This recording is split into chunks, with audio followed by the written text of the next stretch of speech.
of their vehicles are made outside of the U.S. Also Stellantis in that 50%. Now, there's two companies that could be winners here, and we're seeing them already have a pretty good day. I'm watching Tesla and Ford off of this, right? Tesla could be the best winner here, and Ford will probably be in second here, with Ford producing over 60% of their cars made in the U.S. Those are the companies we need to continue to watch. And I think that Tesla has made a move off the bottom that even surprised me, because I thought that we'd get closer towards 200 than 300, but here we go. Now we're starting to turn things around, and more conversations and rumors in the background about autonomous driving, regulation being pulled down so that what? Of course, Elon can make a comeback and get after Waymo. So I think in this case, you continue to watch to see Tesla win here. Now, the one concern is auto delinquencies and auto sales, right? Because just because their tariffs will be a little bit easier on these doesn't mean that it's going to kind of affect that demand side of things. It could help on the price, but demand is still going to be down this year. The middle class is looking around and seeing costs is rising all around us. And the number one thing they don't want to go do is just start spending a whole bunch of money right now. And the consumer is eyes open and looking around to see what happens with these tariffs. Scott Besson actually making comments on that very thing right now, essentially saying they want to provide some funding here for some of these automakers to create jobs, and create opportunities. So just to go with exactly what you were saying there was a note this morning on Tesla about the truck, the actual freight truck, saying that production is going to get ramped up into next year to the tune of about 50,000 units. This has kind of taken a significant backseat over the past, 6, 8, 12 months even. We haven't really heard much about it since we saw the, initial few go out to the Pepsis of the world. Interesting conversation. I'll tell you why. Because I actually drove one of these electric trucks. You remember Hyliion and that truck, and that completely disappeared. That told me something. I drove one of these electric trucks. It drove 50 times better than the diesel truck, right? Just because of the pure transmission kind of adjustment. But they did winter testing and all this, and they struggled. They couldn't get it sold. I think Tesla's struggling in that aspect. They're just not being able to get as many of these trucks sold as they think that they can. But I will tell you that in the long run, this has to be the move for the trucking industry. Why? Just because of the pure fact of, fossil fuels and things like that, and the pure aspect to getting drivers, because the hardest thing for trucking companies now is to get these drivers. And if you have these electric vehicles that drive smooth, make the ride a lot easier, the convenience factor just tells me that a lot of the drivers are going to be wanting to go to those fleets. So in the long run, you look for this to expand and Tesla to push on this. Is it going to be a huge revenue driver? Probably not right now. It's probably still going to take a couple of more years to get things right to where the fleets want to change over. Like when you start to see UPS and things like that starting to switch over and they're driving Tesla trucks, well, that will tell you something, right? Yeah, I think there's also an autonomous aspect to this. I mean, Elon keeps hinting at the simple fact that that's where the company's going. So, maybe they're trying to bring this back to the forefront a little bit ahead of something along the autonomous angle. Give us the latest update here from Trade the Pool. Yeah, one of the things, of course, to Trade the Pool, lately we've had both programs, right? We listened to you guys out there that have mentioned that, sometimes these prop evaluations can just be too fast. 45 days might just not be enough or be your style of trading. Now we have the Flex that allows you unlimited time. Yes, I said that. Unlimited, guys. I've been jumping on one of these because I'm like you guys, probably just want to be consistent. I'm going to be here every single day. I don't have to worry so much about making it all in one day. I have a famous quote I think that every trader should live by. We're not going to let one trade make us, and we also won't let one trade break us, guys. I think it's so important to live by that rule because it's how the traders survive. If you're going to do this like a professional, well, then that's the mentality you need to come in every single day with. Great advice. Words to trade by for sure. Mitch Hoke over at Trade the Pool. Have a great Thursday. Oh, wait. Here's a little hint. Watch those small nuclear reactors. They're starting to get hot again. SMR, NNE, and the best breed, GEV. He always has that last little drop in to go with. Thanks, Mitch. Have a good one, man. It's the one more thing. Yes, it's the one more thing. It's the end of day mic drop. There. Well, speaking of mic drops, the White House saying that Amazon putting the tariffs on their I've had enough products was a hostile act. Those were the words of the White House. Amazon now down 2%. Jesus, Amazon's getting killed. What did it just got Amazon do? smoked $4 here to the downside. The market was chilling. What is that story? I don't even see that. What does that mean? Amazon decided they would show tariffs on each product, and it's being called a hostile political act by the White House. So I mean, it is a little hostile, but so wait a second. Thanks, They're going to show you. Yeah, they're going to show the tariff effect. Right, so then people get pissed off at the government. Yeah. It's actually, I think that's a reason to buy Amazon. I don't know about right now. Like, I think you've got to let it settle down. But this is a name that I think we've been trying to catch. There's an overreaction. Right? We've been trying to catch Amazon, and now you can get it back down in here. If we come to the daily chart here, Fabian, if we can get Amazon back halfway, 180 on this kind of a pull, I like Amazon here. And what I've learned from all of this talk, right, is that that's what it is. We already said that this is a man-made situation, right? These tariffs and this dip down here. We're going to get jolts. Everyone's saying, like, the only way you're going to be able to buy this dip is when that recession hits. But jobs are saying something different about a recession right now. So let's wait to see what that number happens there. I still don't even see that story. Obviously it exists, it's but only on Twitter. Like Right. So I'm just, that is a monster. That's a decent sized move.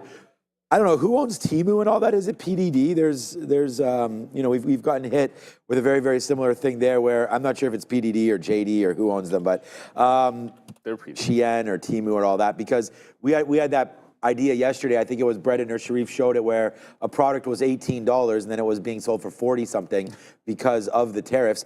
And look, I mean, this is what it is. But I don't think anybody in the U.S. or anybody why did I call up AMD? What the hell's wrong with me? All right, let's just go back to Amazon. I don't think anybody in the United States or here in Canada, we're well aware what these tariffs. I mean, you listen to the news, you listen to this higher prices, empty shelves. Sharif's been mentioning that for a couple of days now. So yeah, I mean, will Amazon have not only potentially a worse Prime Day? I mean, that's, I think, what people are thinking about here as well. Will there be enough products to deliver? Will there be any products on shelves, products online? I don't know. Will things become too expensive? Like, now I'm like, this is starting a panic. Like, what do? Do you stockpile now? Is toilet paper going to become a problem? Have already been doing. There's been some of that. Like, there's been pull forward. There's some pull forward in autos. That's been showing up a little bit here. And what I wonder is, we've seen this before, where you get like a name that, like whether it's Target, whether it's Disney, Tesla, and the other side of this. Like, I wonder what happens if Amazon gets into this battle where like half the country starts hating them. Because can you really do without Amazon? I don't know. I know for myself, I can. It's like, whatever. It wouldn't make a difference to me. But at the end of the day, like, I would tend to agree. I can't believe we broke through support on that story. Like, okay, so they're passing on costs that you knew they'd pass through, but the way they're doing it is causing this flush. So I'll be a little bit more patient, because I think if you go from 185, you got to start thinking about like 180 in here on Amazon, at least for today. Yeah, the market was doing pretty decently until that happened. You're wondering what brought the futures down. We're 0.5% down when we were cruising. Besson's comments, and now this is Amazon not looking good at all. I mean, to what you were saying there, can you live without Amazon? I mean, of course people can. We're so now intertwined in that lifestyle. There's many people that are working from home, just use Amazon. I mean, I think that retail is now just three names. It's Walmart, it's Costco, and it's Amazon, I think. For a lot of people, that's it. Yeah, I mean, you get grocery, and then maybe a grocery store of some sort, but you get groceries at Walmart. Yeah, and Amazon, apparently, and Costco, and Costco. You get everything, man. You get your Costco. I'm pretty sure these plums. I'm pretty sure everything that we have around here is from a Costco type of thing. So, all right. So, wow. Okay, Amazon's even going lower. This market is.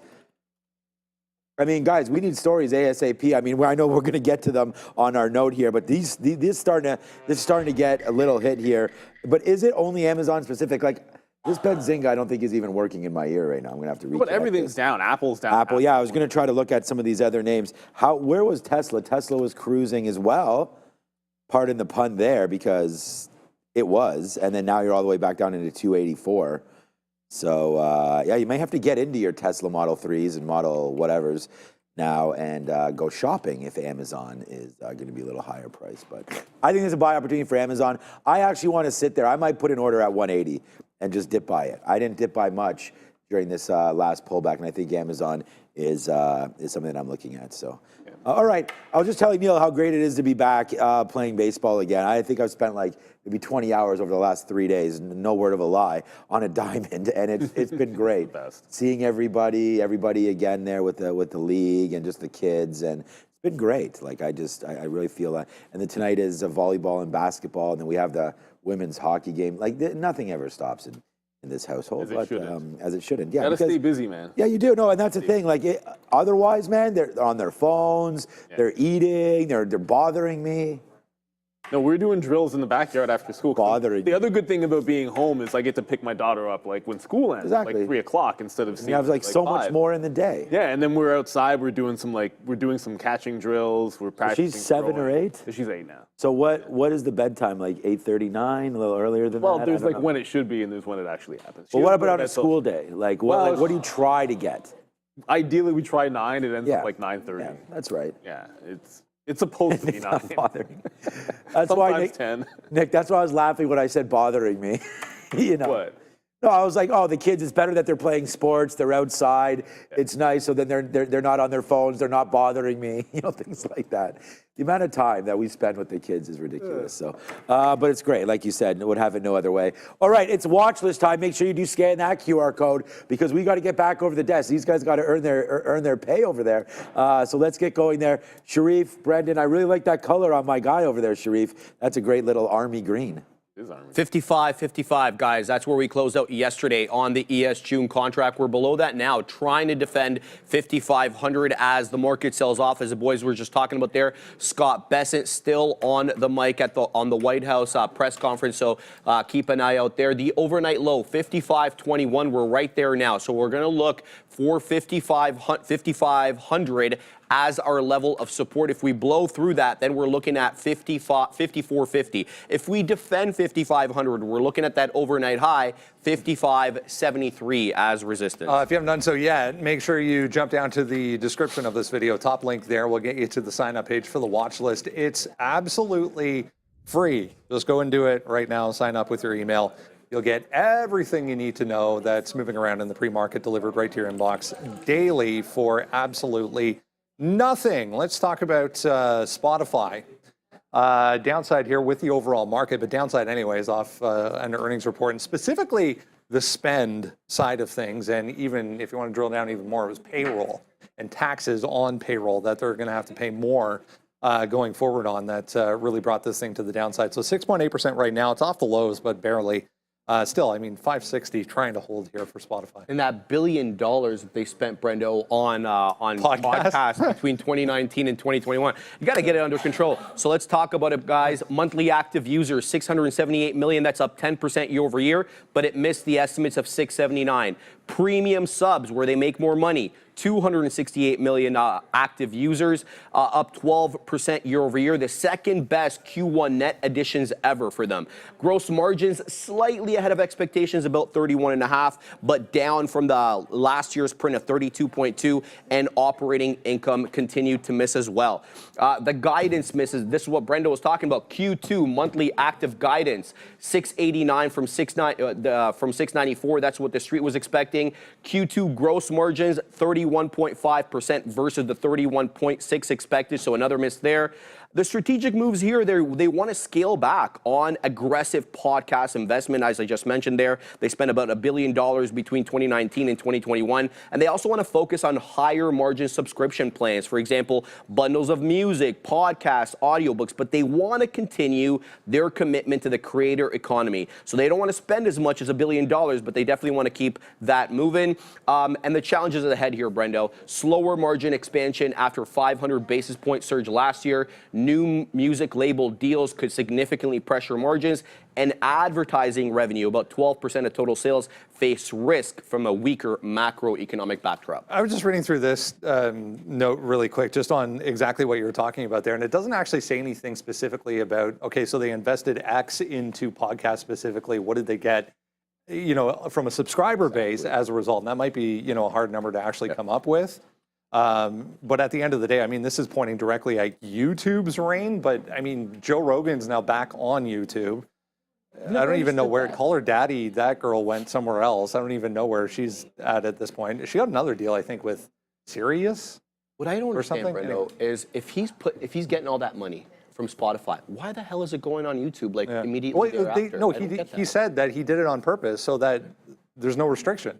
He can put it wherever he wants. He can do whatever he pleases with the actual file. So, I mean, good on him. But my point was more, they put out a huge investment in podcasts. What did they get in return for that? But I mean, obviously, subscriber base is huge. So, had to be some sort of positive. Yeah, I mean, look. It was at all-time highs. It was, and the base is huge. But there is a lot more competition now. Like, I think, there's a lot of people I know that are just, okay, well, your Apple, from music's point, your Apple Music, Amazon's trying to give Amazon Music away to everybody, and Google's doing exactly the same. Are they putting thing, the tariff notification on the Amazon Music? Or? Well, I don't know if they put the tariff notification on. Like, this is a Drake song, so it's from Canada, so it's like 20% less If of the we song. got to that point, I'd just give up. So it's only 80% of the song you can listen to. I would just give, because I would just go too far. Drake, somehow the ambassador of Canadian music has ended up being Drake, which is a shame. Is that what it is? No, I have no. It probably isn't. But I don't think. Look, Spotify's probably not going to get traded on the show today. But I'd be a little bit concerned with this, the double top that got put in, the lower high. It's actually like a triple top, that lower high, and then on strength of the market to lose the 50. That would be a little bit bearish. So it needs to break back above $580. Otherwise, it seems like it could be a little trend down here. It'll be a key close. If the market can bounce off this, it needs to close above 580. I do wonder if some money doesn't come out of them with all the competition that they've got going on. So, I mean, that's the key level I'd look at today, and I don't know if it trades up there on Spotify, and if we get that kind of a pop, we'll certainly be looking at other things. Ooh, like the name next. Yeah, look, I think that competition's always going to be there. I mean, Spotify, again, I haven't had it for a minute because of that exact reason. We have the Apple family plan, and it just comes with Apple Music, and they have everything on there. And I think the point that Sharif also there, YouTube Music, they have that. When you subscribe to YouTube Premium for, what is it, $5 a month or something, you get the whole YouTube Music thing. So, yeah, I think that there's a lot of value elsewhere. But like I was saying there before, 2 or 3 days ago, we were $30, $20 away from all-time high, right? And so it's still one of the healthier big tech names around. And I look at this and I think about it very similarly to Netflix, where you're going to have some mishaps a little bit, but at the end of the day, the trajectory on a stock like this, I mean, it's the cancellation numbers that we're worried about. And can they have content?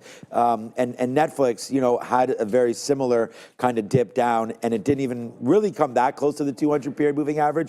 Only before people realized and was like, wait a second, we like Netflix, right? And so if you're going to think about dip buy opportunities, and the charts look very, very similar, where you're holding the 200 period forever. And I think that if you're looking at a Spotify right now, and the thing is, I got to keep changing it on this to show you. You're looking at Spotify, it's having its Netflix moments kind of right now, where we made that bottom, which every stock did, right? And then right back up. So now we'll wait to see. Netflix was relatively flat on earnings. I mean, it had its moments, but Spotify down 7% makes me think that we are going to test somewhere around this $500 mark again.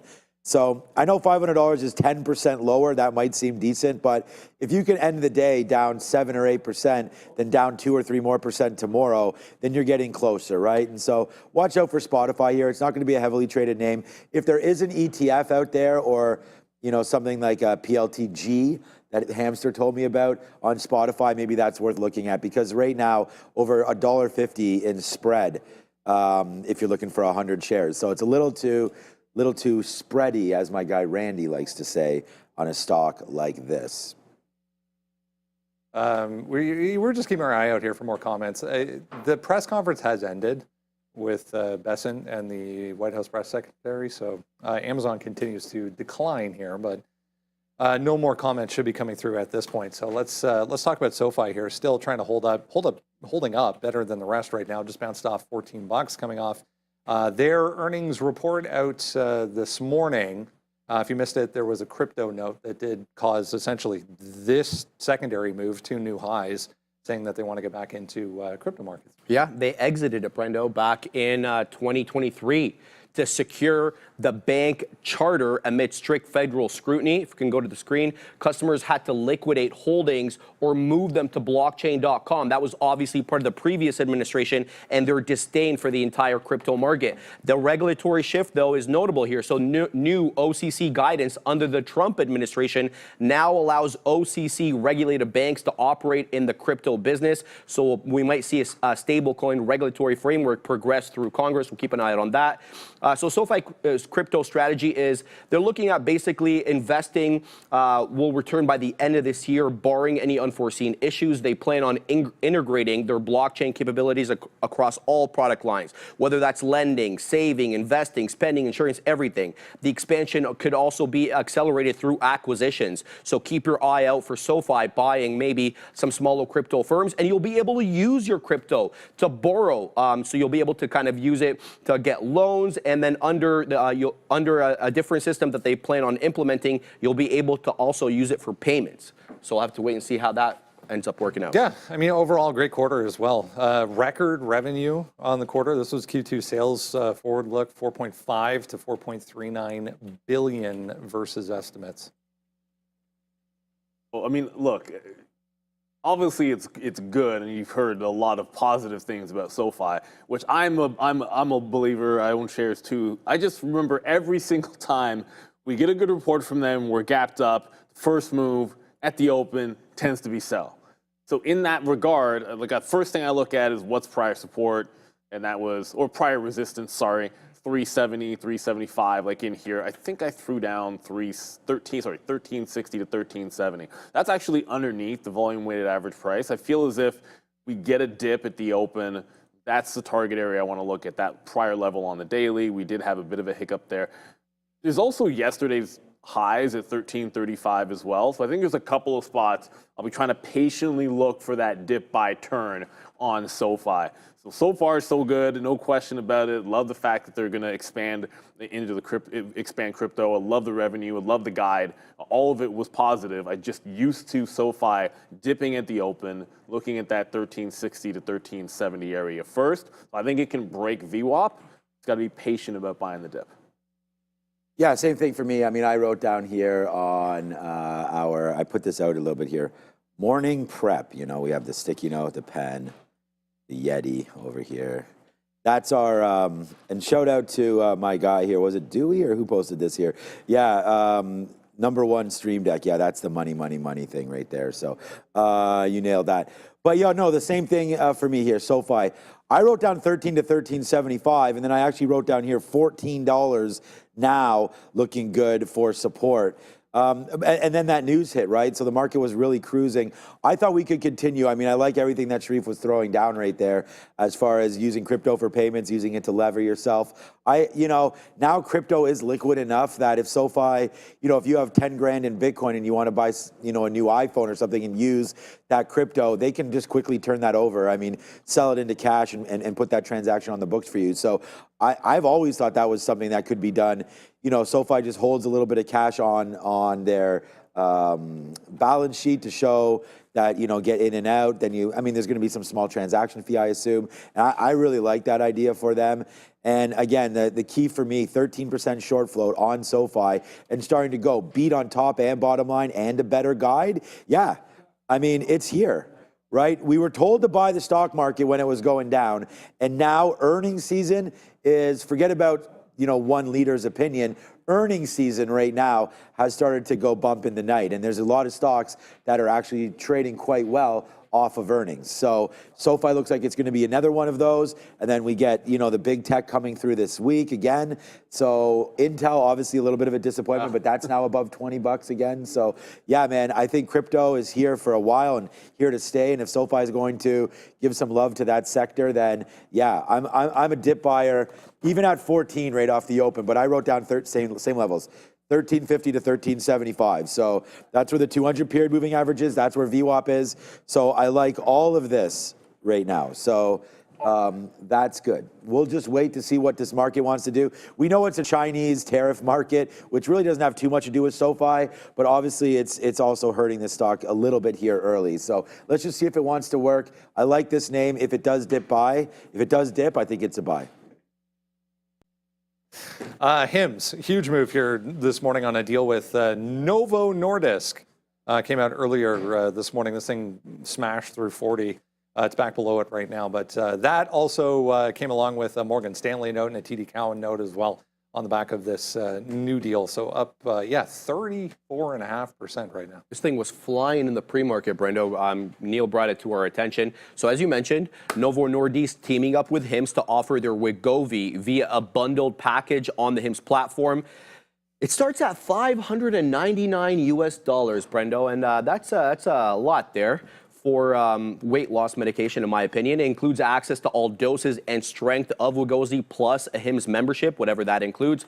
HIMS also plans to sell, believe it or not, Eli Lilly's Zepbound, despite the fact that they're already being sued by Eli Lilly for continuing to sell the compound version of the semaglutide, which is Wegovy's active ingredient for now. So we'll have to wait and see, kind of doing business with each other on one side and finding ourselves face-to-face in the courtroom on the other. Yeah, it's worth zooming out a little bit on this thing just to get some perspectives. That's a weekly chart for HIMS. Remember, this thing was 72, 73 at one point. So yes, this is a big candle so far, but long way to go potentially for HIMS back to the upside. Yeah, a long way to go. It's like over 30% short float as well. There's a kind of similar story, not really, but WW's on the move as well. They're trading higher. They announced a pharma integration with Eli Lilly's LillyDirect pharmacy provider, Gift Health. So you're going to see WW is also moving. That's a penny stock, up 41%. But the first story is going to be HIMS. It's all about the short float and the potential for a continuation squeeze. So prior high, it's about 38.5, but if you look at really the body of resistance, it's right around 37.5 to 38 on HIMS, which is going to set you up at VWAP, over under VWAP at this open. Like anytime you see, and you even have support down here at 36.5. This is a stock which has a small chance at halting. It can always do so, especially with the short float. It's not ridiculously liquid when you look at the book, but there's going to be a ton of shares going. It's going to do over 100 million shares. There's more liquidity than you think. So it's showing you where the support is off of this open. I think you look trend longs as long as it can hold on to the volume weighted average price. And you know what? If it doesn't, then you can always pop on over and see if WW is still going as well. Very, very similar looking charts and similar percentage gains. WW there breaking that. I don't like her, Brendo. Yeah, same thoughts for me. I wrote down HIMS on here, kind of a late edition, $36 to $37. I mean, that looks like it wants to hold these spots. So if we get it, we get it. That's 36 right there is the bottom. I don't think you want to be in it if it does break that. And then you have 33 to 34 where the 200 period moving average is. But the volume's still staying there. 23 million shares. It's a 30% short float. This seems like it will go. I mean, it was already up to $42. Wouldn't be surprised if we get there. I wouldn't be surprised if this halts also. And I think on a halt, you want to try to grab that long. So we'll see. I'll put it up on the side here. If it does halt early on, it's definitely a name that I want to get involved with. So it's an NYSE name. It'll go into its halt state. I mean, if it tanks, I just want to be involved with whatever way it halts. So I'm not even sure if we can. Is it shortable? Hold on. I'm going to put a bid out at $42 for 100 shares. Yeah, okay, it's shortable. Yeah, so we have the shares short here at real trading for him. So you definitely want to double check that. If it does halt to the downside, we'll stay involved with it and then see what we can catch on the first halt. But if not, 36, 37, I think is a decent spot. But I think it halts up. So yeah, easily could. Nice comeback here for PayPal, right back to green and then some after an initial dump down to 62. Bounced off 62 pretty hard there, though. I mean, the only real negative was the revenue side of things. Revenue did miss across the board, so I didn't see any comments that came through or anything, but clearly something happened there. So a nice bounce back to green here for PayPal. Yeah, that's basically it, Brendo. EPS, they beat at $1.33 was what the street was looking for. They missed on revenue, as you mentioned, $7.79 billion. The street wanted $7.85. The guide was good. Q2 EPS forecast, $1.29 to $1.31. The street was looking for $1.31. The street was looking for $1.21, so an easy beat there. They did reaffirm their full year 2025 EPS, free cash flow guidance as well, $6 to $7 billion. Venmo, this is really what I kind of kept my eye on, 20% year-over-year increase in Venmo use, and the amount of money that was actually transferred, about $76 billion in Venmo. Some risk and concerns though, Brendo, tariff exposure, especially cross-border China revenue, also competitive pressure from both Apple and Shopify, and a potential slowdown in branded checkout growth, so we'll keep an eye on that. Yeah, I mean, some strength anyways to start things off here, guys, for PayPal. Yeah, it's opening above.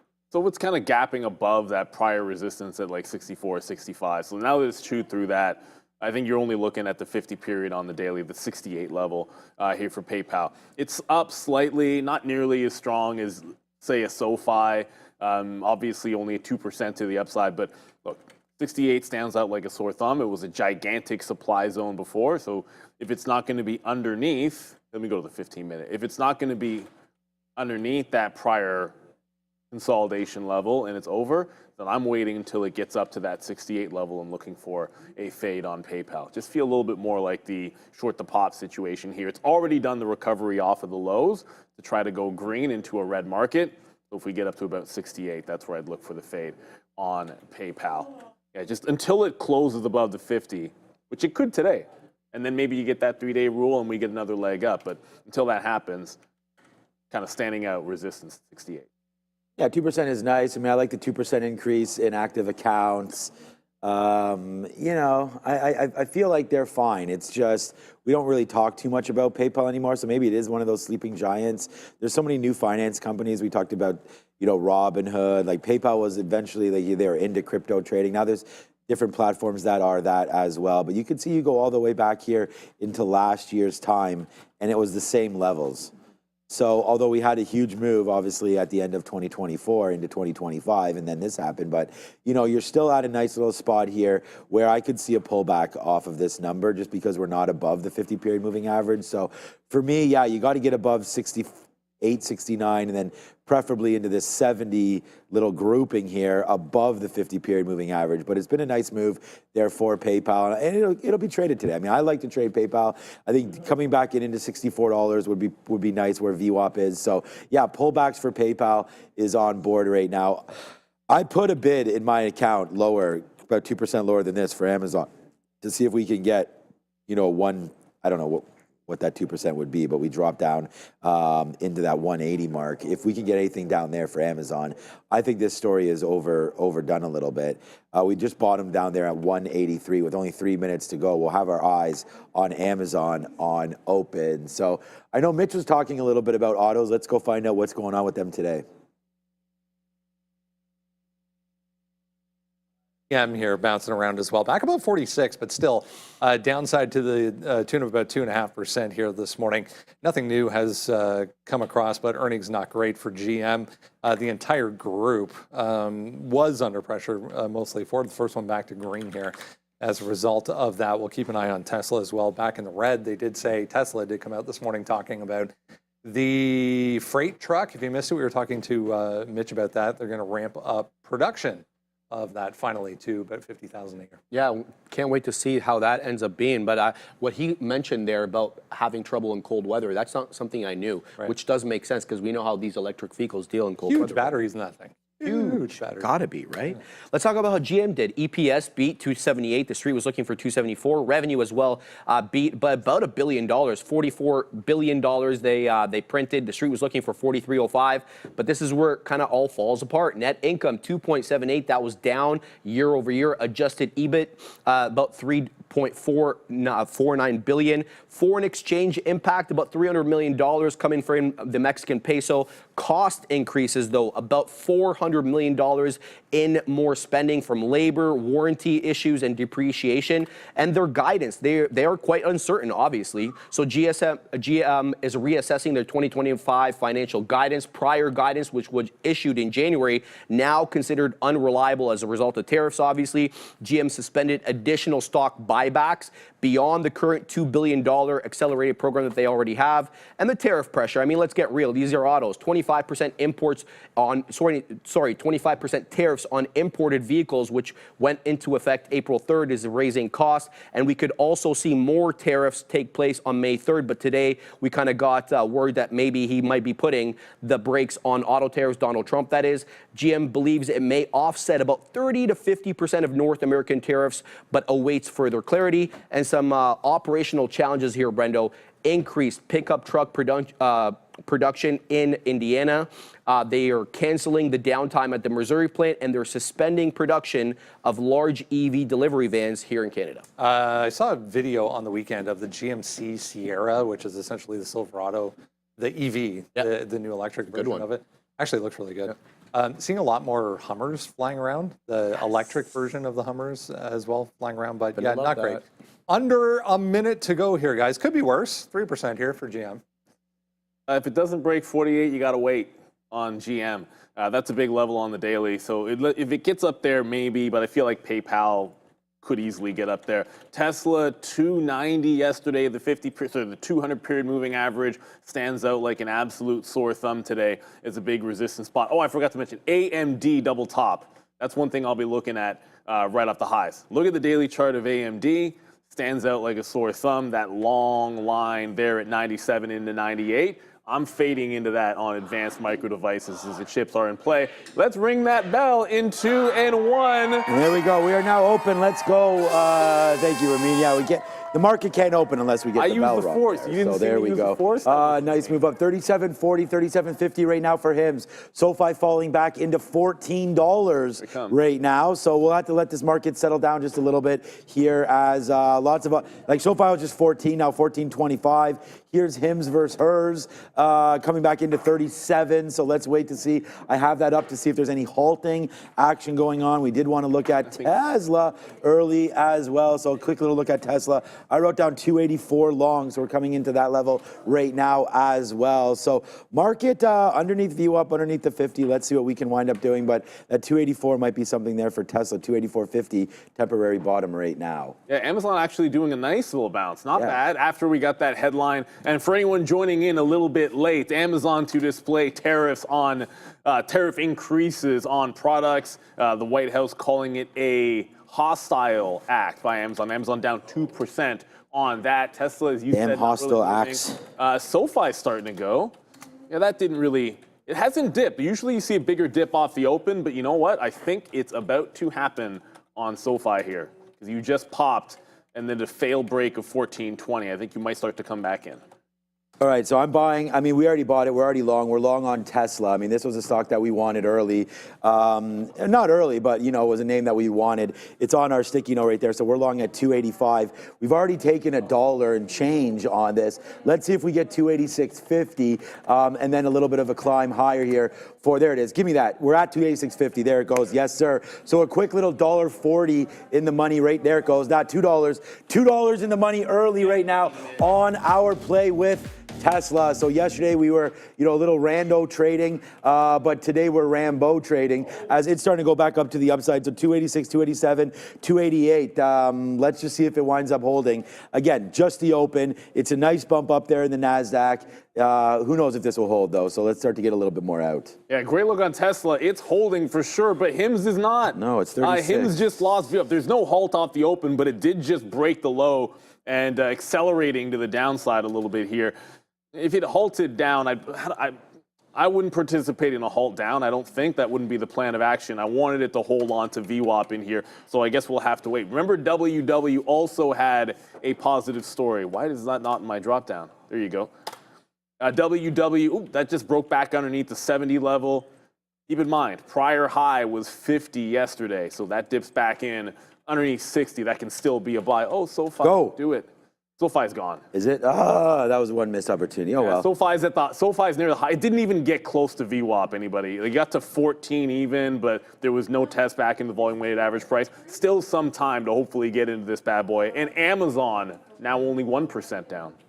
Yeah, we are, I was just waiting at 288, we missed it, but now we're $3 right now on Tesla. So I'm gonna wait for, I am at 288. I'm at 288 even. I realized that, okay, here we go, we're gonna get it anyways. Oh, did we get that? No, we did not. I'm on Edge X for some reason. I switched over to Neil's favorite gateway. Let's wait, okay, there it is, get it. Yeah, there it is, get it, girl. Nice little move right there, I don't know. Well, we had talked, remember? I picked I do use it a lot. Yeah, that's all it was. I don't know, favorite or not, I don't know. I don't really have a favorite either. I mean, I said I tend to use Arca more, but okay, so there it is, man. A nice little jump right there off Tesla, right off the open. So there it is, man. Shout out to you, Dewey. That's your favorite one, and it's appropriate today because we're spinning it right there on Tesla, but it's a nice move higher. Let's see if it wants to hold. We always got to get something out at the high of the day, especially when it's the pre-market high and it's only 933. So we'll take that piece out now and then see if Tesla can climb, man. I think there's 300 in it.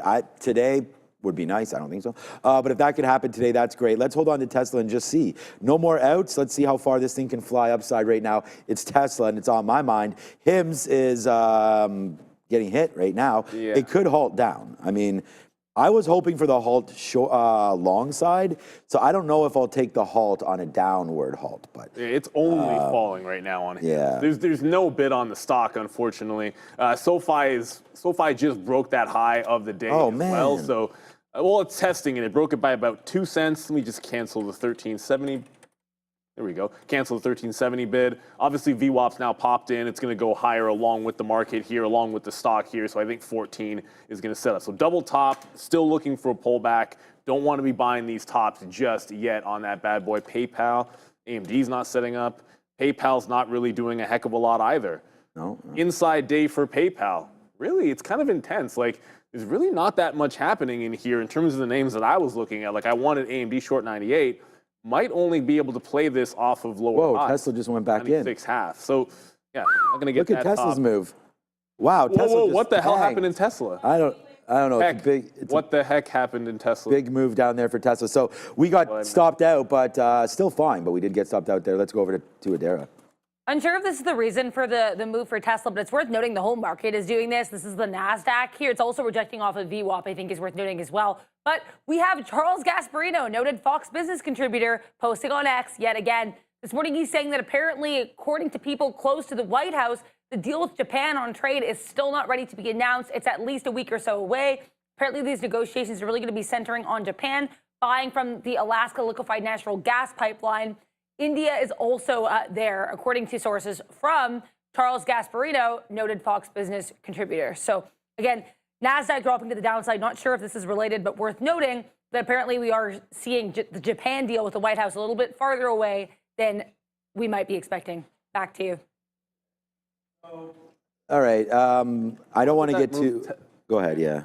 No, I'm just, okay. That move on Tesla was pretty intense. You also saw Amazon move to the downside. See a lot of people throwing Neo out there like it's doing much. It's up a couple of points, but I'm not really seeing anything too crazy. Worth noting, it's above that 420. I forgot all about this when I was off yesterday. It broke the 420. 50 periods at 420.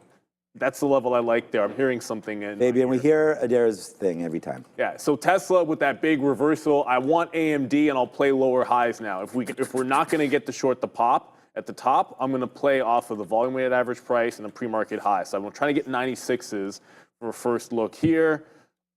They're not offering 96. Here, we'll just go underneath 96 to like 95.9, like 97 or 98. Don't want to chase it too far. But this is the name that we wanted short. AMD, PayPal's another one I wanted short, but it was a short to pop that I was looking for. And obviously, we're not popping on PayPal. right back into the bottom. So first short's going to be AMD off of the volume weighted average price. Lows at 95.5. So we'll get some out on the way down to that level. Big reversal. I mean, Intel could be there in the market. It's a bit weird because it felt like we were cruising to the upside. SoFi is, at least. Yeah, we absolutely did it right there. We flipped it on Tesla.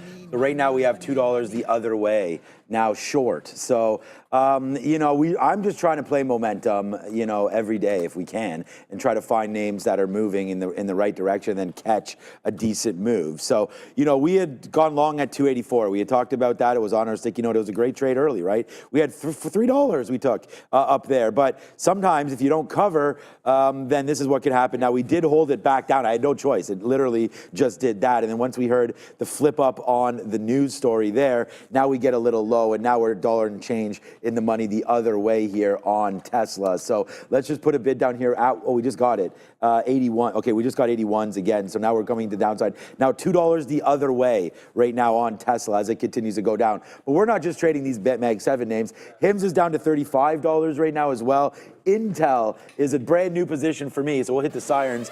I don't know where this. Bye-bye Tesla, man. We're moking this one right there. That's $20.40.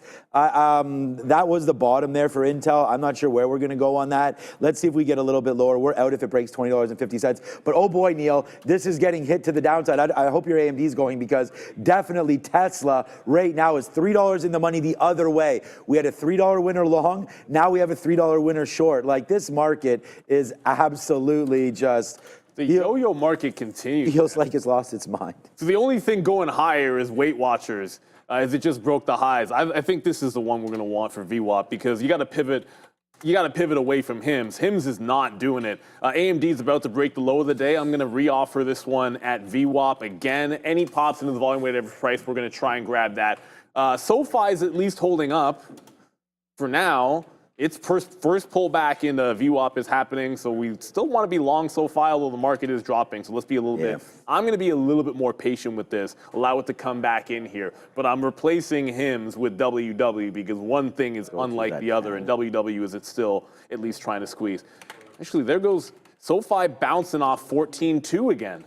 It can't even get to 14, but I don't like that setup. I hate when you do a false break of the high at the open and then jump into the long way too early. You just got to be way more patient than that. But I'm pivoting over to, in squeeze land, let's just call it, WW. That just broke highs, 90%. It's on 100 million shares already. So much stronger right now than HIMS. So the next available dip on WW, you can see a strong upward trend here.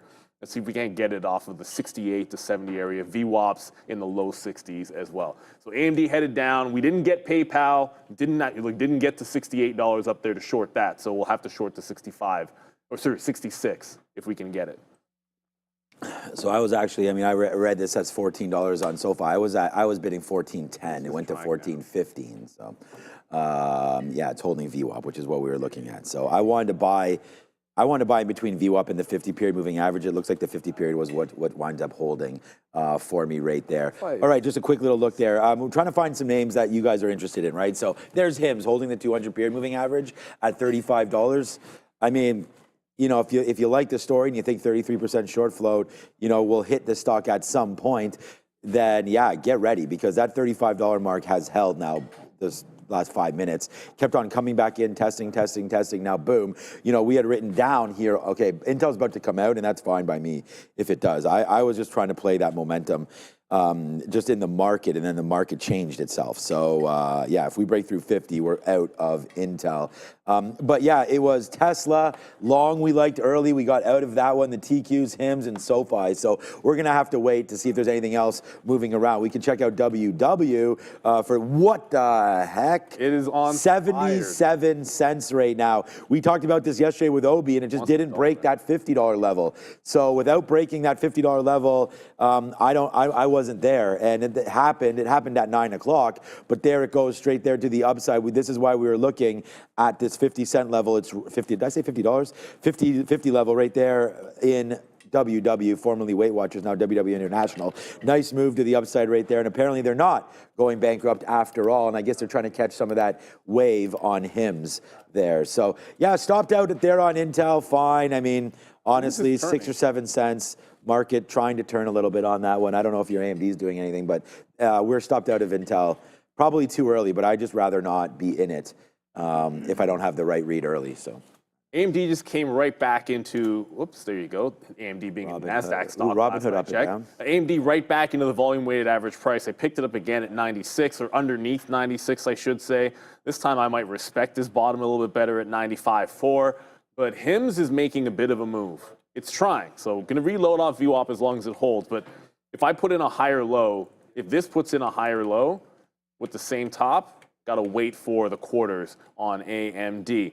HIMS finally looking a little bit stronger, but it's rejecting the volume weighted average price. So good curl, needs to get back above 36.5, I guess is the volume weighted average price. Maybe close above 37, and then we can look long. As I said, it's WW.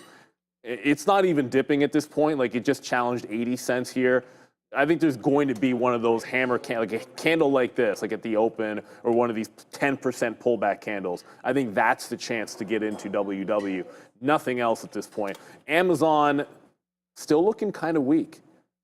Underneath, Is it? Oh, it's good. holding VWAP. It's holding underneath the prior low. I think that story seems a bit overdone, that it would be that much weaker than the overall market, but the ball doesn't lie if it can't close above yesterday's lows on any of these candles. 185, huge resistance on Amazon. Let's go to Adara. I have a small cap here, DMN. No news on this one. Pushing to the upside. This is a penny stock here. Looks like it's trading around, it's like a couple. Let me check what we had here on TradingView. So yeah, it's trading about 1 cent. So DMN here, this is a Canadian stock, about a $4.5 million market cap for DMN. No news. Back to you. Always see that one. Canadian? That's the ones on the imbalance locator. That's It's all. called Graffiti Holding. Yeah, man. I guess so. All right, we're going to get into the dark side right now. What's up to, what's it, Jay Lee, who keeps telling me to short the TQQs. All right, just at the 200 period moving average. So we're going to give it a little bit of love right into here, 53.50 or so. I have the stop up here at 53.70. So if that's where we wind up going, then we're going to get stopped out on the TQQs in and around 53.70. You know, we're short right now. We're short at 40s. Let's see if this one wants to print back down into, I mean, VWAP is just, we'll put a bit at VWAP because it's 27s, and then we'll just, so that gives us a little bit of room to work. And then we'll go a little bit lower than that, down at 53, where the 50 period moving average is, and then we'll wait to see if we can get printed on that. But averaging it up just a little bit here. Look, the news today hasn't been great, but it hasn't also been bad. I mean, we heard that Amazon story right there come through, and then the possible no deal with Japan. Japan, the first country to sort of come to the table as a huge trading partner for the U.S., looking to make a deal. And if there is no deal, I mean, Trump's been saying he has over 200 deals lined up. There's only 195 countries worldwide or something like that. So I'm not sure. I mean, then Scott Besson was like, no, there's sub deals. So I don't know. Yeah, we're going to announce some deals pretty soon here for President Trump. But look, the tariffs seem to be, I mean, the NASDAQ, although we're obviously getting hit the last month or so, but April now positive. It was a roller coaster of a month. So, you know, potentially these tariffs will sort themselves out, and, you know, we'll be back to all-time highs. Joe said this yesterday. You don't need countries to get deals. Yeah, I actually think that we do get back to all-time highs at some point this year. So let's wait to see if that does come in. But right now, you wouldn't think that way, me shorting the Qs. So we're now short right here, the TQQs. Yeah, okay. Well, you don't need countries to get deals done. Come on. If you can get Shedeur Sanders drafted, then you can get deals done with countries that don't exist. That's the way I see it. I think he'll start one game this year because Cleveland's a mess. Easy. Well, no, the over-under, it's not the, well, I saw a poll, and it was, I think they had it at like 4 or something was the consensus. What? Under that. You think he's under that? Yeah. I think Shedeur's going to play. But just come back over to AMD for a split second. We were able to get it a couple times in there for the half and then the third of a dollar, but it just broke out that local high. So now we back off to the original plan, which was 98-ish dollars and yesterday's high. If you're going to blow out those tops, I'm waiting for 98 to jump back into any shorts. SoFi, wherefore art thou? SoFi, high of the day.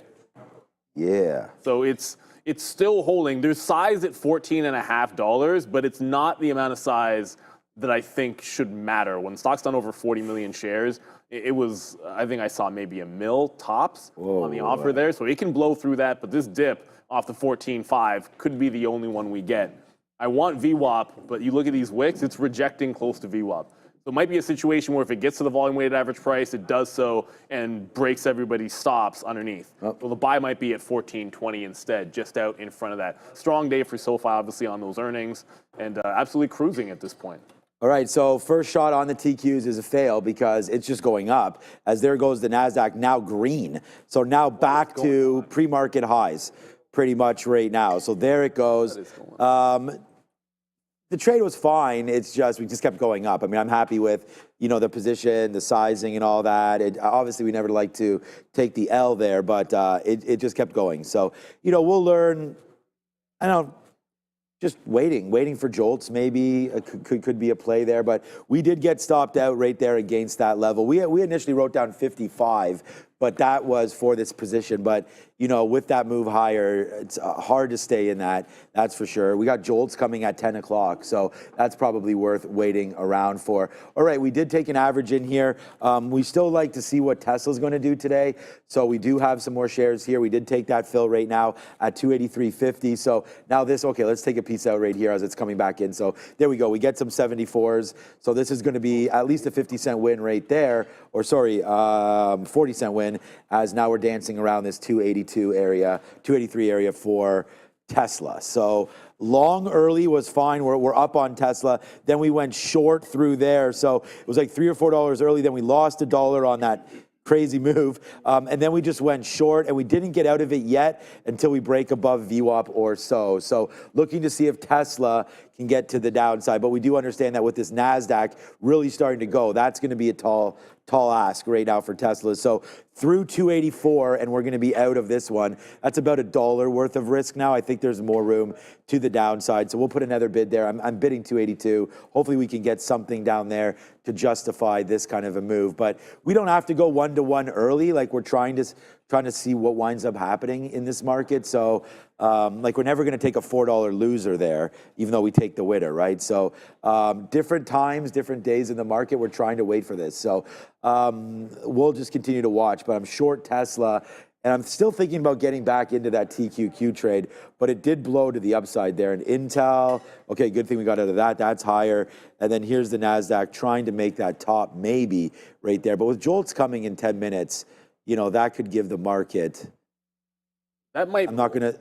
Yeah, but I'm not going to say that, Sharif. That was too easy. I was going to say that could give the market going a jolt. up. It could give the market a jolt in either direction. Amazon's testing the volume-weighted average price here, so it seems to want to. Yes, okay. It's trying to hold this 85 level. That's the key. This is a key price. I'd like to see it make a decision, like either close above with strength over 185 or fail it before we get that jolts number in there, because I wouldn't want it lingering around. Like, make a decision, either hold this trend back into the upside, or just give us a fail, and I would short it underneath the 185 and the VWAP going into the jolts. SoFi, we got our first shot in it. It did just bounce on trend. I'm not going to draw that trend line. From the bottom is completely useless. But if you draw it kind of like here, from the higher low breakout, this is at 720. If it loses VWAP, it loses that trend. Like, forget about it at 7 a.m. I hate that dark pool dump. If it breaks VWAP, got to jump out of this. If we bounce and close this next candle above, I'll add to SoFi on the long side. Still favoring PayPal short. Doesn't want any part of 68 up top, but it is starting to hold underneath 65. So it's gone red to green, and then green back to red, and now flat on PayPal. My plan of action, if we don't get 68, is to still work with 65. That we have on the note. And that just closed underneath VWAP. So about to take my first shot into PayPal for the day. I almost said SoFi again. So SoFi is bouncing off volume weighted average price up. PayPal's doing it down. So we're kind of just going with the VWAP either way. Yeah, and you got to make your decisions based on something. All right, so we're still in that Tesla. We'll wait to see what winds up happening. It's at that 284 rate now. So we do take a little bit more out, but we do understand that we are looking to press a little bit higher through 284.50. So if we break through 284, we'll give it just a little bit more room, and then we'll go, and then we'll get stopped out. So again, nice move to the downside right here. Not move to the downside, sorry, move to the top side for the NASDAQ, as we are just hovering around that pre-market level that we were cruising, right, until we got that news that maybe there was no deal with Japan, and then we started to fall back in just a little bit. Plus, we got the Amazon story as well, and I was like, man, I mean, I haven't put an order in my account to try to buy that dip on Amazon. No, it didn't go down. Yeah, so it only ripped up their Amazon. So I had said that I thought that story was not, the thing. And yeah, Amazon, good dip by opportunity, but you had to stand in front of it to get that. So there's Amazon trying to do its damn thing. All right, Tesla goes back into the money, so we might as well take something out here at 25s.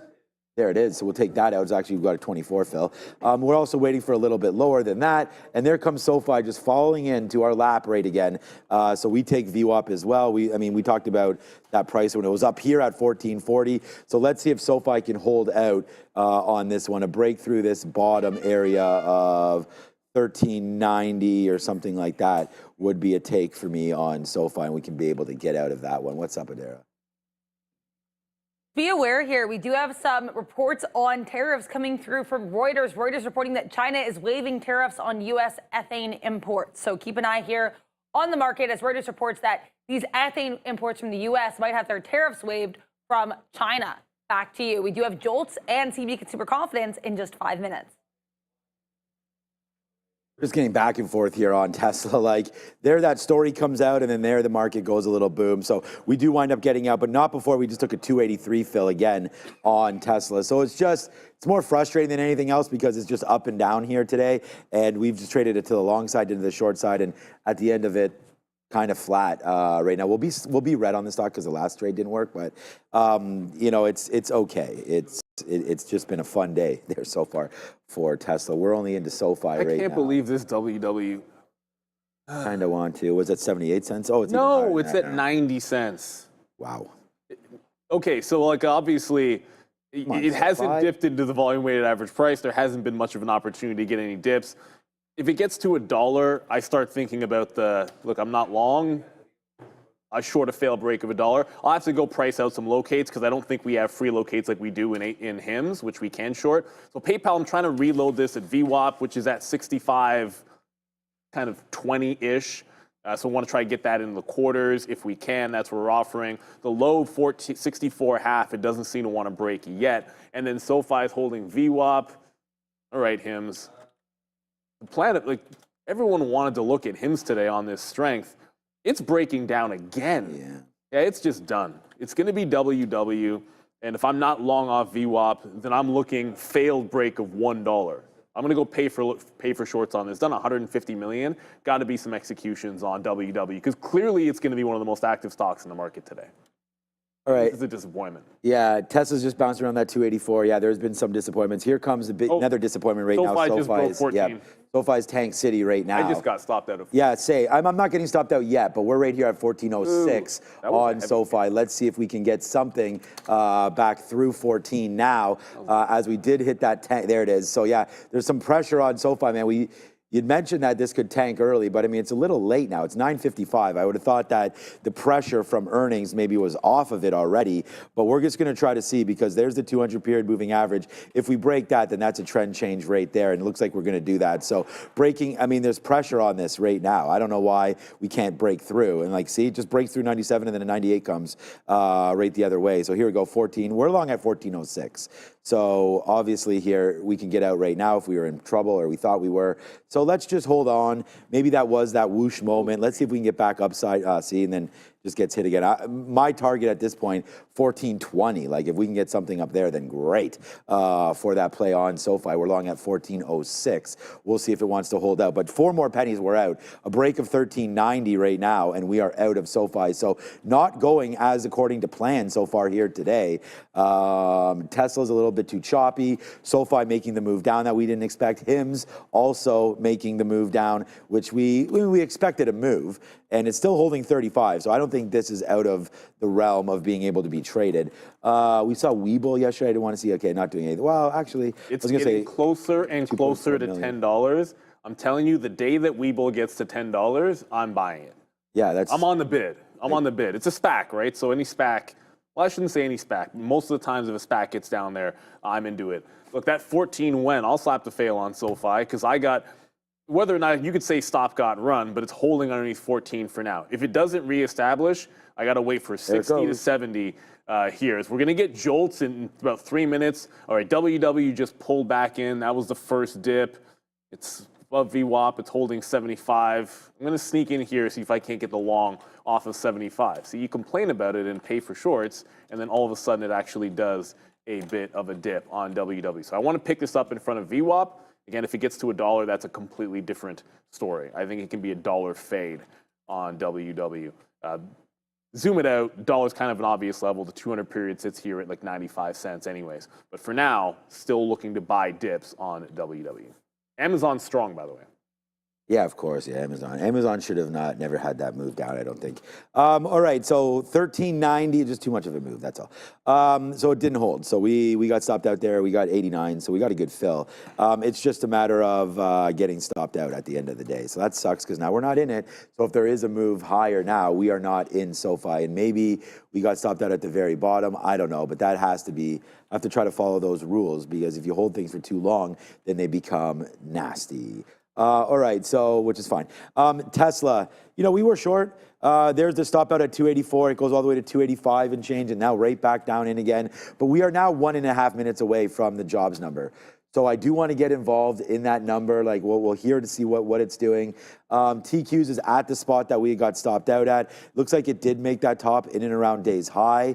So if the number does bump up a little bit, we can wait for maybe a short in and around $54. But right now, this is what it's doing. It's just hovering around that same spot that we got stopped out at. So yeah, bad trade, not bad trading early, but some of the ideas just haven't worked, including our first short there on the TQs, our long on SoFi. I mean, I'm fine being wrong on that. I really like, it was one of the number one trades there that I liked. And then Intel, good thing we got out of it, but that was really small. Okay. We only have 50 seconds now. I mean, if there's going to be a recession, then it's jobs that's going to matter. So there's some stacked bids right now on SoFi, like pretty serious as it comes back in. So I just saw layered 200s here, but it's down into 1375. So yeah, what goes up must come down. And it looks like SoFi today is definitely following that. All right, we're 30 seconds away. Let's go find out from Adara what these numbers look like. Not only are we getting JOLTS job numbers, we're also getting the CB consumer confidence print. For CB consumer confidence, we're expecting a little bit of a drop here from the previous print. 88 is the forecast compared to 92.9 previous. Now, for JOLTS job openings, the more closely watched of these numbers, 7.5 million is the forecast versus the previous print of 7.568 million. We are expecting these numbers in 2 and 1. JOLTS job openings coming in here. Let's see what we get. I got CB consumer confidence coming through that came in at 86, so lower than the forecast of 88. JOLTS job openings also lower, 7.192 million versus the forecast of 7.5 million. So again, that is a lower than expected print for both CB consumer confidence and for our JOLTS job opening number. That the NASDAQ doing a little bit of a drop on it, but as of right now, recovering from this lows on the number, which brought us to about 471.13. Here's Amazon. As mentioned earlier, this was a very big mover pre-market. Basically, we had Punchbowl reporting a couple of hours earlier, I think around 6:30 a.m., that Amazon would basically be planning to make these Trump tariff costs visible on their site.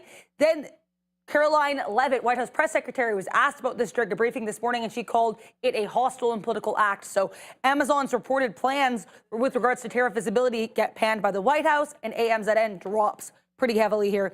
Then we have Spotify, one of our many day one earnings players today. SPOT, PFE, AZN, PayPal, GM, UPS among day one earnings names today. And we'll get Starbucks, Visa, and Snapchat after the bell, amongst others. So check that out in the market recap. Make sure to like and subscribe if you're enjoying the content. Back to the action.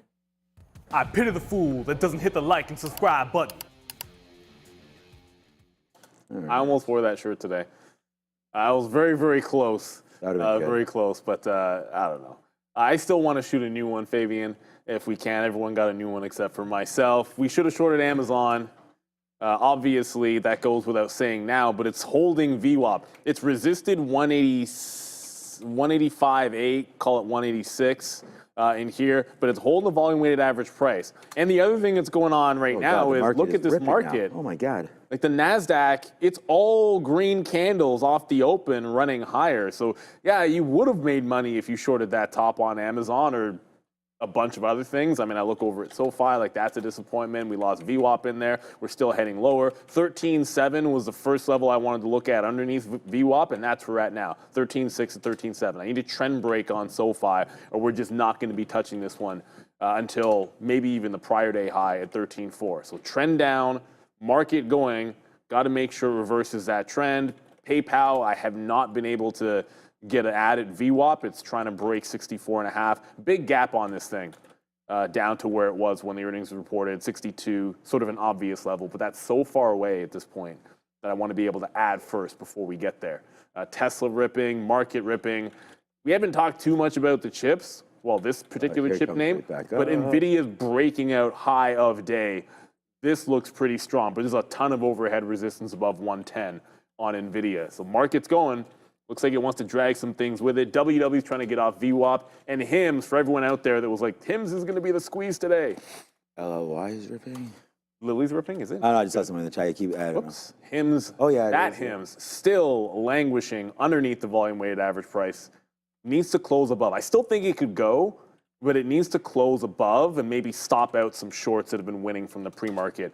Close above that 37, and I think you got a better chance here. Yeah, we're trying to see about this short now, finally. I mean, I kind of was thinking about that wrong. I mean, JOLTS being lower means it's job openings. So, you know, lower job openings means there's more employed, right? I mean, that means there's less jobs available. The job opening, they're being filled. So I don't know how to properly even really think about that number, but I did see consumer confidence, or CB there was a couple points lower. JOLTS job openings for March, 7.192 million versus 7.5 million job openings. Okay, so, and then the SPY, the CB consumer confidence was 86, a little lower than 87.7. But all right, we're about to get tapped out here of this trade as well, as the NASDAQ just continues to go up. I mean, I thought maybe, look, we got it good. You know, we were short there, and now we're averaging it up into the high of the day again. I can't believe we're going to get stopped out again as the market runs higher. So I'm trying to play support and resistance in all of these markets, but it doesn't look like it wants to hold, even though it's 10 o'clock. I mean, hopefully it does come back in right now. We're only short at 83. It's not going to be huge. I mean, we have way better pricing right now than you know we did before. So I'm fine. Thank you, Randy. I am fine with where we are right now, but again, just a bigger position, would rather not get stopped out, would like to grab a fill, but you know, what I like doesn't really matter. So we just got to wait, sit on our hands a little bit and see what that wants to do. Tesla took that number as absolutely huge. So there it goes. Look at Tesla. No, we don't. I mean, I don't short everything, not even close. I mean, I was long SoFi, I was long Tesla, and look at Tesla all the way back again to day's high. This market just keeps on going. You know, bullish is fine. I mean, I love being bullish. I'm long everything.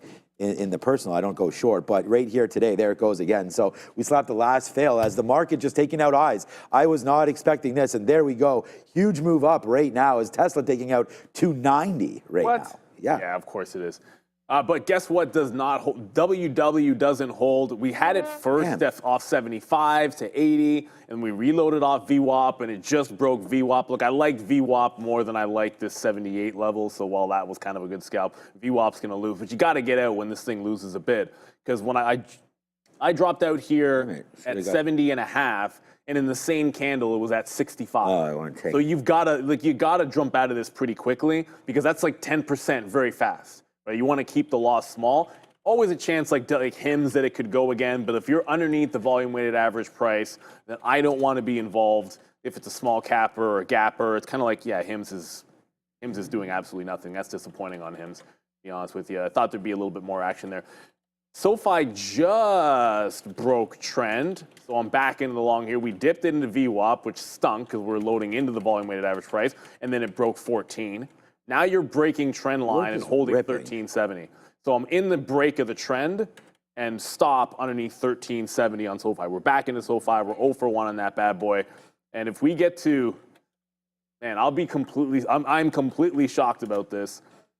Tesla at 295, is that really possible? This is going to get to yesterday's high. We're going to go over to Adara, but Tesla seems to want this 295 level. Probably be there by the time we get back from Midday, the way this thing's flying. Keep an eye on META. Today they have their LlamaCon event. So META with their first ever LlamaCon event for their Llama AI. I'm looking into any more details on this, but I'm just seeing this circulate on X just to let you guys know. Meta will be having its LlamaCon. I'll be keeping an eye on social media for any updates from this event. And if I find a stream to it, I will certainly be watching that as well. Back to you. Anyway, I was just telling Sean, I got a new Pixel.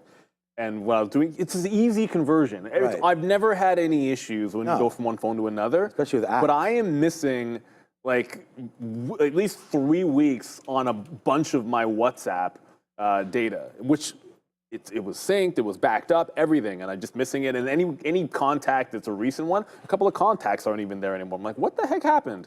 Thanks a lot, Pixel. Yeah, Google. Or it's a WhatsApp thing. Either way, I'm not very pleased. It's frustrating because like I have some conversations about like with like neighbors and stuff, and it's like yeah, it sucks to lose them for sure. which is really frustrating. I'm sure it'll be back. I'm sure it is, but I've never had this type of an issue before. And BlackBerry never had this problem. All right, so SoFi got back in. I'm going to offer out first at to above VWAP. Still trying to get into, look, PayPal, see the range. It's not doing much, but it's holding while the market's screaming underneath VWAP. So I'm going to see if I can't sneak in closer to 65.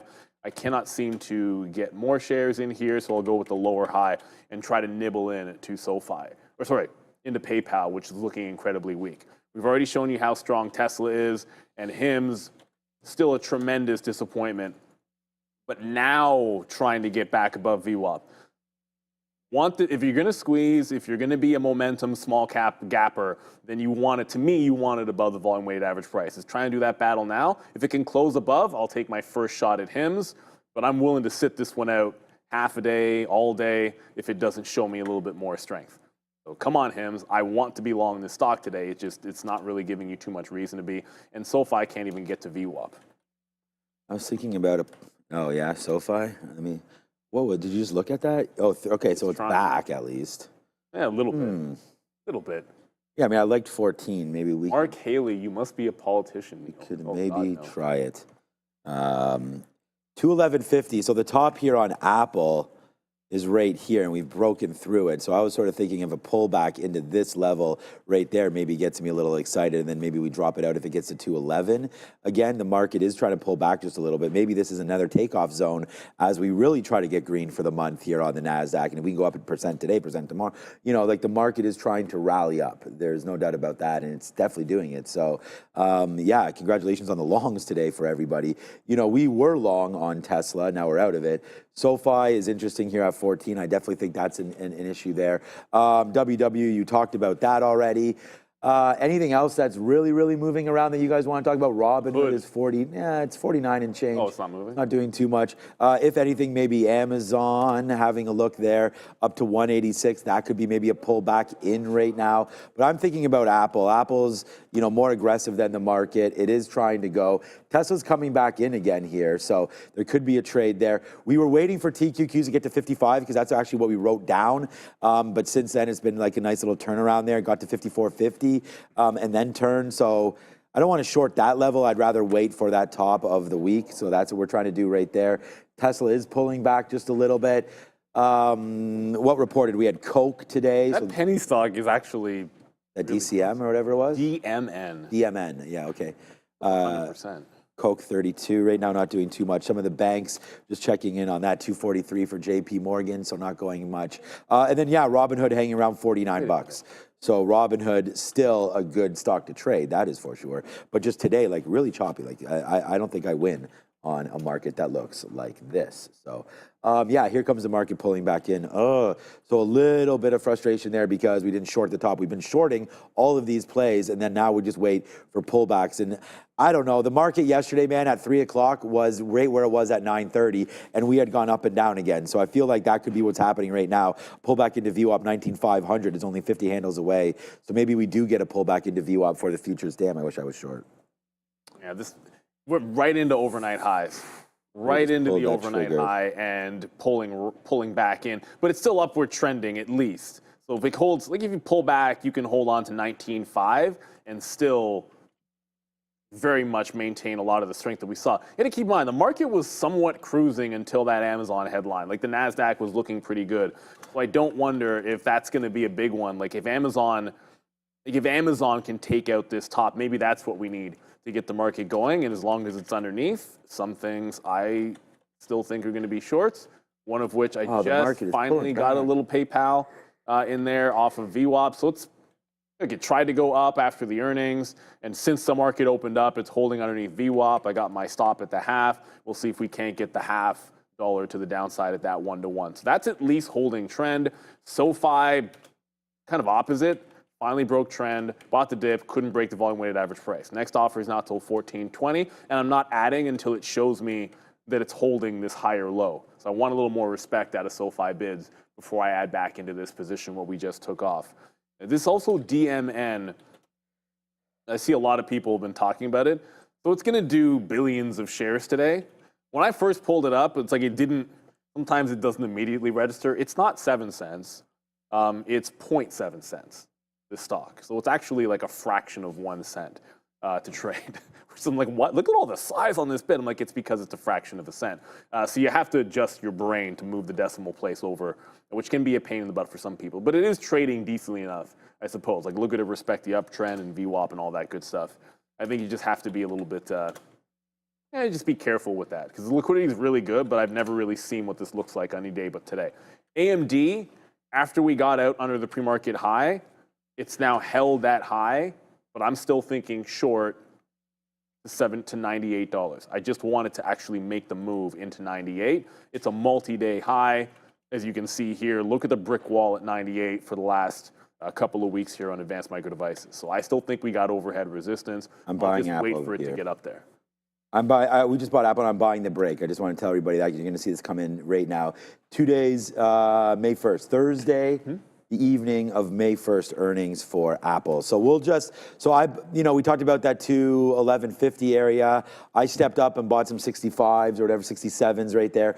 Got out for 30 cents. Again, we're finally starting to play a little bit of the long game right now in Apple. And the reason why I liked it was breaking through that weekly top, outpacing the market right now and coming up to 212. Now, I'm going to go long. I just play the break. I mean, Apple, the market came back in here, and Apple didn't do much. If anything, there it is. So now we're long. If anything, it tried to go back upside. So we get a pretty clean break on that one. We actually get 212s flat. So we'll have to wait to see now what happens with Apple. And we've played this break before, man. We hit Palantir break at 100, or I think it was, and we had to wait for a little bit of a pullback, let it settle down a bit. But right now we're into Apple. We're long at these levels. Let's see if we can climb just a little bit and get something out if we can. In the teens, if that goes. Okay, we just got 10s right there. We'll see if it can get back into the 20s and a little bit higher than that, trying to make back some of this, what we've lost early on some of those plays. And I'm not trying to trade to make anything back. It's just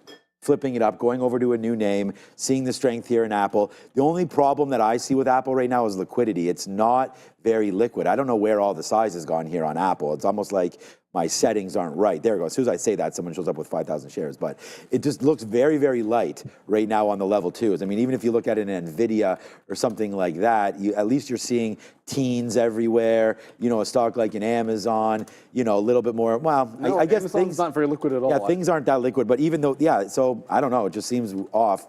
Let's see if Google has some liquidity. I mean, it's just like everybody in the market is waiting and figuring out what to do right now. And there's just not that much size pushing these things around. So now Apple's trying to pull back a little bit, woe is me. We're just going to wait to see. If it breaks that 211.50, then at least we can get out and we sort of have a plan of action for that. Let's see if the market now wants to either come off of that 212.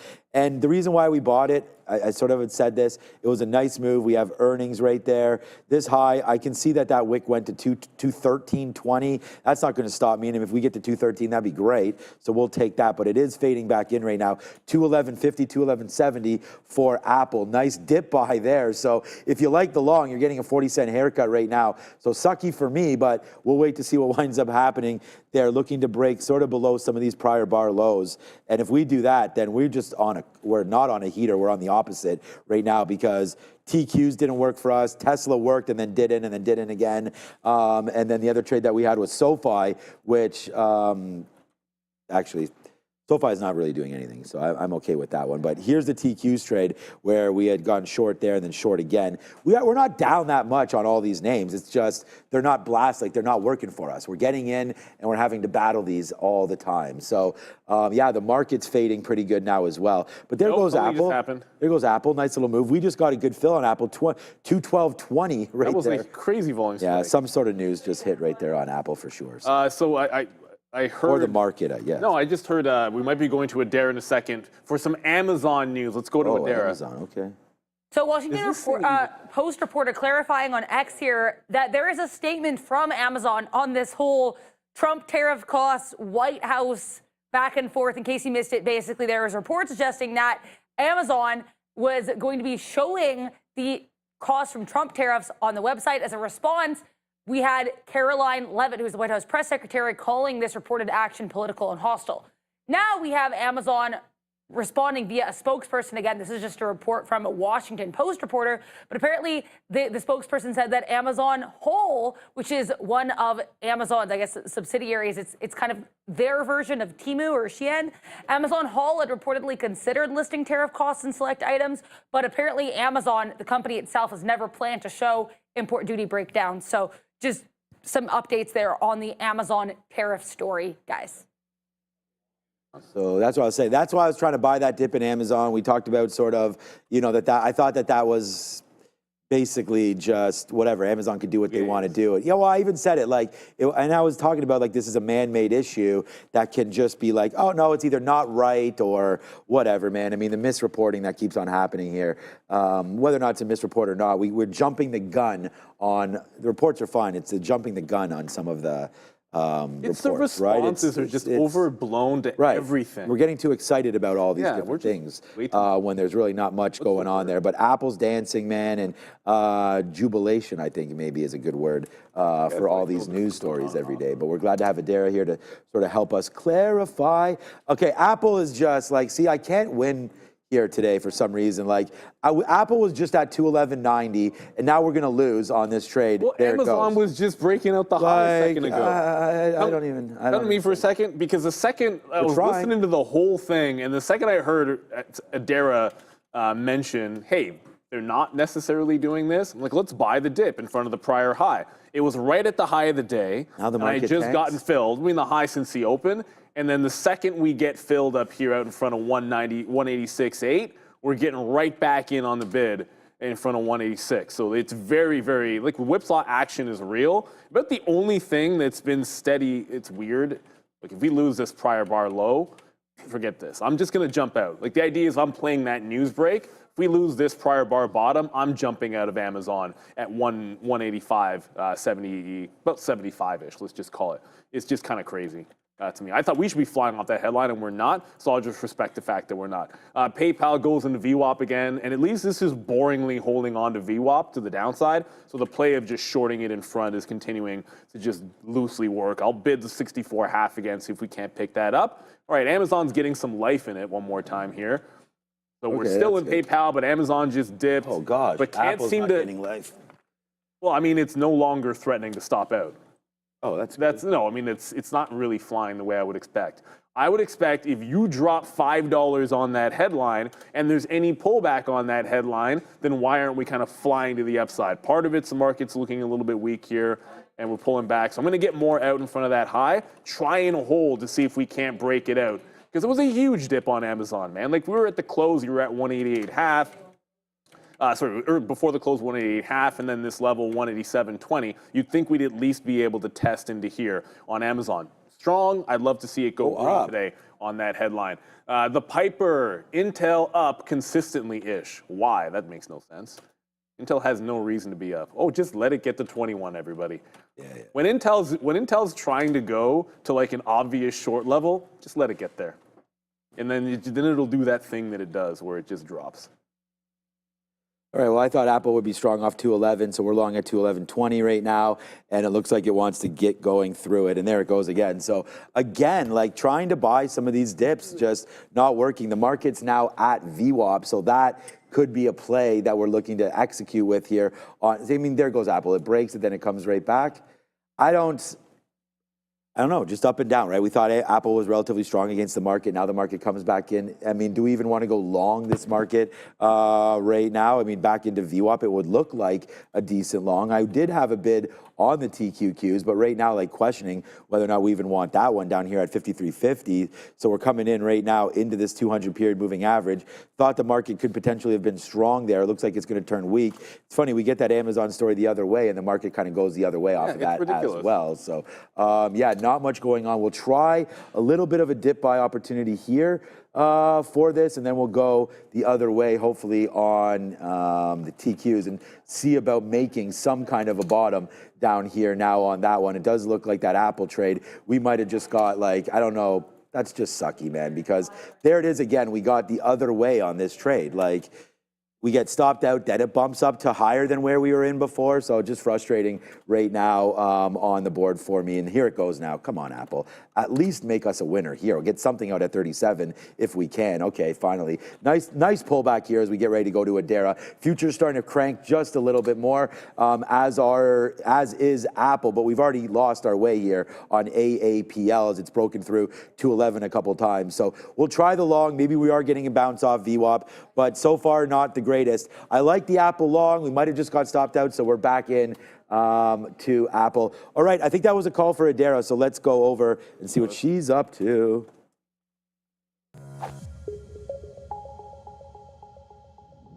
This is our small cap recap, and the IWM isn't up to much. It's actually down here on the days. You can see starting here in the pre-market making some lower highs. Then we get a bit of a push up here off the open, and we have been in full downswing basically ever since. Next level potentially of support for the IWM looks like yesterday's low, which was around that 192.50 area here. Let's talk about OMH. Oh My Home. This one has rallied before. It's got about a 1.3 million share float, so pretty small float. They did report their revenue for fiscal 2024 apparently up 118% year over year. Then we have DMN. Neil and Sean have talked about this one here, DMN or Damon Inc., because I'm seeing this apparently a Canadian company trading at a fraction of a cent. So very, very small from a cost standpoint here is DMN. And last but not least, NVNI. This one also has rallied in the past, like the other two names we have up here. NVNI Group has about a 6.7% short float. No news, and it is a penny stock trading around 21 cents right now. Make sure to like and subscribe. Back to the guys. And this part of the show is brought to you by Trade the Pool. We all know the saying, big opportunity comes with big risk, but what if that wasn't true anymore? Trade the Pool is redefining what risk means for traders. No more risking your life savings to prove yourself in the market. They give you access to company capital, up to $200,000 to trade real stocks, no CFDs, and your downside's limited to a single one-time fee. It starts at $47. That means no blowing up your personal account. You get to trade with serious buying power, all while knowing your loss is capped. Trade the Pool now offers an unlimited time during the evaluation, so you get the freedom to trade your way with no time pressure. Visit tradethepool.com and see how far your $47 can take you. Thank you. No cap. The ad is no cap whatsoever. Yeah, no cap. Just going, look, this market doesn't want the bid. I'm trying to figure, I saw CoreWeave, everybody. I saw the same spike. I was just looking at the stock, but we'll go back to it after we resolve this. We got out of Amazon when it broke that prior bar low, and then it wicked it, came right back, and tricked me back in. Jumped right back in with the stop at VWAP, so we might have trapped ourselves in that bad boy. SoFi is trying to hold on as well. I said wait till 13.7. Well, there's your bottoming tail candle at 13.7. So now I'm into this one and looking for the VWAP or trace on SoFi. Of course, the only thing it's, 13.7. That's what we wrote down initially, but I'm surprised it went down. The only thing it's just still holding the plan is like PayPal boringly is just giving you this. This happened the other day. It was like Alibaba or something. It just kind of kept working as resistance. Right. Everything else was like junk back and forth, and there was like one stock that was trading the range that you wanted. Right now, that's been PayPal and those earnings. But I'm going to take another leg out here at 64.6. Can't seem to absolutely flush just yet. Bobby Wingood.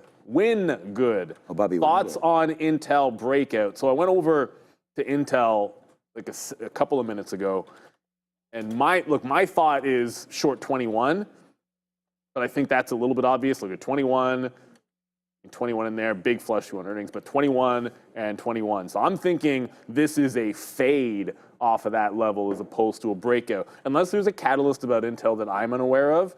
I know it's bottoming out on the daily chart, but as long as there's sellers at an even dollar level, I typically want to be joining sellers on that stock. Long term, I think we've talked about this before, it's seemingly like it's making a bit of a bottom there. I'm going to move this up a couple of cents here and try and catch this in the 70s and then continue to see if we can get a flush on PayPal. The market just broke through VWAP, so this market thinks I want to go. But I'll tell you right now, I am very surprised that Amazon is not taking that somewhat story reversal better, because it's about to break VWAP, and then we'll go for 2 trying to pick up the Amazon longs on the way back through. Meanwhile, it's like one of the original short ideas is just the only thing that's working cleanly. So yeah, the market losing VWAP, your shorts are coming in, everybody, if you got them. Nvidia short, maybe. I don't know. I was never really thinking about that. Tesla's not breaking lows, is it? No. No, not so much yet. Someone just said it in the chat. Yeah, we're just coming back to VWAP for a lot of these plays. I mean, Apple eventually broke 211, so we wind up getting out of that one as well. So we'll have to wait to see where we go on this. But I just want to show everybody, because, you know, the reason why I'm trying to get into Apple so much really is that, like, this little wick higher right there, this was tanking, and everyone, and then all of a sudden, Scott Bessent, this and that, it ripped, and we got that fill out of nowhere. Like, if we ever get an announcement, and look, I'm not trying to just go long just in case something happens. I'm trying to buy levels that I think are decent levels to buy, including pullbacks all the way back into here. But we are noting that breaks long have not been working. It worked on Palantir, did not work there at the top for 212. So the pullback in there, we just got stopped out at this level, but we'll wait to see now if we can get going. We're into the futures here, because there's things, it's been downside, but I really feel like some of these reports, if and when they finally kick in, you know, maybe, I don't know, just getting feels that we're going to go to Adara at some point. Like I really liked what we had just seen there on that upswing there for Apple. And I know we got stopped out and we're down on Apple today, but just thinking like there could be something brewing somewhere, like that Japanese deal, this thing with Amazon pulling back up now. The futures were just in the money there, about 10 cents. Now we're back down to flat again. So it's just, it's up and down and around a bit here. But I think this is a decent spot to think about the futures levels. So that's 53.40. Like, if we lose that, then, I mean, we keep getting stopped out, but eventually something's got to work, doesn't it? I don't know. Like, futures trying to go, there goes Apple trying to go. Maybe we do have a winner at some point. It's now 10:30, and I haven't talked about Palantir once. That's all the way down here at 113.50 again. So good move up to 116 today early. Had trouble saying that. I didn't even believe it myself. 115.80 right there. The all-time high for Palantir is in a 124-ish. Yeah, 124 basically top right there. I mean, whatever, a couple wicks up to 125, but we're getting closer and closer there for PLTR, and we're getting a little bit back now from the TQs. It's trying to go just a little bit. Up to 80s would be a good area to get out. So I'm gonna put something at 75 to take a little bit out here, and then we'll see if we can, there it goes. We'll see if we can get higher. This is kind of that blow that we're looking for here, and then hopefully Trump can come, and there it is, up to 211. Getting stopped out of that one sucks, but it's a good thing that we're back in right now to the futures. Let's see if it goes, and let's go over to Adara.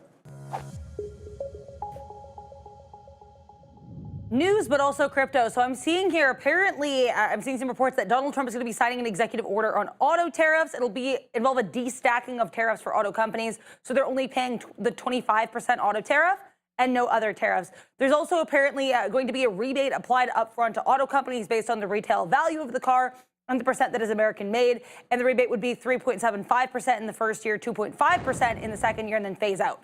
That is, again, reported by CNBC. Trump said to potentially sign here an executive order on auto tariffs. Let's talk here about Intel, INTC. Before we get to crypto, I promise, we did have talk here if there's an Intel story. So I looked into it, and the answer is sort of. So this morning here, we had Arquit, which is ARQQ, that is a quantum ticker, in collaboration with Equus and Intel, demonstrating a world-first quantum-safe, compliant architecture here for classified mobile communications. So Intel sort of implicated in a quantum story this morning. That's the only catalyst I could find on the stock. Let's talk about Bitcoin, because this looks a little bit like it's doing a bull flag on the daily chart. This nice push up here, last Tuesday and Wednesday. We've been consolidating since, making slightly higher lows, but we really are struggling here, staying above 96,000. Let's see if today is the day, but we're already back below 95, currently around 94.7. Bitcoin basically flat on the day. Ethereum, though, up about 1.5%, holding on nicely to 1,800. Doge basically flat. Cardano basically flat. BNB and Solana both flat. So crypto taking a little bit of a nap today as we have big moves in some of these equities markets. Back to you. Tesla is flushing right now. What's up with Tesla? It's just a tank job here on Tesla, down 2 points. It's breaking 280 to the Hit downside. Yeah, not looking good. Like the Friday, yesterday. My last trading day was Friday. Yesterday's lows, 272, going to be in play. Meanwhile, like this is what's crazy about this yo-yo market. You're breaking lows on Tesla. You're holding VWAP on the Qs. Like, yeah, that makes all the sense in the world. I mean, you'd say this is so much more of an individual stock, individual sentiment moment. Why do I have a short sell up here? Don't need that. Doesn't even make any sense. I probably meant to put on a different stock. Amazon bouncing off VWAP. We took the L in the initial dip before VWAP, but now it's trying to hold above the volume-weighted average price. So looking a little bit better is Amazon. But wow, Tesla in a world of hurt right now. It's trying to hold 280, so a bit of a double bottom. I think it could still go with the market. HIMS, huge disappointment. HIMS, at one point, HIMS was about to break VWAP, and I think it was go time, continuing to break lower. So this might fill in the way it's going, the entirety of the gap would be 31. I guess maybe that'll be the trade. HIMS just gives it all back, and you go long off the 30 to 31 area. Not exactly how I thought things would be going on that stock today. I thought we'd be long this multiple times on HIMS. Not happening. So Amazon, kind of a backtrack on that story, heading right back into the highs. 187 has been a hard top, so scalping out into the 187 if we can't here. This market, it's holding higher, so it's looking relatively strong, at least for now, unless you're Tesla. Yeah, I mean, and there goes Apple right back up to the upside, but we're long the Qs, so it's all good on that one. We did miss the VWAP for Apple. I was just like, man, I'm losing too much money trying to do this. Let's wait for VWAP. It didn't come in. I'm bidding 210.58 right there. Did not come in. Now back up to 211 and change. But the winner right now, we'll do this for Ozan. What's up? For anybody that's in the chat right now, we have a 30-cent winner. Whatever, we're not taking 30-cent hits or anything on here for the TQs, but we would like to see, again, if you take 20-cent hit there, 20-cent hit here, still 40 cents. So we're trying to make that back, see if we can get it going a little bit now on the TQs. Came right into the 200 and into VWAP. So we were more patient with this one than any other name so far here today for sure. I like your look there on SoFi. It fell right into the levels. Oh, it's still here. So this is, if I wasn't long the futures, that's why I'm saying I like this trade. Just don't want to be long everything. 1350 to 1375, a level there for SoFi that I thought we could play back into. Right into here, and that's where we are right now. So yeah, tough look there on SoFi. We're only one and done, but it still is trying to battle back from its earnings, and it was a great earnings call, or earnings report. I don't know what was going on as a call. Assuming the call was great. All right, so there it is, man. Take another piece, my friend, right there at 95. So we'll go chicken dinner winner finally for a symbol here today. And yeah, it's going to be hopefully a decent day. We watch out for crypto. 94.8 right now for Bitcoin. Some of the altcoins coming into play as well here today, as we'll just refresh this to make sure that we get, the most update look on this. And here we go. Bitcoin and Ethereum sort of leading the way one more time here today, with Ethereum up 10% over the last 7 days. So that's well outpacing Bitcoin. Yep, 24-hour marker, 1.6% there on Ethereum. Ripple still above that $2 spot where we added to our position. Hopefully that can wind up holding. Solana 140s. Have more of this than I thought I did. So we're going to say go Solana, and Cardano is my baby. So we'll wait to see where that goes.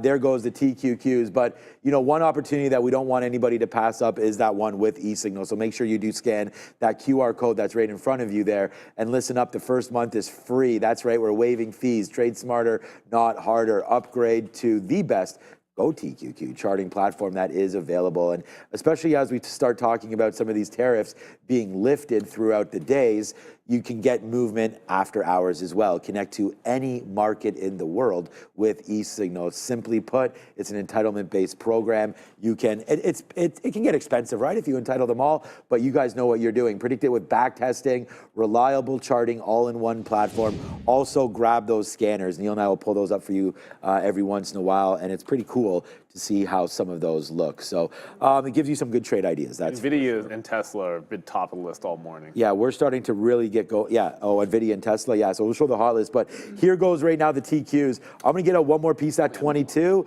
and it's been a good trade to get back into the long, and we put on a decent position just because. But we'll still be red on the day. We're trying to battle back from that Apple, which right now is ripping.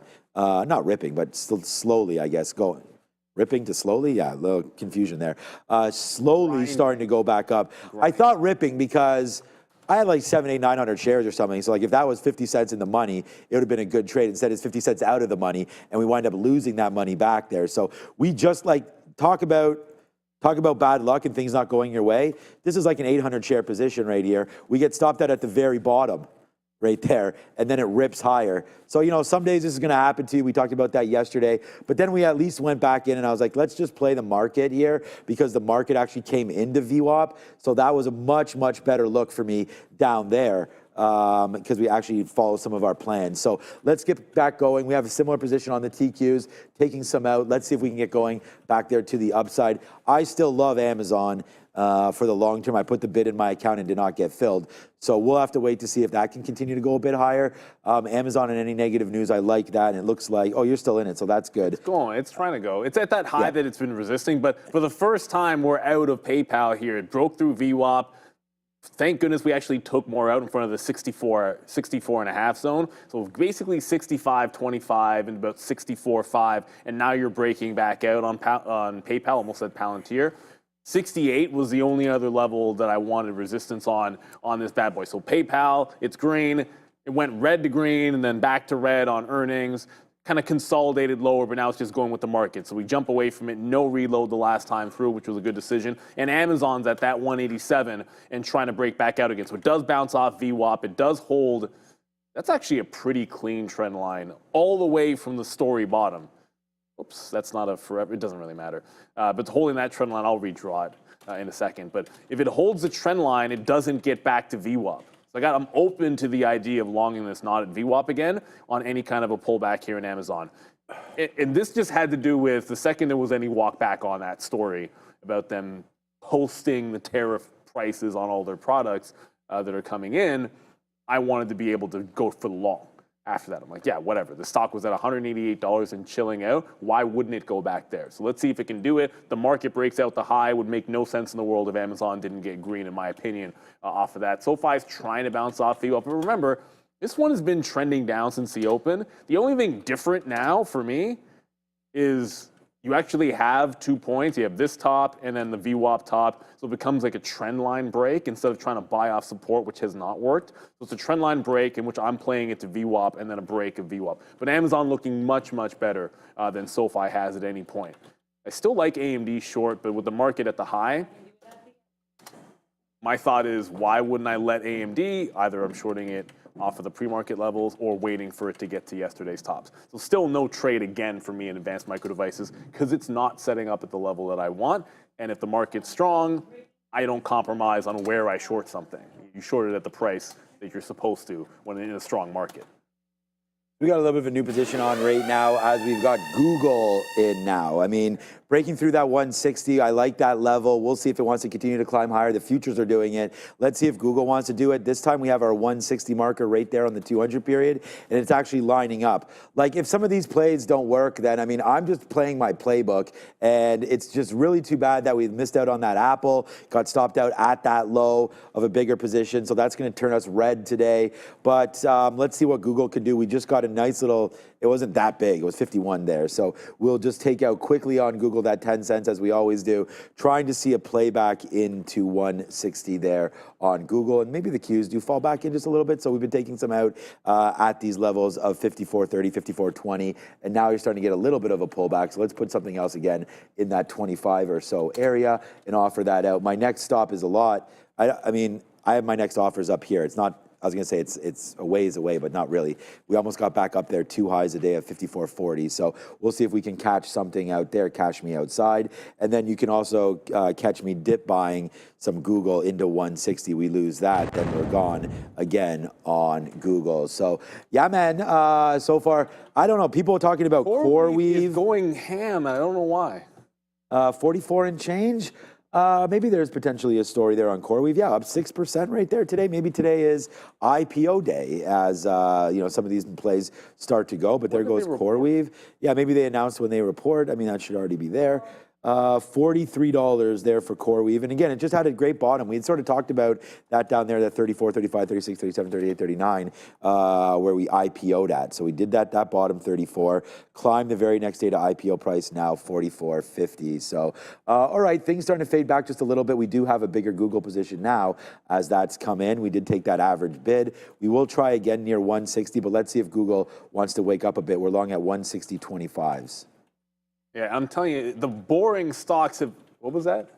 We're going to go up to Adara for a second, but I'll tell you right now, the boring stocks have been better. The stocks that are holding the same levels, to me, have been like much better. SoFi just, it was in the trend break and then did a topping tail candle. I couldn't can't get a break. It was going up there. I was looking at VWAP, then you're immediately breaking the low. Amazon is trying to break trend and go back into the volume weighted average price. So if it breaks trend, I jump out, but let's go to Adara. It's time for Sector Watch.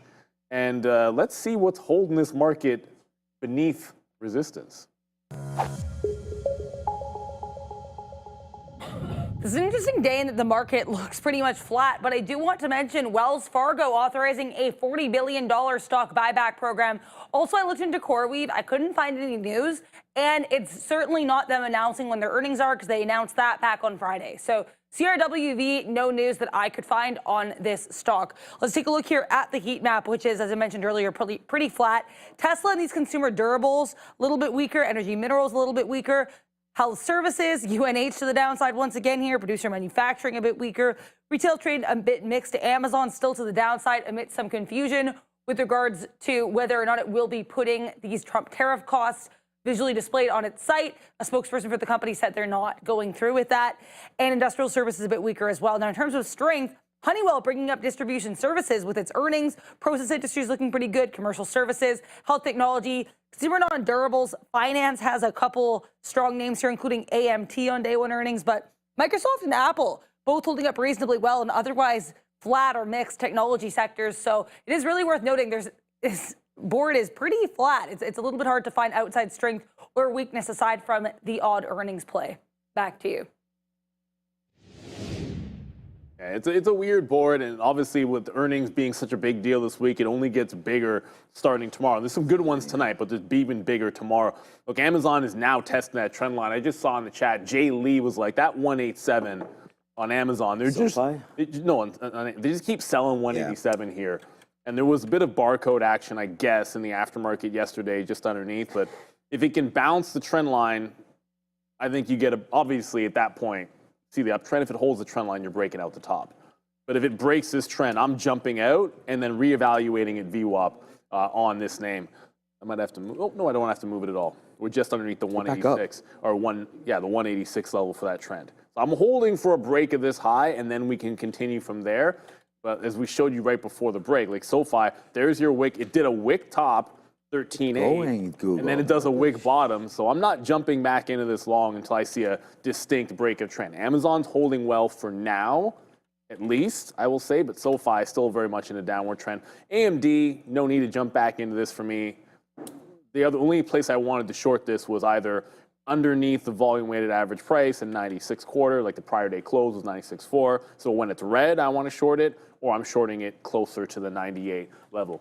Bitcoin looking pretty strong. I haven't looked at that enough. I see a few people mentioning that you're consolidating and breaking out on IBIT. Choppy action, which is good, I guess, if you're just support and resistance trading. You can see 53.85 looking good, but now you're consolidating at the high for potential breakout. The market is strong right now. So like I think you've got to be favoring long trades at this particular point. It's just a matter of finding where the strength is likely to continue. You got Nvidia underneath the volume weighted average price and kind of lower highs since making that top. You need some things to join into the party, or these futures are just going to keep stopping at 19.6. Oh. Yeah, I'm doing the same thing here with Google. I'm trying to massage some outs here to try to make back, like go from like almost scalping sort of what we were doing before. More scalping now as opposed to sort of what we were doing before, waiting for these big shots to just, fire off. But yeah, it looks like that was going to be a decent dip buy opportunity again for Google. So we're in it. We put on again a decent position. So let's see if, damn, Daniel. You just can't keep going, eh, Daniel? We'll wait to see if that wants to get back up there. Google just stops again at 160.30, like can't get any love. Hopefully that starts to, boost itself upside right now as the market gets right back into those levels. So we are getting more out of our TQs. And as Neil had mentioned there, I'm with him on that. I'm favoring the longs. I mean, I've got the futures and I've got Google right now into the long position. Apple can go directly to hell and maybe come back at some point, but I like the stock. We got stopped at the bottom there. That's my whole day, basically getting wrecked right there at the bottom. Too bad because that was $1 ago and it was, a big boy position. So unfortunately, we do get stopped out of that one. So now let's wait to see what happens here with Google. Again, another big boy, but we're just kind of scalping it out so we don't have to worry, put some profit back in our pocket. It's only 15 cents, but hoping for this one to go. The top is not too far away. The top is only 50s. So we're going to sit there, see if we get a test back into 50 again. We have some offers at 45. Hopefully that will fill us up. Obviously the TQs going would be really nice. And when you said, where it was Amazon going down, I thought you were going to mention SoFi because that does hit near that 1350 mark again.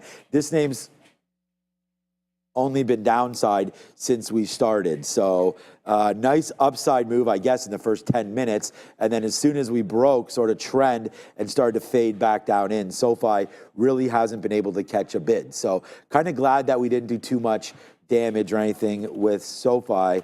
What is it for? Money Talks?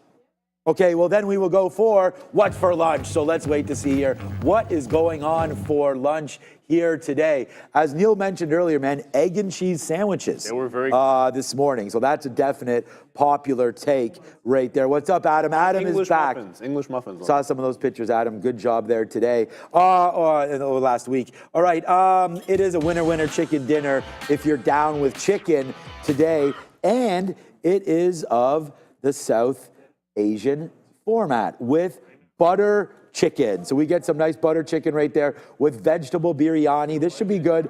Aloo gobi, which is great, which is like a cauliflower curry potato there. That's good as well. So that's what we got today. Butter chicken, vegetable biryani with aloo gobi. So a little bit of an Indian flair for lunch. And that, Joseph and everybody, is what's for lunch. Should be okay. We'll see. I'm hoping for tuna. Oh, get out of here. On the salad. No, Adam in the chat. Let's come to my screen for a second. At Sean Cantina, guess what I proposed to Celine?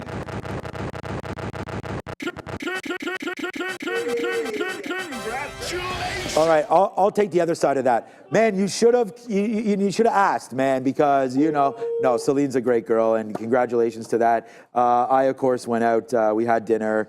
Celine, Adam, and myself, and that was a lot of fun. So shout out, great girl, and you did a good job doing that. You were a great spot as well. So congratulations, Mr. Deleuze, right there. Always great, especially when you can marry up, my guy. You know what I'm saying? Yeah, buddy. So, all right, let's go back over to the desk now, and we just got to get Sharif and my guy Joe engaged over there. So they're just buying dogs. You know, they could buy some rings. These guys.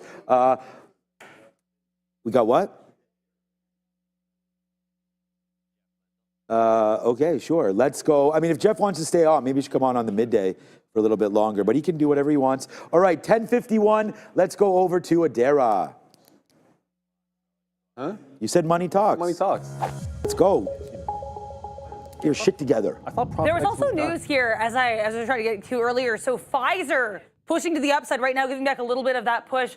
But the CEO of the company during their earnings call saying that they had, quote, productive discussions with the White House on tariffs. So apparently Pfizer having some productive tariff discussions with the White House and the Trump administration. Let's take a look at this DXY here, this 5-minute chart, because this looks pretty nice. We're in a little bit of an uptrend off of the lows. Then we break out the top here for that US dollar. On the daily chart, we are still very much in a pronounced and continued downtrend, but slightly higher high. If we can break back above that $100, potentially some more upside for the DXY, but generally this downtrend on the daily has not yet been broken, to say the least. Back to you. Thank you very much, Dara. And I do believe, and Without any further ado, we have our good friend from the OTC, and it's a good time. Hey-o. Mr. Mendel. We're excited to have you Hey-o. on. Why?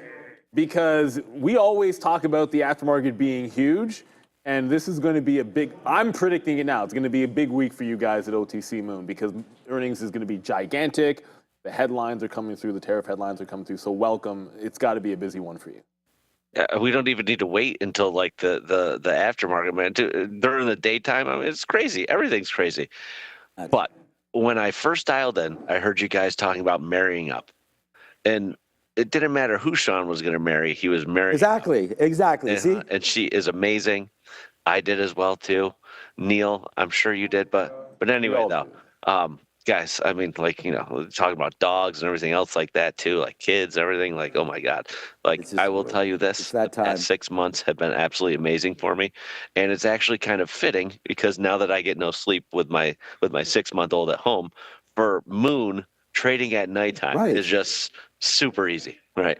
So anyway, though, guys, yeah, we're looking forward to a good week here on Moon ATS, our overnight trading platform for listed securities. Also, same thing goes for OTC overnight as well too. Kind of, you know, one-stop shop for everything, you know, from 8 p.m. to 4 a.m. Eastern time. So that was my little infomercial for the day. No, that's what we always talk about on here. There's more to life than obviously just trading, but trading is life at the same time as well.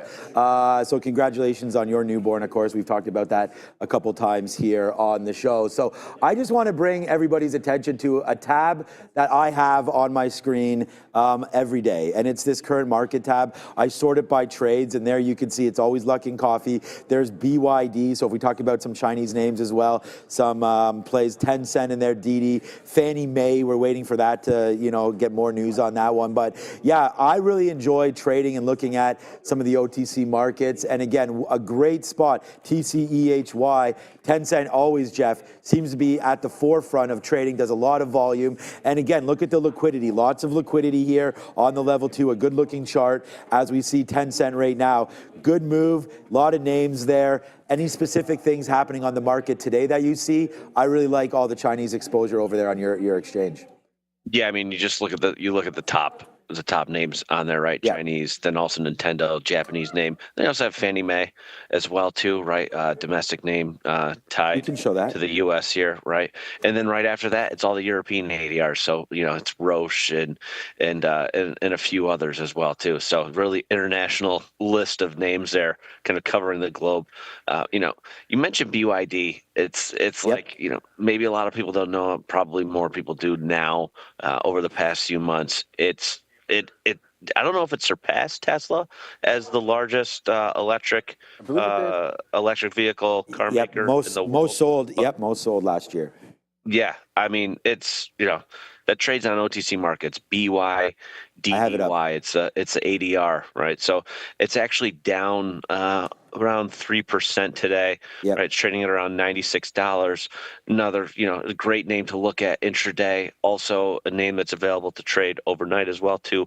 The local marketplace is open in it. So get a little bit of 24/5 trading action in these names. 24/5, I like that. And then here's Fannie Mae, if we want to come over to here. I mean, depending on the style of trade that many traders have, I mean, lots of liquidity. I see OTCN here is at the top of the book as well. So lots of liquidity. There's often, Jeff, been talk about the illiquid market sometimes that can be over there at OTC. But if we're trading some of these top names like we've been showing you, including a BYDDY, which is the symbol that we're talking about, still some good liquidity over here, over 270,000 shares. So definitely a great spot to trade some of these ADRs as we look forward.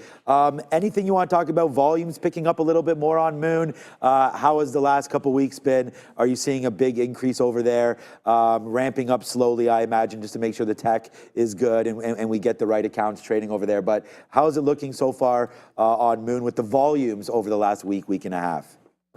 So it's growing right now. And then Nice. As we go into May, I think we're going to see a nice jump up in activity, and then kind of throughout the summer as well too.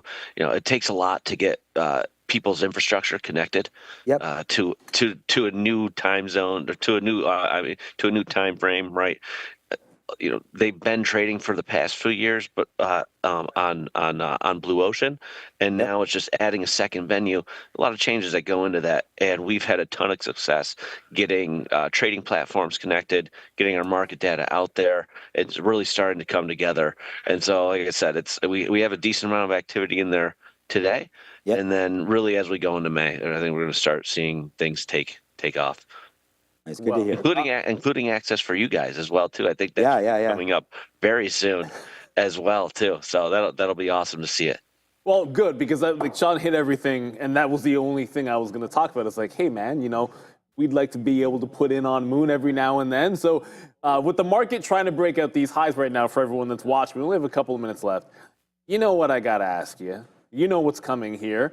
I'm happy with my Buffalo Bills draft because we're on the way to another playoff run. Are you happy with the Cowboys draft? That's all I want.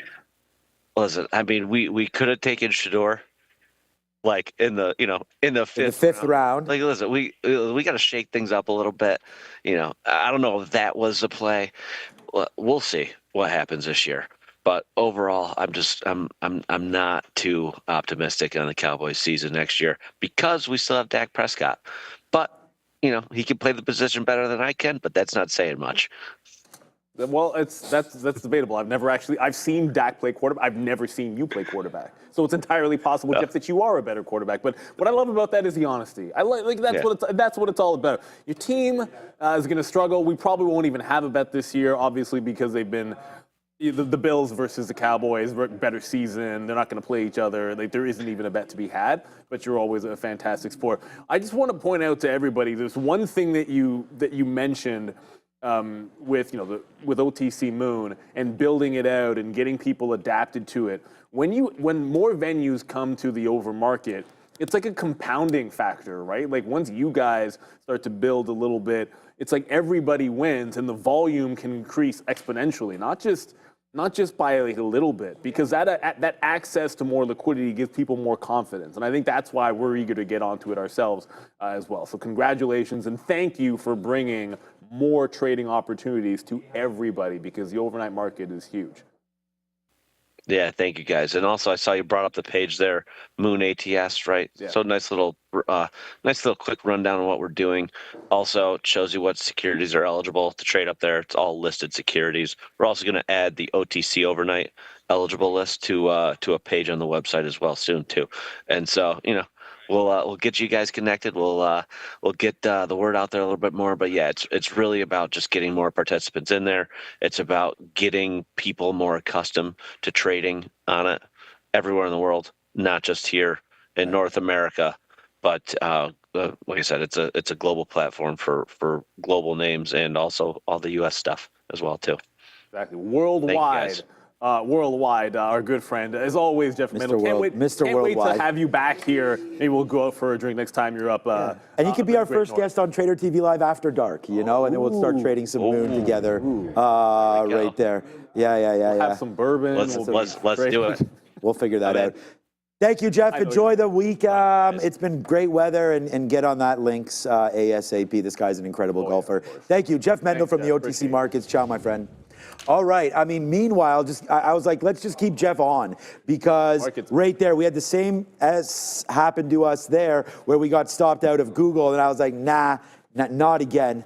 So we bought it back up. We're positive Google's going to be my top P&L name. And then there goes the Qs, man. Boy, oh boy, did waiting for a trade work out. We waited for VWAP there, bang. We wait for VWAP here, bang.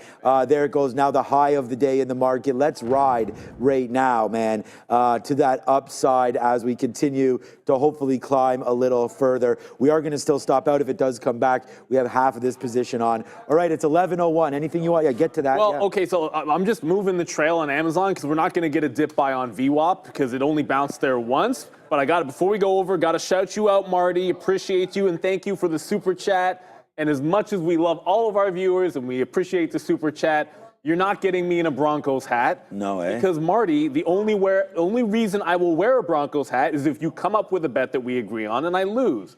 And because the Bills are better than the Broncos, that's not going to happen. And I have a Broncos hat that you'll never see on me unless you can come up with a bet. So you think of something. I don't know if we play each other this year, but you think of something, and I'll honor it. We can have a fair bet. And play each other. I have a Broncos hat that I won't have to wear, though. Thank you very much. We appreciate you. And apparently Homer Simpson also never liked the Denver Broncos, according to Ari Pages.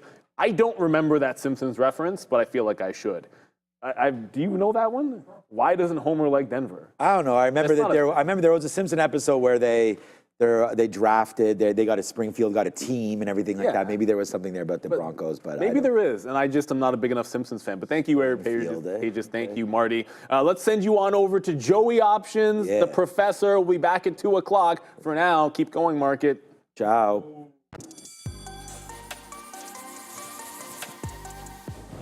Boom! What is up, beautiful people? Oh, no, damn. Oh, what happened? Greetings and salutations, beautiful people. Hard to break old habits, Joseph Wilson. Welcome to the Midday Show. Not the Learn How to Trade Show, the Midday Show. That's your boy, Joey Options, and I'm Sharif. And we already have a couple of OGs joining us in the chat. Shout out to Juan Padilla and the OG Gorev. I'm like mixing my words today. Shout out to Blue Arrow, Derek Thompson. Who's this? Kevin, Insta, Vern. We got the Roaring Griffin and Charlie Taft. How about Danny Koo? I thought that was KO there for a second. Cool man. All right. Philip, Oliver, Dupuis. We got Ginvesting and Draco. Matthew Cabral, Omar, Tez, Los Polos Hermanos. My main man, Adam freaking Deleuze. Congratulations, brother. We're wishing you a lifetime of happiness with you and Celine, man. That's fantastic news. Very happy for you, brother. Obviously, you are one of the OGs, and I'm very proud to call you a friend of mine. So shout out to ADL, baby. Go Arsenal today against Paris Saint-Germain. We got Jay. Not Jay Lee, but probably Jay Lee as well. We got Sadiq, God Emperor Almighty. All right, bro. John Manzoni, and we got Junior Fuentes, Clipboard, Aziz, Football Trader. Who else, man? Parabolic something or another. Jose, One Shot, Cute Me, Big Finesse. I like that one. Moonshot. And shout out to who else? Stefan, Sadiq, Satar, Why Not? Jimmy D'Souza, New Mexico Misfit. One more, Adara. We're going to say Pop La Cork. Adara, what's going on up there? On here, Sharif, is Meta's LlamaCon. As I mentioned, I was just seeing it this morning. This is actually happening today. It was announced a while ago, but Meta apparently announcing a new standalone Meta AI app. They also, it's called the V1, or I guess the first version here of their Meta AI app. Voice conversations in the Meta AI app, including full duplex demo, is available in US, Canada, Australia, and New Zealand to start. So that's just being released on their website. I haven't seen any link to any stream, but I'm going to keep an eye out here for updates. Again, it looks like some of these updates are literally being published on their website. So I'll keep you all apprised as this happens. Keep an eye on META, which has been pretty range bound today. Back to you. Thank you for that, Adara. Go ahead. Thank you, Adara, guys. So you can see I tried to long some IBIT here. Didn't work out. I'm frustrated because I didn't put it on enough size right there, and I was looking for the continuation, but the market doesn't want to seem to really get the ball rolling here. So we'll be a little bit more patient. We traded some SoFi this morning. Number one idea. And then I'm like, okay, what's going on with 1450? And then I take a look at the options chain, and then you can see we had a supply zone there. So if you guys have the ability to pull up yours, then you'll be able to identify what's going on in the 14s and why we couldn't crack through that area. So I flip short, and then I get out as we pop back. But that wasn't a bad trade to the short side. Still red on the day, that's okay. Because I tried to push heavy on SoFi on this continuation, so you can see. We'll zoom in where we got it.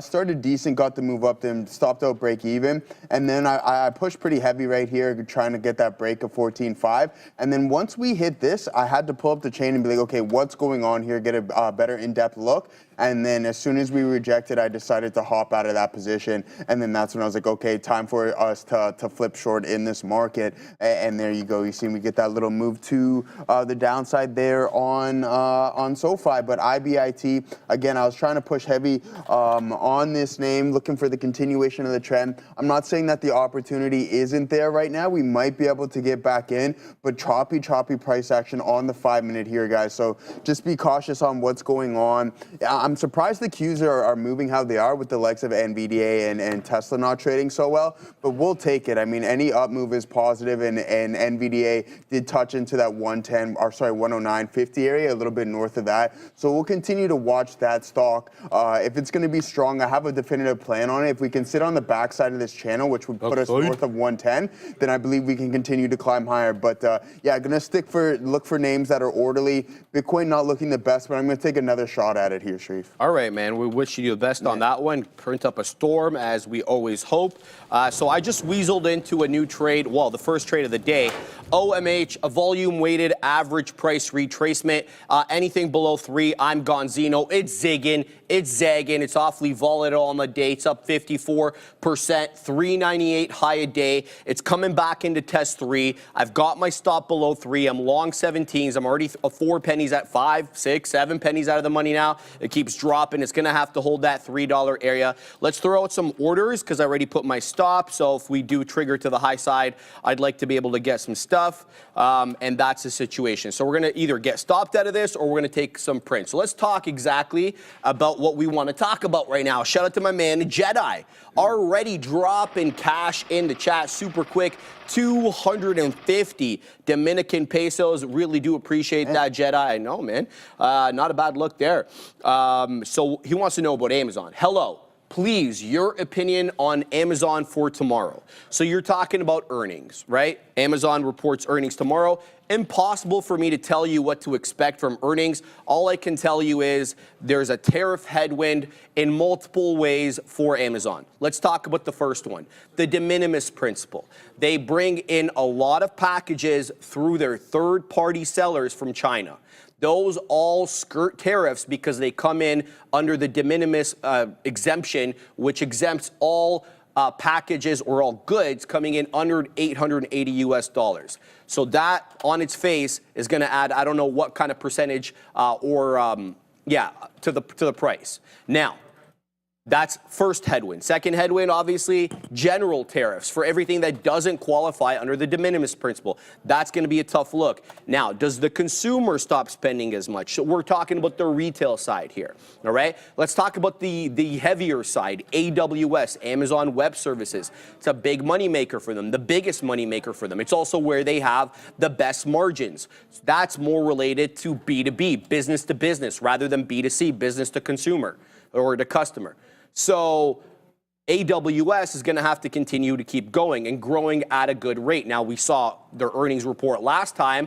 We're getting slow. We're getting a reduction in the speed at which we're growing on AWS. So that's a concern. And we also saw Google with Google Cloud Platform miss on Google Cloud. So if that's the canary in the coal mine, well, we'll have to wait and see. Now, that's the story from the kind of the fundamental side. You saw this morning, though, Amazon come up and maybe antagonize the administration a little bit. I'm not really sure how to digest this piece of information. What they did was they said, look, any product on our website that goes up in price as a result of tariffs, we're throwing on the price.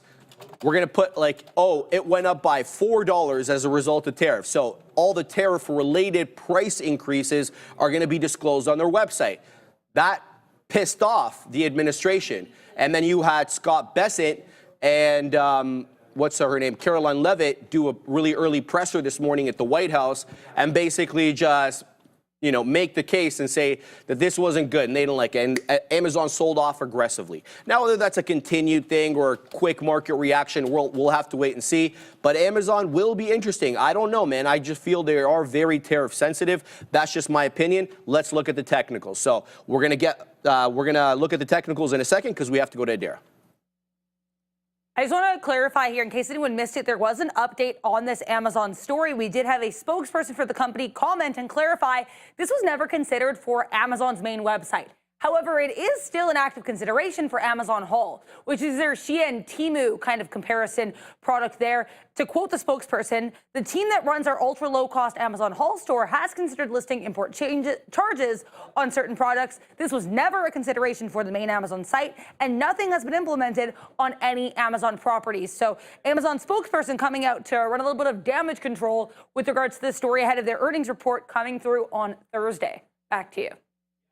It's one of those cases where you can't put the toothpaste back in the toothpaste container because we'll have to wait and see whether that they've pissed off the administration enough to kind of reap their the vitriol from that. So we'll have to wait and see. Technicals, it's a good double bottom over here. If I can show the chart at 165, but it's doing much like the overall market has been doing. It's got this higher low pattern coming into that previous area of support. I'm going to say around 190 and then making kind of a full stop at that 190 area. What keeps me optimistic about this type of pattern in here is the higher low situation. So you're almost looking like for that ascending wedge flat top break. We've seen that on many different parts of the market. Like, let's have a look at the NQs over here. This is going to be the daily on the NQ June contract. Same kind of thing. You have this, you know, 19,500 area top or 600, whatever, you know, generally the same area.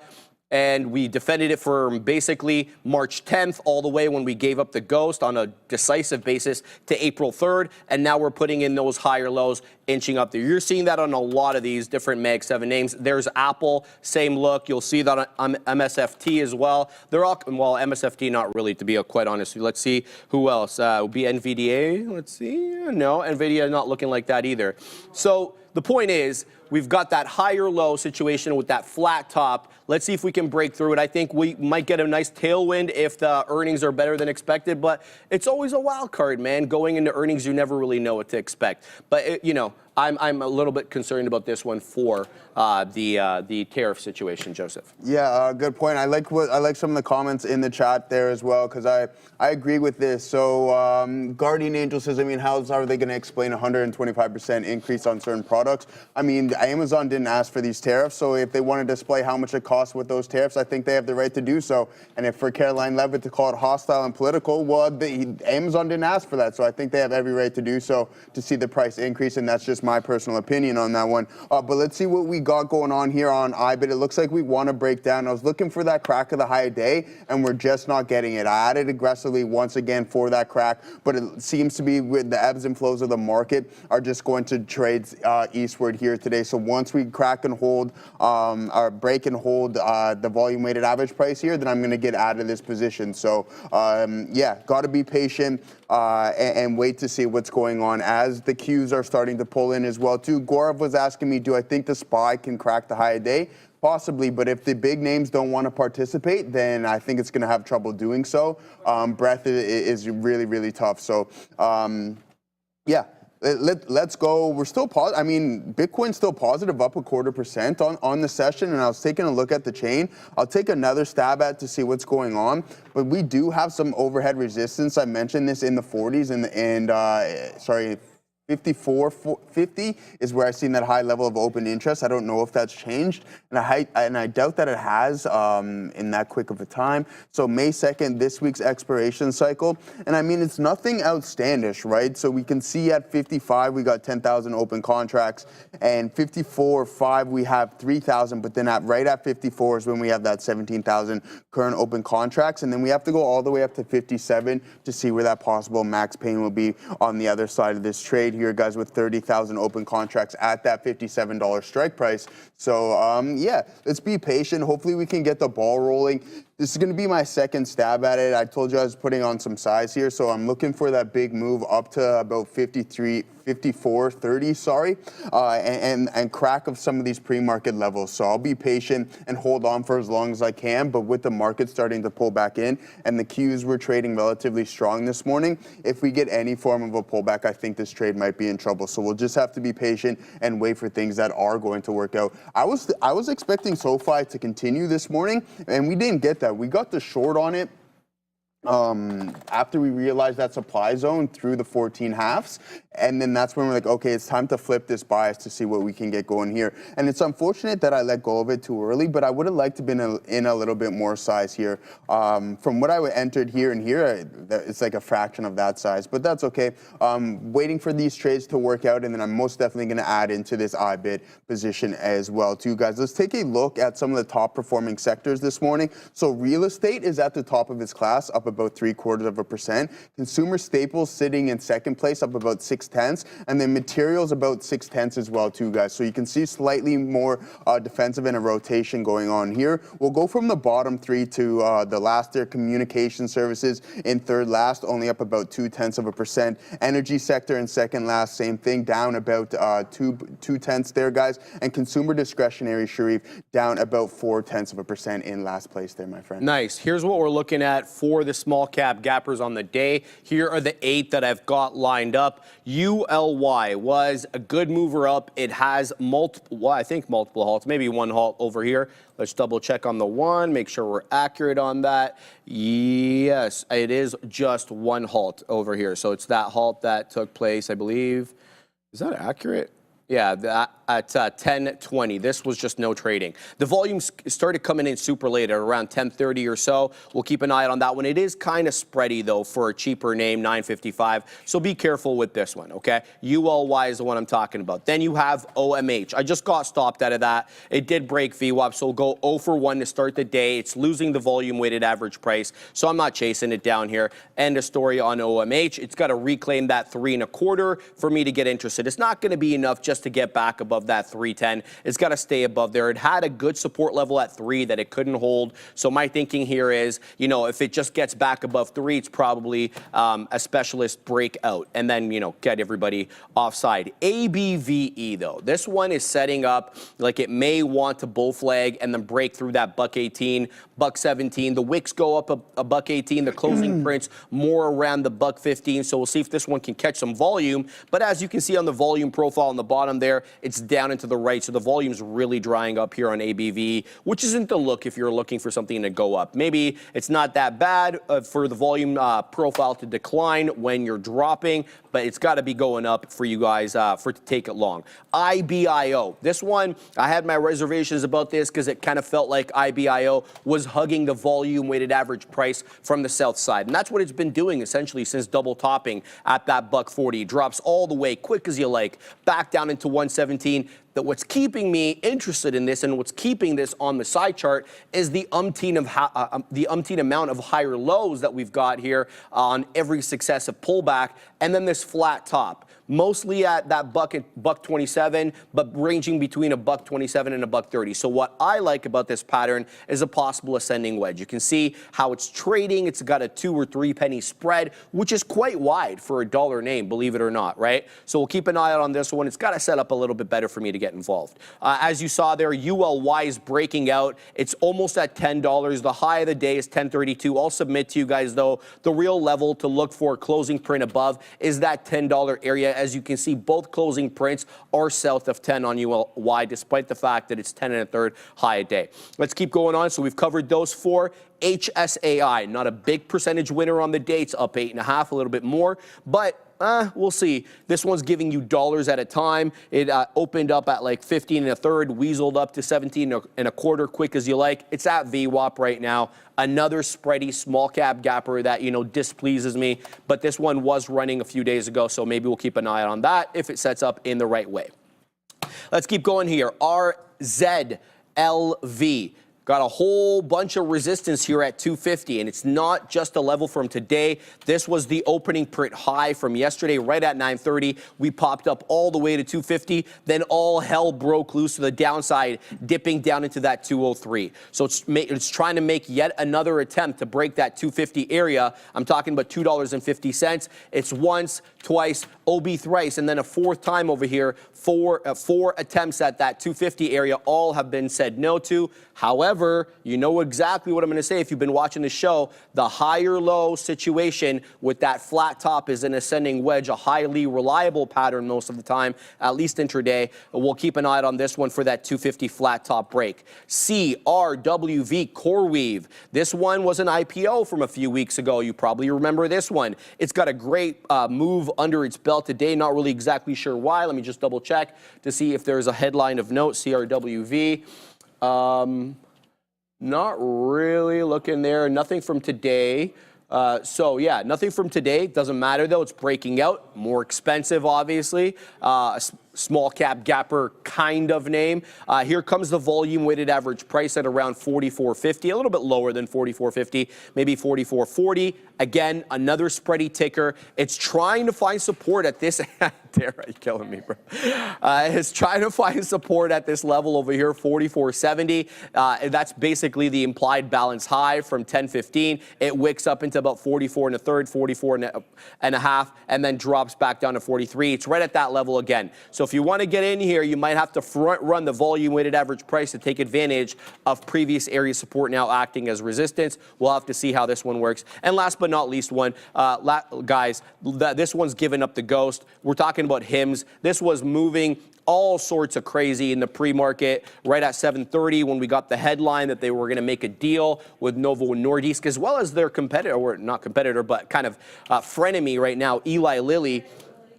Get it, Lily, says Adara, because they're going to continue to sell their products despite the fact that they're compounding them and therefore competing with them. So HIMS giving up the ghost. It's not all the way back, but it's definitely off the highs, and the volume profile is dropping here, Joseph, but it's still up 18%.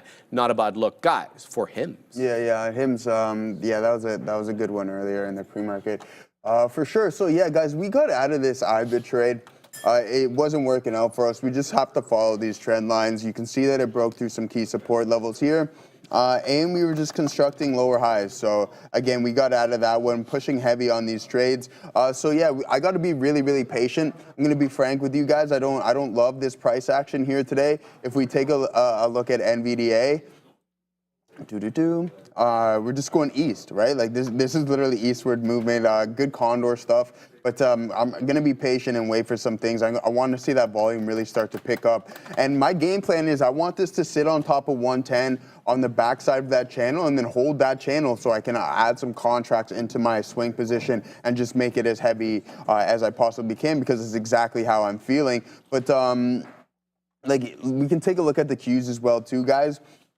I don't love I'll talk about it throughout the day until we get some volume to step in. I don't absolutely love this price action. So if you're range trading, then it's great to sell the highs, buy the lows, and then maybe you can get that fluctuation within this because a lot of the names are trading sideways. So we got Nvidia and PLTR is doing the exact same thing. We'll take a look at PLTR.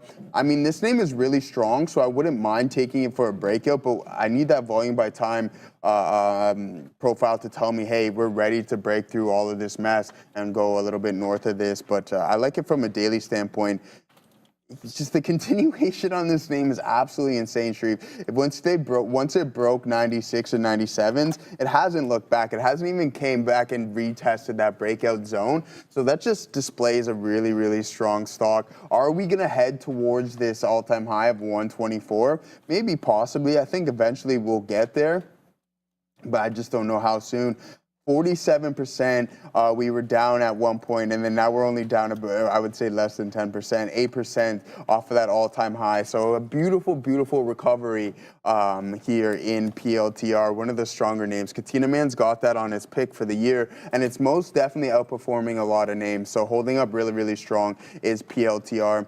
I don't know which way Nvidia is going to break. I think that's such a great question. And what's going to display it to us is the volume, right? What we need to focus on is if we're either going to break it to the downside or to the top side, we want to see the participants of that party really start to put in some volume. And then that's when we can classify things as a genuine move and look for that breakup or that breakdown within this. But what we can do is just basic technical analysis from this point, right? You can see that we have a support level right here. And then you can see that we're also forming these, we're constructing these lower highs consistently throughout. I like the compression pattern. Now we just need to be patient and wait in order for that volume to step in and then confirm which direction we're going to break out. We know that we have a lot of open interest through 108 all the way through to 113 here on NVDA. So there's a lot of supply. Who's going to absorb that supply? I'm not too sure, but we're going to head back to Adair and then we'll get back to these markets. Breaking news here in a small cap. It is LUCY. You may remember Lucy or Lucy Innovative Eyewear. This company has made some big moves in the past. I remember Sharif trading this one over probably around a year ago, but LUCY making a nice push to the upside with news. They announced here on X their official launch of their partnership with Reebok Smart Eyewear powered by Lucy. So again, Lucy reportedly, or not reportedly, confirmed by the company to be powering Reebok's Smart Eyewear. So LUCY to the upside, catalyst to your Reebok partnership. We have a 1.13 million share float and a 13% short float for LUCY. Back to you. Anything there, brother? Yeah, we're cooking up a couple of trades here. AREB, we're long. We just went the beak through 4 a few times. It's having trouble with 4, full disclosure. So shout out to, I forget who even mentioned this in the chat for you. I'm waiting here for the dip trade. There we go. Now I'm looking to defend it into 80s. So we have a better cost basis now. So let's throw out some orders on this bad boy. See if we can catch the move up if possible. AREB up about 17.75%. It's at the 10 exponential on the 1, not the 5. So I'm flipping back to the 5 to see exactly what the situation is. Now we've got a bit of a seller here in the mid 90s, excuse me. So let's see if we can catch that move up. It's a 1 penny spread, which is not that bad of a look for this one. The other one I'm involved in, RZLV. We're break even on this one. It's showing me 49s. I'm long 50s. So looking for this one to continue north. We'll see what this one wants to do. Back to AREB because this is the one I'm trying to focus on the most. I'm worried that the sellers are incrementally moving down step by step. So we were getting rejections at 98s. Now we're getting them at 96s. So I'm trying to keep an eye out on this one. AREB now, it broke out quite aggressively. So it's one of those situations where the volume weighted average price is markedly higher than the 10 exponential moving average. The 10 exponential is around 350, while VWAP's around 3 3/4. So it's nothing that I can do here with 3 3/4. With the 10 exponential moving average, it's going to be a defendant of VWAP. VWAP, as I mentioned, about 373. So I'm trying not to get too quickly into this level, knowing that I may have to defend that volume weighted average price. It's zigging and zagging right now. So let's throw out the order at VWAP in the mid 70s. I'm going to throw that right now as it does drop into that level. So let's see if we can pick something up there. It'll let us in. So now let's move our stop into the defend of VWAP. So we're going to go like this and then all the way back down into here. Sorry, just give me a second. Adjust my stop. There we go. We'll throw that stop on there. So now it's going to have to hold VWAP. Otherwise, I want nothing to do with it. Back to this one over here. We're still waiting on RZLV to break through 50. Where do we got now? So we got 50s. Let's go ahead and wait at 52s as well to de-risk just a skosh. So keeping my eye on AREB. We got 93s on now on AREB. So so it behooves me to weasel out some in the mid-90s for a pop-up, but it's going to have to hold VWAP. Otherwise, I'm Gonzino, Joseph. Gonzino, all right. Yeah, guys, so that wedge is starting to break out here on NVDA. I posted up to add a little bit more to the position for the retest of this area. You can see it's starting to come in. But one thing that we need to pay attention is to this right here, folks, all right? So you can see we're not getting that breakout volume that we necessarily need just yet. We can obviously stair step, but I'm posted up here looking for the add. Unless we completely break down, I do believe that we can continue to climb higher, but there's going to be a big major issue. And sometimes we need to follow it. If we decide that we want to crack through some key support levels, then we have to listen to what the market is telling us. And what is exactly it telling us right here? Look at this supply zone all the way. I just mentioned this from 118 to 113. That is quite a bit of liquidity that needs to be absorbed. So who's going to absorb that? Who's going to grab it so we can have enough demand to climb higher? I wish I could, Sharif. So then we can just continue to move, continuously move higher and have that path of least resistance that we currently and always talk about here on the show. So again, hyper focus on this. This is why we're kind of stalling. We're getting that sideways type price action. But if we are going to break through, we're going to need to blow past all of these strike prices in order for us to get in any form of, I'm not going to call it blue skies, but into cleaner price action type trading. There you go. I just caught a fill on that ad. If we break down here, I'm going to have to get out at the crack of the support zones. So again, we're focusing on this to see if we can get through that. If not, we got to listen to what the market is telling us, and there might be a potential short to be had here on NVDA. Still positive on the session, but just holding on by a thread, Sharif. Okay. So I would like to break, obviously I would like it to break up. I'm sure a lot of people would as well too, but again, we need to focus right here. Well said. This is going to be a very inflection point here in this trade. Los Pollos says he's long Qs. Yeah, it's a tough look, brother. It's a tough look for these longs, especially if NVDA decides that it wants to break down. It's not going to be a good look. We got the likes of Google also heading south of the volume-weighted average price, and if we want to go through some of these big names, we are slowly starting to curl over with the likes of Amazon as well, too. So, I think today's one of those wider stop type sessions and just like smaller size, all right? Smaller size, wider stops, especially until we get that confirmation on the breakout. And I told you there's going to be multiple signals that will give us that confirmation, and that's going to be the volume by time profile. And then you're going to see that momentum and the speed come into the time of sales. And that's exactly what we're looking for here. And we're going to be patient to wait if that comes in. I think we're positioned really well here in NVDA. We're right at the volume weighted average price, exactly where we want to be, because now our risk profile is defined. If it cracks the lows, we're going to get out of this trade, but we're looking for the breakup here in NVDA, Sharif. VWAP doesn't work, they say. Who said Don't that? buy it Who's off they? VWAP, they say. Who's they? VWAP's just a line on the chart, they say. It doesn't matter, Neil. Who said? Come on now. Boom! A VWAP dip trade on AREB. I'm getting excited. I mean, look. We gotta get a little excited. Did you say VWAP? Joseph, I'm setting you up perfectly for this, bro. I mean, if I don't see that video in 5 seconds, Joseph, I'm gonna be really disappointed, bro. Where is it at, bro? Where is it at? There it is. There's my guy. Go check it out. My guy. 3,400 views now. Go check it out. What is it? Sharif just nailed the VWAP trade. I'm in right at VWAP. It may or may not work. It's looking like it's not gonna work, but what will work is you watching this video and hitting the like. Much appreciated on that front. So yeah. I love it. I love it. You suck, Jose. Shut up. So I got VWAP at 378 on this one. We scalped up a storm through $4, so good luck there. Very happy about this trade. We'll keep this one on the hook. AREB, whoever told me about this one in the chat, I think it was Brent Rex. I'm not really exactly sure. It's a lot of messages coming in fast and furious there. So thank you for pointing this one out. I didn't actually have eyes on AREB, but this is a good look right now. We'll keep an eye out on this one. The other one I'm involved in, RZLV.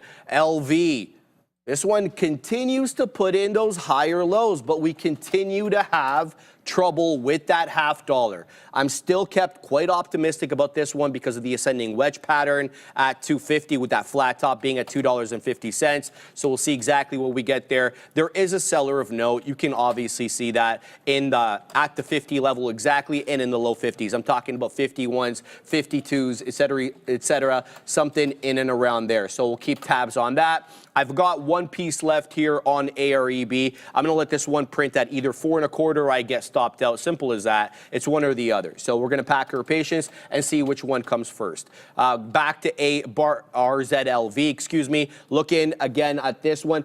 Look, if this one rejects 250, and then it comes back down, I'm picking more up here at around 245, 244. It's been quite respectful. I'm talking about RZLV of the 10 exponential moving average on the 5. And if that's going to be the case, then let me take advantage of it and actually size in. So I got some at 46s. I don't mind adding at 40.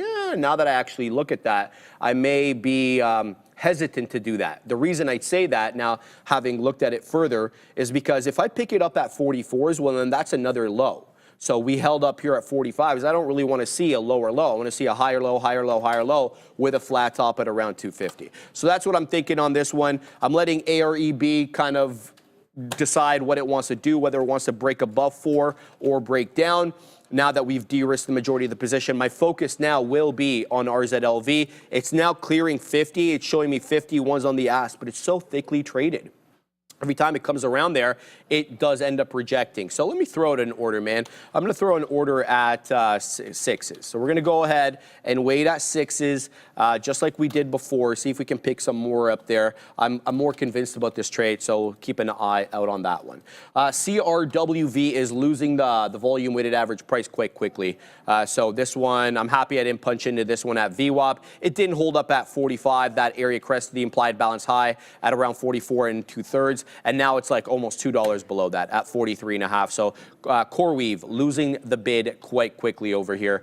So we'll have to keep an eye out on that one. If you're going to trade it, be careful with that. All right, here we go. RZLV back up into 52s. That's going to be my first profit taker. But as I've mentioned, very thickly traded and really having trouble taking out levels that decisively. It feels like it takes some time. But ABVE, man, this one continues to run quite aggressively. It just printed the day high at $1.26, so it's above $1.25. Look at that flat top break, man. Beautiful bull flag pattern. We talked about that 115 being where the closing prints were. 118 is where the wicks are. So I'm a buyer here on ABVE at the volume, or sorry, not the volume weighted average price. Well, I might pick up some there, but I'm going to pick some up off either 15s or 18s. Okay, my thinking here is that was an obvious level of resistance. So if it does come back into that level, I take my chances for it to be support this time. So that's my thinking about that one. Okay, now we're taking prints here, baby, on RZLV. All right, so there's the first print so far. Let's get some more out here, man, because we got some shares. So there we go. Boom, into 54s. Now we're waiting at 55s. Joseph, what do we got on now? 49s? Yeah, we're celebrating 6 pennies over here. I'm sorry.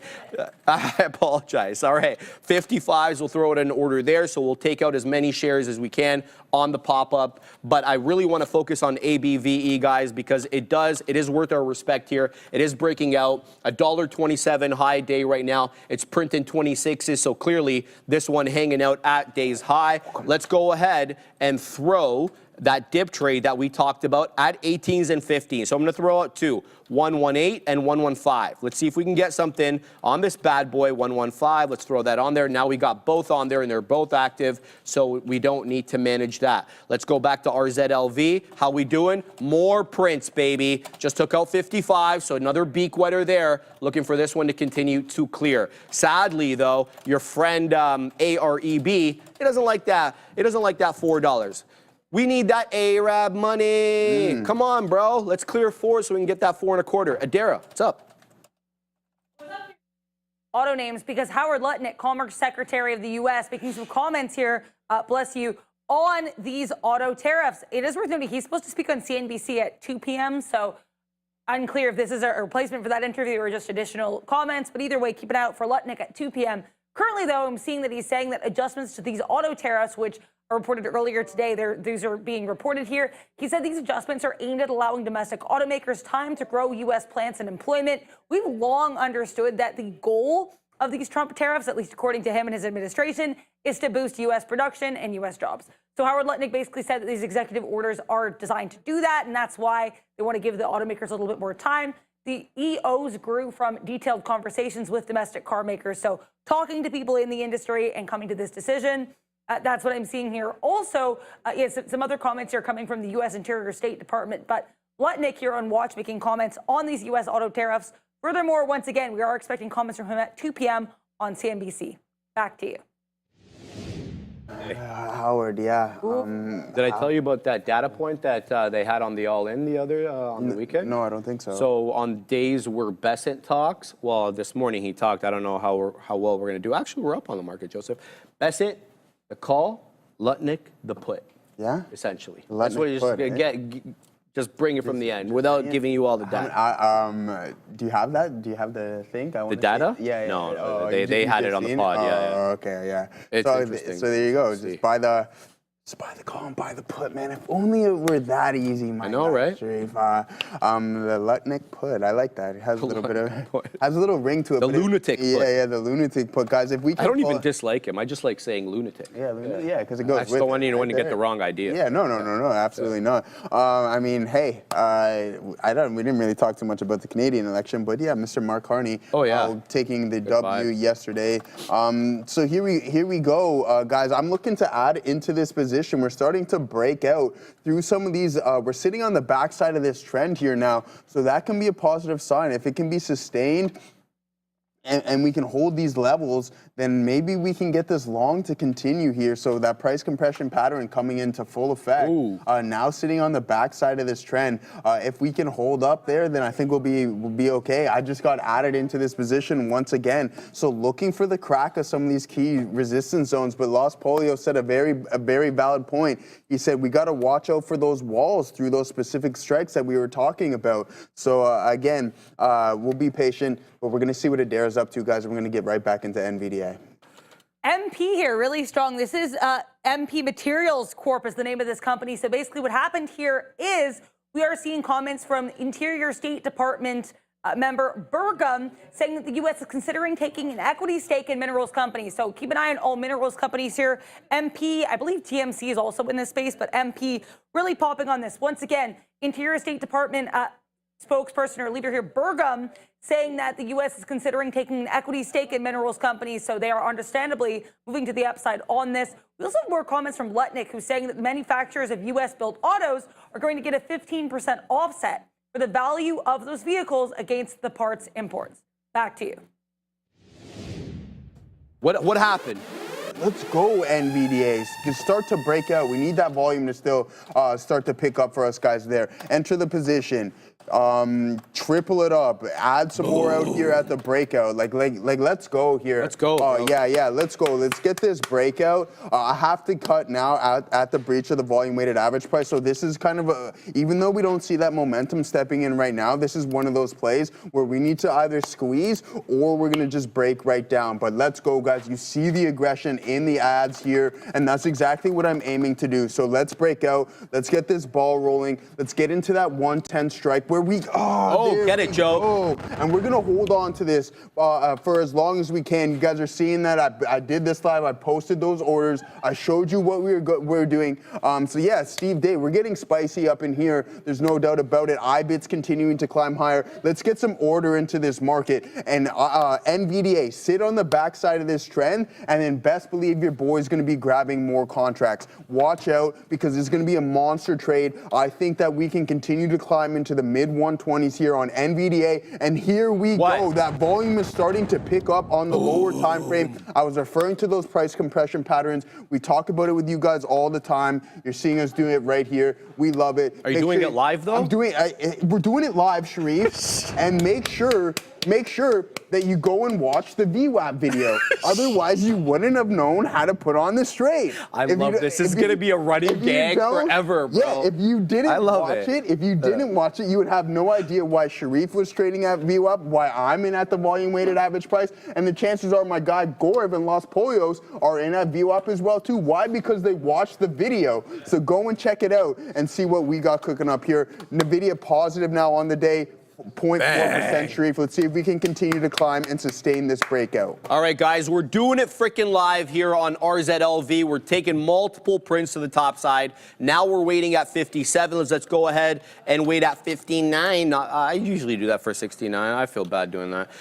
59, we'll wait there. We're also doing it freaking live on AREB. This one did move up into 415, but I got a little greedy. Full disclosure, I didn't want to take it out there. I wanted that 25 print. I've only got one more out on this bad boy, and now it's coming in against me. So the deal is going to have to hold up here, above my entry at 378. We're currently 20 pennies in the money. I don't mind giving this one a little bit of room. I'm talking about AREB and RZLV. Now, I got into a newer position now, and I'm in 3 pennies out of the money on this one. I'm talking about ABVE. So I wax poetic about that $1.15 to $1.18 being that level of key support. It was previously resistance. I'm looking for it to be support this time, now that it's weaseled up into a $1.33. So here's the deal. Anything below that 108 area, we're gonzino. We've got 17s on. It's giving me 15, so I don't feel too bad about this, but I'm looking to stack up the orders above 20. So that's my move right now on ABVE. Let's see if we can get a print on this one, but we're doing it live right now on both AREB, which is coming in again here, and RZLV. Adara, I hear there's breaking news. Yeah, there's a nice little push up here in these automakers, including Stellantis and GM. Howard Lutnick, U.S. Commerce Secretary, saying that tariff relief is available to all U.S.-built vehicles. Furthermore, he also said that the tariff will apply to foreign car makers building in the U.S., so that's kind of confusing. But either way, looks like any vehicle built in the U.S. will be eligible for this tariff relief, according to Howard Lutnick. It's also said to be phased over 3 years to allow automakers to produce supply chains in the U.S. because, again, that's been one of their stated goals as of late of these tariffs, to have more U.S. production. So keep an eye on this story. Also, Howard Lutnick set to speak around 2 p.m. on CNBC, so likely we'll get more comments from him at that time. Back to you. Right.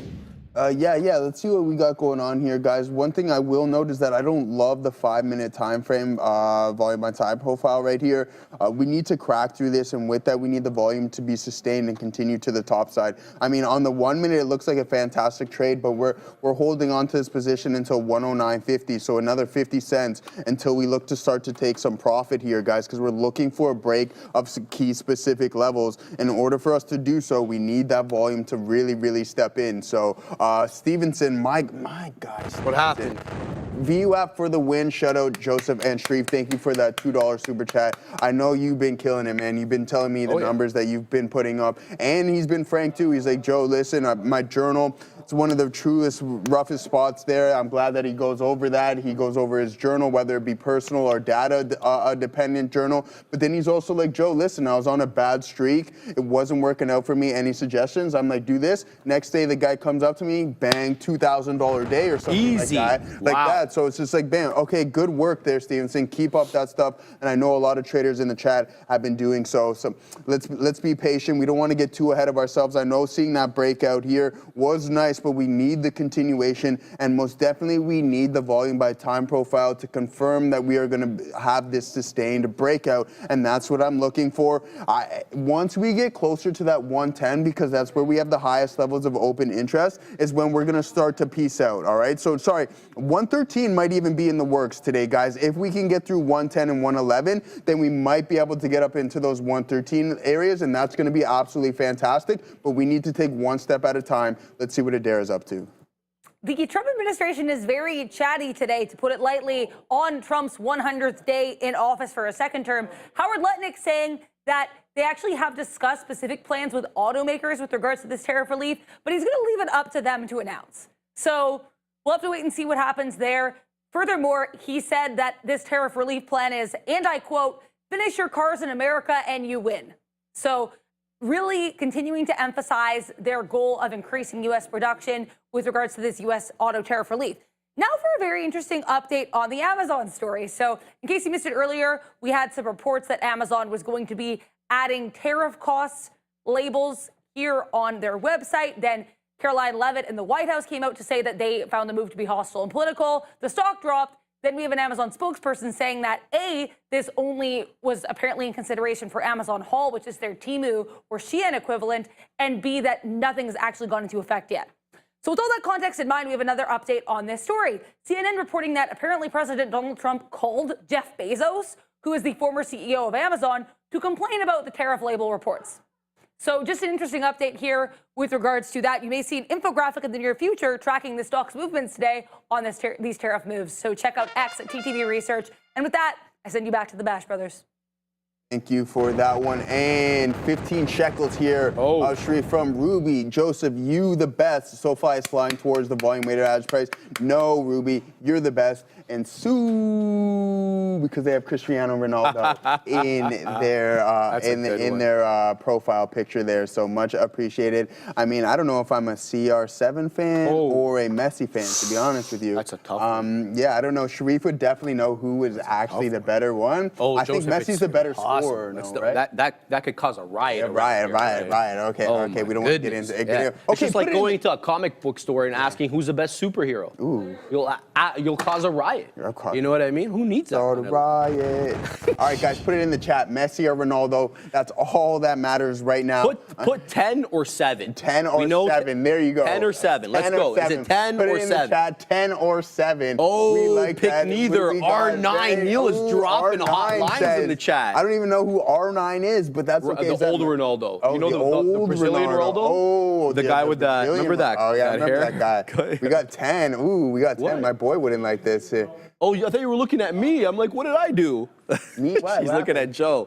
You don't know the Brazilian no, man, Ronaldo. I'm not that big of a soccer guy. Let's go. Oh, look at 10s. this. Look at this, bro. 10, 10, 10, 7, that's 7. crazy. Yeah, we need some sort of count here. Where's the AI at when you need it? Yeah, we don't even need a count right now, Sharif. Look at this, just absolute domination by Lionel. That's okay. It's all good. Oh, that's real funny. 8.5 Ozan. What is your problem today, Ozan? I love this guy, bro. He's like, I'm short. I'm like, what are you, short the market? He's like, no, I'm short you. I'm like, what? Yeah, you just woke up and Violet, I'm trying to be nice, calling you out, yelling China, whatever you need it. And we do e-signal. And we do e-signal. And we do e-signal at some point today. 10 or 7. I'm going 10. The poll is up there. Can we talk about this? Natural talent? Yeah. Lionel Messi. Okay, natural, yeah. A lot of hard work every day. I wake up at 4 a.m. and I bust my ass. Cristiano Ronaldo. Okay, there you go. Right. So that's kind of like the Alexander Ovechkin, Sidney Crosby. Oh, I remember that debate, right? Like I would say, Ovi is more naturally talented. Obviously, him breaking the all-time goal record. But when it comes to work ethic and like just being a captain and like overall team player, you go with Sidney Crosby. That's huge, bro. Right? That's huge. Ronaldo, look, I think Ronaldo was a lot more vocal of a captain. You know, if you're not playing well, he's gonna call you out. Messi was that quiet assassin. He leads by example, not by words. You know what I mean? Like exactly, different kind of guy. But yeah, there we go. I'm gonna tell my my boy Johnny, the one who's also long Trump coin, that Messi is absolutely dominating the space. Okay. There was this video online yesterday of this Miami guy. He's a rich crypto millionaire, excuse me, and he ended up hooking up with some woman. And she ended up stealing but she stole Trump coin. So I was like, hold on, how much is left for there to be like what kind of profits does my man have on Trump coin? And she transferred it to her own wallet. She's she's not supposed to be in the country, so they're trying to boot her out of the country, but he doesn't want her to leave till he gets his crypto back. And so he's trying to coordinate with the Department of Homeland Security or Customs or whatever. Yeah, bro. Got to put that password properly. You got to have a tough password on there. Yeah, that 123 is not going to work, no, boys. That 123 Trump coin is not is not going to work. Good look there. All right, guys. I'm still in 2 positions right now. ABVE is the one that I've got shares on right now, okay? Well, for me anyway, not like Katina Man shares. But this one is supposed to be holding this $1.15 area. I've given it down to 108. This one doesn't look like it's going to hold. So I may have gotten this one wrong. We'll have to wait and see whether it holds or not. I've already got my stop in place below 108. If it pops back up, all the better. The level that I was looking at was between $1.15 to $1.18. That was the top end of the bull flag range. It broke above that, going to $1.33. And so when it came back to test those levels, I said, hey, why not look to see if that former area of resistance acts as support. So far, I'm break even on it. It's back to 116, nothing really to report about. RZLV, AREB, I got stopped out for the remaining couple of outs that I had, which was whatever. We got bottom wick on this one. We took it through 4. It did work its way up to 415, but I was assistant on 425.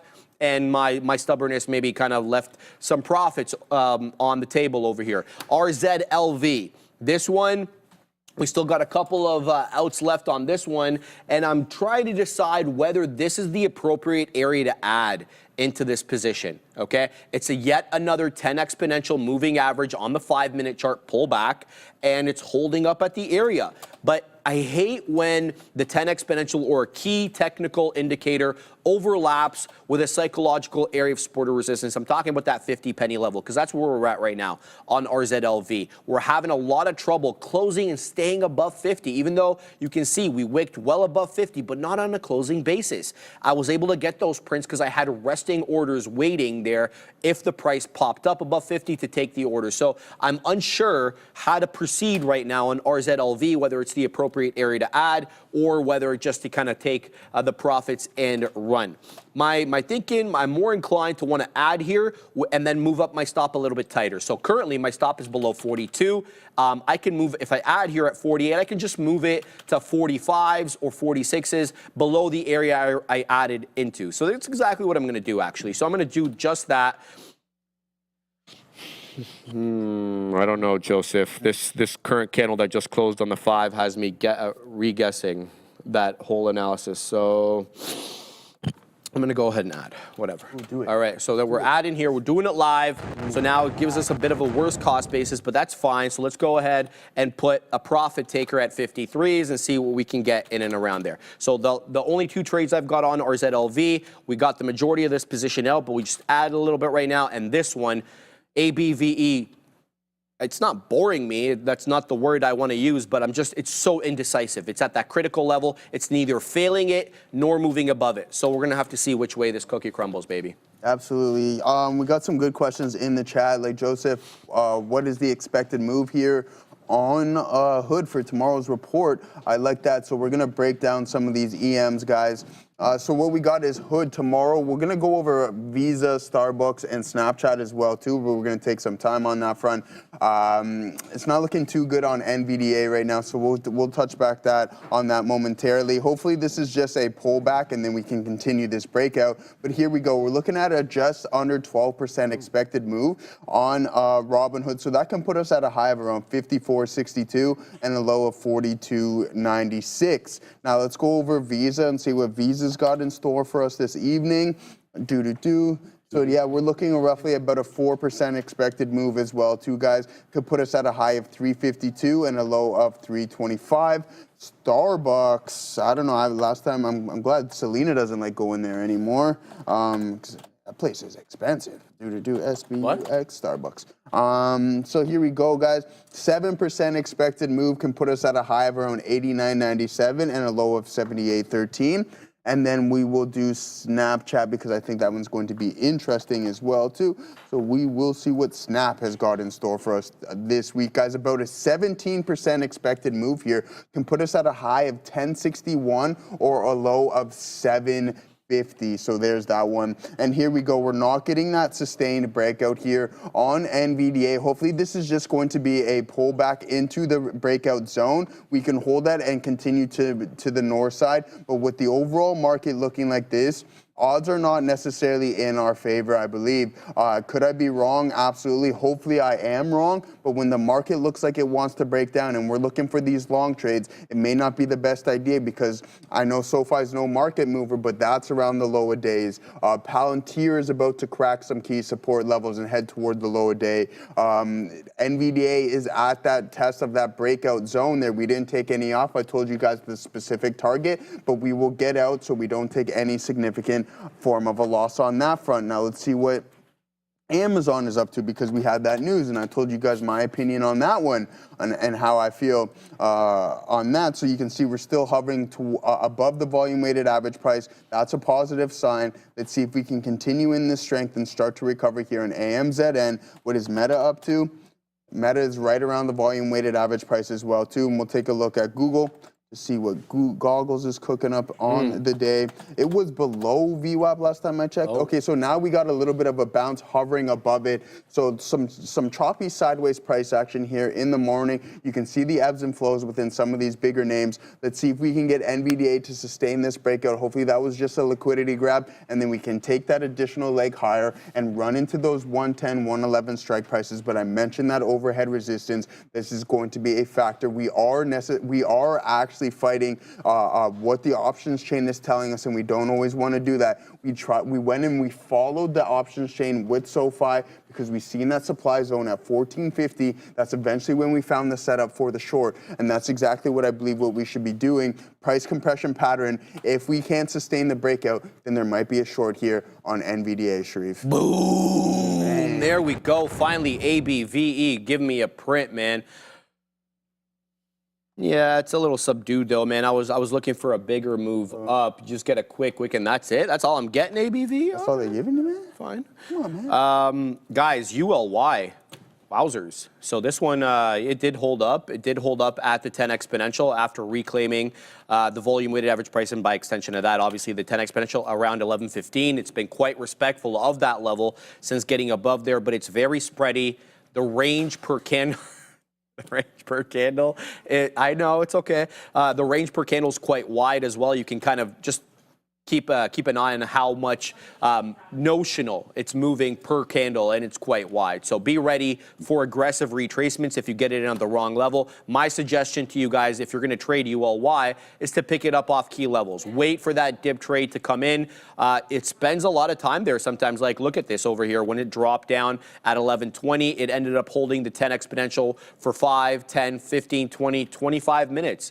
It was quite respectful of it. So if you put your stop right below the 10 exponential, you didn't get stopped out. So this is one of those ones where you're going to have to catch it at the lows, it feels like, and then maybe try to take it higher. The breakout trades, if you can kind of see that, haven't really worked. So if you're taking the breakout trades on ULY, you might be in some trouble. My suggestion to you is try to pick it up off a key retracement level. Let me know how it goes. We are now going to Adara, and then we're going to go to Neil's lesson of the day after that.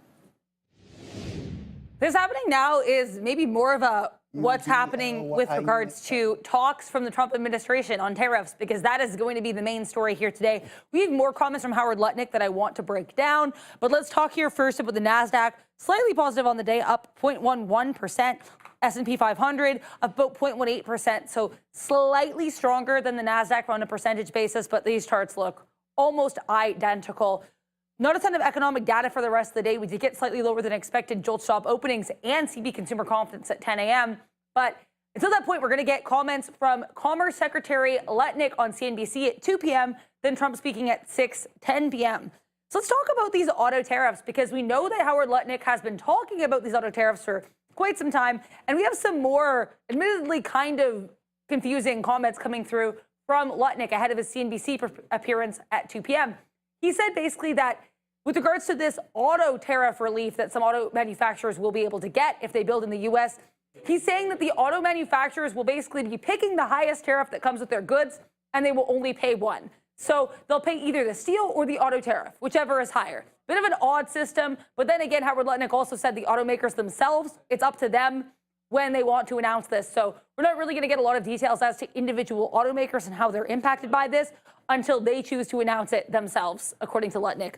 Then we have Amazon. AMZN here stubbed into a pretty huge pre-market story. This, as you can see here, dropped pretty aggressively after White House Press Secretary Caroline Leavitt called reports that the company was going to be applying tariff charge labels on their website as hostile and political. Then Amazon themselves comes out and they say that this was actually only ever going to potentially apply to Whole, which is their Temu Shein side of their business, and that they haven't actually applied any labels at all as of yet. Then we had some more reports that coming through that Donald Trump apparently called Jeff Bezos, former CEO of Amazon, to complain about these reports. So not a lot of clarity, but lots of excitement in this market, that is for sure. But before we send you back to the Bash Brothers, we have to remind you to like and subscribe and listen up for Neil's lesson of the day. Take it away, Neil. Lesson of the day inspired by Adara today. Why? Because she's always giving you the news, everybody. make sure that you're not trading blind. Make sure that you're listening in and reacting to catalysts, which lately it's headline after headline after headline after headline. And you know what? Sometimes it's like, okay, well, something has changed in the stock. It could be a stock's tanking, and then all of a sudden news hits and it's going to rip. It was just an Intel headline. It just bounced a little bit here. Or at times you just get a ridiculous move like WW and HIMS, which I'll get to the upside. And then it's all about what happens in the continuation. And I'll also get to Amazon because that one came out of nowhere. I think a lot of times there's this euphoria when you get a squeeze or a big spike. HIMS had the Novo partnership, and you can see it just shot in the pre-market straight up. But you have to consider what that secondary money does after the news is now disseminated and the stock has gone back into some sort of a normal mode. And oftentimes everyone wants to join the move, but if you look at this on HIMS in particular, it's pure parabolic, little consolidation, another parabolic move. Ignore the dark pool wicks there. It pulls into VWAP, but at that point, it easily broke in the steep upward trend, any way you want to cut that. And it gives you the consolidation, it tries to bounce, but then going into the open, once, again, money comes in at the open, which is another sign, it just immediately drops. And at that point, you have the news disseminating, parabolic, you have the let's breathe phase that was selling, you have the open that was selling, you're in a pretty distinct downward trend. And the only thing you can do outside of playing the shorts, because that's the way it's trending, is wait. Because until I didn't even get into this thing long until, I saw it break this double bottom and then hold the low. I'm like, ooh, I should be looking long at that particular point. And then I said, okay, well, how can I execute a trading strategy? Just go with the trend from VWAP and then get into that trend line. You've got to wait forever for it to break back out because, yeah, sure, it was positive news and it gapped higher and it was running, but then it went into an immediate downward trend. So you got to be not aggressive in terms of buying the dip. Like, you've got to be incredibly patient. I wish I had the same approach on SoFi. And then just to give you a juxtaposition, WW was the opposite of that. Like, it ran in the pre-market. Once the open hit, it was continuing to break out. It pulled back, didn't get to any of those prior lows, and then it resumed an upward trend. So this is something where it confirmed the upward trend at the open and then made some higher lows that you could work yourself off of. And that's all well and good. It's easier when that happens on WW. But Amazon is most of the reason why, because this is about as clear as it gets. Now, I was long Amazon into VWAP, but when that news dropped, which obviously you can think whatever you want about it, I thought it was a bit of an overreaction that Amazon dropped like $5 on the headline that they were essentially criticized for potentially putting the tariff prices on their products. Now, you look at the bottom it made, and then you look at the dip at the open. It puts in one higher low. Okay, that's sign number one. Then right there, 10 minutes after the open, it puts in another. Now, I wish I could tell you that I had started observing this trend there, but I didn't. I missed it. There's no question about it. It puts in another higher low on trend at 10 o'clock. Then it puts in another higher low when it was reported that the story might not be true. They might not be looking to actually engage in putting the prices on all their products. At this point, not only has it made higher lows, there's your news drop, there's the low, and then ever since then, not only was it holding higher lows the whole way through, it was holding the exact same trend line 1, 2, 3, 4, 5 times on a 3-minute chart.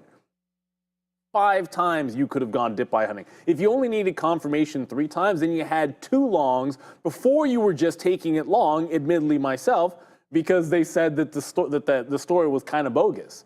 So I'm going long because the story's bogus, but the reaction after the news was a trend up to negative news. The same way it was trend down, and you had to observe the trend down over in, it was not WW. WW was the other way. In HIMS, you had to wait for it to break that trend or go short. Amazon was just along at every step of the way. Now, you don't know for sure, I don't think, until the third one after the open, and then you start playing it on trend line. Eventually, I take the trade, but you've got to recognize that there are there's an event and there's a news spike and there's sometimes a parabolic move.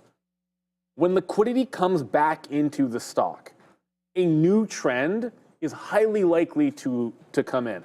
Now, whether that trend continues to move or that trend is counter is what you're trying to observe. Because unless you're holding, like if you're holding Amazon short from up here, different story. You're just working the short position that you're in. Or if you're one of those fortunate people in HIMS that's like long at 30, fair enough. You're just working the rest of your long, whatever it might be. But if you're looking to get into a trade, well, it's been short since it made that pre-market high. All you can do is wait for it to break a trend patiently, or you're working short entries, I suppose. You've got to be able to recognize after news, it's kind of like the 3-day rule in earnings. You got to let it calm down and reestablish a new trend. There were plenty of examples I could have used today, but Amazon that one really just screamed at me, given the fact that we missed that long like 3 separate times. And look at it, it's about to go green as well. And before we send you back to the boys, we'll go to the desk again to Adara, who's keeping you guys informed. More context coming through here from Howard Lutnick on this auto tariff relief. We've heard a lot of comments from him on the auto tariff relief. It's not all super clear. In fact, he basically said that the automakers are going to announce it themselves, so we'll have to wait till they announce it. And that they can basically pick and choose which tariffs they want to accept. So kind of a different approach, but regardless, these new comments coming in from Lutnick are pretty interesting. Howard Lutnick, U.S. Commerce Secretary, saying that the 2 years was basically a given upon time or an agreed upon time for these auto tariff reliefs to give these manufacturers significant time to build up their supply chain. However, after these 2 years of relief, which, as I mentioned earlier, Howard Lutnick says is going to be phased, once these 2 years are done, there is no third year of relief. So this tariff relief for automakers is strictly on a 2-year timeline. Back to you and back to the Bash Brothers. Thank you, Neil. Thanks, Adara, guys. I was trying to show you guys something that you can see on the immediate ask. We were really stacked, and we got a nice push up above 109.20, but now we're just rejecting that. So you can see on that volume by time profile, we never got that volume stepping in like we needed to in order for us to continue that move higher and higher. So now we're starting to break down. I wanted to take some off here at 119.20s because I seen that imbalance on those immediate asks, and then sure enough, it just chewed them up. And then you can see that we got that little bit of a pullback here on Nvidia. So hopefully we can step in, but from a volume by time standpoint, Sharif, it's not looking good. We need those buyers to really step in and get aggressive and start lifting that ask in order for us to climb higher and break through some of these key resistance zones. Yes, sir. Yes, sir. So here we go. We're going to put a stop over here for IBIO. New position here on IBIO. It started breaking out crazy. So I'm like, all right, we'll give this one the old community college try, but it's having trouble with that $0.50. What I'm looking for is a higher low on the current 5-minute candle. The previous candle 5-minute low was $1.48. It's trying to hold that. I gave it a bit of room. I gave it to $1.45. So let's see if this ends up holding. Small position here because I'm punching in at highs on IBIO. Let's see what this one does. Keeping an eye out on that one. Did quite well here on RZLV. What the beak here at 49s and took out some at 54s. Still, these 57 and 50 and 59 orders still going unfilled. So we're going to have to keep an eye out on that one. And then ABVE, since we spoke last, I haven't taken any prints. There's an obvious seller at 20 over here, but what I'm kept quite optimistic with, or why I'm kept quite optimistic, is the successive higher lows. We keep putting in higher lows, despite the fact that we're not getting that explosive breakout on ABVE. In fact, you can kind of feel that there is short selling in the high teens here, 18, 19, obviously 20, but for how long? Because the buyers are picking this up at higher and higher levels on every successive drop. At least that's how I see it. So keeping my packing my patience on that one. I'm not going to have a lot of patience with IBIO because I punched in at highs, so it's by definition a riskier trade. So anything below 45, we'll get at a dodge, and then if it sets up well again, then we'll take it. If it doesn't, then we won't. Simple as that. So that's what I'm looking at right now. HSAI is just absolutely breaking out to the high side, guys. A more expensive of a small cap gapper here. I don't even know if it's actually a small cap gapper in the technical sense. What's the market cap? No, it's not. So it's a $2 3/4 billion stock with the latest pump up. Of course, look at this thing go. So it's only up 16.5% on the day, but it's knocking on the door of 18, Joseph. And every time I look at it, it's got another high. Look at HSAI, baby. Beautiful rounded bottom off the volume weighted average price, and then boom goes the freaking dynamite, almost up to 18 right now. Alas, I am not involved in it at all. So yeah, we can just watch as observers right now on HSAI. Keeping my eye though on IBIO, looking for a print at the first print, that is at 54s and then 58s. I'm really looking for it to hold up above that $1.45 area. Keeping my eye as well on ABVE, as this one continues to put in higher lows, but we're really not getting the breakout. So I'm going to pack my patience on this one. I've already set up my positions in the way that I like, and if they end up manifesting into winners, great. If not, then we'll have to look to do a little bit better. What are you guys looking at? Any other small cap gappers coming on your horizon that I haven't spoken about today? Let me know, because obviously it's hard to kind of keep my eye on the scanner on the top screen. Read the chat, execute, put stops. You guys get it. It's a chore. So any assistance I can get from you guys with respect to what's moving, I obviously very much appreciate that. I'd be forever in your debt, but like not really, you know. Forever in your Like debt. not What does that like woman not do like that? kind of like Forever in your debt. what's it called? Those. Like how Ozan wants to stay at your house. Oof. Remember that? Totally forgot about that last week. He's like, I'm going to be in Toronto. Can I stay at your place? All right, we're doing it freaking live here on IBIO, Joseph. We just took a print here at $1.54. It's still not clearing the high of the day. The high of the day is $1.62. So our next beak wetter, because we don't have too many shares on this one, so I'm going to have to be quite sparing in how I take out the position. The next beak wetter is going to be $1.58. Shahram Hassas. I probably butchered your name. Shahram. WW Weight Watchers. What's this one doing? What's WW doing on the day? Let's have a look, brother. See what this bad boy is up to. Are we allowed to call it Weight Watchers anymore? Is that politically correct, Joseph? I don't really care about being politically correct. But that's what it's called. WW International, Joseph. Not. Yeah, we're wrong. You can't call it weight. I'm Yeah, going to I thought call that it was the whatever I want. Wasn't DJ I'm trying to elicit a response from the chat because we don't know how they feel about that. Wasn't DJ Khaled one of the faces of Weight Watchers? Was he? I think so. I don't even know that. Yeah. Was he on TV? No, I thought he was like a spokesperson or something. Why would he be a spokesperson for WW, Joseph? I have no idea, man. I'm just saying. That's putting you in that corner. Yeah, you know what I mean? I have no idea, man. NVDA is not looking too good right now, guys. You can see this engulfing candle. We just continuously got stuck at 109.20s, and now we're starting to break down. So maybe a little bit of a double top type price action. And the volume to the south side is really starting to pick up. So there you go. Okay. Yeah. Not a good look for that breakup in the continuation. Again, I'll just talk about it. Like, look at the cues. This sucks, Sharif. If you ask me, this price action, for me, I'd have no to don't like good. it. It is. It's no good. The Katina man has returned. He's returned.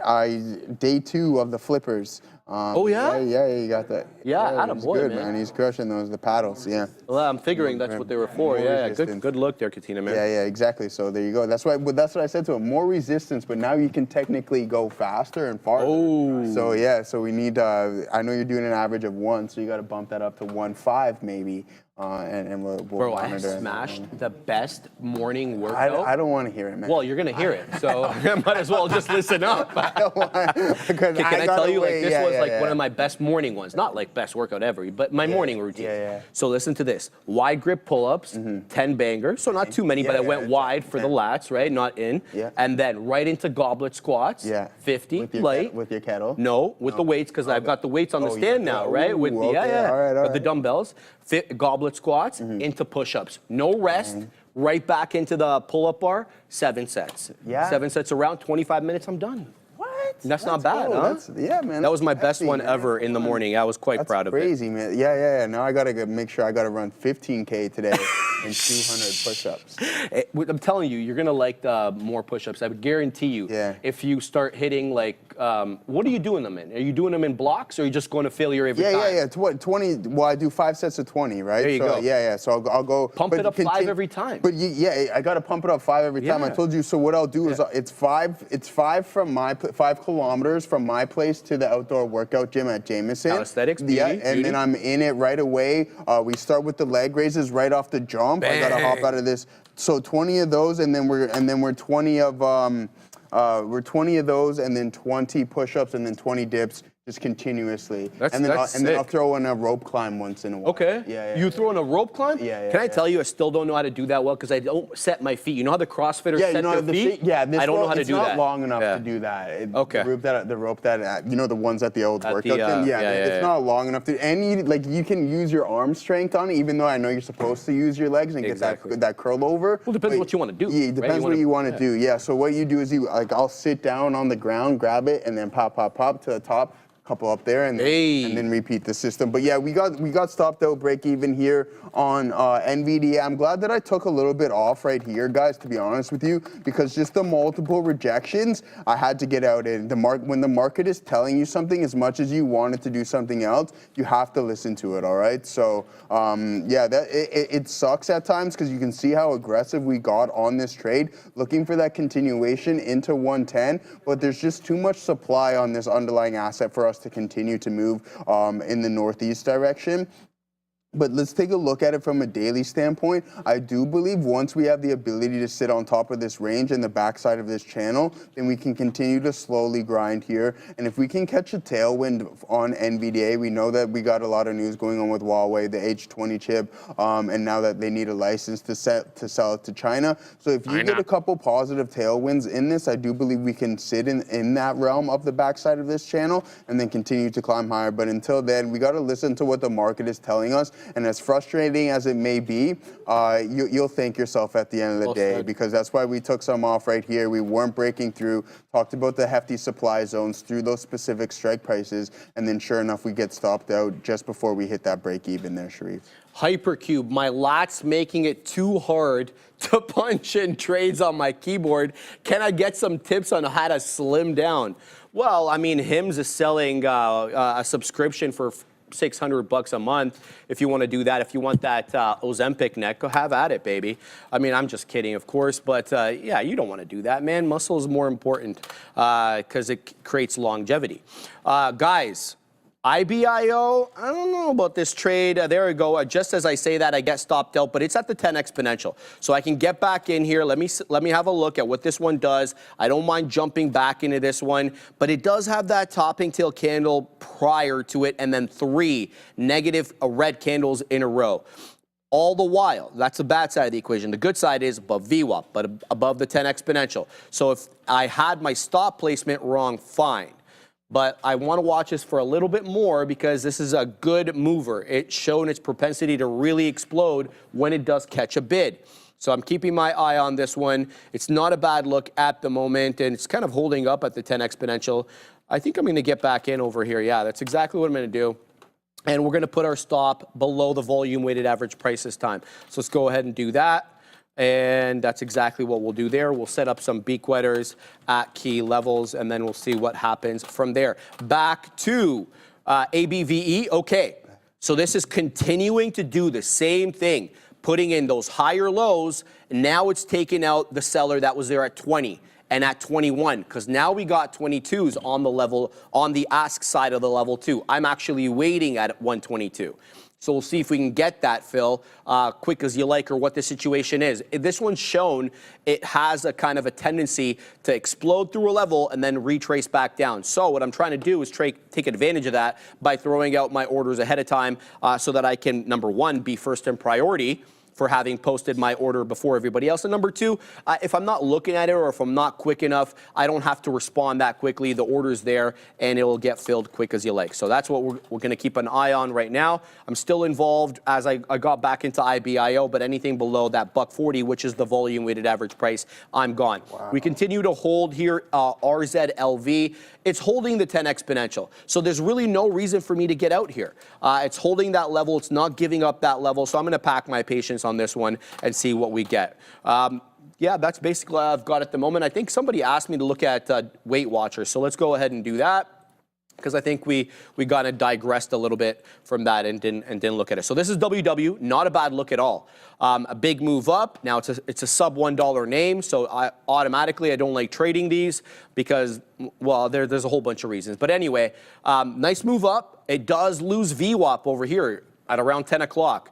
And then it shows its tendency to respect VWAP a bit more. It bounces off it at around 10:40, does the same thing again at 11. Then you have a 2-candle holdup for 10 minutes at 11:40, 11:45. So it's shown its disrespect and also respect for VWAP. So, trade this one using VWAP with some caution. Okay. Now we still have that higher low, higher high situation in place. So if you're looking at this as an area high, we ended up taking it out over here with that 95 penny high day. And then if you're looking at this area here as an area low, well, this area is a little bit above it. So you've got the higher low, higher high situation. How you set up though, and how you execute on it is going to be the determinative part here, because it's showing you both ways. It goes up and down. So keep an eye out on that. Nothing else for me to report on this one. Shanti Das. IBIO star stepping down, selling volume coming in, could break below VWAP. Yeah, so I've taken account for that. I've actually put my stop below VWAP on this one. So I'm out of the money right now on IBIO by about 5 pennies, but I don't mind holding this against me until the VWAP level is broken. We'll have to see which way the cookie crumbles on this one. Abhishek Desai. I beat up a kid in high school called Abhishek. Him's back to the highs. All right. I did. Thanks Oh, he got whooped too. Thank you for that. Poor guy. Poor soul. Poor Abby, man. Yeah, he got a new grill for that. You got a new girl? Oh, he stole your girl, man? Grill. Oh, grill. Oh, Adara, what do you got? Oh, What I've got here, Sharif, is a thank you to our friends at Trade the Pool. We all know the saying, big opportunity comes with big risk. But what if that wasn't true anymore? Trade the Pool is redefining what risk means for traders. No more risking your life savings to prove yourself in the market.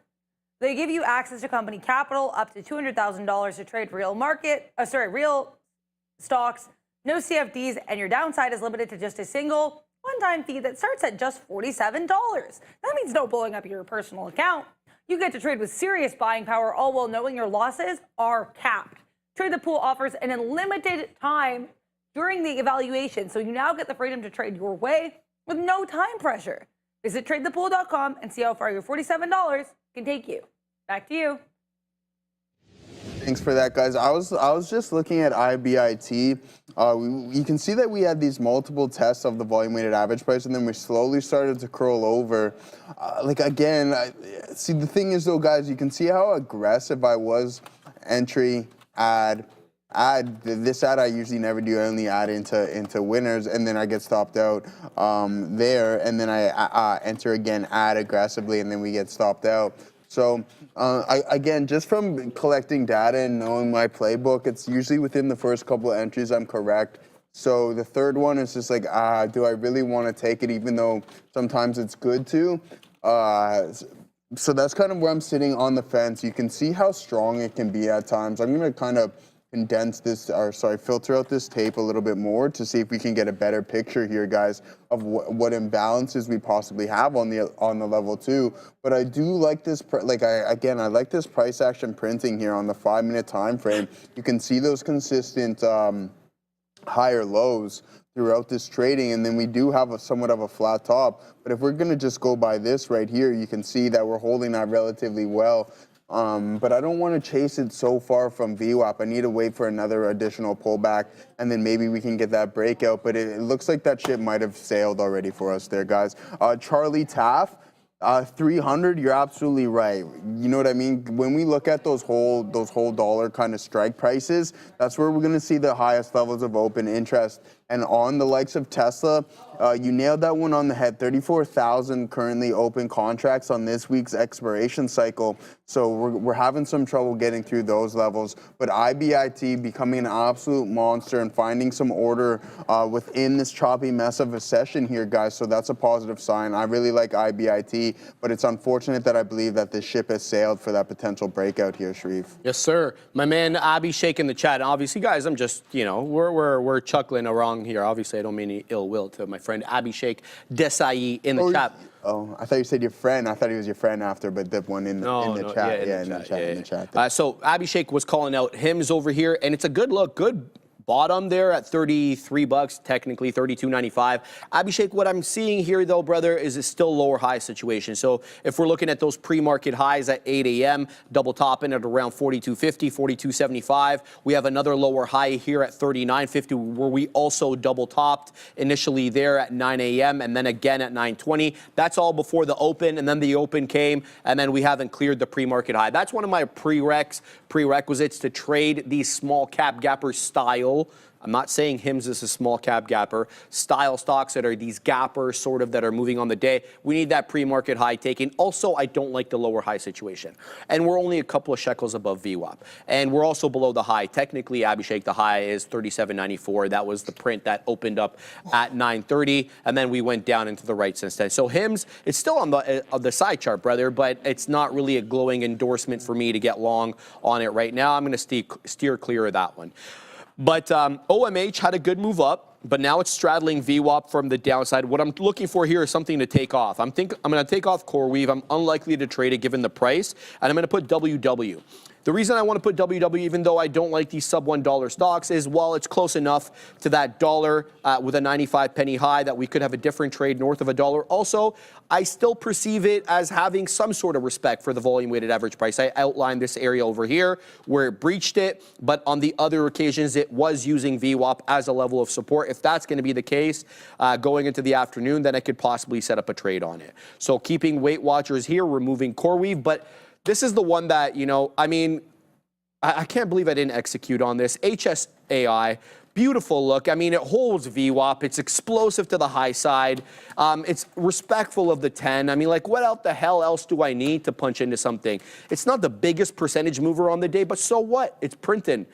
So keeping an eye on this one. I'm not really sure how I'm going to execute on it next. But right now I'm executing on ABVE. We're taking out levels. I just wet the beak there at 26s finally on ABVE. So we're nicely in the money on this one. Let's go ahead and throw out some more orders because we still got some more shareage on this one. We're going to wait at 28s now, and then we're going to wait at 32s. And that's going to be the situation. And the reason I'm taking it out at 32s, not a random area, is because 33s is the high of the day. So if we're going to encounter resistance at the high of the day, which we might, I'd like to wet the beak before that, right? So wet the beak, guys, in case you're newer, means take some profits, baby. All right, so we're doing it live there. What we're not doing live is this trade on IBIO. I'm 0 for 2 on this piece of crap. As it, you know, we tried to get it initially, got one beak wetter, stopped out, got in again, stopped out. So that's it. Later. We're 0 for 2 later, exactly. We're not going to trade that again. We need a later animation. Yeah, that wouldn't be bad. Right, like you got to know when to draw the line. I don't have a read on this. IBIO, you've lost a spot on the coveted side chart. Let's see what Lucy's up to, because Adara was bringing us that Lucy headline earlier. Get it, Lucy. She says Lucy's below VWAP here, Adara. So we're gonna have to tell Lucy it's been real. But the sky with diamonds. Oh, I don't know where that's from. Lucy in the sky with diamonds. Song, no?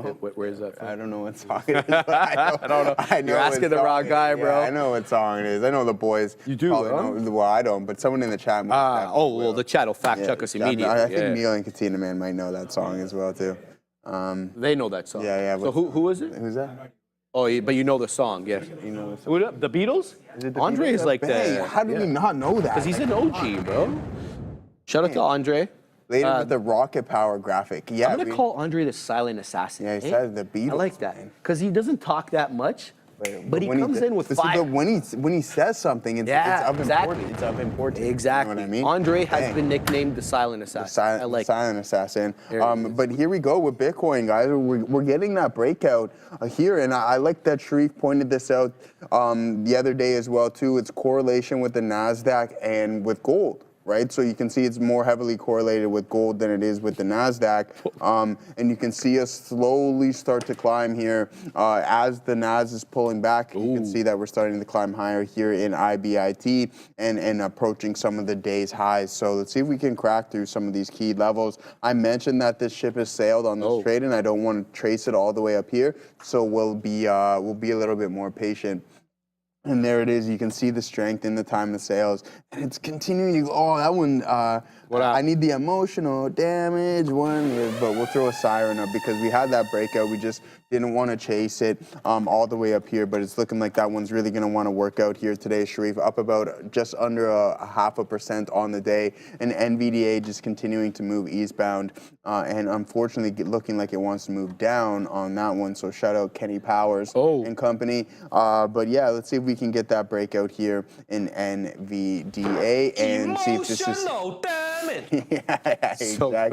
exactly. And see if this continuation there in IBIT happens. But you know what, Sharif, hold on. Give me another moment here. Okay, bro. Because one thing that we are, yes, we are doing the Playmaker 1,000% today. There is no doubt about that, guys. I know we skipped out on it a couple of days just because of what we had going on with the market. But yeah, we have to get back to being consistent on that front. But here we go. We're starting to compress here in the Qs. You can see we have this flat top, but we're forming these consistent higher lows, which is a positive sign. Which way are we going to break? We need to pay attention to this volume to see if we can break out and continue to the top side, or we just break down and head towards the low of the day on the overall market. But there goes IBIT. Let's go. I mean, it's good. It sucks that we missed that trade, but there you go. You can see that IBIT is really, really starting to get the ball rolling there, guys. I like it. That's a good look. Where's on that Bitcoin at, man? Probably around 95 too. Okay. 95 too. Let's go. You think we see 100 by next week? Wow, that's a tough question. Do we touch 100? Yeah, we don't have to. That's the bigger deal to me to close above. Do we 100, touch 100 by We're at next 95, week? 3. By what time next week? I don't know. I'll just give you all of next week. All until Sunday. Friday. No. Let's cut it off. Trading day. Trading day, bro. Friday. Okay, yeah, I'll take that bet. 100K by next week, Friday. 100K by next week, Friday? Yeah, I'll take it. It feels like it's accumulating into that, but I think we reject 100K. Yeah. Like, you know, in a technical sense, like, I mean, you wick above, whatever, you know what I mean? But the general level, I don't know if we. So as long as we tap into 100K, then okay. Yeah, I'll take that, to be honest with you. And one thing I will note, though, Sharif, I think if we get to that 100K, then we're going on to that move for the ATH. Because of how long we've kind of been pulling back, et cetera, the length of certain consolidation phases. Why though? You don't think we can range in that $10,000 area like we were doing? Remember we did the dance 90 to 100, 90 to 100, broke double top into 107, double top into 107. This thing is absolutely roring right now. Okay, let's pull up the chart. Yeah, let's pull up the chart, and then we're going to think out loud here, and I'm going to just kind of tell you what my what happened? He's like 125K by May 25th. Yeah. I'm trying to manifest it, baby. Yeah, I'm manifesting that as well, too. To be honest with you. Yeah, I don't think you mind either, dude, given what your exposure is. So hear me out now, Sharif. Go. So this is what I'm thinking. So we're sitting on the backside of this trend, right? It's a big break, exactly. And now we're sitting on top of some key support. Well, that was support now acting as resistance. I started buying some more up in here. But I do believe that if we're going for that higher move, this is going to be it. Maybe it won't be straightforward, but you can see that we consolidated up here. We constructed a couple new highs, but then we put in that double top. But then we broke down, held our initial breakout levels really well. So I think that's enough accumulation possibly in order for us to distribute slightly higher. Maybe. Look at that, dude. Look, can you keep it on his chart? Look at that double top. Yep. DT. Okay, so we all know about that double top. Yep. Look at that double bottom. We're right here. Yes. Look at that left wick, right wick. Right back up we go into that key tech. It's like flipping.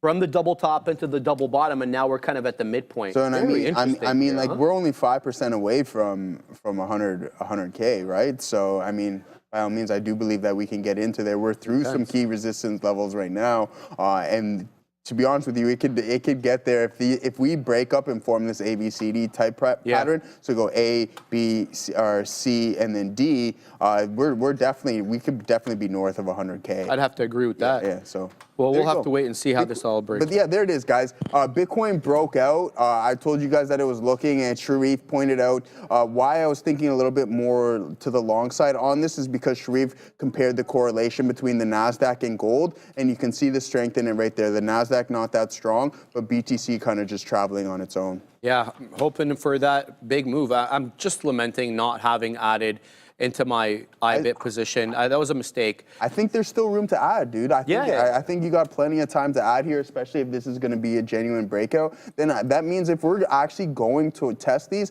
chances are we're going to go into blue sky territory and look for a new all-time high here in Bitcoin. And I think that's the case. Even if you start to slowly grab right now, as long as we don't crack these lows, which is about 30% of where we're currently sitting, then I think we can continue to climb. You got a point, brother. All right, guys, Weight Watchers is starting to go, WW, whatever we're calling it these days. Here it is. Let's load it up. IBIO is on my crap list, so we're not trading that. And here we go. So 90 pennies, the current high, the actual high a day, 95 pennies. It's been very respectful of the volume weighted average price, save and accept for one small area. So I'm definitely interested to see what this one wants to do.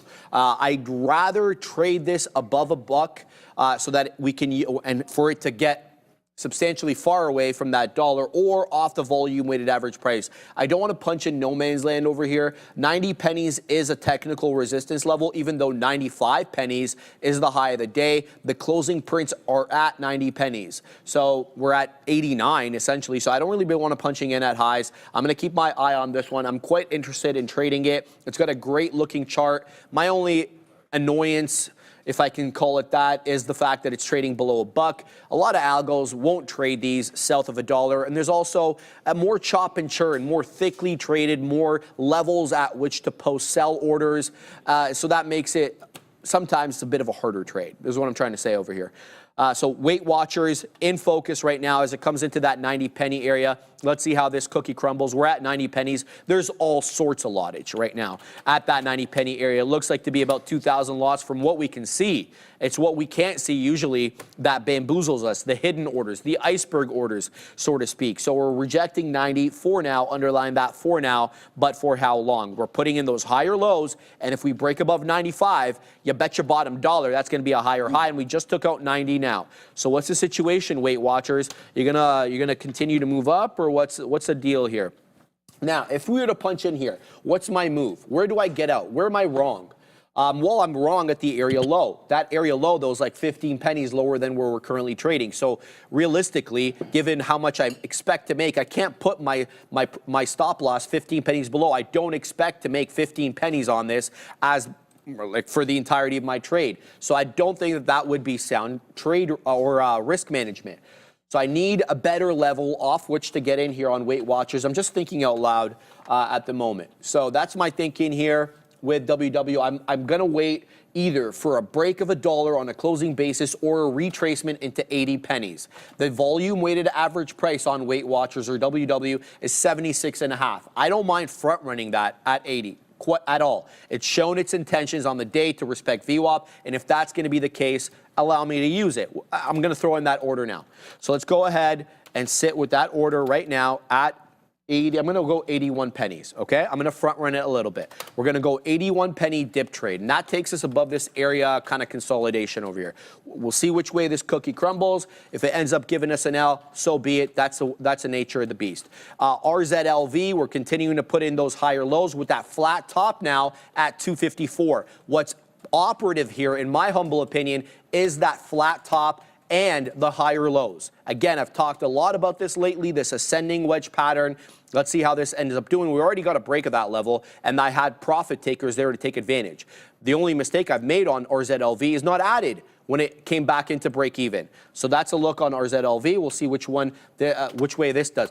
HSAI is taking out levels over here. Okay, so I'm long 79. It just popped into high 80s. I'm waiting in the low 90s for a print here. Now, believe it or not, given the lack of volume, I expected the spread to be a bit wider on this. Alas, it's not. How many shares do I have?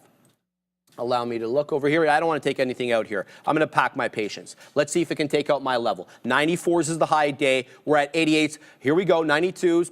Rejecting 92. So that's where I was waiting. It moves up into 92, and then it's met with some selling. So we're going to have to wait. We're going to have to wait. That's the situation. Let's go to ULY. This one just pulled into the 10 exponential. So the 10 exponential is at 1088. I'm sorry, I'm flipping between all of them, but this is kind of the situation with these small cap gappers. There's so many, you have to keep an eye on them. So 11 bucks. My computer's crapping out, guys. It's telling me not enough memory. What's going on with this thing over here? All right, so back to ULY over here. Sorry, guys. I would have rather picked this up at 11. Let's see if we can get, it's a 15 penny spread here. No, it's actually more. It's a 20 penny spread here. 15s and then 35s on the ice. Okay, that's too much for me. That's too rich for my blood. I'm going to wait on this one for a little bit. Let's see what it does. But I am happy with that HSAI move up, but I'm looking for continuation now above 90s and then a move above 18. So we've got 3 positions on at the moment, all small cap gapper like stocks. We'll see if we can print to the high side here on HSAI. And that is the situation. Sorry, I'm just going back and forth here between the positions. Yeah, so this one is moving back up. How's that other one doing? Weight Watchers didn't fill. So this one moved back down into about 85s. I'm still waiting at 81, so I'm going to have to pack my patience here for the fill. DEFCON 1, Sharif needs a Mac. Yeah, I just take what they give me at work, baby. I mean, that's just the way it is. But this computer's got 32 gigs of DDR4 RAM, so I think it's something to do with the amount of programs I'm running here, Joseph. You have a MacBook at home? I do. Yeah, I've got the small one. I have an Air too. Yeah, same. To be honest with you, I like my PC more, man. To be honest. For real? Yeah, and I was big Mac before. I personally like PC more. Why is that? I don't know. I just find it more compatible. Easier. It is. Yeah, there's more software available. Right? Exactly. So I mean, Apple's great, but certain things like I had to download Parallels. Yeah, if you want that. But I got a desktop at home. That's exactly same. So that's the thing. So if I want PC, then you just hop over onto the desktop. Yeah, but I bought Parallels on my laptop, but I do have my desktop because I mean I like to just do my charting and stuff, and sometimes it's better when I trade on that laptop or yeah, you do, eh? Yeah, absolutely. That's why you want, I'm assuming. Exactly. Yeah, well, makes sense. There you go. So there we go, guys. Yeah, here we go. Like Bitcoin really strong here, guys. I was a Big Mac before. Killing me, bro. What, me? What? Ozan, man. What do you say? Anytime, bro. What do you say? Signal? Why I like him is because he's sarcastic like me. Yeah, man. Right? Sharif. He's rude and sarcastic. Yeah, I love and that. I happen to like that. Yeah, right? Same. Yeah. Shout out to Ozan. I like a little sarcasm. Yeah. And I'm actually very, I like that dry humor type stuff. There you go, baby. So shout out to probably one of the funniest shows of all time. What? For those who haven't watched it, go and watch it. It's a show, I believe it's called People Do Nothing, Just Nothing or something like that. It's in English, and I think English humor is probably some of the best. The best humor. It's easily the best humor. Shout out to my go man and ADL. watch the show People Do Just Nothing or whatever it was. I don't know if it's on Netflix or anything like that, but it's the absolute, is actually just me thinking about it makes me laugh. But yeah, it's one of the best, funniest shows ever. But here we go, Bitcoin now up about 0.75%. Guys, on the day. So trading really well. I told you guys we wanted it all the way down there, and that's what we were looking for, was the continuation into those specific levels. And you can see the aggression within the trading, but it just gave us multiple fake outs, and then we weren't prepared to take that that one there. So yeah, it looks like Lewis Budd has seen that one. Yeah, it's honestly the funniest show ever. Brentford, there we go, Lewis Budd. So there you go. Yeah, I mean, it's an absolutely fantastic show. But here we go, Bitcoin continuing to crack through some of these highs of days there, guys, and climbing in percentage-wise as well, too. So there we go. Let's see if we can continue this, but it looks like the big names are moving to the downside there, guys. So you can see Nvidia looking like it wants to crack some of the lows here. Microsoft is heading towards some of the lows. I know someone in the chat was asking me, Joe, what do I think about Microsoft longs? What do you I'm think? going to be honestly, I don't like trading Microsoft from an intraday standpoint, Sharif. Okay. I don't think it's the best intraday trader. I have to agree with that. Nor do I see any setup that is saying, hey, I believe that we should be going long some of these tech names right now. We had that price compression breakout on NVDA earlier, and we were looking for the exact same thing in the TQs, but it doesn't seem like that's going to come into play just yet. We want to wait for, to wait for that volume to step in until otherwise we might be just heading eastward here, and that's what you can see. It's been the total narrative of today's session, Sharif. Get it, Adara. Adara's like, Microsoft is a spready ticker. Good times. Oh, All right, Adara. Okay, go. we see you there. We see you. We see There you. you go. We see you there. All right. Shout out to my man Ali. I'll just say that. Anwar, I think, is his last name. What's the look here? Sharif, Joseph, SoFi bouncing again off the 200 SMA. Let's have a look at your friend SoFi, the 200 SMA. I guess you're looking at the 5, my man, because it's hanging on to that 200 SMA. The purple line, guys, is the SMA. The blue line is the EMA. And the reason I've thrown it on there is because I use this chart for both investing and for day trading.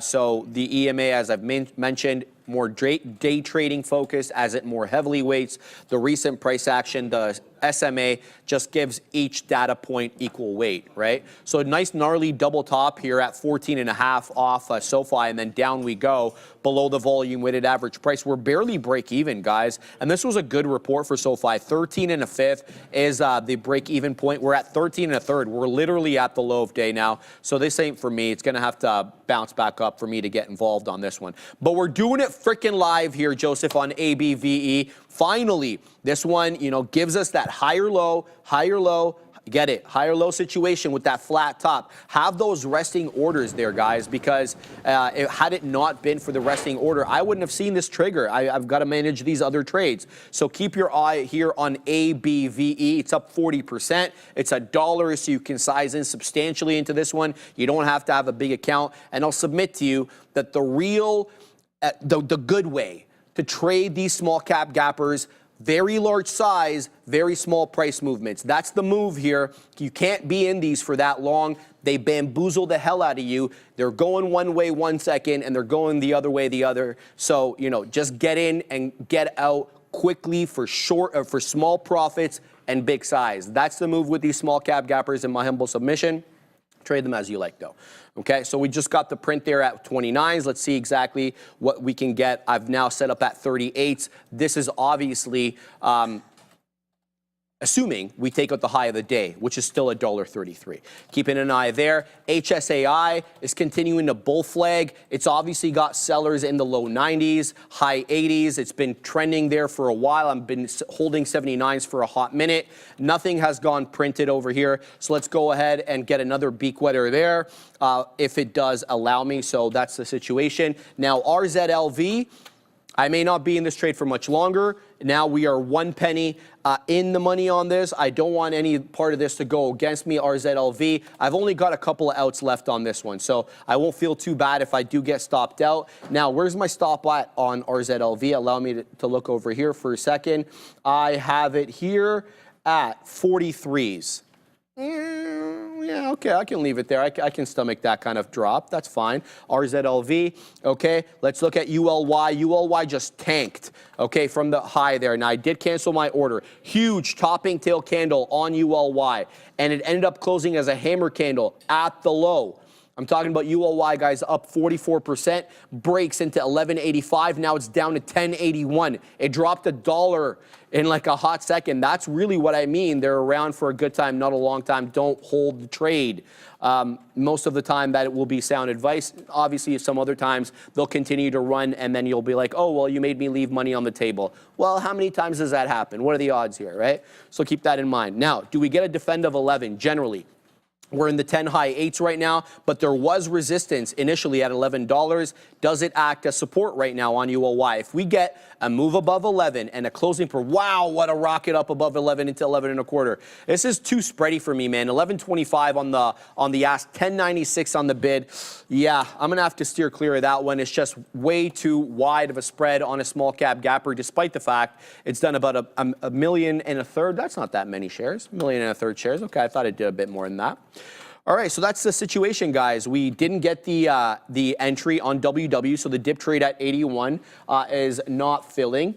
that 81 dip trade was to front run the volume weighted average price. It's not giving me that trade right now. It's continuing to kind of defend that 10 generally. And if it looks like it's going to break above 90 again. I'm talking about Weight Watchers WW. It's up 111% on the day, but it is now sadly a sub $1 name. So we'll have to trade it a bit of a different way, Joseph. So that's what I'm looking at right now: HSAI, ABVE, and RZLV. Yeah, so here you go, guys. We can see that the market really started to break down, and we're seeing that breakout volume that we wanted to, but unfortunately it isn't to the top side. You can see that on the 5-minute time by the 5-minute volume by time profile right here. You can see that the volume really kicked into the downside there, guys. So, and you can see it's just kind of engulfed this whole range right here. So you can see we open up right there. And then we just kind of engulf this whole range in a 5-minute span. So that's slightly a bearish signal right there. So we'll wait for the pullback and then the continuation of that trend here, guys. Let's take a look at the Qs. Same narrative roughly there. So you can see the volume really start to pick up, and then you can see this 5-minute engulfing candle just engulf that whole range in a span of a couple of minutes. Could it be a fake out? Absolutely, especially with the way this market's moving. So if you guys have a solid green day, maybe just size down a little bit, or just maybe sit on the sidelines and enjoy it. But yeah. What we're going to do is we're going to look for those next opportunities. There's no questioning that, but we have to be patient, I believe, in this one, especially if you're looking for those breakouts. They may not necessarily come today. So what you want to do, from what we can see and what information we have displayed in front of us, is buying the lows and selling the highs has been working out relatively well today. Multiple touches right here at 475 here. You can see it 1, 2, 3, 4, 5, 6 touches right there, even a little bit more. Well, I guess no, it's only 5, sorry, total there. But then you can see multiple touches are just a little level below that. So yeah, be patient, guys. Don't get too frustrated, because when we have strong moves like we had on Friday, some sideways price action it doesn't surprise me or anything along those lines. You just want to find some names that are orderly and finding a specific trend. We know that SoFi was a good short this morning. We've seen a supply zone right at 114. And then you can take that move lower. And the same thing with the likes of Nvidia. I mean, we got a high levels of open interest through that 110 to 114 strike price, and then you can see that there's not enough demand in order for us to continuously live through those zones. So that's why we just rejected. So the path of least resistance is to the downside right now, guys. And you can visualize that by just pulling up your options chain and looking at this week's expiration cycles to see where the most open interest is. And I think that'll help you a lot. So you can base trades off of that there for sure, Sharif. All right, guys. Stopped at I took myself out of this trade. RZLV broke down below the 20 exponential. Not that I really want to base my trade on that, but we end up breaking even on the remaining amount. Didn't have too much left, so got out of that profitable trade on this one. But it was just, I like the ascending, the higher low situation, but we did break that. So if you're looking at the 5-minute chart, that candle at 12 o'clock, that was the candle I was basing everything on. So the low of that candle was 247, and this candle that we're currently on broke it to 246. So yeah, it is just 1 penny, but the idea here was to put in higher lows, so that was no longer the case, so we get out of dodge. I'm continuing to watch WW here, man, because we continue to dance it around that 90 penny area, and that 90 penny area, as I've mentioned before, that's the area where I'm seeing a lot of resistance. Now, it's not strictly 90 pennies, maybe 91 or 92. Generally, that low 90s area is where we've met a lot of selling. And you've seen that initially at around 10 o'clock. You saw it again at 11:30. And here we go again. We're back now almost 5 to 1, and we're back at that 90 penny area. What do we do here, though? So this is a concern to me. I tried to get in at 81 pennies. It didn't have me. It didn't retrace far enough down. So that's the situation we find ourselves in. Now it remains the same trade for me, WW that is. It's either going to pull into VWAP, which is in between 80 and 75 pennies. Looks like it's around 77, give or take, or it's going to break above $1 and stay above $1. I'm not going to trade it if it doesn't set up in either of those instances. So let's go ahead and take the trade that we can control right now, which is that dip trade into the volume weighted average price. I'm going to throw that order again I'm going to throw it back at 81. Okay, so we're going to throw that level at 81 there to see what the situation is. on WW. Again, you're finding that red candle come in the low 90s, high 80s. Not surprised by that. So that's the situation with that one. We did weasel into ULY. We're basically break even on it now. This is going to have to hold up above 11. I should really be giving it to prior bar low, which is about 1078. But we'll see. We'll see what this one does. If it loses 11, we can get back in. If it does end up making yet another high. HSAI, this just won't shake 90 pennies. Still above the 10 exponential, mind you. HSAI up nicely on the day, but that 90 penny area has been a tough level to break. And we've been up there multiple times, but because of the spread, right now it's not bad. Right now it's a 1 penny spread, but I've seen it as wide as 15. We're unable to get those prints in the high 90s. So technically right now, we're about 2 pennies out of the money right now on HSAI. So we'll see what comes of this one. The other one we've got on ABVE. How many shares do I have left on this? I've got one B quitter. That's why I've got my profit taker at the lofty level of $1.38, which is predicated upon us taking out the high of the day at $1.33. So that's the situation I find myself in now. Just looking at my my top scanner there to see if there's any new small cap gappers that are making their way onto the scene midday, and there's really not a whole lot. If you guys do see any small cap gappers though that are moving, please let me know, and we can cover those, or maybe we can even execute on them. Because it's kind of hard to keep an eye out on all of them. So out of RZLV as it continues to put in lower highs and lower lows, I've set up the dip trade right now on WW. Excuse me, here it is. So if it does reject 90, come back in. I can try to pick up that higher low. ABVE we're still waiting for. And then HSAI. Now, the question to me is, this is the first touch we got here on the 10 exponential moving average on the 5-minute chart on HSAI. So do I want to add here? I have a really small position on HSAI, and I made that clear in the beginning because I was punching in at highs. So I didn't want to take a large position at the high. It wasn't a technical retracement where we can say, you know, let me get it off 17, and if 17 is lost, then I can risk 10 pennies. No, this is not that type of situation. So we'll look to add into this one if it does break above 18. So I'm keeping my eye on this one. Let's see how this one ends up trading. Those are the trades I've got on at the moment. Let's see which way the cookie crumbles, Joseph. Yes, sir. Let's see. I mean, right now, Sharif, it looks like it's crumbling to the downside. That momentum really picking up here, guys. IBIT giving back that whole move. So Sharif and I were getting a little giddy here. I'm like, yeah, we're at 100K, no problem. It doesn't look like that's going to be the case anyways relatively today, especially if the market wants to continue to move to the downside. I'm hearing Adara too. So we might have some news coming in here momentarily on why we might get some of this this move here, guys. So yeah, let's see what Adara's up to. No news, just time to debut our special infographic here from TTV Research in honor of Trump's first 100 days of his second term. So we have this fun orange background. Here's President Trump, and here's the weekly performance of 5 major indices or things that we track here. So we've got the S&P 500, we have the NASDAQ, we have the Dow Jones, we have the IWM, and we have Bitcoin. Bitcoin actually needs some of the sharpest moves. And for some of these bigger weekly moves, I've actually also provided some context with some things that happened that week. So of course, mentioning Liberation Day, the Bitcoin strategic reserve talk that Trump dropped on Truth Social, which then, of course, actually pushed Bitcoin to the downside. And, of course, Bitcoin's all-time high. So check this out on X at TTV Research, our Trump 100th day infographic. And, of course, as it relates to the market. Back to you. Yeah. That's a quick hundo. Yeah, it's a quick hundo. Was it? Yeah. I mean, quick. I don't know, man. It's felt like quite a bit of time with this. There's a lot of events have happened. I give you that, but I mean, I just feel like the time's flown by. Five. Yeah, I mean, time does absolutely fly. You're right about that, Sharif. But I mean, how many more days do we got left, right? So we can always say 4 years of this, Joseph. 4 years. Get so ready, buckle in, baby. So buckle up, guys.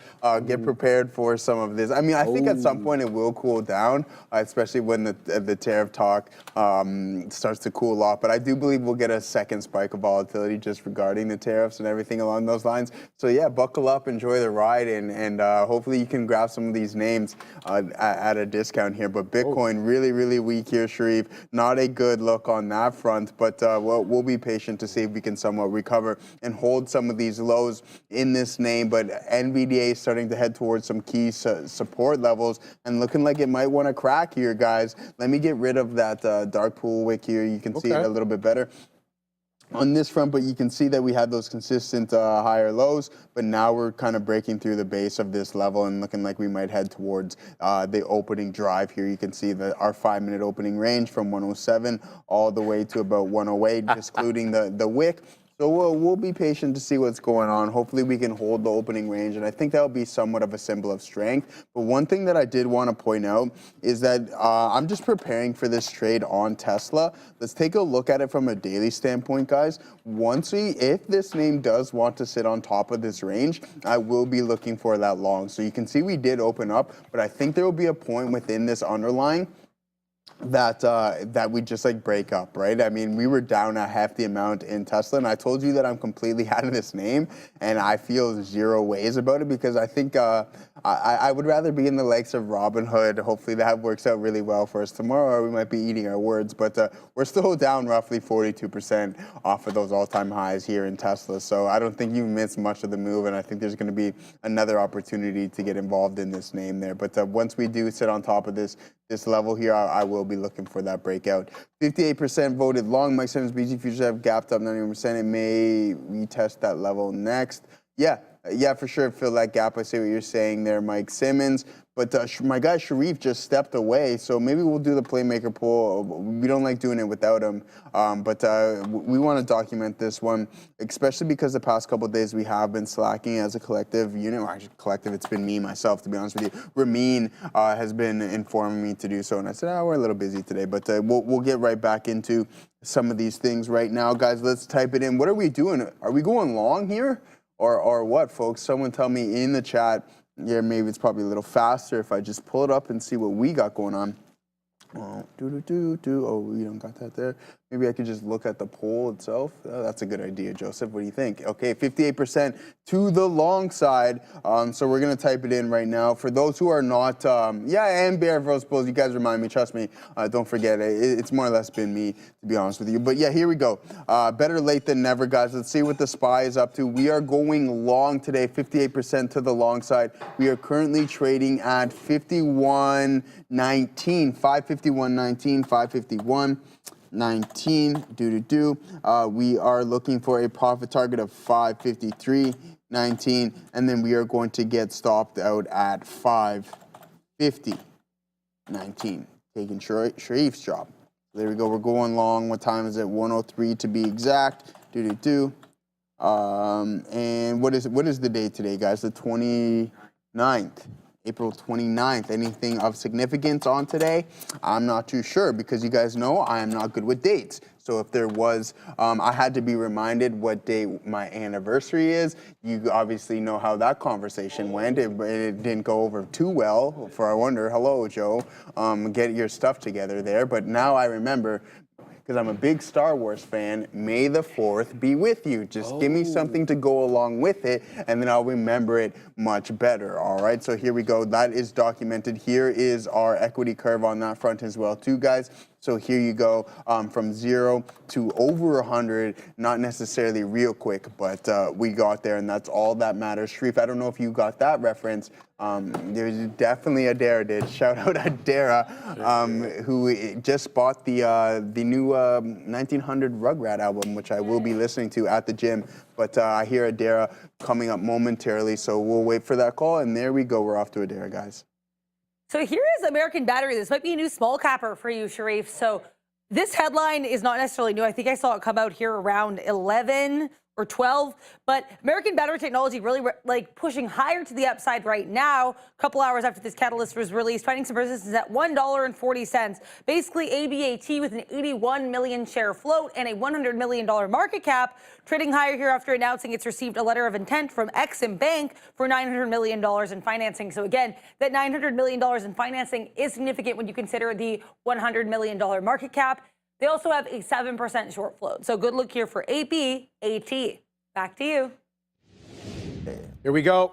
Show my screen, please.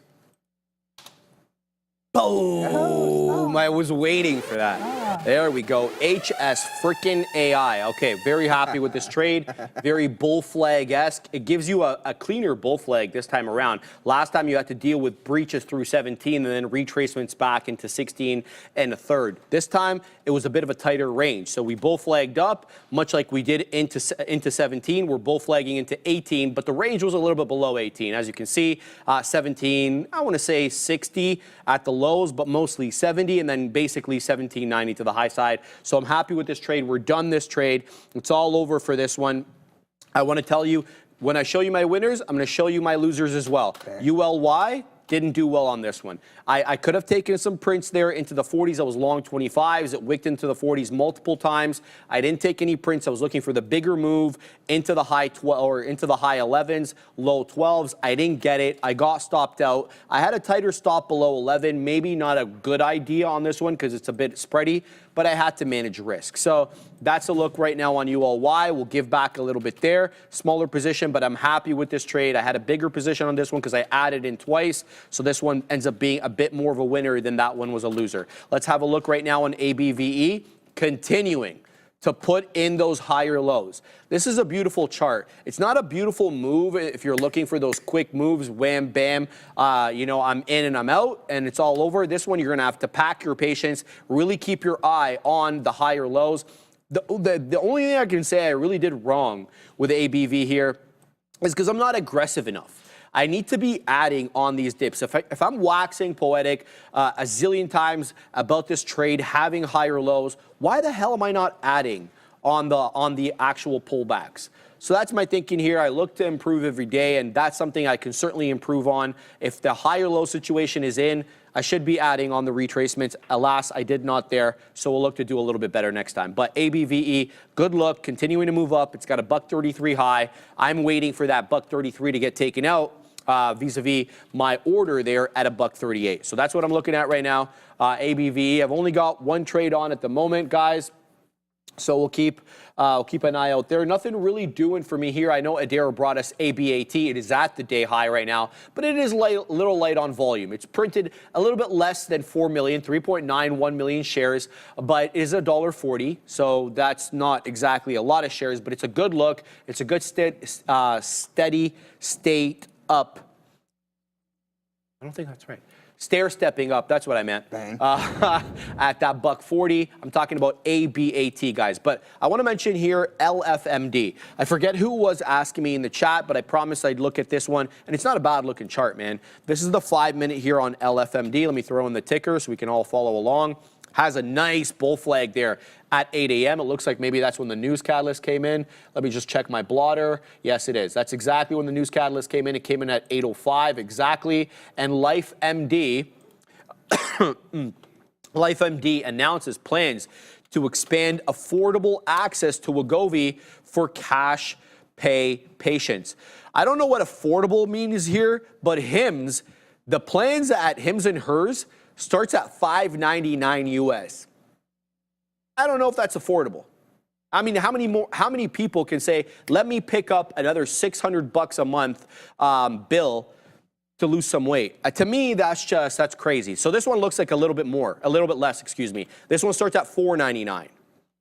I get these things are expensive. These GLP-1s are super expensive. I get that. The R&D is prohibitive that these companies have to recoup for, and they obviously have patents that have a lifespan. They don't get patents for life on these. It depends on the jurisdiction. In Canada, it's 15 years. Then the generic companies can start selling your drug in a generic version. So $4.99 is, I don't know, man. That's just a lot of money here, bro. That's a lot of money, man. That's a lot of money. That's $499 a month. What is? Oh, Jesus! Yeah, I know. Right, 5 times 12. That's $6,000 a year.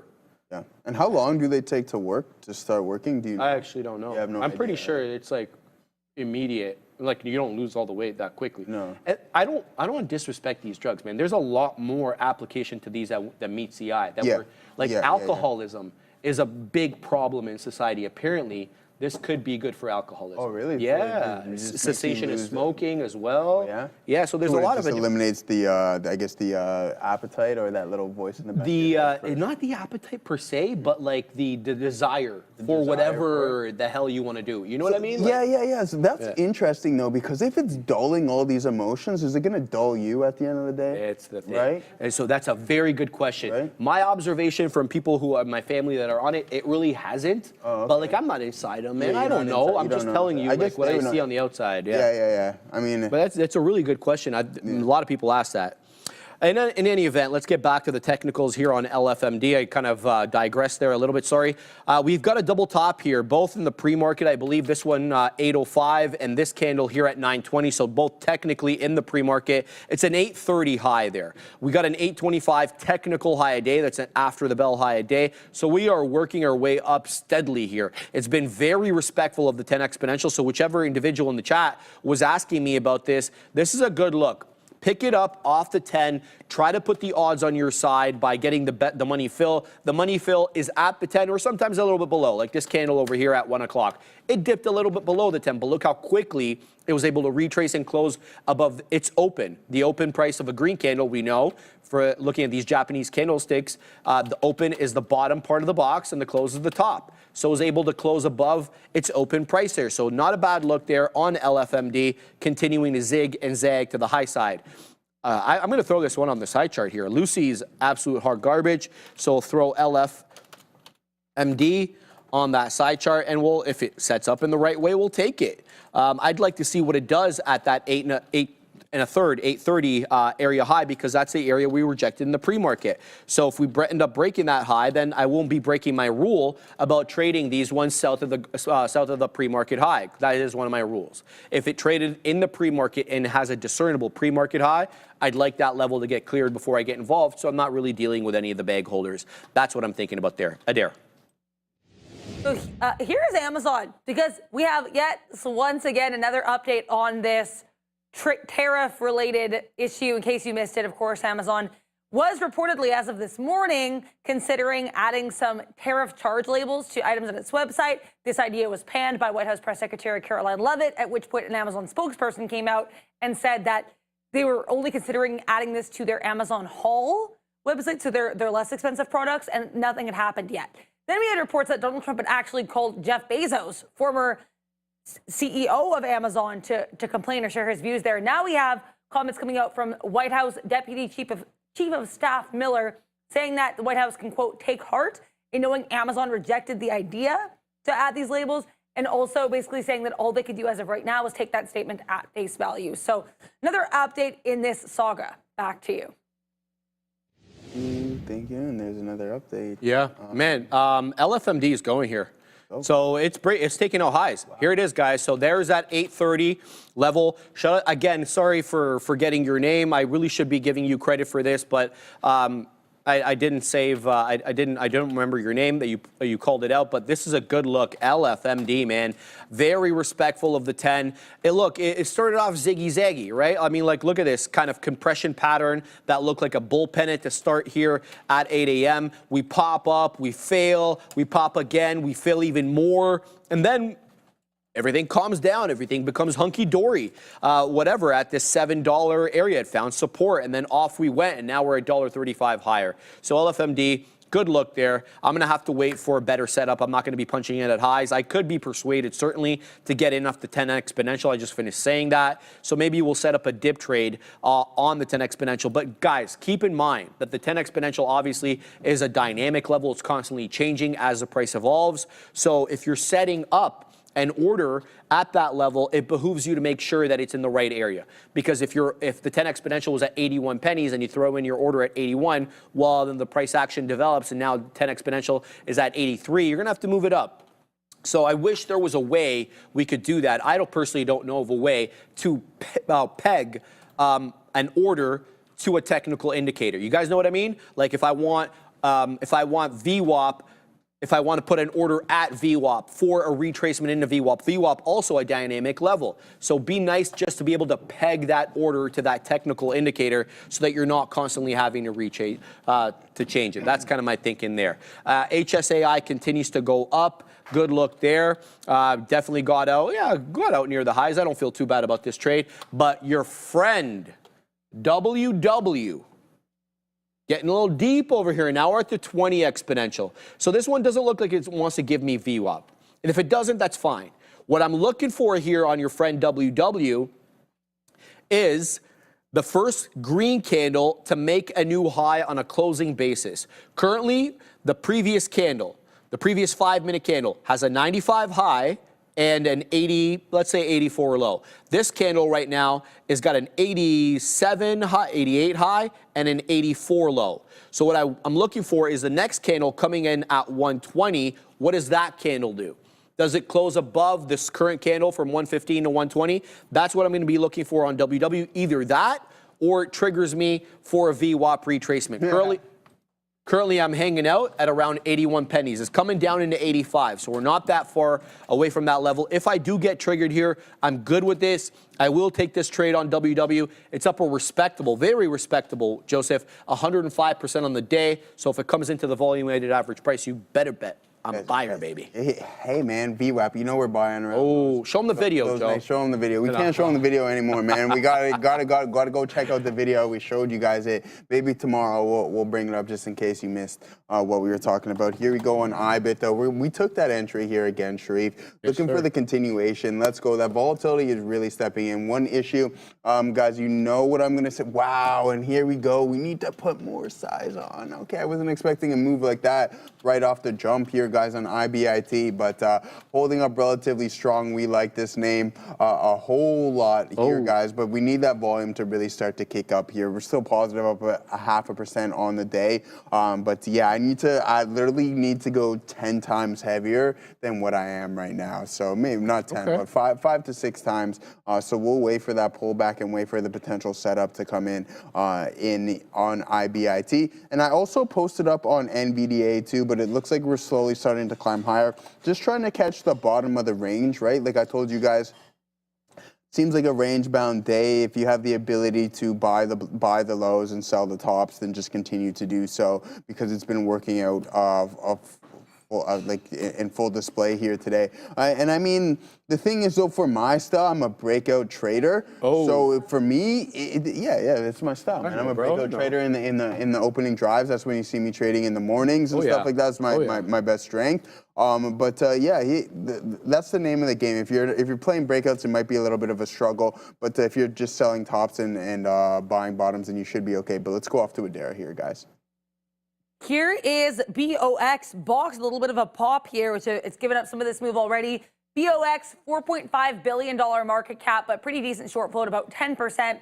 Partnering with IBM to bring new enterprise-level AI models to support content generation and productivity. So Box and IBM here with an AI-related headline. Those will always be on watch here. Also, about 40 minutes until Howard Lutnick, U.S. Commerce Secretary, is set to take the stage in a CNBC interview. We'll have to wait and find out what is said there, of course. But be aware, Lutnick, speaking earlier today, he talked a lot about these U.S. auto tariff relief. Very all kind of confusing and convoluted. We'll have to wait on more from that. But maybe he'll talk more about that at 2 p.m. on CNBC. Back to you. All right, so shout out to the lunatic. Shout out to Looney himself. Here we go. But let's see what we got going on. We added to this position, maybe slightly prematurely, but not too heavy. Not too heavy. What are you giggling at over there, man? I was looking to take some TSLA long. It didn't work out. It didn't work out. I just didn't get where I wanted, the price that I wanted. So now that's starting to move higher. Let's go IBIT as some of these big names are starting to climb. Users now heading back into the midst of that range, so that's a positive sign. NVDA continuing to climb as well. So you guys know that I'm long NVDA and IBIT in the swing. So any climb, we're positioned really well on IBIT. I love that one. Not so much on NVDA, but that's okay. We're gonna add some contracts when that trade plan that I've been telling you guys about comes into play. And you best believe I'm gonna be giving you a day-by-day update. It's either I'm in love with NVDA and I love Jensen, or I don't like Jensen. flipping. Yeah, you're like my old man, bro. It depends on what day you catch him and what you did that day. Yeah. He'll flip on you in a second. But then the next day, I love you. Oh, exactly. Oh, man, you guys. It's real, man. Oh, it's real. it is. I know. I live it every day working with this guy. Let's go, man. Goodness. Hey, but it's true, man. It's either I love you, it's like you're working out for me. We're both on the same, I own some of your company, you're giving me some capital appreciation, or I dislike you because you're off doing Elon things, working for Doge and destroying my long-term portfolio. That animal. I think that's a totally reasonable It is. relationship. As a shareholder, Right. well, I don't know. As a shareholder, I respect your desire to want him to focus on the company. Yeah. I have no qualms with that. None whatsoever. But you don't like the fact that I get mad at him. Yeah, you can still like him and disagree with what he does. Yeah, I you know what I still like mean? him. Just because I'm mad at you doesn't mean I don't like you. You know what I mean? Like Fair. Jensen, Fair. the same thing with Jensen. Like he obviously knows what's going on behind closed doors and everything. Like, so I mean, he probably doesn't. But again, like, if he's not performing the way that the stock is performing, I'm going to be mad at him. It doesn't mean I don't like him, right? I just don't like him for that. I like it, Joe. I like it. Yeah, you're staying real, baby. Yeah, I'm saying, got to keep it real. All right, I'm ready, guys. So, but we've got to check this out here, Sir. Sharif. Yes, sir. So in sports playing, flexibility is absolutely everything. At Profit X, you see the order book just like the financial exchange. Pick your spot and customize the odds to fit your risk. Why settle for a single offered price when you can set your own? Plus, our mobile interface makes it easy to play on the go. Profit X, where you call the shots anytime, anywhere. Users can use code TRADERTV to get our sign-up offer of 2% cash back on up to $300. There you go. I like it, man. I like it a lot. Yeah, KK, that's the tough one. I'm not angry. I'm just disappointed. That is that's when you get the puppy eyes. What's Ozan saying? It's He's like, Sharif is mad at me but loves me is a good example. Yes, Ozan, my man. Exactly it. That's well exactly said, it. my man, Ozan. There we go. Guys, let's have a look at HSAI because it's weaseling back into $18, and by extension of that, it is now touching. It's wicking, I shouldn't say, the 10 exponential moving average. Let me show you my black charts over here because I have a sneaking suspicion that the 10 has been it's been in play today, certainly, as a technical level of support. Once it bounced off VWAP, it didn't really look back, held up the 10 from 11:30 onwards, got a little obviously extended away from the 10, pulled back into the 10, and held up again. So do we get back in here? That's the question I've got to you guys. Do I punch back into HSAI? Is this a good entry level? What are your opinions on this? Let me know. Tag me. Let me know if this is a good entry or not. Or you're like, nah, Sharif, stay away. You already made the cash on HSAI. Let it do its thing, 25. You know what I mean? So let me know what you guys think. Should I be punching back in here? There's a key technical resistance at 1790, and then there's also obviously that 18, which is a psychological level of resistance. We've cleared both of them, so both either should be acting as support or I don't know what I'm talking about. So yeah, I'm thinking here, man. HSAI, no go, says Marcos Morales. Okay, all right, so Marcos says no, no problem. Perception Engine, let's see if WW has a nice bounce off VWAP. We'll have to wait and look because I've got my order there, man. I mean, if VWAP wants to come in, oh, come on, are you kidding me? It comes into my level. Oh, that's tough. That's a tough one right there. It's okay. We won't get tilted on that. Adira, what's up? What's up here is marijuana, MSOS, cannabis making new high of day. And I really want to provide some careful context for this story. So the headline says, this is, of course, from Marijuana Moment, which, as I've mentioned before, Marijuana Moment is 90% of the time the source that leads these marijuana-related names to run. But basically, Marijuana Moment releasing this headline, which is circulated on X. White House drug czar could endorse marijuana legalization under new bill to repeal, quote, ludicrous restriction. So I read the article for more context, and this is not necessarily as it seems. Basically, what happened here were some Democratic members here of the Congressional Cannabis Caucus, the co-chairs, have talked about the group's legislative priorities for marijuana reform. Part of that is a new bill that's going to be on watch here, of course, looking to basically do some of this marijuana. They're calling it Evidence-Based Drug Policy Act. So that is basically going to be taking aim at a federal statute. Now, that federal statute apparently is part of why this the White House drug czar has been unable to advocate for the legalization of marijuana or other Scheduled I drugs under the Controlled Substances Act. So the czar himself has said nothing about this. This is actually a bill proposed by Democrats that could sort of tangentially lead to potential marijuana rescheduling. I just really wanted to provide some context on that. There's no actual news here from the czar himself or herself, but there is a potential bill that could down the line lead to rescheduling. And one sentence here that I think is really key, if I can find it in this article, is basically that whether the Trump administration's recently appointed drug czar would exercise the authority to advocate for reform under the bill if it's enacted is uncertain. So this is not a clear path to legalization or rescheduling, but it offers, I guess, a gateway for that to happen potentially down the line. Back to you. Hold on. Gateway. Not intentionally, Marijuana? but I mean, I'm down for it. Yeah, well, I think you're just you're too prone for these, Adair. Even when you don't mean them, you actually get them. So shout out to Adair. I love that. Get it, Adair. The old blood system there. Well, there you go, Joseph. That's the way it works around here. What do you got, Bubba? Come on, go, man. Let's go. Get him. Mate, you guys see that meme where Buddy's like, he's like trading at his desk and he's like blowing on the screen to get the stock to go up? No, why would he do that? Because he's trying to get the stock to go Poor up. soul. That's I feel like doing that right now too, if I could. So come on. Let's climb a little bit higher here. It's not looking too good, to be honest with you guys and Frank. I got to give it until the volume-weighted average price, so we don't want to micromanage this position, but let's see if we can get the continuation here in the strength. I mean, we got a nice pop here in the overall market from the bottom of the zones, now trading back towards the top of it here.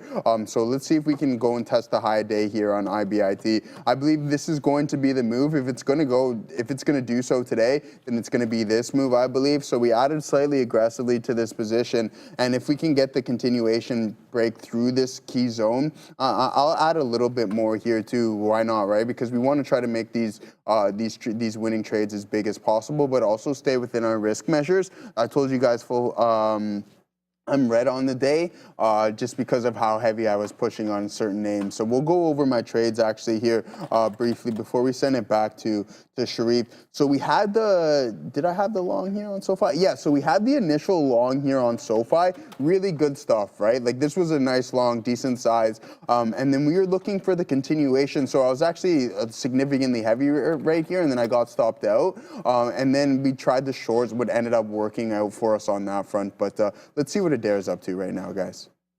Bloomberg reporting here that some CEOs are set to visit the White House today for President Trump's first 100 days of his second term. The goal, apparently, of this visit is to highlight U.S. investments that have been made by these companies. So these CEOs include Nvidia, those from Nvidia, of course, Jensen Huang, Eli Lilly CEO David Ricks, and the CEO of General Electric.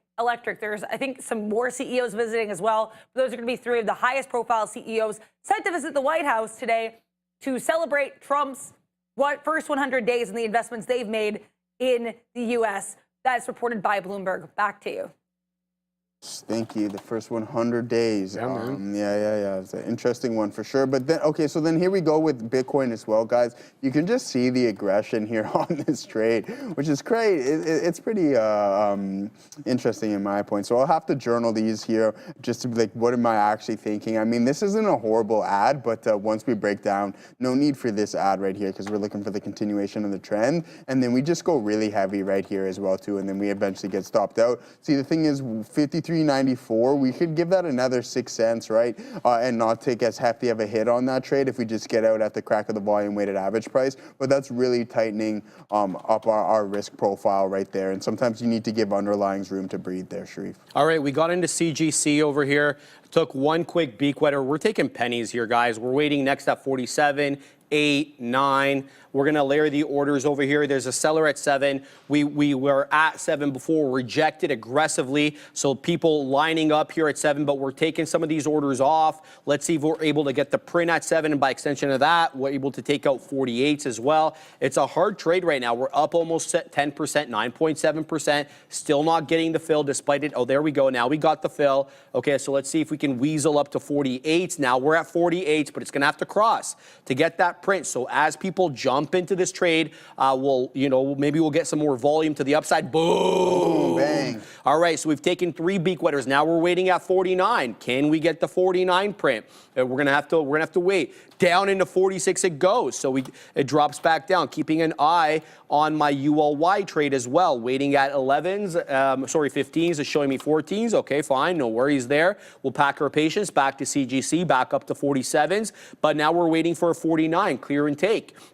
We're not getting that clear and take. So the sellers coming in aggressively at the $0.50 to be expected when you're this close in the 40s. We know what the psychological levels are, guys. They're the whole dollars and the $0.50. So here we are. Let's keep an eye out on this one. I'm not going to let this go against me. So I've already moved up my stop to 44. So if we get stopped out, it's going to be for a penny loss. Let's see what we can get here. We already de-risked a little bit there. So let's go back to ULY, see if we got the print. Bang! On ULY. Let's see if now we can move up a little bit more. I'm waiting at 35s and then mid 40s. So now we're showing 28s now on the level 2 ask side of the equation. I'm also keeping my eye on ABVE because we're 2 pennies away from that high day again. We've got a lot of trades on right now, guys. So it's going to be hard for me to keep an eye on the chat, and I do apologize for that. Got to manage these bad boys, Adara.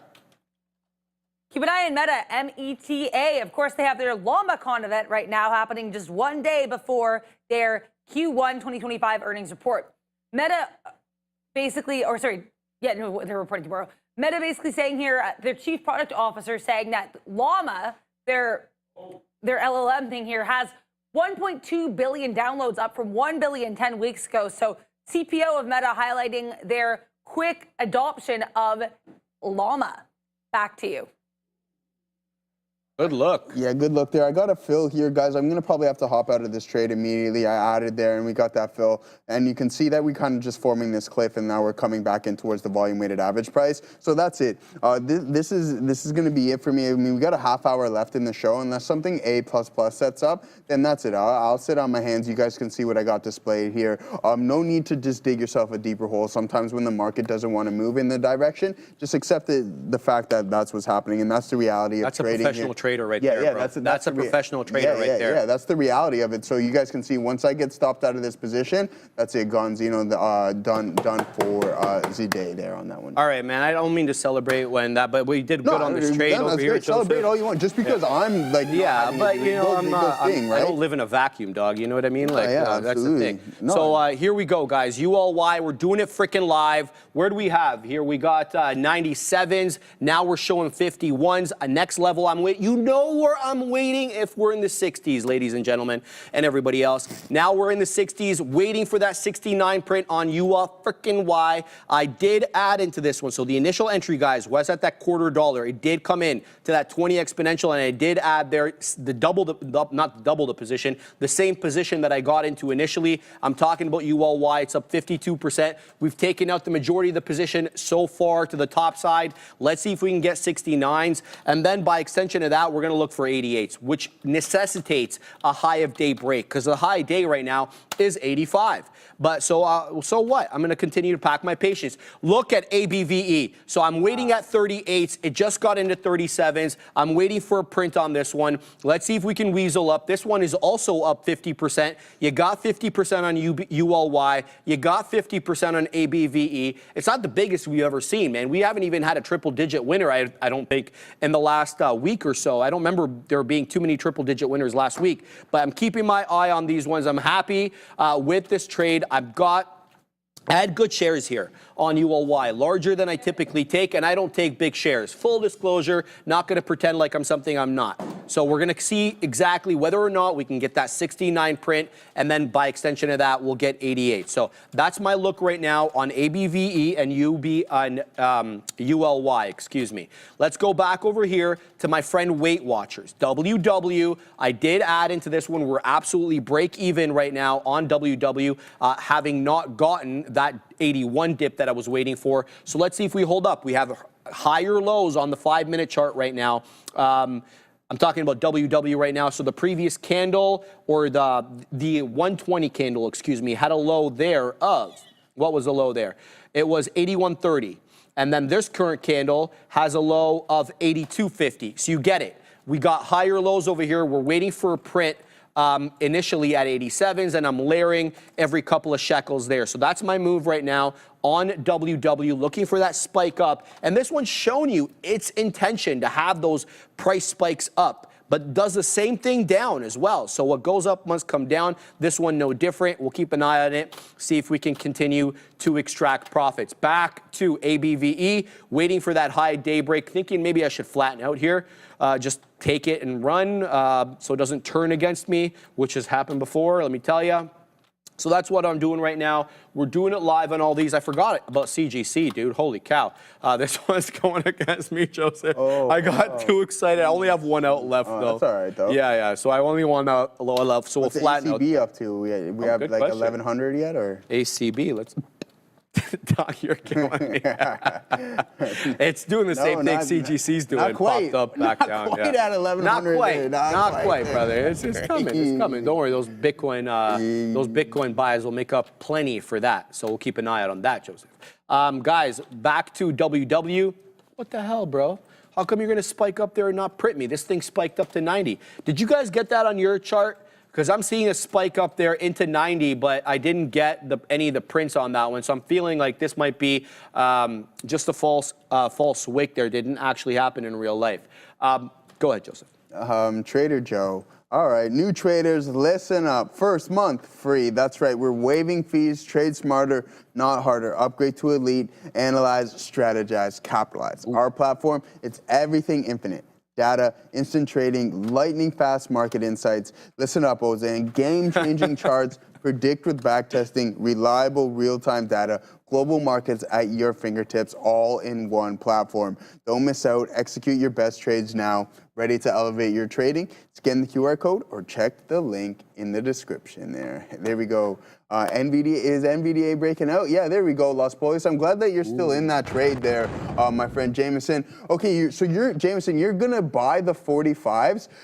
Listen, I don't want to tell you how to trade your style, but what I was looking at is slightly out the monies, because if you truly think that you're going to gain intrinsic value on those contracts, you may as well go slightly out the money. So I'm looking at the 56s, 57s. I don't really care about the in the monies, because you're already at a 1-to-1 delta. I want to gain time value, and then I want that gamma kind of exposure as well too, as it gets to its greatest. And then eventually, when those contracts are in the money, you've gained time value along those with the out the monies. That's just a thought, right? Too, if you're looking to do that. I personally don't like buying two in the monies. I like buying at the money and out the money, and that's my personal preference. It sounds like you know what you're doing. So again, I'm just telling you my game plan as I relate to you guys all the time. Yeah, sweeping L and H. There we go. Bitcoin above 95,000. We're still sitting in this position. There we go. What a big pop. Oh, wow. What big pop up there. But yeah, we're still sitting in this, guys. I told you I'm out at the volume weighted average price.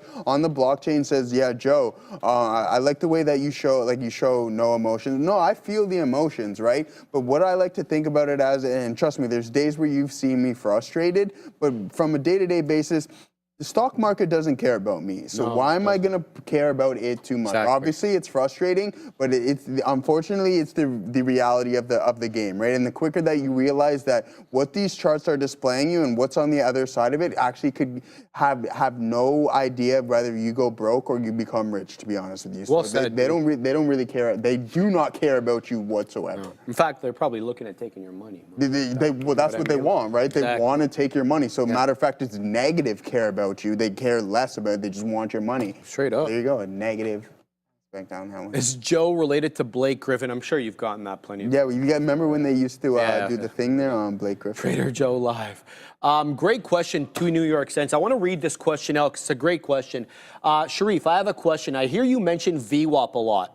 And I know you don't like to trade stocks that are under, but being up and then goes under, is it a bad sign in your eyes? Well, it depends really what we're talking about up and under. I mean, is it just wicking quickly below with the closing prints, or generally it above the volume weighted average price? Or are we just down and staying down? That's really what it's going to come down to. If you're talking about just a quick wick below the level, that's normal, especially on a volatile name, and especially if it's done it before. Excuse me. So if you have a look at the chart and it's wicked below VWAP before, but always seems to defend the level by closing above it, well, then you kind of know what to expect, right? And then you're not really as worried. I'm not saying you shouldn't be ready to execute on the trade, but you're not really as worried because you've seen this and it's part of its DNA, right? So that's kind of what I mean there. Generally, what you want to see is respect for the level. Not all respect is going to look alike, right? It's not always going to be a strict hold of the level. You're gonna get zig and zag, right? I mean, there's millions of shares trading here, and so there's going to be breaches of key levels. I hope that helps, brother. But generally, what I mean by that rule about VWAP, it's only related to my small cap trading. I don't actually do that for large caps. I haven't traded large caps in a long time, but I don't have that rule for large caps. And there's a reason for that. That 200 level on Apple, I'm just giving you any random example, okay? That 200 level on Apple as a support level means very little to me whether it's above or below VWAP. I know that there's probably a zillion buy orders, resting orders from retail, from hedge funds, whoever, waiting at that 200. It's a nice retracement, and a lot of people are going to want to buy there, right? So it matters a lot less who's in control at the moment because that's such a big company, and I know it's widely traded, widely owned, so that doesn't mean as much to me that it's below VWAP. These small cap gappers, they're all about momentum. They're all about that intraday trade. So I want to know who's in control of the price action. Is it the buyers or the sellers? One way to gauge that is to see whether it's above VWAP or below VWAP. That's why I have that rule. It's not out of thin air. And that my pre-market rule really is about bag holders, right? It's not really about who's in control because we could be above VWAP but below the pre-market high and still being kept down by those people or whoever the algos that were trading this in the pre-market at high levels. I want to get the hell out of there. So they're not the same thing, okay? That's why I want to make that point.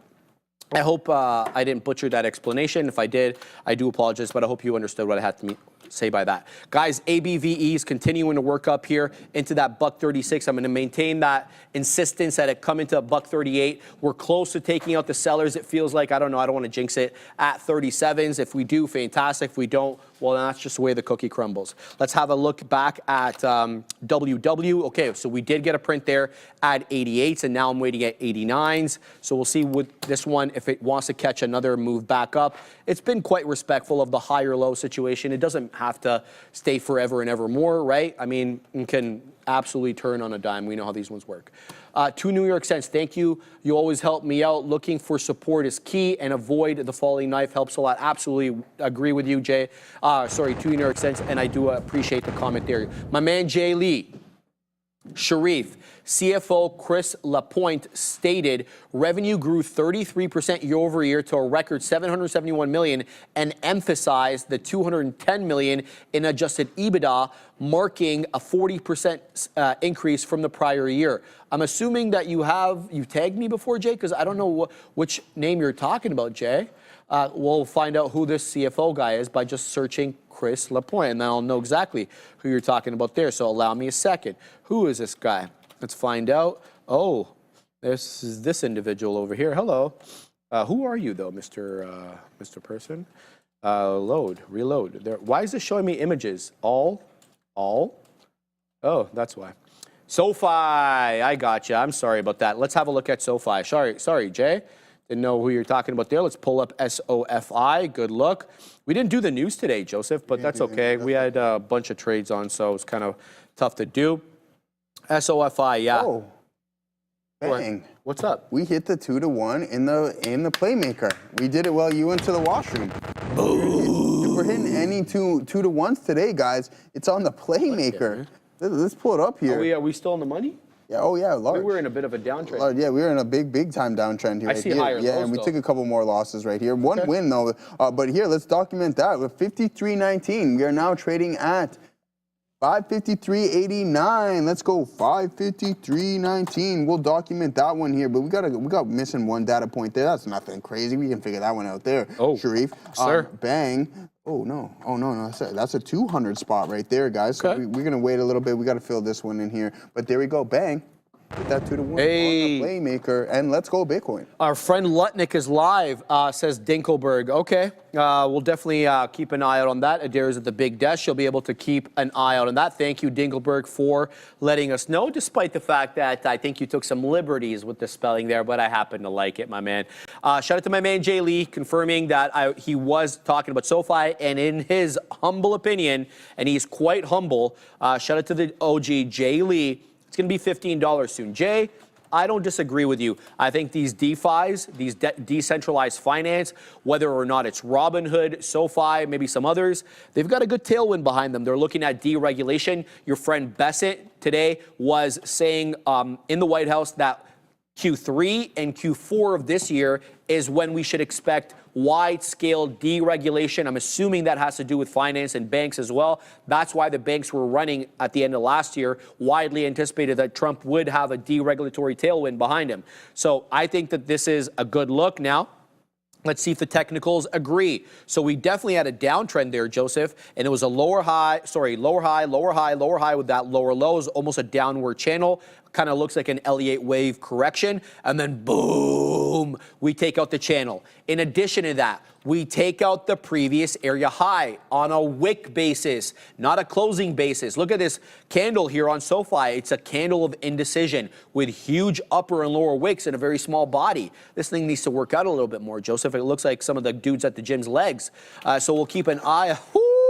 He came with the fire. Okay? Came with the fire. I didn't drop any names. I just said the dudes at the gym. So make sure, hey, you don't know if it's you, so make sure you're hitting legs. I don't even know if anybody in the chat's from the gym, but I hope not. Hey, some guy in the chat, his name is Simon. I don't know if he was messing with me, but like 10 minutes ago, he's like, oh, my buddy played hockey against you, and then I didn't hear anything else from Simon, so. Come on, Simon. Yeah, Simon, thanks for that follow-up there, buddy. Yeah, bro. Seriously though, so we did create a new high today. That's a fact. It was on a wick basis, 1451. So Jay, I agree with you. I like SoFi. I like Robinhood. They have to be at the right price though, obviously, but I like their tailwind, man. Decentralized finance. We know what SoFi is doing. They're stealing customers away from traditional banking. They're letting you consolidate student loans at lower rates. They're letting you consolidate credit card debt from 20 some odd % into, high single digits, so to speak. I believe in certain cases if your credit is right. So they're doing the right thing, and now they're bringing back crypto trading. In addition to that, they're going to allow you to leverage your crypto trading to take out loans, to do other things. So I do like that. Now, full disclosure, I got nothing in SoFi, and I've never had anything in SoFi. So what I'm telling you is just my honest opinion. Whether I'm right or wrong, that's a different story. But I like the tailwind right now in decentralized finance. We'll have to see which way this ends up here, Joseph. But not a bad look today for SoFi. Yeah, we just got a massive volume spike here in the market. Perfect timing there, Sharif. There goes Nvidia blasting through some key resistance zones, and I'm in the only underline that isn't ripping to the top side. But you can see it, Google breaking through, man. Nice spike there, boom, wow. Sorry, I don't boom. Sorry, guys. There, bang goes the dynamite. I don't boom. I told you guys the story of why we don't boom around here, but I know my guy Sharif likes to boom. But that's okay. But here we go on NVDA. Nice breakout. I wish I took that. I had posted up right here, guys. I posted up right here, and then sure enough, we got that move finally there. Let's go. We're flying to the top side. We're liking this. The swing account's liking this. Hold 110 NVDA, and we're getting right back into this. We're going to buy some contracts. I have shares right now, but there goes the Qs. There goes the SPY. A whole day of consolidation. We break out. Let's see if we can continue this move. Go, IBIT, go. Big Tammy from Bama. Come on. We don't need that stuff in here. There we go. We're going off to Adara. Keep an eye on TSM. This is Taiwan Semiconductor trying to make new day's highs. It looks like a headline on this name is what's bringing this market to the upside. Howard Lutnick currently talking on CNBC about 15 minutes earlier than he was supposed to start. Not a stream that I'm able to find online, but I'm looking here at comments on X, and apparently U.S. Commerce Secretary Howard Lutnick is praising TSM, which of course invested pretty heftily in the U.S. during his interview. So again, TSM or TSMC, Taiwan Semi, getting praised here by Howard Lutnick, U.S. Commerce Secretary, during his interview with CNBC. Back to you. Yeah, let's go. I like Hood here. Jameson, I like how you pointed this out, especially this compression pattern right now. And then as you can see, we're kind of heading towards the volume weighted average price. But one thing is we need that volume to kick in to confirm this breakout. But what a move in the market. Let's go NVDA. Let's get the ball rolling here, IBIT. I'm going to add a little bit here, guys, just because if this is a genuine breakout, then this move is going to be sustained. So there you go. We add for the third time into this position to go and test that high day. We're going to aim for this pivot. If it breaks down, then my risk is definitely more defined now. So you can see I just added right here. We're going to go up here for 54.32. So let's see if we can get that rolling. It may not be the best trade considering what we've just seen in some of these other names. So I'll be patient. Multiple adds into the strength here. Once the trade is just working out, like, I mean, this took me years and years to kind of establish this kind of trading. And sometimes I don't even do it at the right time. But there we go. Nice move here in IBIT Sharif. Look at this. Nice. One ad, two ad, third ad right there off of that initial position. So climbing nicely to the top side is IBIT and a lot of these big names. Let's go NVDA. We want you to continue to move. Google's breaking out too, so there you go. Those are my big names. You know that we got NVDA on a swing. That volume, that breakout volume that we were waiting for all day is there. Now we're getting the move here in IBIT. Okay. The Q's breakout volume is there. The SPY breakout volume is there, and Google's breakout volume is there. This is what we wait for. This is what one of the biggest skills in trading is patience, patience, and patience. Wait for those setups to come to you, and then hopefully you guys have the ability to take advantage of that breakout volume. We're doing it live. Hey. Like, what's Adara up to? We just got a topping tail candle in Tesla here in the 3-minute chart, and we get some comments here. Pretty interesting comments coming from U.S. Commerce Secretary Howard Lutnick during his CNBC interview, which again started about 15 minutes earlier than it was supposed to. We heard a lot of talk from Lutnick earlier today about how they're going to be basically relieving these U.S. automakers from some tariffs. Now he's talking here about how he and the administration view the future of U.S. autos, and it's pretty interesting. He said here, quote, highly automated auto plants are the future of U.S. labor.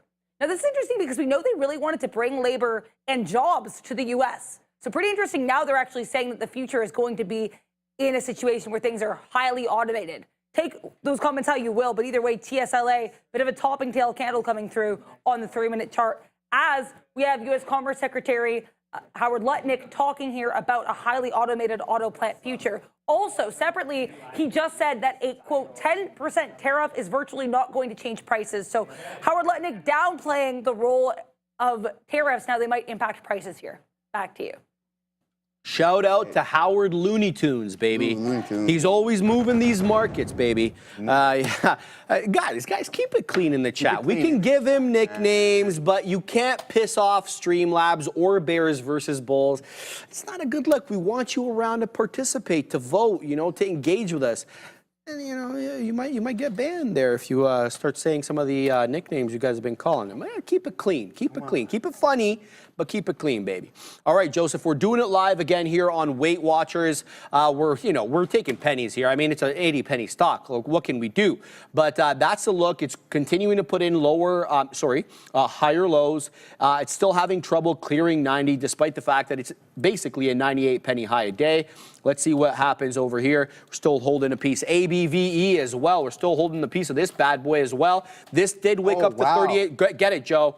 Okay, hold on. Can I cover this here? Yeah, what a major dump right there, guys. I posted up right here. You've seen that I took some off, and then we just gap right down there. Wow, that was a tough move there in IBIT. Shout out Pool Shark. Thank you for the $2 super chat. But I'm going to have to hop out of this trade immediately there, guys, because I told you risk profile, and we took some off there. But what a nice breakout there on NVDA and the overall market. That volume was there. I'm in the only underlying that isn't moving to the top side. Shout out Pool Shark one more time for that $2 super chat. I'm going to have to hop out of this trade there. Sorry for interrupting. No worry, bro. Certainly. Oh, we got another super chat there. Okay. Pool Shark, another $5 Pool Shark. Bear money. Traps at 54.16. Pick up liquidity at 54.26 for a nice pump. Yeah, there we go. Good call out on that one. I talked about those high levels of open interest, and they're most definitely coming into play. So unless we continue to move to the top side, I'm going to have to get out of this trade, Sharif. All right. Okay, we're going to Adara. There is more news. Looney Tunes is on. I'm sure she has more information. Another pretty vague comment coming here from U.S. Commerce Secretary Howard Lutnick about trade deals. Now, with which country or when it will come, we have no information, but I'll just read you the quote. U.S. Commerce Secretary Howard Lutnick saying in the CNBC interview, quote, "I have a trade deal pending approval. One trade deal is reached with a country I will not name. I am waiting approval from the other country before announcing." So Howard Lutnick being a little sketchy here as to any details, but seems like, according to him, there is some kind of trade deal that will hopefully be announced soon. Again, this is in his CNBC interview. Back to you. The Katina man ain't buying any of this. He's not buying any of this. He's like, look, I'll believe it when I see it, baby. And I don't blame him because we've been told a lot. Look, I want the deals to get done. Who the hell doesn't want the deals to get done? I want to put this page behind us. I asked you guys a question last week. I think it might have been the week before, not sure. I said, do you think this pullback in Neil hadn't even finished the question yet, brother.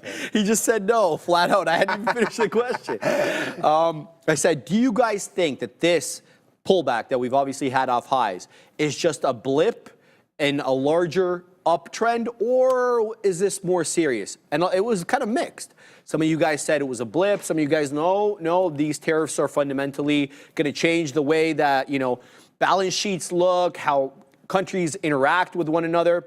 I think everybody had a fantastic point. I happen to fall into the camp, just personally, that this will be a blip, much like COVID. When you look at March 2020 pullbacks, when the market was halting to the downside, looks like just a blip. Let's put where the hell is the composite? Let's bring in the NQ, Joseph. We're going to show the composite, not the actual NASDAQ 100. Where is the composite at? Show yourself. There it is. Let's go to the weekly. Let's zoom out. So this right here, ladies and gents, this is COVID, okay? That is February 18th. This is the weekly chart, by the way, okay? And that is the bottom that we put in March, the week of March 23rd. And then all hell broke loose to the high side. This was 2022. We know what 2022 was like. We're under no illusions, okay? Generally, it holds, though, the 200 moving average. It does breach it, but generally in and around there. So here we are. This is the current pullback off 20,000 on the composite, guys. The composite, not the NDX or the NQ. And we come back down to 15. We hold the 200 like a dang glove on the weekly. Better than the way we held it in 2022. So again, I just show you this chart and I ask you the question, is this just a pullback in an overall larger trend? I happen to feel it is. Whether or not we zoom in to new highs in the same way that we did after COVID, that's a different story, but I definitely think we make newer highs sooner rather than later. That's just my opinion, Joseph, and I'm sticking to it. What do you got, my man? We're going to Adara. Oh, my bad, I didn't hear that. Secretary Howard Lutnick and his comments continue to take an odd automation-themed bend. Keep an eye on AAPL. Howard Lutnick boldly claiming that Tim Cook says he wants to build iPhones in the U.S., but he needs robots to do so. So we know that Apple's actually been trying to switch their production to India. U.S. Commerce Secretary Howard Lutnick saying, no, Tim Cook wants to build the iPhone in the U.S., and they just need robots in order to achieve that. He also says that Wall Street is wrong about Trump's tariffs because they're not seeing the big picture. So basically criticizing the market's take on tariffs and also talking about Tim Cook of Apple reportedly wanting robots in order to build iPhones in the U.S. Hopefully we'll have more on that. But really, like I said, one of the main recurring themes in Howard Lutnick's comments to CNBC so far is about him talking about automation in these plants in the U.S. Again, reportedly, initially what we were hearing was the Trump administration wanted these tariffs to basically push companies to build in the U.S. with U.S. workers. Now it seems like they want building in the U.S., but with robots. Back to you. Thank you, Adira. And I'm loving the different comments that are coming in here, Joe. I'm loving it, but you know what's cheaper than cheap labor? Robots. Oh, Man. are they though? I don't know. Well, eventually they would probably. Eventually, yeah. Right? I mean. Yeah. I happen to agree with that. Employees is one of the company's largest. It was, expenses. and Adira was bringing to my attention today. Starbucks continuing to explore robotics. Robotics, right? And I don't need any more attitude from you baristas, by the way. If I ask for 3 sweeteners? Yeah, what's up with that? I need my 3 sweeteners, okay? Don't give me a look. What's up with the attitude? Yeah, Neil, I need those sweeteners, baby. Coffee's bitter. You know what I mean? You know what's funny? Hear this. You know what's funny? I'm sick of the attitude too, Sharif. But it's not necessarily with the baristas. I was in Jamaica one time, and the guy was making me a drink, and I gave him 150 Jamaican dollars, and the guy had the audacity to say to me, "Dude, that's $1.50." And I said, You're lucky I'm not giving you 25 cents, and I said, bro. You know How what, much dude, is a coffee? give me my drink and give me my $1.50 back. See you later. And I never went back to him. Yeah. Giving I'm like, you what is- attitude. What is up with this attitude? What happened Everybody here? needs to cut it out these days. No, I feel the like. tipping culture is getting crazy. Yeah. Getting crazy.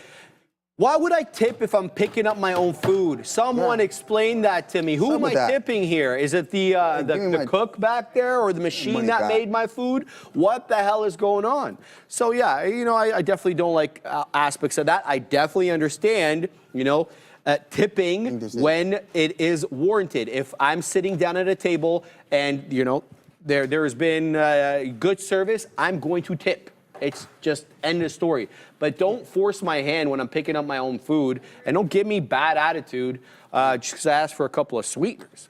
Even though I know you're that not even paying for it. maybe, yeah, bro. I don't get it, man. Anyway, that's the situation, Joseph. That's our rant for the day, in case you're wondering there. But it is now 2 o'clock, so we're flattening out this ABVE position. I'm quite happy with this trade. It's done for now. But we're going to send you over to the big kahunas, who are going to be looking at all sorts of large caps and everything in between. The market is taking a turn up, by the way. Howard Lutnick is on. Is he still on? Yeah, he's still on. He's with David Faber. That's not David Faber. What's that guy's name again? Do you know this guy's name? I forget his name. That's not David Faber. I forget his name, man. Yeah. He used to have his own show at 7 o'clock. I just forget the name of the dude. Anyway, whatever. Yeah, he's still on, guys, on CNBC. So more market commentary likely as we go on. Keep your eye on the volatility. It's been a great day today, both for small caps, large caps. There's only one Mag 7 name red. It goes by the name GOOGL, and it's barely red. I mean, it's about to go green in a second, so not a bad look for the market. We'll have to see if it continues to run. Wow. You got anything before we want to go? Yeah, Bitcoin's continuing to climb higher. I got faked out of it, but that's when, and yes, Alabama Black Snake, I still own 75 to be exact of my long-term investment. I love it. All right, guys, same bat time, same bat channel. I'll see everybody at the green screen. Big kahunas. Welcome back. It's going to bug me who that dude is. It's Brian Sullivan. Yes, thank you, Katina, There you man. go. Yeah. Lutnick apparently is done now. It was Brian Sullivan. No, I was just sort of saying, you guys were having that conversation about attitude. I was just be like to Joe, man, when you're in the West Indies, if you're not if someone identifies you as a tourist, or if you're perceived to be local, it's just going to be different. Island life is island life, man, and it's in the times that I've been identified as not a tourist, I've understood that. So I'm just saying, Joe. I'm just saying. Ben Fisher sent you guys the midday coffee. I don't know if you guys got to this, but we already got. I'm with you. We already got. Is this a super chat? No one looks more Jamaican than Joe. I'm not sure if I'm in the right chat, but this might be the old chat. But there was a midday coffee fund in there for these boys. But the market is now flying. Amazon has gone green finally. As it ramps to the upside, there was that bogus, somewhat, whatever you want to call it, story. I don't know if bogus is the right word. There was the report of them. I think it was real, and then they just said they're not doing it. Yeah, okay. So, yeah, the report's real. And it wasn't on Amazon. It was on that website, Hall. It was only like a small portion. It's a new website. I haven't even heard of it, Hall. I don't even know the website either. Yeah, Well, Scott Hall. Scott Hall? Oh. Do you know who that is? Come on, son. Okay, good. Scott Hall's a legend. Well, was a legend. They used to probably. I forget, not Obi. Hey, yesterday I was talking. Obi's not even here today. Hall. Obi's not even here today, by the way, because I think he feels bad. He ain't never watched Scarface. He never watched Donnie Brasco. He never watched Goodfellas. He didn't know anything. Anything. The chat was going insane. The Japanese restaurant scene in Donnie Brasco is. You know what I want to rewatch? You know what I want to watch? Kill Bill. I want to watch that again. I thought about some Kill Bill. You ever heard? Action. So there's Uma Thurman. I don't think is. There's a joke story. I don't know why this came up, but I just thought of this because I remember this story. Quentin Tarantino absolutely loved martial arts, right? So he was a big Michelle Yeoh fan. Okay. She was like ridiculous, like, female martial artist. Yeah, I know who she is. so the joke is that she never actually got to work with Quentin. And she's like, well, how come you guys did Kill Bill? How come you didn't cast me in Kill Bill? Well, did she do the choreography or something? Quentin Tarantino goes, because nobody would believe Uma Thurman could beat you up on camera. Right, okay, wow. Which, I mean, if you ever watch that show, I mean, I don't believe much of that stuff is but what does that say about believable. What does that say about any of the other people that got cast? Oh, well. Like Lucy Liu. Anyways, I just feel like that was a good movie after. No, I love Kill Bill. Is a great movie. I rewatched it. But the last of the shorts are going to come out. Intel at VWAP. I'm watching Amazon because I'm not in the long here, and I do want to get a dip, but it hasn't dipped in like an hour. And PayPal is one of the last ones as well. I am in the wrong chat. Here, that's the wrong one. This is the current chat. Yeah, Pool Shark. Pool Sharks super chat. The one I showed was from What up, Pool Shark? before. Shout out to you, Pool Shark. What up? Let's have some fun. The Bulls are definitely in there, but I should be back in Amazon off VWAP, and there's just no dips to be had. Tesla's breaking out. It's all breaking back out, apparently, as the market can't be beat. Markets is huge again here. We're along the TQQs. We actually almost kind of got stopped out almost right there, and then it just continued to blast to the high side. We should have been reloading. I wasn't sure of it. We were actually trying to trade some Google, and we actually did quite well getting some money back here on Google from going long earlier on. And then I can't make this stuff up. Like, there's my stop. While we were there swimming, we had a couple of whatever, it doesn't matter amount of shares, but we made the very bottom there, only to come back, see my trade, thinking it's up $1, and we got stopped out there and again, it's fine, 30-cent hit. We were trying to hold for this. Same thing happened there. We got stopped out, but then we made it back, and now we're re-engaged in this short here against this high. And the 50-period moving average to 200-period moving average on a 5-minute chart. So just trying to see if the market does make a move downside right here, but it doesn't look like it, man. Pool Shark, you nailed it, man. The bulls are in charge, and in charge huge. So right now, there it goes. I mean, all we did was double, triple top, tap that bottom once, twice, thrice, and then upside, and there it goes. Up another 1%. I mean, I don't know. We always get asked, did you miss the bottom? This time I almost feel like saying yes. Like, I don't want to be... okay, we're all clear now, this market's going to rip. I mean, we have a huge earnings week, 180 of the 500 companies reporting on the S&P 500 this week. So lots of stuff to happen right now. But like this market, just here, like bang, like this has been a huge day for trading one more time. A lot of different names dancing around. We got wicked out of that very bottom. And I keep saying wicked out, but they're not, stopped out. Right there of Apple before it makes a move, and now it's almost all the way back. Apple started tanking there through that 210. Now we're all the way back to 211.65 again. So yeah, just wild, some of the price movements here today and yesterday. Let's see if we get that ramp into the close, similarly to what we did yesterday. This is how yesterday looked, everybody, and it was just a straight upside there into the afternoon. So we'll see if that happens. Then a little bit of a pullback. That's right at 4 o'clock. There. So the imbalances, as Neil asked about the imbalances, that's actually at 353. So I wonder if it turned around, because we did have buy imbalances yesterday. That's a huge reversal. Yeah, you asked about that earlier. Remember, I was like, I don't know. I didn't see, because that's going to have to be a huge imbalance for Apple to do anything. Yeah, exactly. Right? Like yesterday into the close, we had Nvidia. You guys remember we had that Nvidia imbalance, and there's that move to the high side. Look at Nvidia yesterday afternoon, 106 to 109. The biggest mover. You're still over there, okay. Yesterday afternoon, well, I'm not the biggest. By the way, Palantir just came back in. Or, sorry, Google will take a little bit of profit. Palantir was the story of yesterday afternoon, I feel like. No dip buys at all, rode that 50 period all the way up. And it looks like if we get opportunities to dip buy into the 50 period again, that may be a play for that. That's too bad about Google. Google's absolutely tanking now. I can't believe I'm calling this a tank, but let's get some more out. I'm just bidding some 07s. There it is. Nah, it's crazy because we're waiting at 59s to get more fills short, and it went to 51. That's too bad. I'm trying to be, what I've decided is I look over and I'm like, oh my God, I'm losing way too much money. And my prices aren't exact, which is why, we are getting stopped out here. Like that's 159. The problem is I have too many shares. So I say, hey, if my play is going to be on VWAP, then I'm going to take that and then give it 20 cents off VWAP. But the problem is the stock doesn't know where VWAP is. It's just trading. And it came down to 159, stopped, and then blasted higher. I'm not supposed to be at 159. I'm supposed to be at 158.75. I'm supposed to be at 158.90. I'm not supposed to be there. Because when it runs the $1 mark and then blasts right back higher, I need not get stopped out. It should break a little more than that. So I didn't want to get short rate here at 50. So I went to 59, just thinking that, hey, if we're going to get punched out anyways at 75, we'll take 15 cents or so worth of risk. But there's a nice move down there for Google. Maybe the market's just retracing a little bit. So we'll exit some of this position. Or it's just relatively weak. What is Google? Yeah, no, Google is, yeah, but the market... The market didn't reverse. No, but it just went down just a little bit, which was not that much. So I do agree. Google, I mean, this is why I'm short Google. Those of you asking why we're short Google, long the market is a long, and Google right now is still red on the day, and honestly, fighting with 160. I've talked about this 160 for a long time on Google, the over-under, like what Neil likes to say, and it's just, right now we're under. So we talked about 210 under Apple, 100 over-under for Nvidia, and right now, here we go for Google. So it's a nice little move down. I'm gonna get out of another 5% here and see if we can hold this back to the 200 period. Maybe we get VWAP if it is a disaster of a close. So we'll wait to see. Big earnings on deck. We will talk about that. But for right now,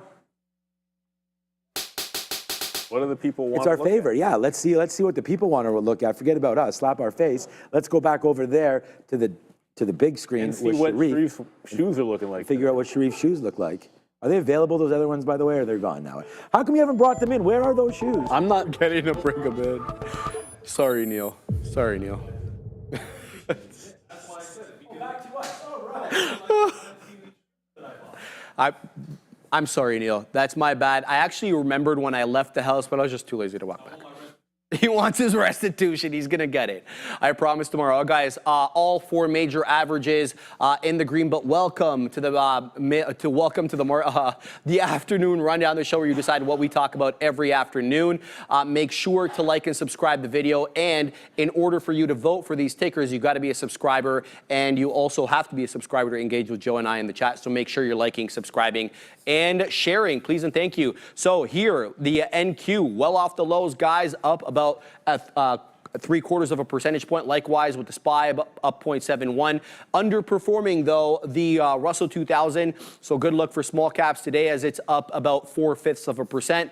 Up 0.9 is the Dow, the strongest of the four major averages. So keep an eye out on that. The first ticker, as decided by you guys, AMZN, just went negative again. Was momentarily green. This was the headline that we got this morning. Apparently, there was word that Amazon planned to display the cost of tariffs on certain products. The White House had a press conference this morning with Carolyn Levitt and Scott Bessent, and they called it a hostile political act. Later on, the Washington Post reporter Jeff Stein reported that Amazon, now saying it was never under consideration for the main Amazon website, says Amazon Hall has considered listing import price duties on certain products. If you're wondering what Amazon Hall is, it's their response to Shein and Temu style apps, guys, where they bring in products from China under that de minimis $880 level skirting tariffs. Yeah, which I learned today. Yep. Maybe what's happening, see, what I think is actually happening is Sharif didn't actually own these shoes. They don't exist. And he was gonna buy a pair of knockoffs from China.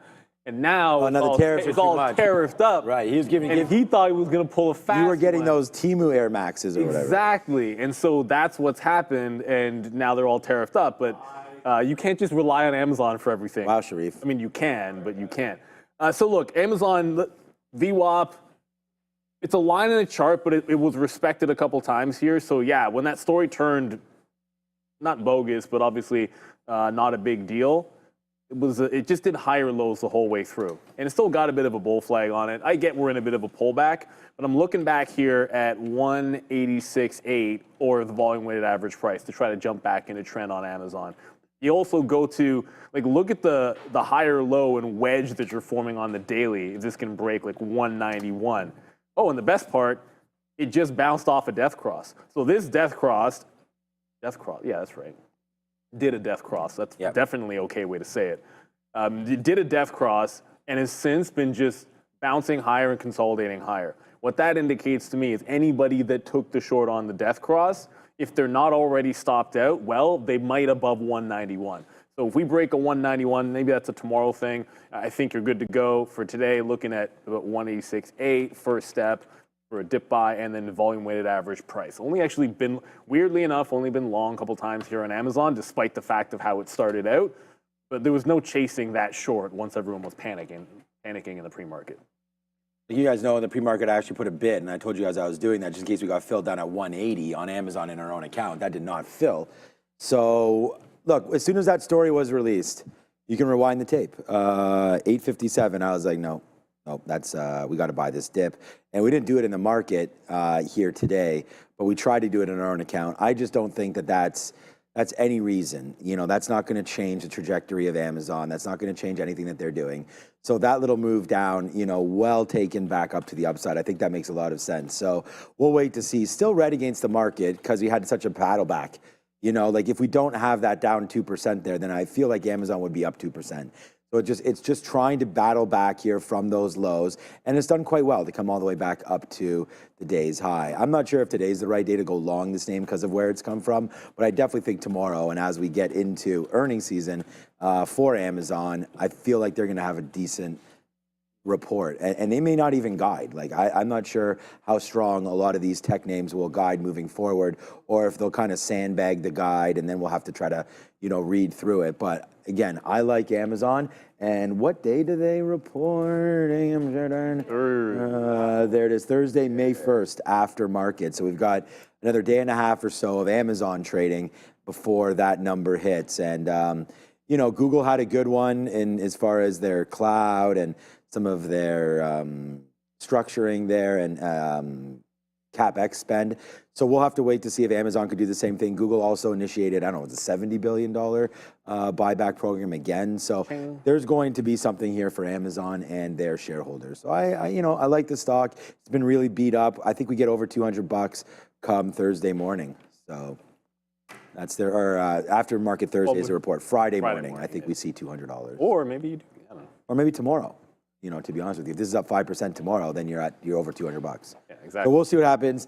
This market is so sensitive to anything news related, right? So no surprise it goes down. And then to me, no surprise it went right back up. Amazon's now green on the day. For SoFi, giving back a lot of that earlier move, still green on the day, up 1.7. A couple of headlines. Obviously, they reported earnings better than expected Q1 financial results and raised their full year 2025 guidance. But they are also getting back into the crypto business, guys. They had kind of let that go back in 2023 under the former administration so they could get their bank charter. That was a restriction at the time. Now with the new administration, that is no longer the case. So crypto back at SoFi, good report. It was a good report, but I'm calling it a bad look for SoFi because it's like, how many times have we seen this story before?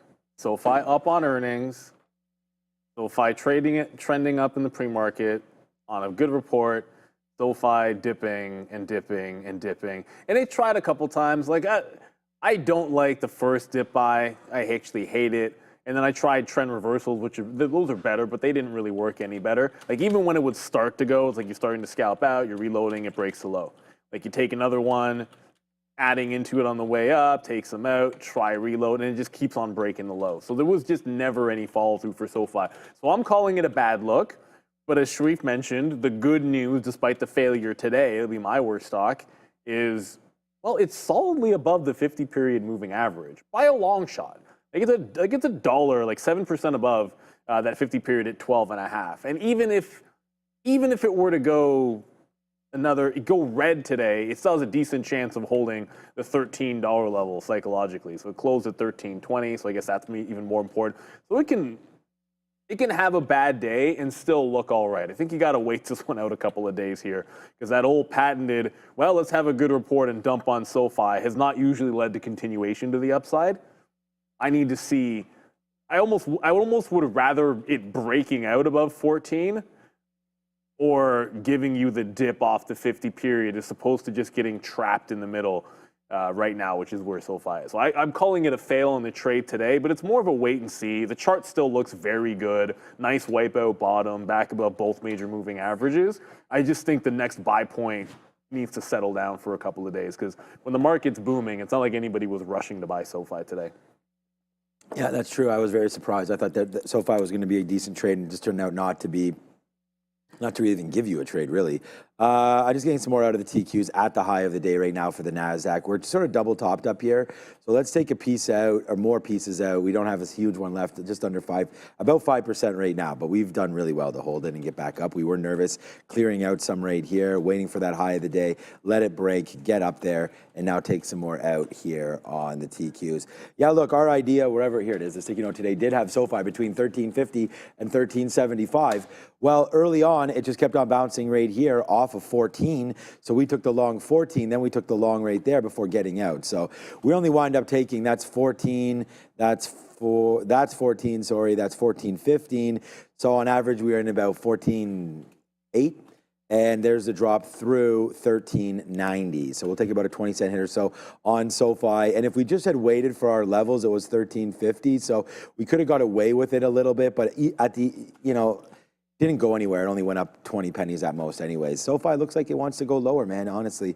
Hitting the 200, going lower, hitting the VWAP, we're underneath, we're well underneath. Not a great earnings day for SoFi, giving it all back pretty much. I mean, if the NASDAQ, let's just say it was an earnings day and the NASDAQ was up 0.7, this wouldn't surprise me for SoFi to be up 1.6. So it's almost like it was a nothing burger of a report. But to Sharif's point, the report was great. So I don't know, the market's just getting to a downside here. And I think it's profit taking again. So give SoFi that 3-day rule. It might only be a 2-day rule. It does get heated, and when it does, it goes.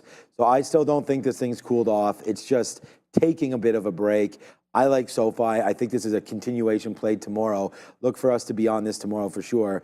I wouldn't be surprised if SoFi, I mean, again, the market's going to tell the story, but I wouldn't be surprised if SoFi can somehow, gather itself and then get a bit under it tomorrow. Today, just not the day. Day of earnings, tough to trade.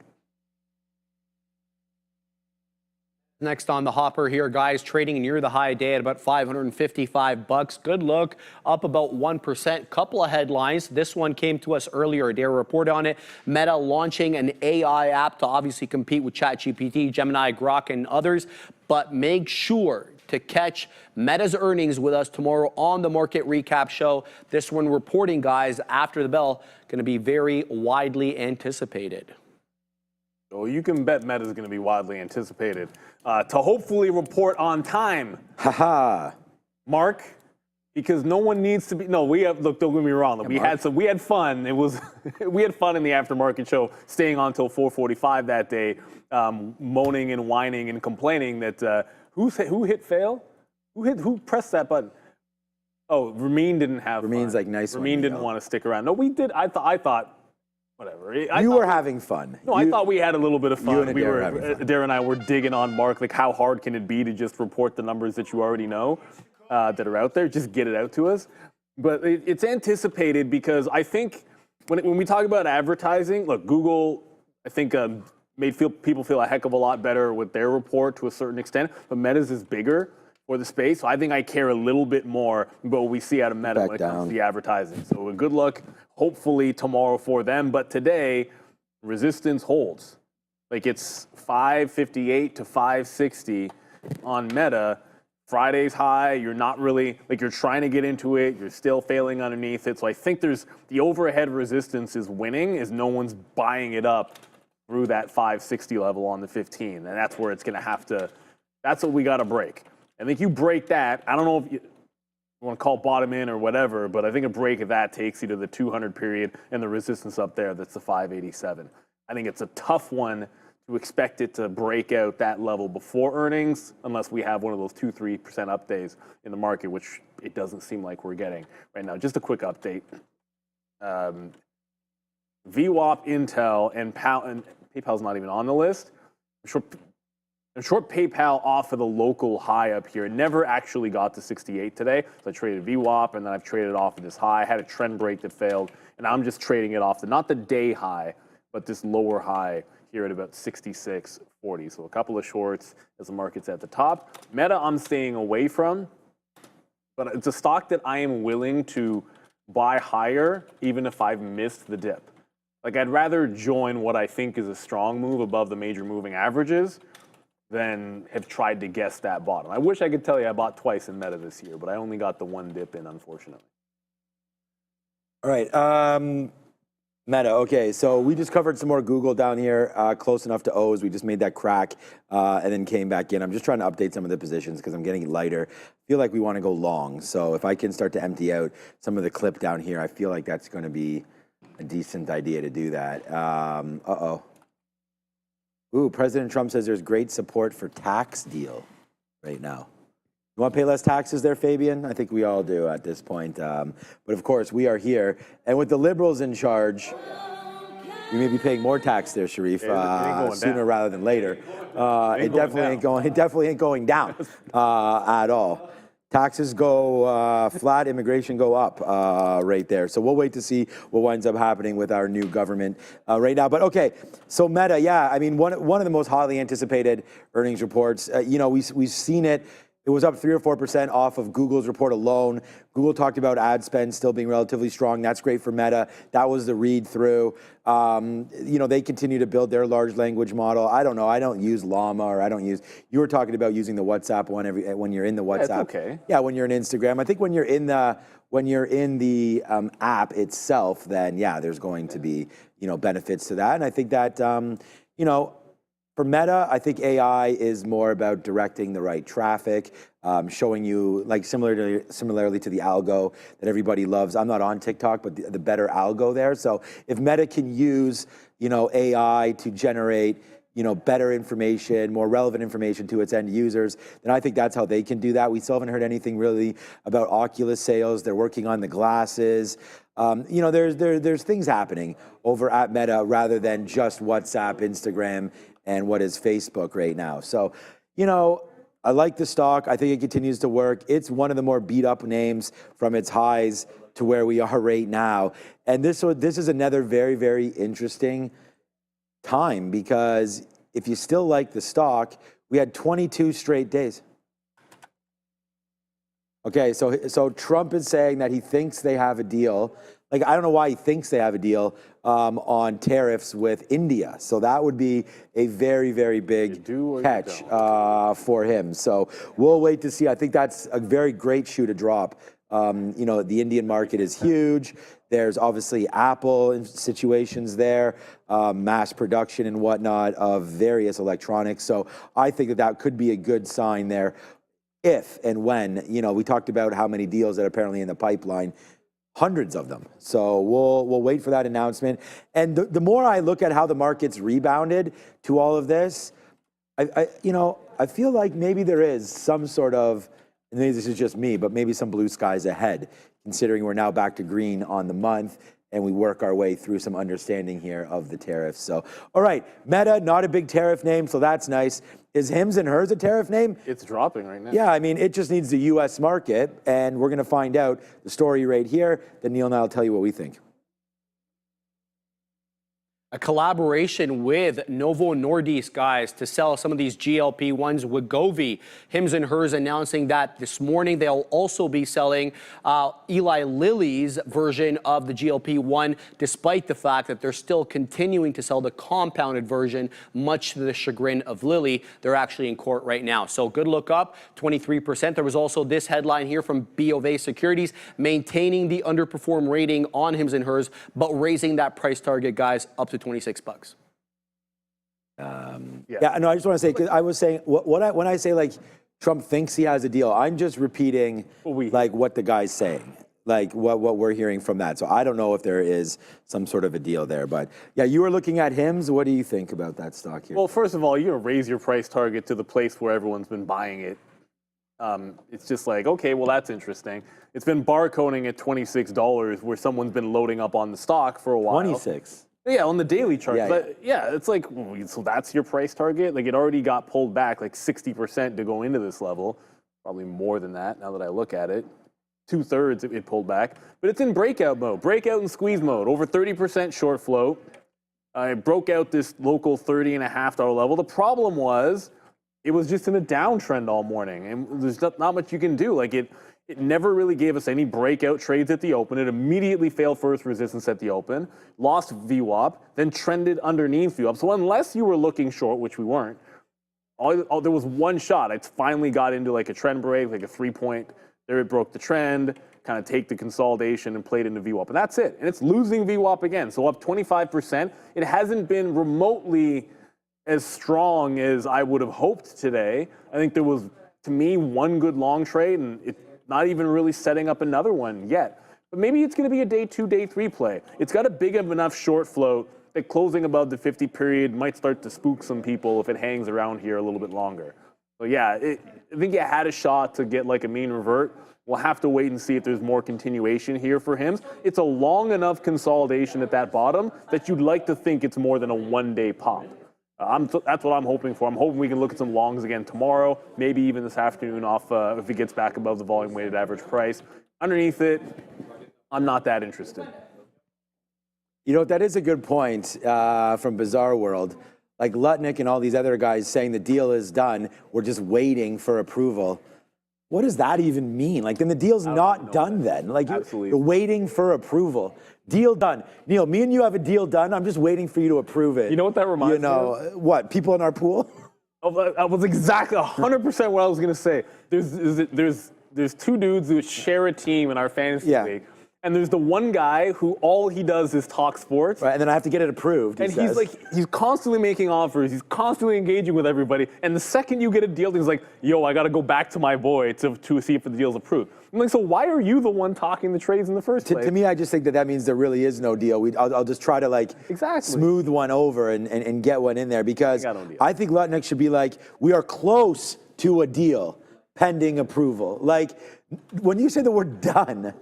Done. Anyways, I think that's what causes this whipsaw because then they asked Trump and he's like, India, we don't have no deal with India, you know, and then whoops. Anyways, I hope there's a deal done ASAP.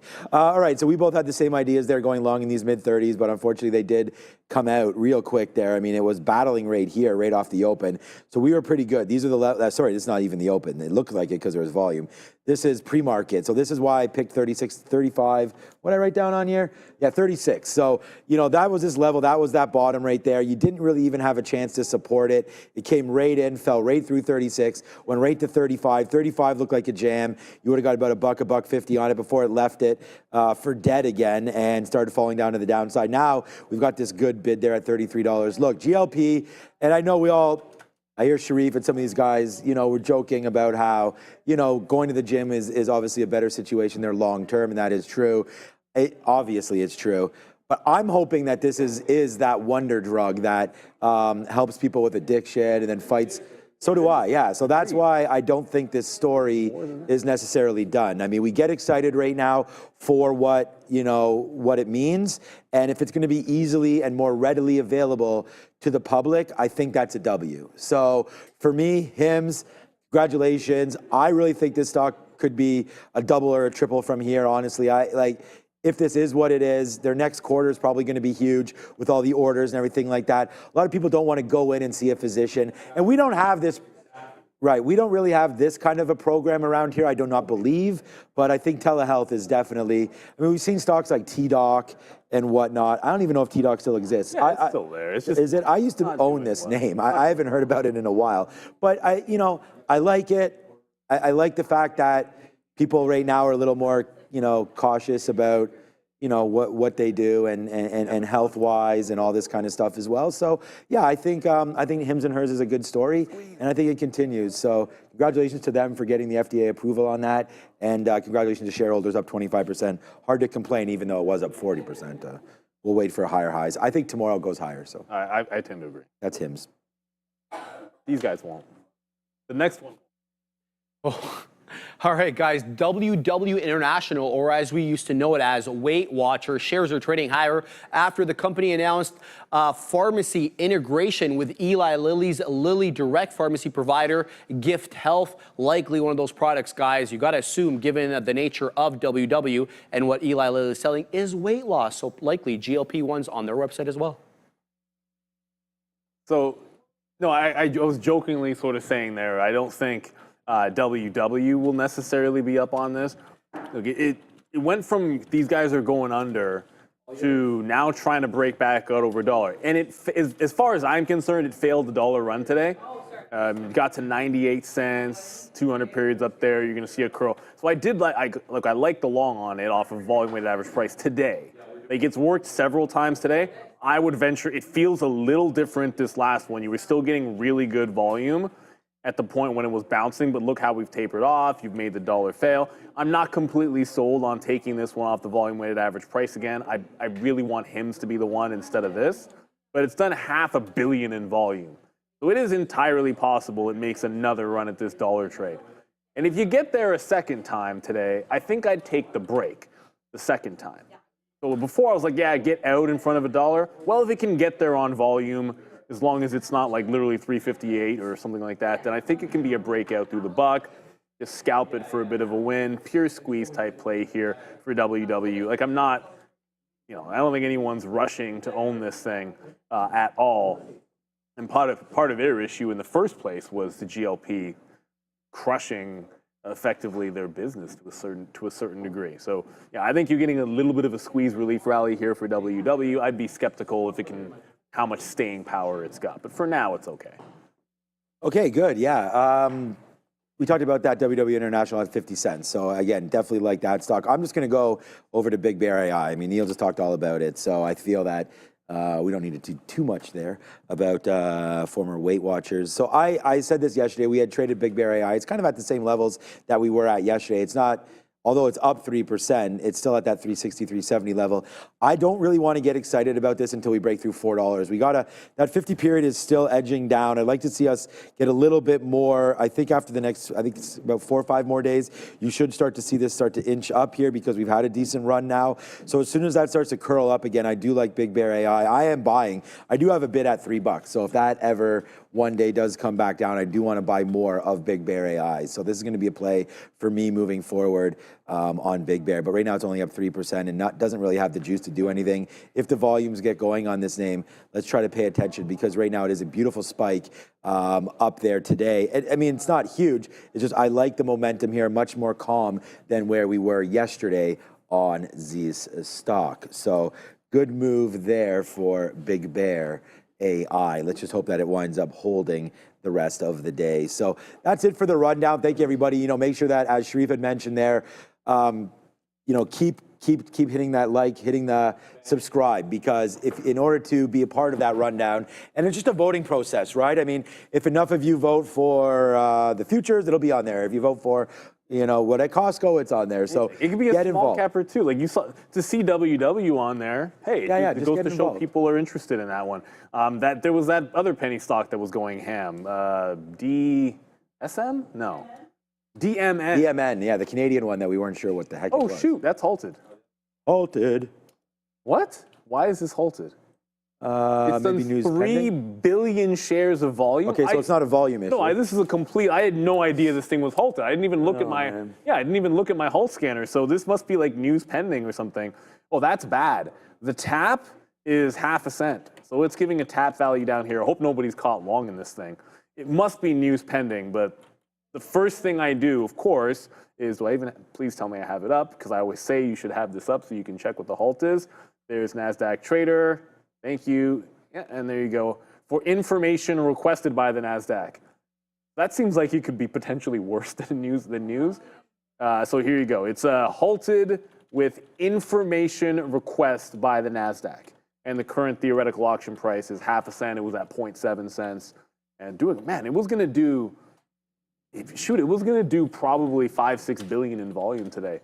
So there's lots of penny stocks out there. And that one was easily, because it's so cheap, notionally it's not doing that much in volume. But yeah, big one there. Hopefully no one's caught in that one long.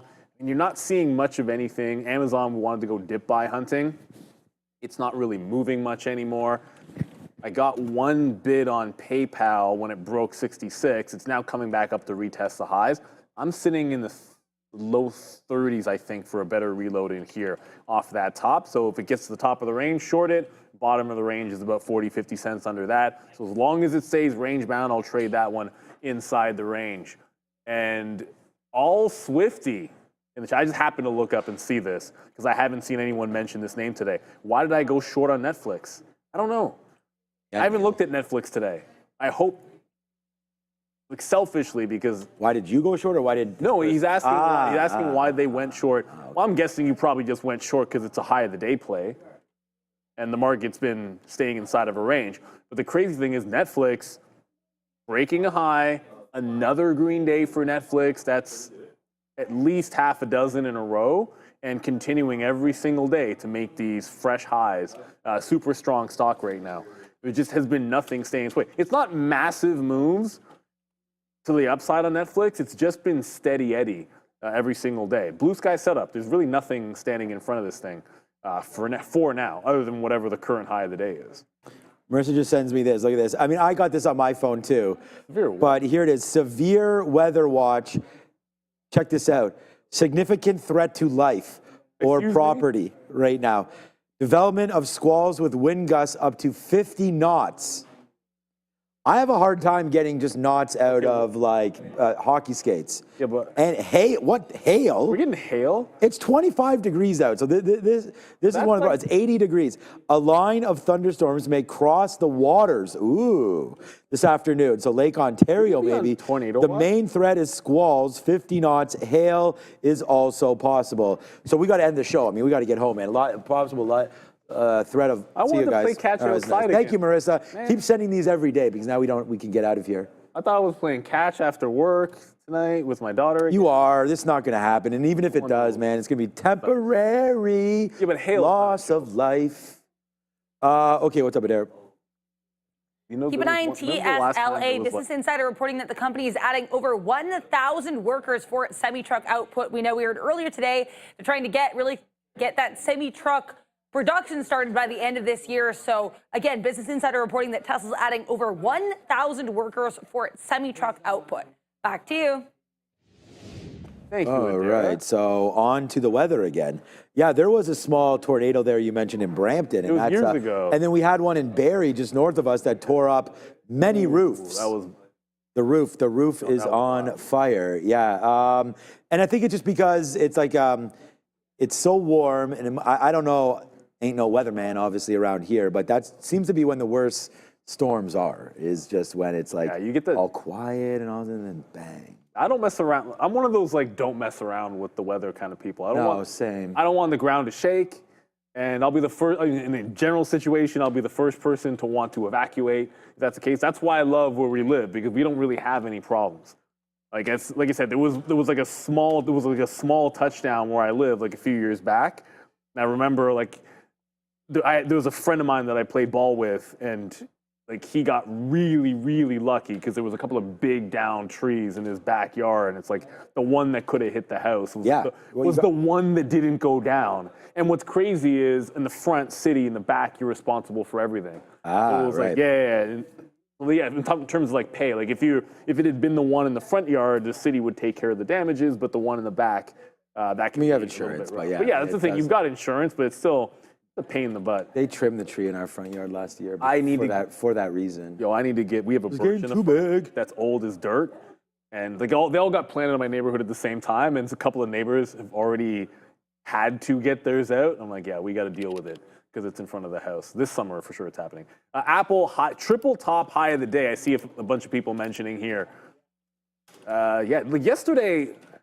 You know what? The more I look at this on Apple yesterday, I completely disregard the fact that it was a double top. That pullback that it had on the imbalance, that's just any buy imbalance that flips to a sell when the stock is at the high of the day can cause action like that. Because look at the run up, huge double top. I'm kind of thinking maybe we get something similar where you have this like double, triple top action, then going into power hour, you kind of trend into it and then play a little bit of a fade there on Apple. Like Apple, but just like almost everything else, like we've come to a kind of like an inflection point. Like we rally into this top and we just can't seem to go anywhere. And if this can't break, if Amazon's not breaking away, Nvidia's certainly not doing anything for us in chip land here. So like how are we supposed to break out tops when all we do is rally, get to resistance, and then just start slowing right down? Maybe Nvidia, it's got no red candles. Yeah, I was just reading here at Brent. Oh, HIMS is so boring. Again, okay, so let's maybe think about adding to some of these positions or doing something. So PLTR here today.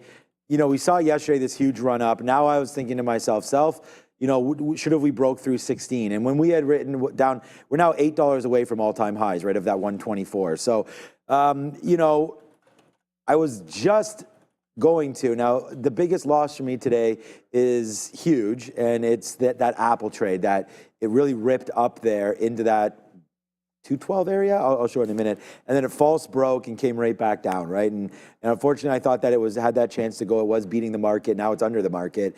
So Palantir, again, today, it just looks like it did the same thing at 116. So I'm kind of glad I'm not overly involved because I would have not taken, you guys know me, I would have taken 10 cents, 20 cents, but then I still would be loaded up. And I think the better play is just watching out for this 50-period moving average. We saw it yesterday afternoon, just take that all the way to the upside there and kind of just ride it all the way into the close, which is right here, all the way up into the close yesterday. So we didn't break the 50-period moving average at all. And then right now, today, this is that pink line. It's a very, very similar sort of reaction play to the high side. So yeah, pullback for this name gets me somewhat excited.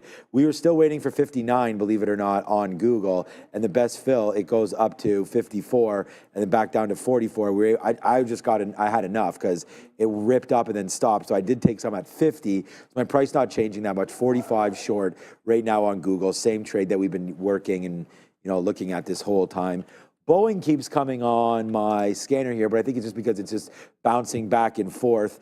Yeah, so it just keeps on hitting here close enough to view up. Like I have the scanner right here on eSignal just showing Boeing, Boeing, Boeing, Boeing, Boeing. It doesn't hit it when it's right at view up, but when it gets close to it. So it would have been triggered there, and it's triggering again right here because we're only 13 cents away from it. So Boeing's still underneath right now and down on the day. So, we'll have to watch out what's going on with the Qs. I'm still short here on Google, but maybe starting to get some more out as we just took another fill there up at 55. Wow, that was a good one. I didn't even notice we got that. 55.16, and now we're starting to fade out. So what do we think of the day here? We do have earnings later on, and I've just sort of, yeah, exactly. Starbucks is tomorrow morning, though, I think, isn't it? Yeah, it's in the AM. Oh, boo. So right into here. Oh no, you're right. No, it's no. Yeah, 405. You're right. Oh. So we got Visa tonight, Starbucks, Booking, First Solar, Snap, and Mondelez right here with all earnings. Go find this much better on Trader TV research there. I just put this up right here. And yeah, we'll go find it with, and Snapchat. So a few good earnings plays. We can have a quick little look at those. I think Starbucks is a great call for the long. I don't know, again, I want to see what happens on earnings, obviously, but just this bottom right here, I know the bottom is going to show you 72, but I think a pullback into 80, if we get down 5% there for Starbucks today, then I really like this bid. So we're going to wait to see what happens there. We do have Brian Niccol. We've seen him really rocket Chipotle for the first 10 years of its life. Then he's left over to go over to a Starbucks. And so we'll see right now what winds up happening with this name as they've revamped some of their locations. They've gotten rid of some of the individually owned stores and gone mainly all corporate. Plus, again, a deal in China, better talk with that, I think gets Starbucks going. Yeah, and that's then a win. I really like First Solar as a best of breed, and this just comes from Jim Cramer. I've done no work on this whatsoever. But instead of an Enphase or Solar Edge or anything like that, I just think that if you want to play a beat up sector and you're looking at solar, we can look at the TAN ETF is another one, TAN over there on the Amex. This is another name that we can maybe I'll talk to Brian about this tonight as well. But coming back into 130, this has been a pretty good base rate here. So on earnings, and we're gonna find out. This is why I'm gonna talk to Brian about it because hopefully the earnings will come out before I speak with him. But down into there into 120, he's gonna tell me it's still in the penalty box, but. If we do get a good report and we can somehow glide into the 160 area or so, use this as all garbage, then maybe we do kind of float back to the upside. And again, not really a tariff-specific name that I can think of. It's still expensive to equip your home, and maybe some of you in the chat have already done this, but put those solar panels on your house. I still think it's expensive, and with rates where they are, it's cost of capital, it's not cheap to borrow money anymore. So First Solar, I'm interested in that, more interested in Starbucks, but I think First Solar can probably be bought on a good report. I'm pretty sure it's still expensive. I know for here, it certainly is here. 'Cause Yeah. I've heard there's a couple of neighbors who've complained about they've wanted to do it. It's just like, every time they look into it, they're like, absolutely not. Snapchat's an interesting one. I see a bunch of people in the chat mentioning Snap. They're going to be reporting too. And looky, guess what's trying to break trend on the daily here? Yeah, Snapchat. Back above $9. So what is dead may not die. What is already dead may not die. That could easily qualify. Clearly, you don't know what the report is going to be, but if you're going to squeeze, yeah, I would much more. If this ends up being a bad report, then I don't think I want to trade it. If there's any kind of a positive report here and this is breaking out, that makes it very, very spicy and juicy. But you got to zoom out. No matter what happens on Snapchat in the coming days and weeks, if you don't think someone's selling at 13, then you haven't been paying attention. So this stock gets there, you're short. The day that this thing gets above $12.50, you're looking short into this $13 level because someone was selling the boat there over and over and over again. And you try to respect that when it does happen. And the only two things we're in, I did get little reload in PayPal up here. By the way, I forgot to mention on the daily chart, PayPal breaks 68 after earnings, and that would look pretty good. It's just to me, when it failed at 68, and then you're under the 50-period moving average, looked short underneath until it broke VWAP and then short off the highs now. So it's about 66 and a half. Just realized I didn't actually throw a bid out there, so we'll get one out in front of 66 even, and then the low here is 65.75 to 65.80, and we'll play that to the south side. Still nothing doing with Amazon, unfortunately. It's trying to dip to let me in. It's just not dipping very far. So this might not be the one. It's something that's going to be moving. I thought, like we said, we thought maybe HIMS would be a little bit stronger. It's back above VWAP, but look at it do nothing. Barcode action for the last 30 minutes or so. Like just going sideways with a 10 to 15 cent range here on HIMS on, I'd say, relatively light volume. So yeah, nothing's really jumping out for me. I still have only things like Tesla and Nvidia are up at the top. I pull them up and they're not really moving. So I'm not going to force anything just yet. But I have the eyes on HIMS. If this starts to go, don't mind jumping back into this one. Or like a WW, maybe that could get going. But as you can see, that's not doing much either. And I think I forgot my lip trap again in the car, unless it's in my jacket. Yeah, windburn. And then last night I was on the diamond till 8 again. My father-in-law makes a lip chap. He does like a homemade lip chap. It's crazy. Ooh, with wax, like honey bees wax. Now, I should know the answer to this, but Sean, I don't. Come on, did you pay attention to what your father-in-law No, I have no idea how he does it. I just know that we get some, and it's the only. My daughter refuses. Doesn't matter how cracked her lips are, she refuses to put anything on. But she'll put Granddad's on, which is great. Because to me, it's literally the same as anything else. Yet because Granddad made it, she'll be all over, which is all I could care about. Yeah, it's good. Yeah, I'm not sure how you make it, but whatever. All right, so more outs here on Google as we just took a 20 fill there, just massaging this trade. I mean, there it is. Like how many times, like I'm getting out of such a small piece, hoping that this does come to the downside. But all right, what's up to Dan McIsaac? He's saying like maybe it's now time to trim some more Palantir in the long-term account. I haven't trimmed any. Like the last time I got some out was in the $50 mark, so I hadn't gotten anything out even since this turned over to NASDAQ. So I think you might be right as far as having another look at this, but I like the stock forever. I don't, we're long 9, 10, 11, 12, 17, like all these prices we were buying, including the direct listed price at $9.20. So, the fact that it's at 116, it's been a good run. All I'm trying to do now is think about what I'm trying to do today. And that is that if we do drop into, and I'm bidding right here, I just put the bid, I put the bid in when we talked about it, 115.85, that's the 50, okay, we're coming in again right now, maybe we get it. So 10 more cents and we're long, and then I was just gonna give it after that, like not too much lower, because the theory here is that yesterday afternoon, on Palantir, this is what it looked like. We didn't break at all the 50-period moving average. So if we are going to break it today, I'll give it a little bit of room. Like I said, the stock doesn't look at it and go, oh, we're going to just hold here. There has to be other buyers that decide to come in and buy it and support that level, right? And so if it doesn't get supported right there, I'm buying 85s. I have the stop breaking 70. So what is just going to be 15 cents? Because then if we break 70, then we're all the way down here. That is, quite a break. of the momentum, right? And so, and of something that didn't happen yesterday. So I'm just going to play that for that reason. Palantir up 1.25%. I like it. You know, the TQs continue to go higher, and Google, we've already talked about it. So, you know, that WW International has really faded off. WW.NQ. Why isn't it just, there it is. Yep, we'll do that. 81 cents right now. So looks like this, you know, despite VWAP being used on mega cap stocks, it looks like you can also use it on these lighter stocks because this VWAP is held now since noon on WW. So I would say watch out below if we break again that level right there, 75 cents. So WW, an interesting name here right now. An interesting name over in sports betting. Oh, no, we'll come back to it. Okay, we'll come back to it. That's okay, Ramin. Look, in the chat there, people are saying BBI, but I wanted to get to a couple of people had mentioned Spotify, which I'm shocked to see is at the high of the day right now. Because this morning when we're talking about Spot, it was, oh man, this doesn't look really good. You're losing the 50-period moving average. It went right into a big resistance spot at 620 for a lower high. It's going to turn bearish again if we close underneath that 50. And knock on wood, you're not going to close underneath the 50.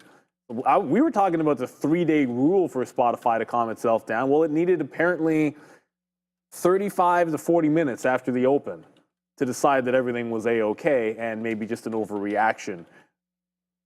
I'm not sitting here saying that you got to take profit on this. But I look at it, and if I was, this is exactly the kind of stock. If I owned a stock that looked like this, I'm not in Spotify, and I had never taken any profit on it, this would be the moment that I'm like, yeah, that area right in here under 600 would look pretty good. I'm just talking about when you're in something for really long. And I know I feel this way because it's eerily similar to something Eli Lilly did, which this is the stock that I do own. And I remember when Eli Lilly first made this type of a move, I'm not talking about like out here. I'm looking back at it. You know, when Eli Lilly was here, it goes trend up, does its big pullback, gives you a second chance at that high, and then puts in like a couple, 2 or 3 lower highs, and you get the reprieve. It's like, yeah, well, maybe you should take something out of it, and you got a chance to buy it back at 700 a few times. I think Spotify feels like that, at least to me. You never really know. Oh, for people mentioning Archer, is Archer moving? Archer Aviation, 3%, not really. I just know this one can go. We're looking for something that's actually going to give you some juice, and this breaking out 9 would have been pretty spicy. It's actually at 880, so it's really close.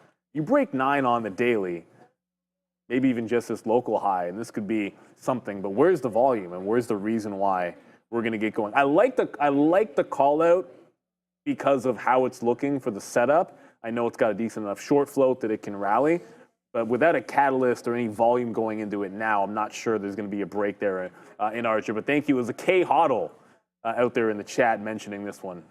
I like the setup. Sometimes you put an alert on something like that so you don't miss the break and you can be good to go. Still in the same things. I mean, PayPal, Intel, I got another bid on Intel, but sort of sliding around. You got to see a 3-minute because a 15-minute's going to be of little use on Intel.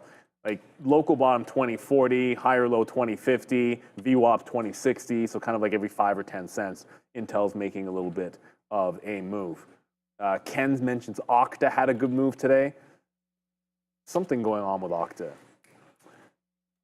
I think there might be, is it index action? No, maybe not. I swear I read something about Okta.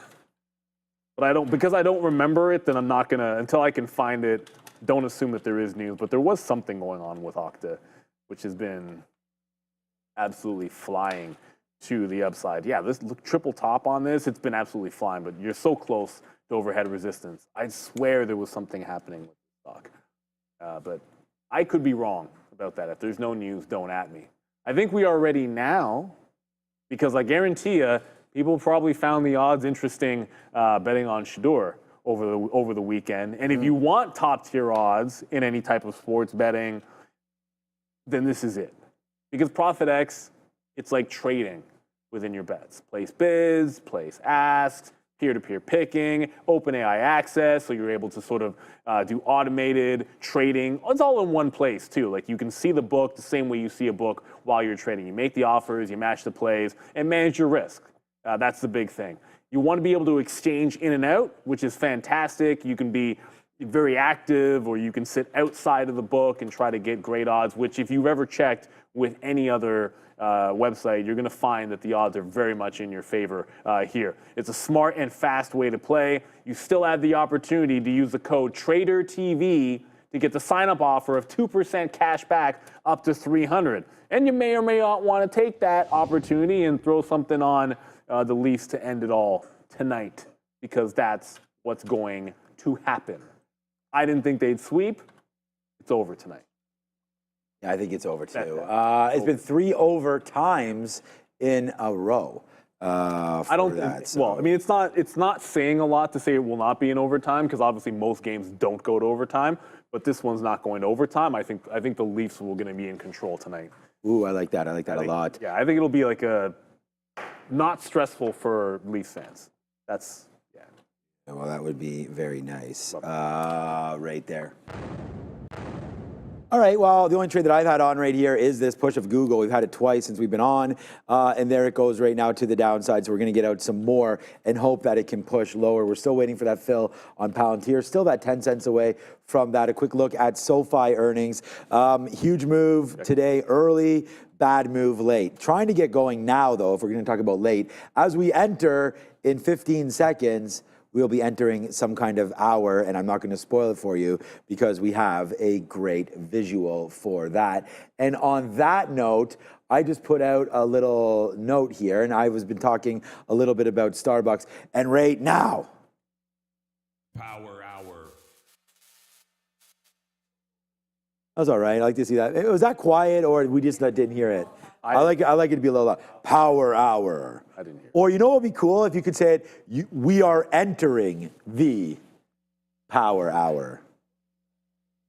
Yeah, I think that was Fabian's voice anyways. I think he's just getting deep. It's like, power. Anyways, what do you think of Starbucks? I said up 11%. I was thinking here today. 11%? Yeah, I'm excited about What's the it. expected? The actually implied move, that's exactly a great question. I was just going to find that out myself. Oh, no. The implied move is just 7%. So I think 11%. I kind of randomly chose that number right there, but I thought Starbucks earnings could be in and around that 11% mark for tomorrow. So go over, let me know. The winner tomorrow gets a shout out, which we do all the time on the show, but I'm going to shout you guys out tomorrow. Whoever's got that one, the right move to the up or downside. I said you got to put plus or minus in on that one, and I'll go over some of the. So it's not absolute value. You got to get the direct. Yeah. What do you think it's going to be up, down? Because, I think there'll be too many, similar guesses if we just do that. But, 11% up on this one. I was talking about $90, potentially getting a hold there. So $84, 8.5. Give us a little bit more than that. Give us $9 higher. I like that one. I still didn't hear it, but whatever. There's a 200 periods at $94. So that gets us in and around that 11%. That'll be higher than 11%. I think we can get in that area for Starbucks. So let me know what you guys are thinking already, and we'll get that posted, and we'll figure out where Starbucks goes. Tesla, 286, a little bit of barcode action. Look, something's going to have to move in order for something to happen. And I know that sounds ridiculous, but that is literally what's going to have to happen. If the market just floats around like this, then we got to get lucky, right? And we just got unlucky right there, because that Palantir, what price are we at? 85? It went to 90.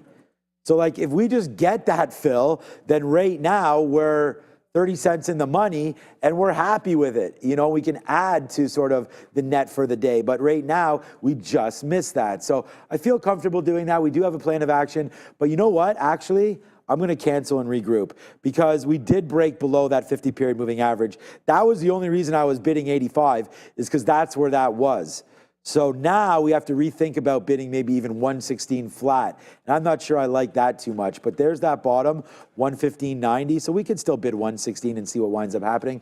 Dara, what you got over there?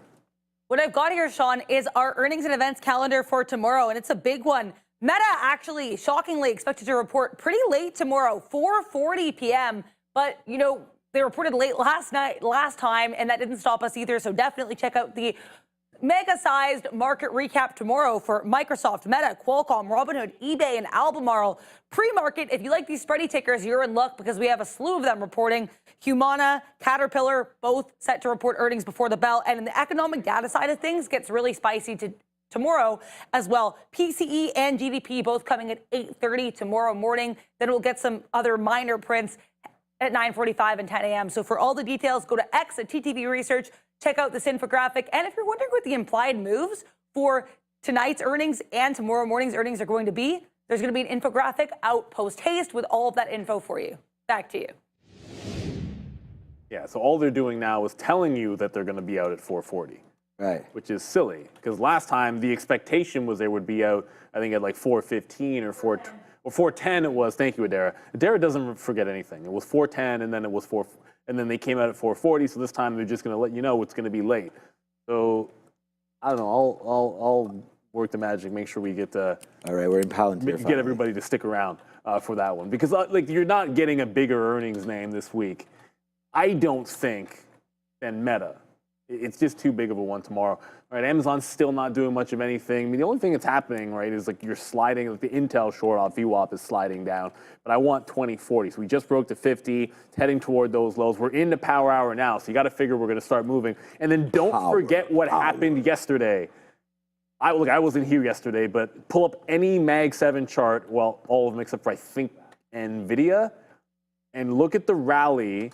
And then after the imbalances at 350, again, 354, 55, huge reversal pattern. So just be ready. I think we might see some price action at 350. So you want to be into your trades as opposed to trying to make something happen and chasing a move. We get a little bit too late. So just be very, very careful. Huge reversals late in the day. But yeah, I mean, so far, only the scalp trade short's been paying off here. Yeah. So we actually just scalp trade long right here with Palantir, and it's just really not doing anything. We go 116 to 116.10. I am waiting for 116.15 because my stop is going to be 15 cents. So if we get below some of these little bottom wicks right here, this is 85. So I'm not, you know, as Neil mentioned, we do wait for these imbalances, which are still ways away. It has nothing to do with right now. But if we break below this level and if we zoom back out, we didn't really have that experience yesterday of a breakdown. So, you know, what one day doesn't mean the next day is going to happen. So we're just going to sit there, try to protect this. Google's absolutely making the move lower. So I'm really, really happy with the way we've traded Google there, taking now 40 cents on that one. You know, despite it only being a $160 name, it is trying to get lower. If the market cranks, we're good to go on this. I'm only bidding 95s and then no more bids. Let it come out, because if I just keep on getting it out, then I'm going to be upset if and when it does wind up dropping. And we do have the long, right, for Palantir, just in case it goes. So I'm okay with what we're doing so far here today.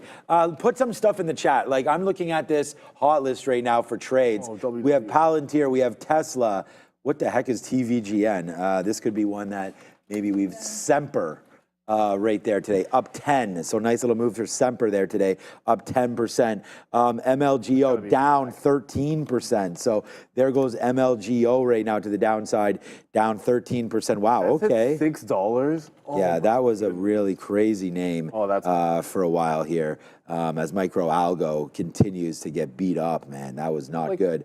Squeeze play, you know, reverse split. I feel like a bunch of times whenever you see this happen, that's a reverse split, and that's it coming back to life. There it is again. There it is again. There it is again. I'm just going to imagine that these are all reverse splits right back in. This one held for some reason, so it really got going. So nicely done there to the upside for anybody holding on to MLGO. Eagle's almost there, man. Looks like a good one.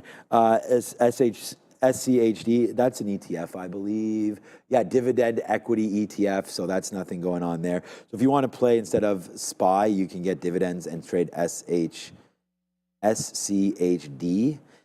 Here, I'll show it to you. As soon as I read it, I knew what it was. It's the Schwab dividend. I don't know what they pay exactly, but if you're looking to get some dividends, okay, here we go.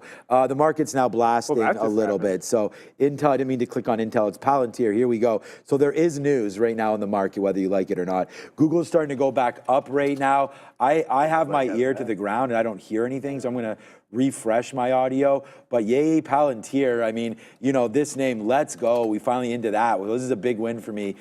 honestly, now finally we get one on board now. There goes Palantir.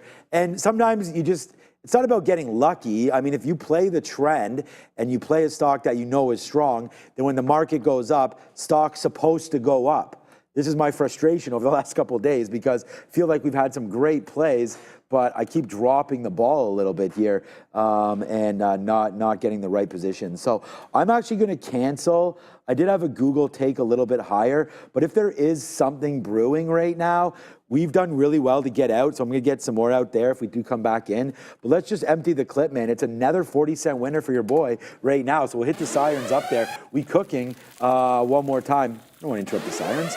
We're cooking right there on Palantir, so nice upside move right there. And we'll go over to Adair and find out what's this all about. Financial Times reporting that Donald Trump is set to announce a new car tariff relief here in Michigan tonight. I want to specify some headlines I'm seeing are just saying he's going to announce more tariff relief. The official Financial Times headline is, and I quote, Trump set to announce new car tariff climb down in Michigan. So it does appear, based on the official headline, regardless of any headlines swirling around X, that these tariff announcements are going to specifically have to do with car tariffs. Howard Lutnick, who is the U.S. Commerce Secretary, already talked about these car tariff moves earlier today, so it's unclear if anything he says is going to be different from the very detailed outline Howard Lutnick gave. But regardless, Financial Times reporting that Trump, during his address in Michigan for his 100th day of his second term, is set to talk about car tariff relief. Again, I'm only seeing specifically car tariff relief. Financial Times, back to you. Thanks, Adair. I think that's why you had like a spike. I mean, some things had a spike up. I got myself into Amazon after it just pulled back off the high. So look, if it's not going to get down to the 186.80, it went right into 188 and then pulled back into 187.5. On the way back up, I grabbed some 60s. We're going to go ahead and do that. I also did a punch on PayPal up at that high. Like it spiked up, didn't break the high, so I punched in again. And it might break out the top on this one. So it hasn't been any huge dips on this. I took some more out. Again, when there's a spike like that, the first thing I did was went over, I'm like, oh, let's just punch some more out of Intel, and did so. This is holding under VWAP, so I'm not terribly concerned there. So a really new position was one I was expecting to get a little bit lower in the low 187 range on Amazon. Instead, when the news hits or that headline hit, I just got into the long. Don't need those bids out there anymore. We'll just leave the 64 and add more at the same price. So instead of waiting for it to get down to here, I'm going to play it off of this 40 level and just keep it tight to the vest. We'll see what happens. I like this. And Greg Moore, I think I agree with you on this one. What this tells us is that they're not as rigid as the market may have feared. I think that's exactly what you're seeing here.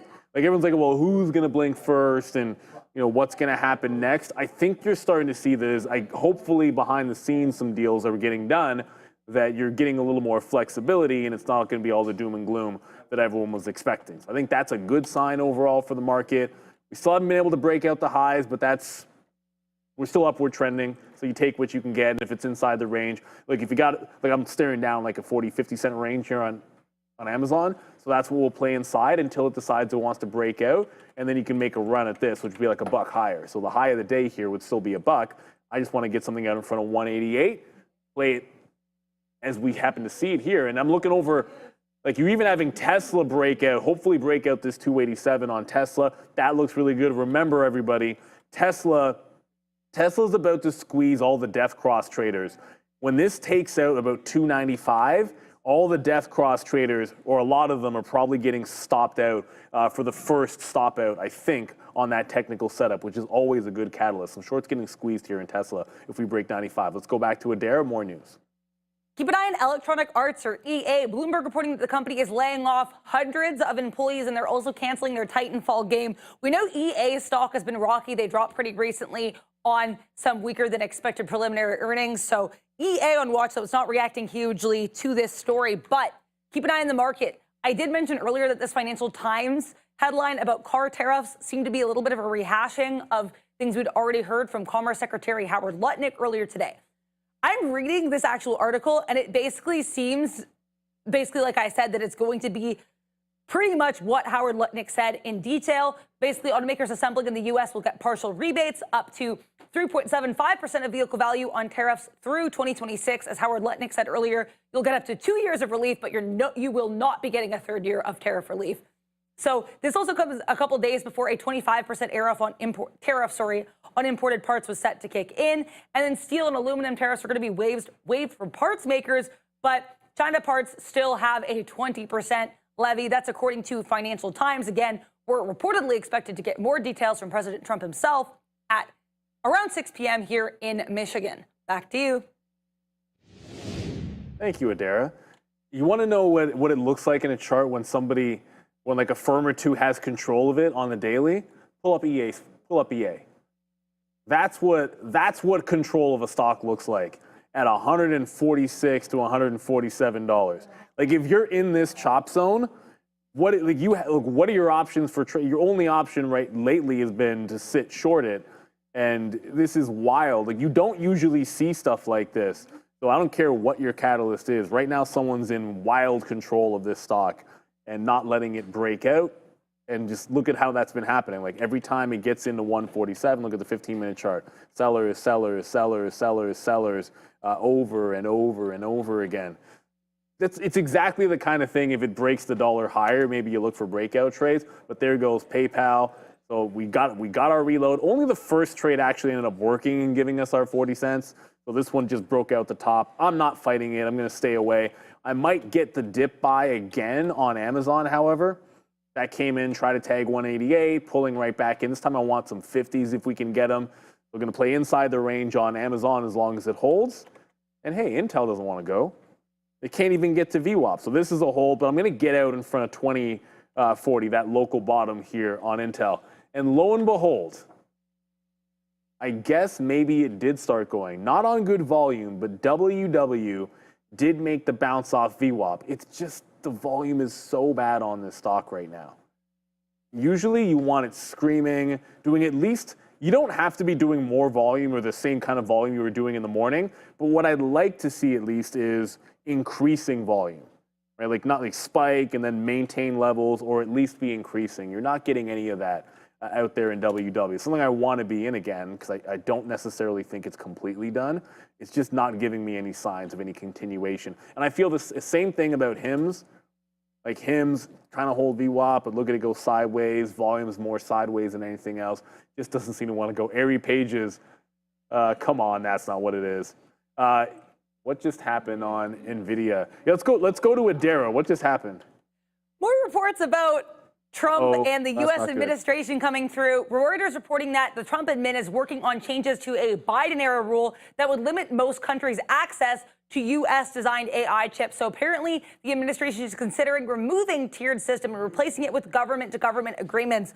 So basically, we know that the Biden administration, specifically in the last couple of years, really was limiting a lot of countries' access to U.S.-designed AI chips. Specifically, China. Looks like what the U.S. or the new U.S. administration is trying to do is replacing this tiered system with government-to-government agreements. We know this administration likes talking to each government at a time, and it looks like they're trying to do the same thing with their chip agreement. So not necessarily a negative story on its face. It implies that they're going to get rid of the one-size-fits-all approach and do a government-by-government approach. Back to you. Reuters reported, so not confirmed. Well, that's obviously the spike down in Nvidia, everybody. So, like, the market took a little bit of a turn, but most of it was because of Nvidia. You know what? Let's not. It's one thing trying to get the rubber band action on the way up and missing it through VWAP and then sitting on the bid, because ultimately that's a story that would be negative for Nvidia, obviously. So it broke VWAP, broke 109 there. When I saw it hold VWAP through, I flipped right over. I'm like, let's try to punch through 09. Didn't get it. But yeah, that's going to the. We'll see, because obviously you can still get these, like, you know, deal by deal. It just might make it a little bit more difficult. So that could weigh on Nvidia here. Probably a few other names, but I would imagine they're going to be the biggest player in that regard. Kind of hoping that's not necessarily. What is that doing to ARM? Yeah, ARM's losing VWAP today. Not encouraged by ARM's price action today at all. When the market broke out, as an ARM shareholder, this was not what I wanted to see. ARM doing nothing with its bull flag and resistance at 115. This is not going to help the cause for them. They report soon, I believe. Yeah, it's not good for ARM. Not that I'm getting out. All right. I want to put a poll up here. All right. So yeah. So Palantir makes that. Oh yeah. I'm gonna check out how that Starbucks one is doing for sure. Yeah. So I'm gonna get something out again at 10s here on Palantir. I do think that if we're gonna look at the chip space now, this is the kind of stuff that I'm honestly over with. I was talking with some people this weekend as well at baseball, and it's just like they're asking about the market and how is it for business. I'm like, for business, it's great. I mean, the viewers, all of us trading, I mean, it's giving some good opportunities. But obviously, as investors, it's a headache because one day, you know, you think that maybe there's an all clear, and then we're getting some of these different stories, but it's just all just basically fluff. It's just noise. And I think that what you need to do is look out. And I think that we've done that. Look at monthly charts, daily charts instead of intraday charts, because unless you're sitting here being able to scalp in and out, you know, like a story like that, like AMD was just at 97 and then 30 minutes later, you're down here to 96 again. So it's like you lose $1. It's great for us traders that are in the options game or doing what we're doing here live and being able to scalp in and out. But if you're gonna like base your longer term portfolio decisions on some of this tariff news, I don't think you do anything until you're, exactly, good luck with that, until you're basically got the all go or whatever, a green or red light. Like, because remember, that tariff pause was 90 days. How many days ago was that? Like, he's going to be running out of days here soon. And then does that get extended? If it does, then is that another bump,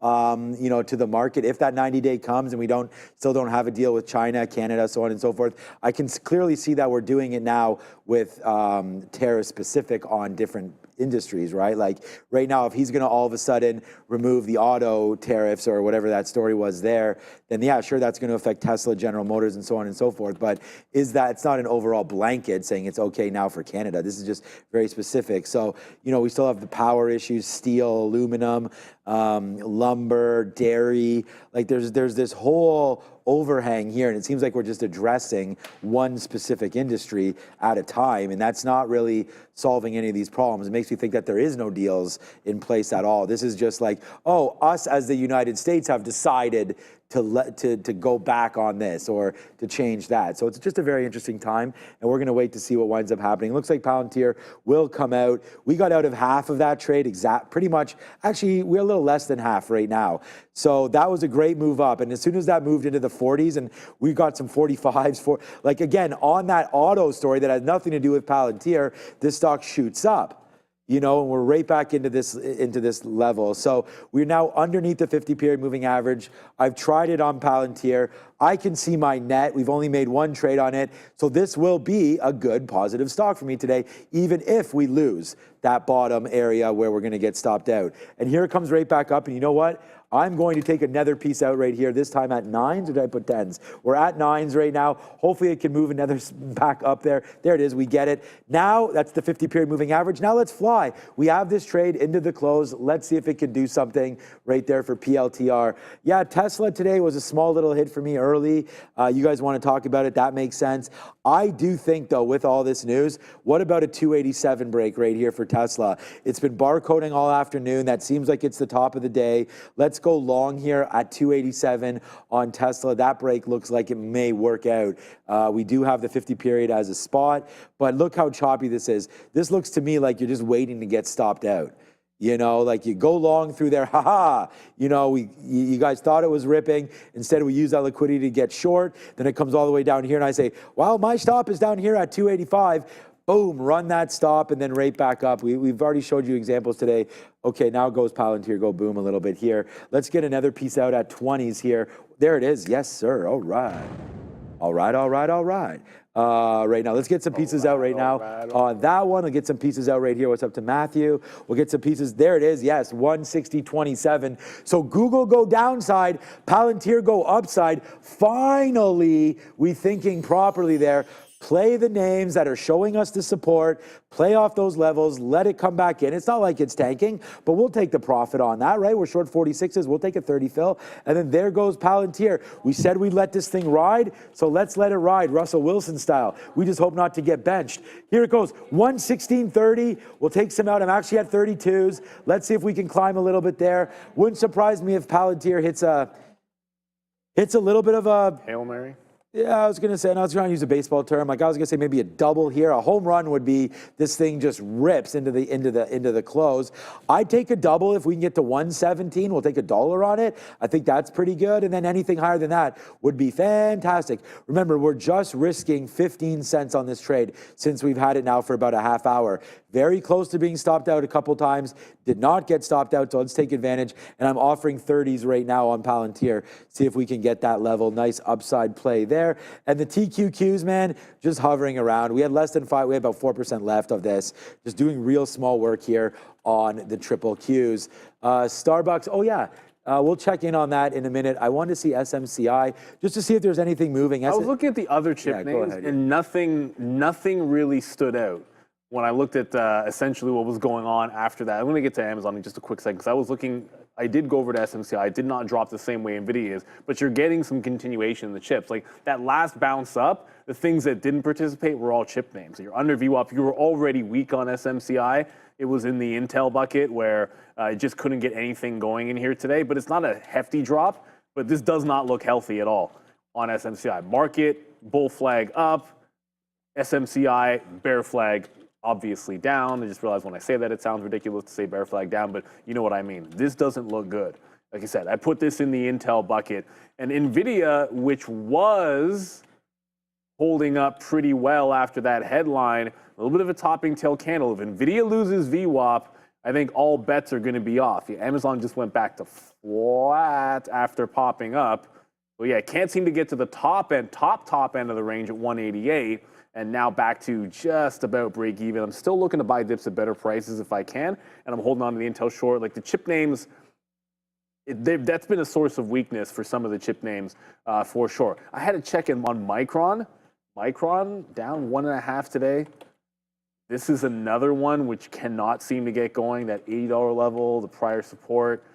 Yeah, a lot of chip names having a lot of trouble breaking through. It's hard for us to go if the chips don't want to go with it. So there's nothing wrong with Tesla right now. It's up at the highs and looking strong. As we showed you, Amazon's up at the top end of the range. But we're getting a lot of weakness, unfortunately, in some of these chips.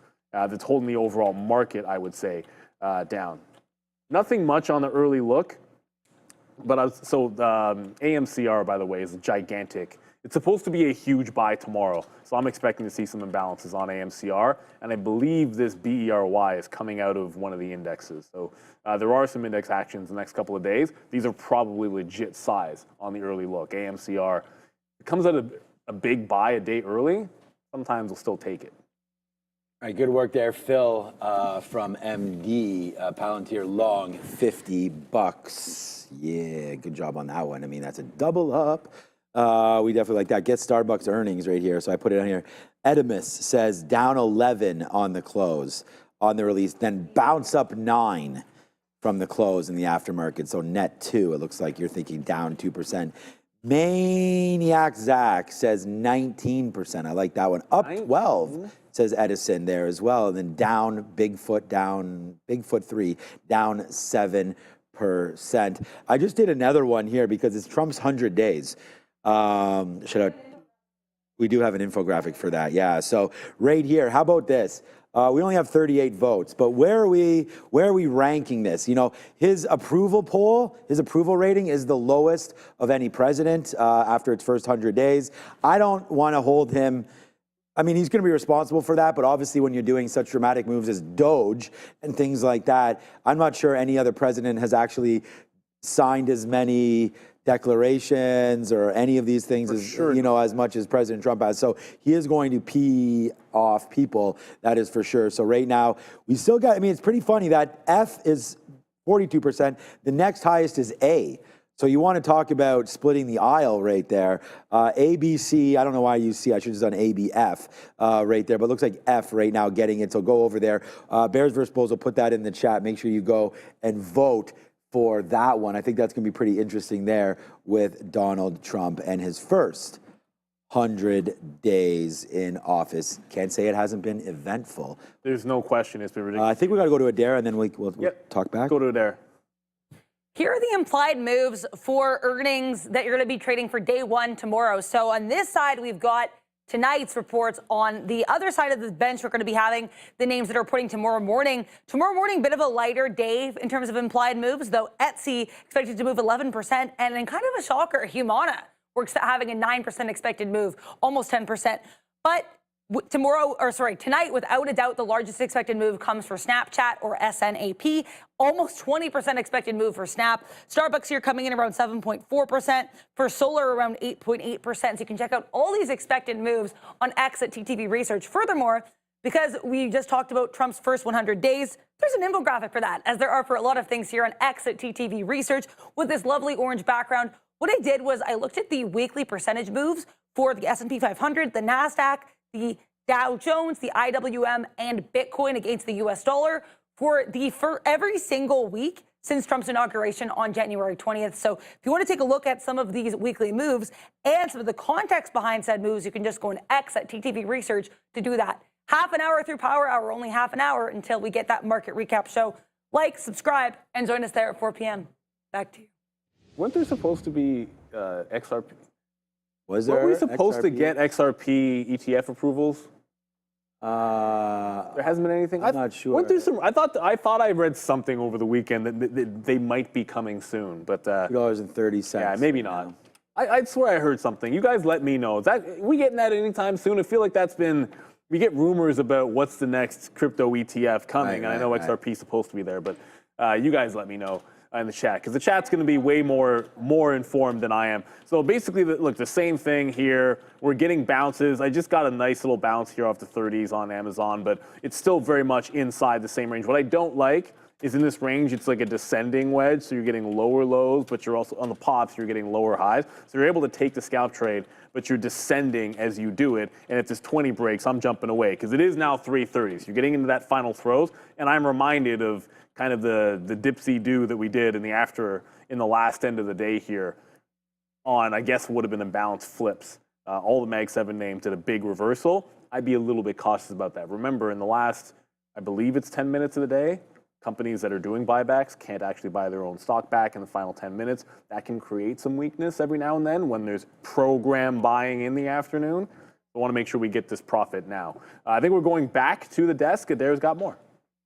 No? I looked into the XRP thing. So basically what happened was I can confirm April 30th is not actually the date. There were some, based on a regulatory filing that happened on April 15th, there was some misinterpretation suggesting that ProShares would have their XRP ETF scheduled to be released on April 30th.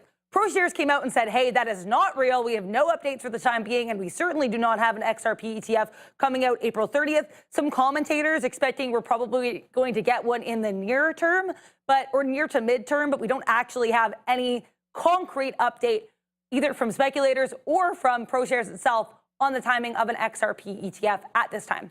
Back to you. Okay, there you go. So yeah, someone got the date wrong. But Tesla is absolutely pumping. You know what? Maybe I'm going to put a trailing stop on that Intel, because it's been sitting on it. Got like one reload on it, and now it doesn't want to get to VWAP, and you're past 330. So I'm going to throw a trailing stop on that. I just don't want it to get all the way back to VWAP and waste it all. It has to trend down and actually break lower with some oomph. Otherwise, who cares? So Amazon's kind of holding that same support level for sure.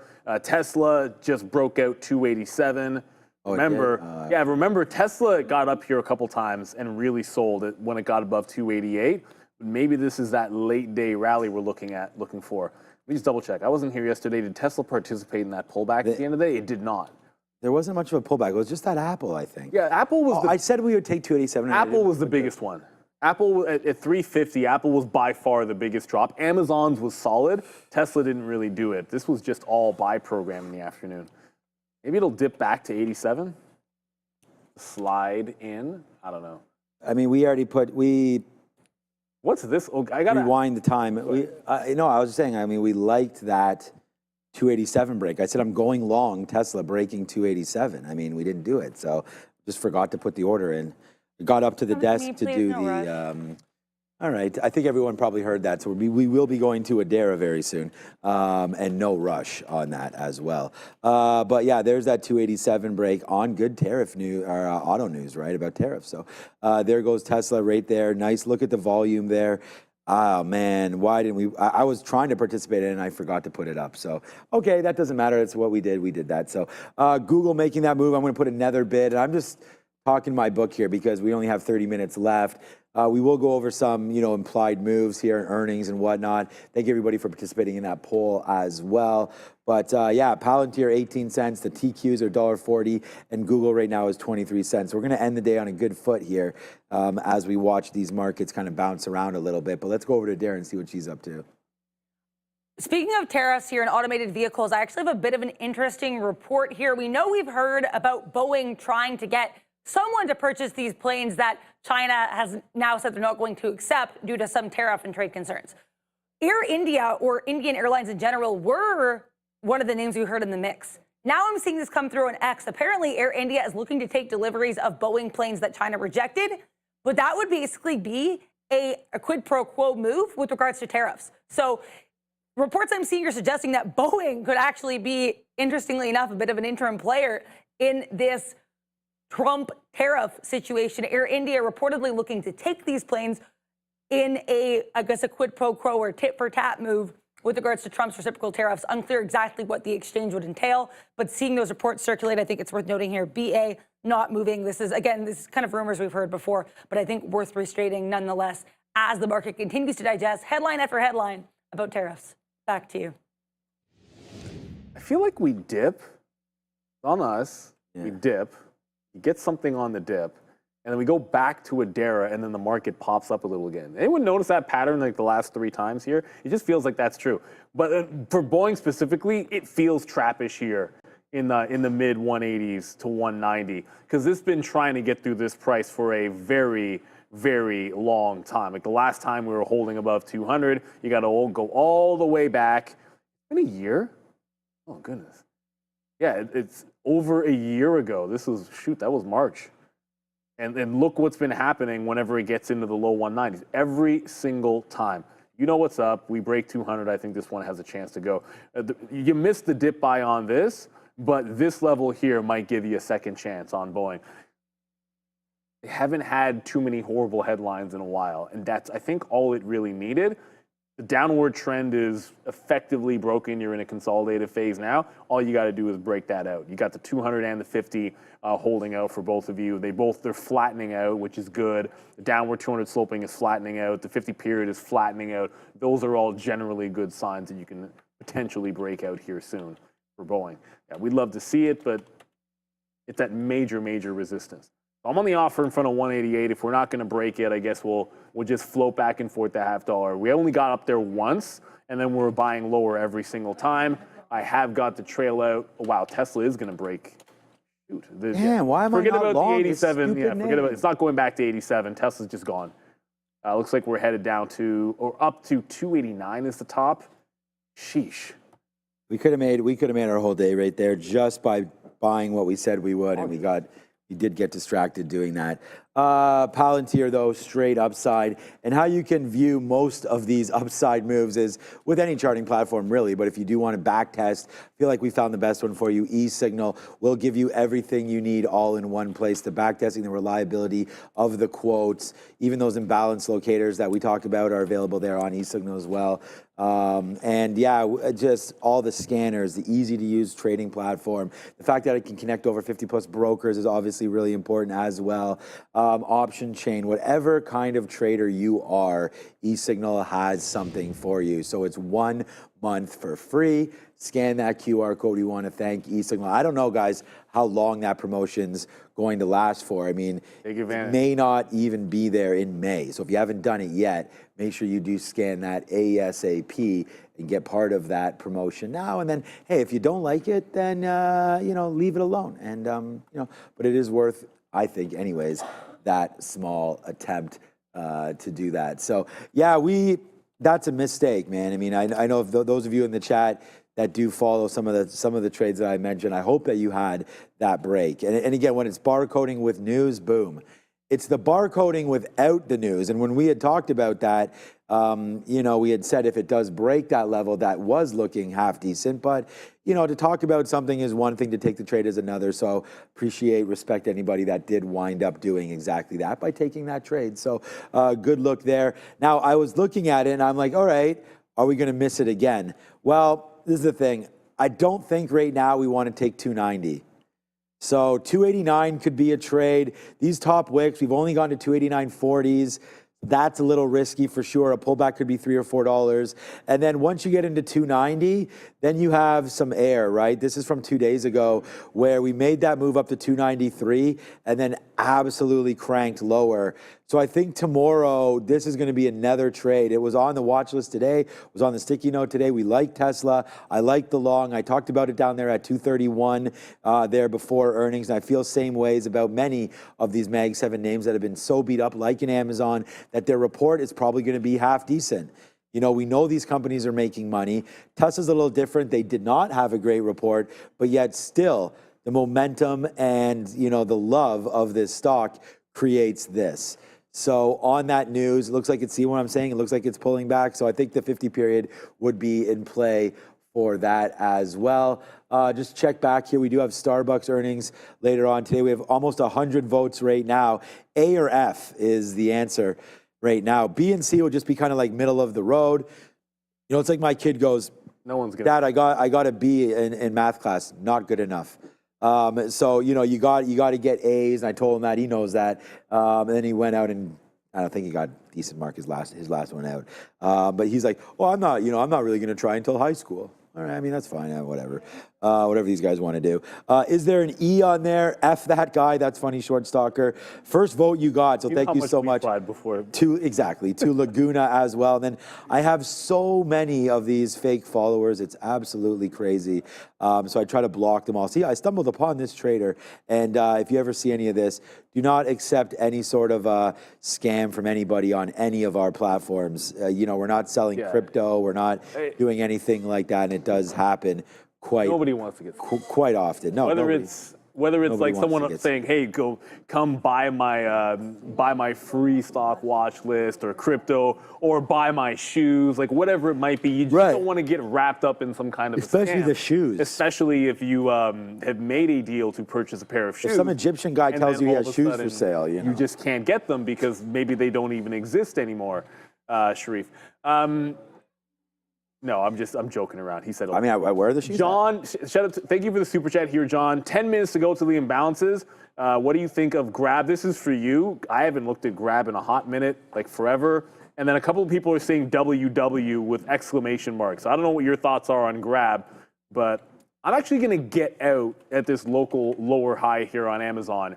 I just feel like we're rolling over a bit and we're trending back into the downside. And WW, I said if it happened late, if it went late, I might still take it. Well, it just dropped in the other direction. It just lost VWAP on a big hammer. I haven't heard anything, but it kind of makes you wonder, like this was cruising and then just lost a bit. I don't know if something just happened at WW, but it was running out of steam on volume anyways. So volume weighted average price gone. Did I even pay for locates here? I'm not even sure I did. Oh, I did. Oh, okay. I did pay for locate. So if this closes under VWAP, I might take a shot at this short for the first time today. What doesn't go up, in theory, should then go down. So kind of a volume spike there, losing it through the volume weighted average price. If this bar closes under VWAP, I might take a shot. Just the first salvo. Only been long WW.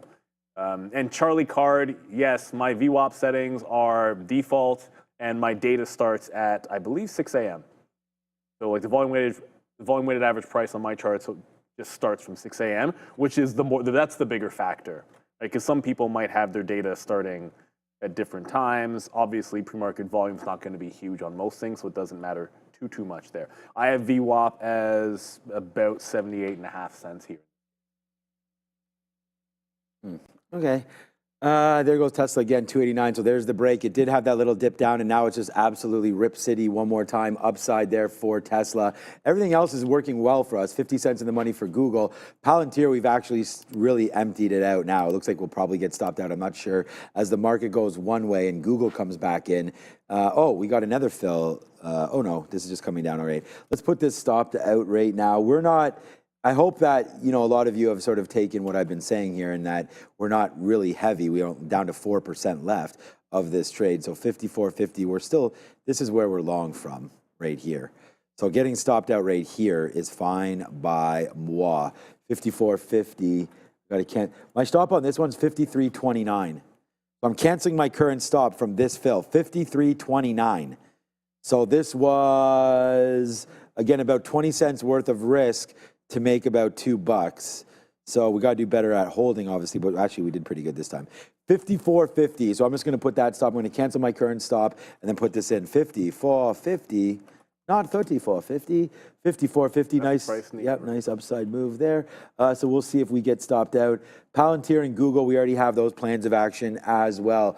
Starbucks, MSTR. Let's have a quick look at that. I mean, there's been a lot of traders obviously looking at I almost said MicroStrategy strategy on a day like today where, you get a move in IBIT, which is flat-ish, I thought maybe earlier. Yeah, so flat-ish, up 0.6 right now. And really, look what IBIT's doing, right? And then you go over and you see what MSTR, although it is barcoding, it's a much more aggressive move. And so, we've talked about this. Joe's here as well. A lot of traders believing in Bitcoin proper, but a lot of traders also using the levered ETF MSTR right now to buy Bitcoin and to, appreciate in value much quicker than that of Bitcoin. But to believe and to trust in strategy is Michael Saylor, and you really do hope that, the engineering that they've done with all of these coins doesn't wind up blowing up in their face if you do get a dramatic move one way or the other. So I think liquidation is always a little bit of a fear, but there's been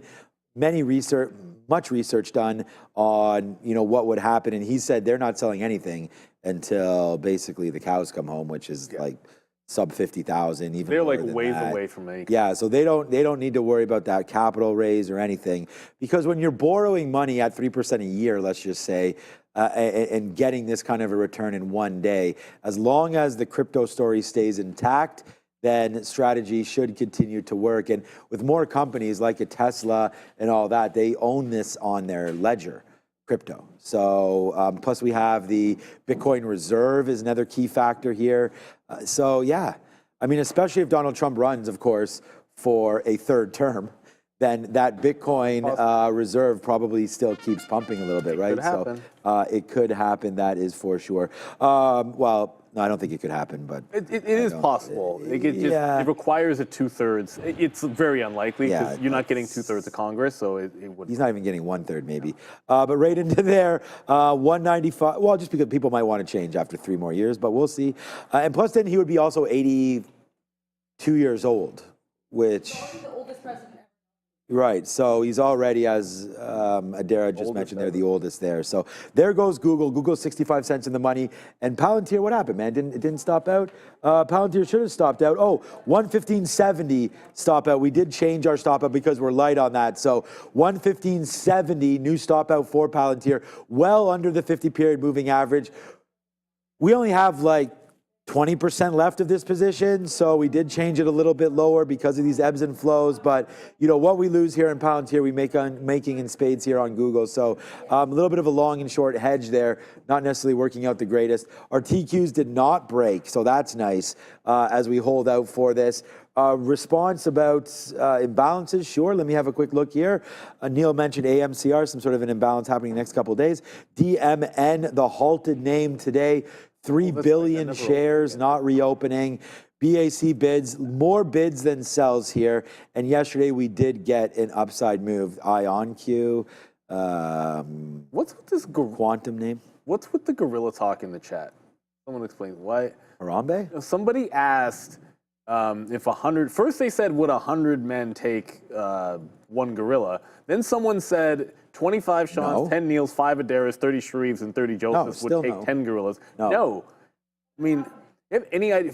I don't know why people are asking. You ever seen a gorilla, bro? Like, I don't know, but I keep seeing it in the chat. I mean, why do we have to worry about gorilla? I everybody. mean, honestly, we talk about the most craziest things on this show all the time. I think more gorilla talk is probably good. No, I'm just simply because we had this conveation with it was a while ongoing back. meme question. Oh, it's a meme question. There we go. So that's a meme. No, the gorilla's destroying everybody unless you have a gun. If I have a weapon, maybe we got a chance. Yeah, I mean, you don't want a pissed off gorilla. It's not, as far as I know. Like running's not an option. Like, what do you even do? I mean, there's those stories about that chimpanzee like absolutely ripping people's faces off, and it was the relative strength. Scary. You could forget about it.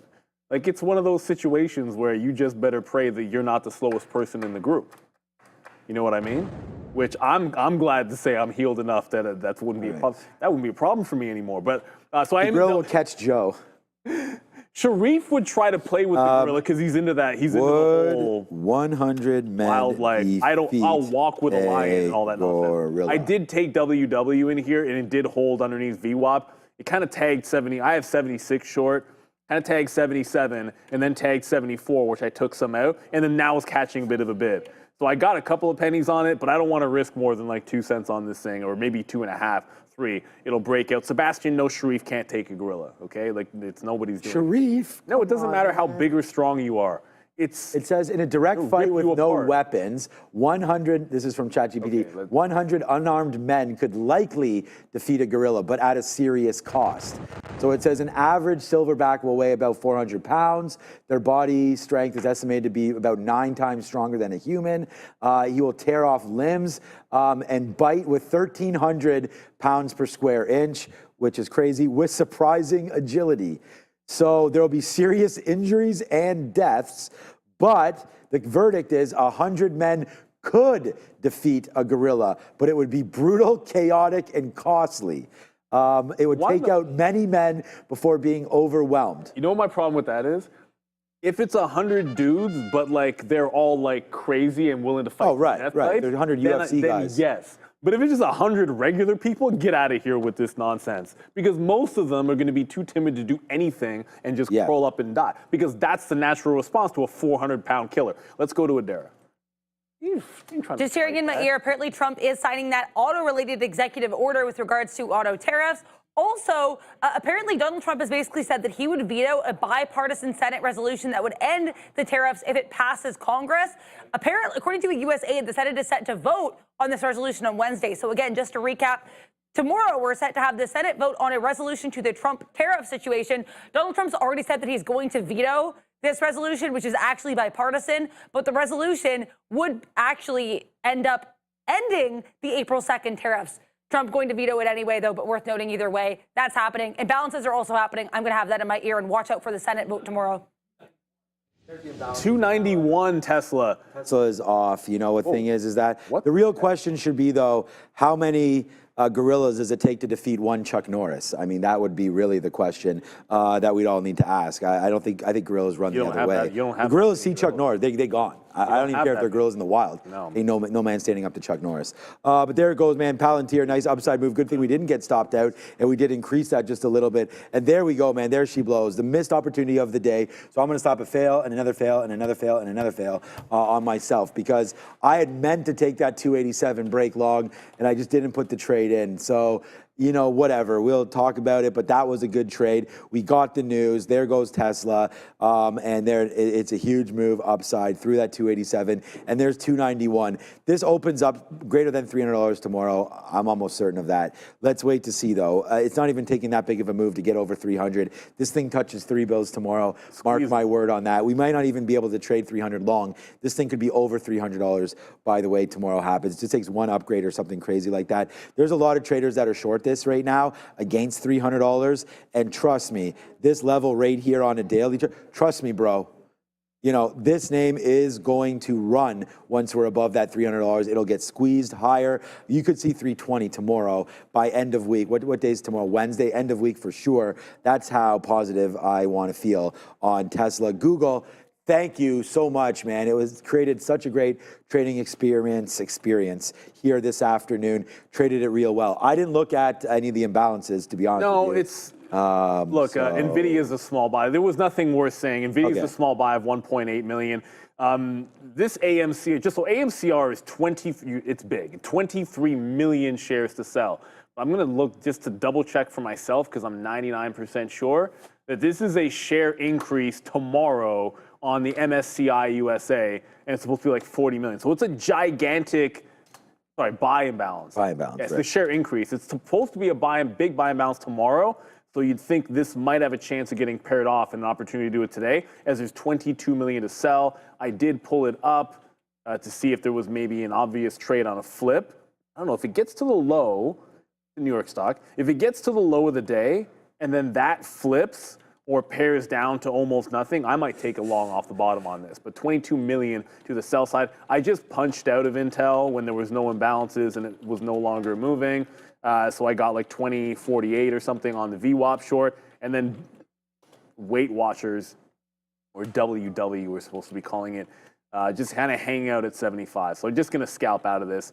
And I don't know if it has a big flush in it. The big flush was to get through VWAP. Now it's just going like a cent and a half at a time. So if that's what you got to take, that's what you got to take. Like it just held at 74 and a half. Oddly enough, like it can't even break that. So maybe you have to take some out at 75. Like it might only give you like 1.5 cents. I think this will be in play tomorrow. It did 500 million shares today. I don't see why it can't give you a little salvo again tomorrow. But no big flush here. I'm just going to scalp out in the first couple of pennies and then move on over to that AMCR, because I do think like if it can trend down to the low on that sell imbalance and then go from like 22 million even to like 4 or 5. That would be enough to get a nice little spike on AMCR. But yeah, for now, still a 22 million sell imbalance. Yeah, we'll cover at the high of the day. So what is the money trade there on the TQs, the end of the day? Good little recovery there at the close as the imbalances do spike us higher. NASDAQ going to go out near the high of the day. So wow, giddy up for that one, man. I mean, anybody that was long here into the afternoon, that was a great trade. I mean, a lot of it was led by Tesla. And our Google trade, bye-bye. As that imbalance happened, we got out there at 30s. Now it's at 23, so that wasn't great. And then also a nice, there it goes, Google flipping over and getting lower. More out Palantir, 116.20 right now for that. And we will close out all of our trades and throw over to Adara right now. Show is brought to you by Trade the Pool. We all know the saying, big opportunity comes with big risk. But what if that wasn't true anymore? Trade the Pool is redefining what risk means for traders. No more risking your life savings to prove yourself in the market. They give you access to company capital, up to $200,000 to trade real stocks, no CFDs, and your downside is limited to a single one-time fee starting at just $47. That means no blowing up your personal account, and you get to trade with serious buying power, all while knowing your loss is capped. Trade the Pool now offers unlimited time during the evaluation. You get the freedom to trade your way with no time pressure. Visit tradethepool.com, see how far your $47 can take you. Back to you. That should be a $5. I mean, I wouldn't be in it too many shares, but that should be a $5 winner in the account, or at least 3 or 4. There, I mean, there it goes. Wow. You know, you probably get out of that 287. Wow, I can't believe that looks like this. And we were just like, it's barcoding. But there's the break. Look, I mean, thank you, Tia, for your comment there in the chat as well. Look, I mean, it was a great opportunity there, missed, but there's 293. So, like, I was not joking about 3 bills, obviously. So let's just wait to see what winds up happening there with the play. I'm just going to get out now of Palantir, so that ends that trade. I'm not going to wait. We get out where we get in. Obviously a good trade there today. I can see on the net. Good trade there for Palantir. Tesla goes. SoFi, where does that end up? 1330. Wow. SoFi, like, I mean, it's been lower than this today, but it's going to go out at the lows.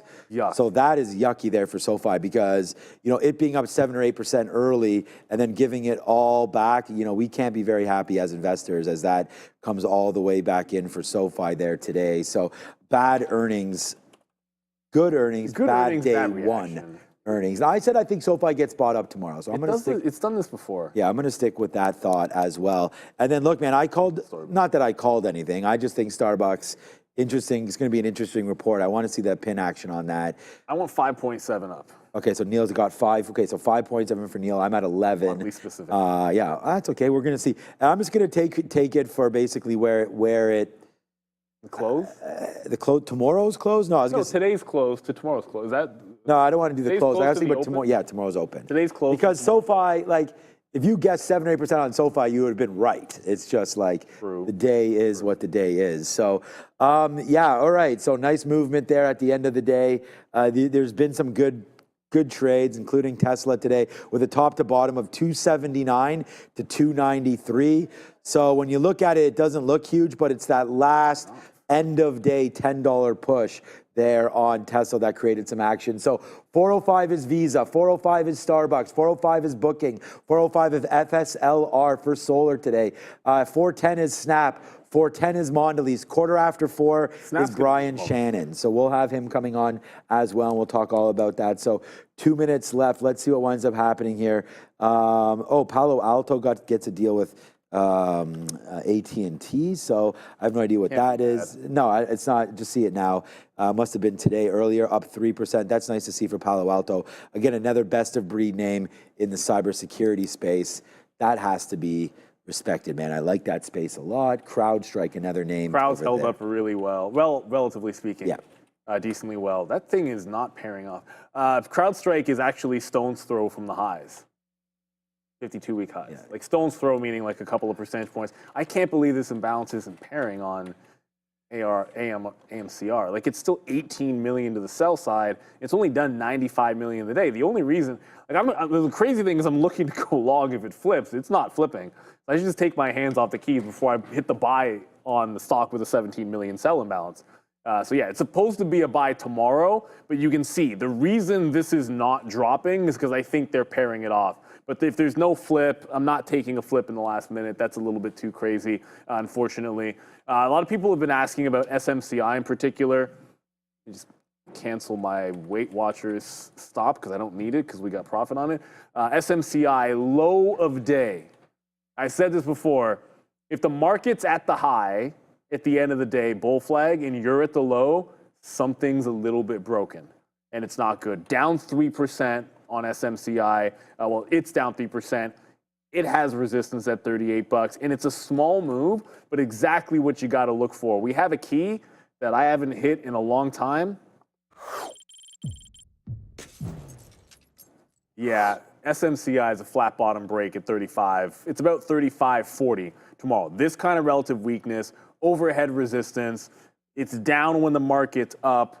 The chips, in the general sense, the chips were relatively weak compared to a lot of other things. It's hard to feel good about this stock. I know I always want stocks to go up. I'm never cheering. You short-term trade and you day trade. You short things. That's what happens. In a long-term sense, I'm always cheering for everyone to make money, for stocks to go up. But this just looks really weak relatively today, and I'd be looking for a continuation breakdown. We got 10 seconds to the bell, and I don't have to hit anything because it's all automated. I used the force this morning to compel somebody to get up on time, but we don't have to because ring it right now, Adara. This market is closed, and in 5 minutes, you're going to get a bunch of earnings names coming through. We're expecting to have Starbucks, among others. That's the one everyone's making bets on. Don't sleep on First Solar. That can be a mover. Snapchat, we know, can be a mover. That was absolutely flying today, up almost 4% today for Snapchat, breaking the 50 period on the daily. So there's going to be a few out there that are definitely worth our interest. Shout out, of course, always shout out to Fabian and Ramin. Make us look and make us sound good. Can't do it without you. Great day today for the Midday boys, Joey Options and Sharif, despite the fact that he still hasn't delivered the shoes that we're supposed to get. That's fine, Sharif. He can bring them tomorrow or the day after. I'm getting my shoes. We're bronzing them up, and we're putting them in front of his station so he doesn't forget about it. But it's going to be a wild one. You got a host of earnings names. You've got the desk. You've got whether or not we'll see what I like 5.7% on Starbucks. Sean likes 11%. Everyone's putting their bets in. We'll see what happens with Starbucks and a host of other earnings names. We've got Adara at the desk. You got Brian Shannon coming on through. Should be a good one. And Caesar is apparently also reporting. So let's get the market recap going because it should be an entertaining one. Sit back and relax. Your market recap starts now. Yeah, you're in good hands. Thank you, Neil, for that one. Sit back and relax, and we'll talk about what the market had for us today, some news stories that had dropped, potential news stories that will drop over the next half hour. And then we have Brian Shannon from @Alpha Trends, and of course, anchored VWAP fame, Brian Shannon, our weekly guest, coming very, very soon. Get your questions ready. Adair and myself, if we see them, or Bears vs. Bulls, let us know what those look like. But here's Caesars Entertainment out right now, not really doing too much, up and down. We'll wait to see there. Oh, now down goes Caesars to the downside. And again, we wait for Starbucks. We wait for a few more names as we go. Caesars right now, if you come over to the screen, it is going now down to the downside. I didn't even realize this today. MSOS, man, marijuana stocks really got blazing there in the middle of the day with a nice little upside move there, up 7%, leading the way today. Down for USO today, so oil downside there, play for oil today, so that's kind of not great. The NASDAQ sort of got lifted near the end of the day. It wasn't all Tesla related there, Adara, but we got the auto story where I think it was sort of an easing back on some of those tariffs, and we've seen Tesla break that nice upside move and still trying to go here in the after hours. I think this name has a $300 handle on it, and I had talked to Brian about this for a minute as well. Nobody liked it, and when nobody likes it, it means we're going the other way. All right, here comes Booking Holdings. So we are now out now for Booking. Looks like it will be a slight little miss there on Booking Holdings. What we were looking for on this name was 1720 EPS. So we'll get that going on right now. It looks like it's a downside move. I'm hearing a beat in my ear, but we do have First Solar right now. So FSLR, let's have, whoa, we said we were not going to buy this one. And it's a good thing we did it because Adara, First Solar's going lower. Are those numbers out yet? They are, yeah. So we have earnings of $1.95 per share versus estimates of $2.50. That is decidedly a miss. Net income here also a miss. Revenue, though, slightly above estimates, $844.6 million versus $839.3 million expected.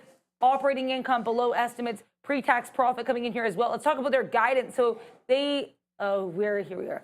So EPS guidance $12.50 to $12.70 versus their previous guidance of $17 to $20. So again, they lowered their guidance from 17 to 20 to $12.50 to $17.50.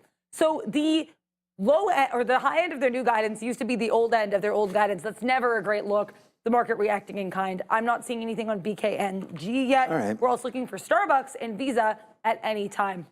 We also get Corvo here, so Corvo might be another good read on the semiconductor index. Again, these guys provide power supplies, so on and so forth, different infrastructure to semis and to getting them matched up there. And right here, Corvo, nice move to the upside right now as that's starting to get a little bit higher. Good guide, right? They see between 50 to 75 with an estimate of 59 cents.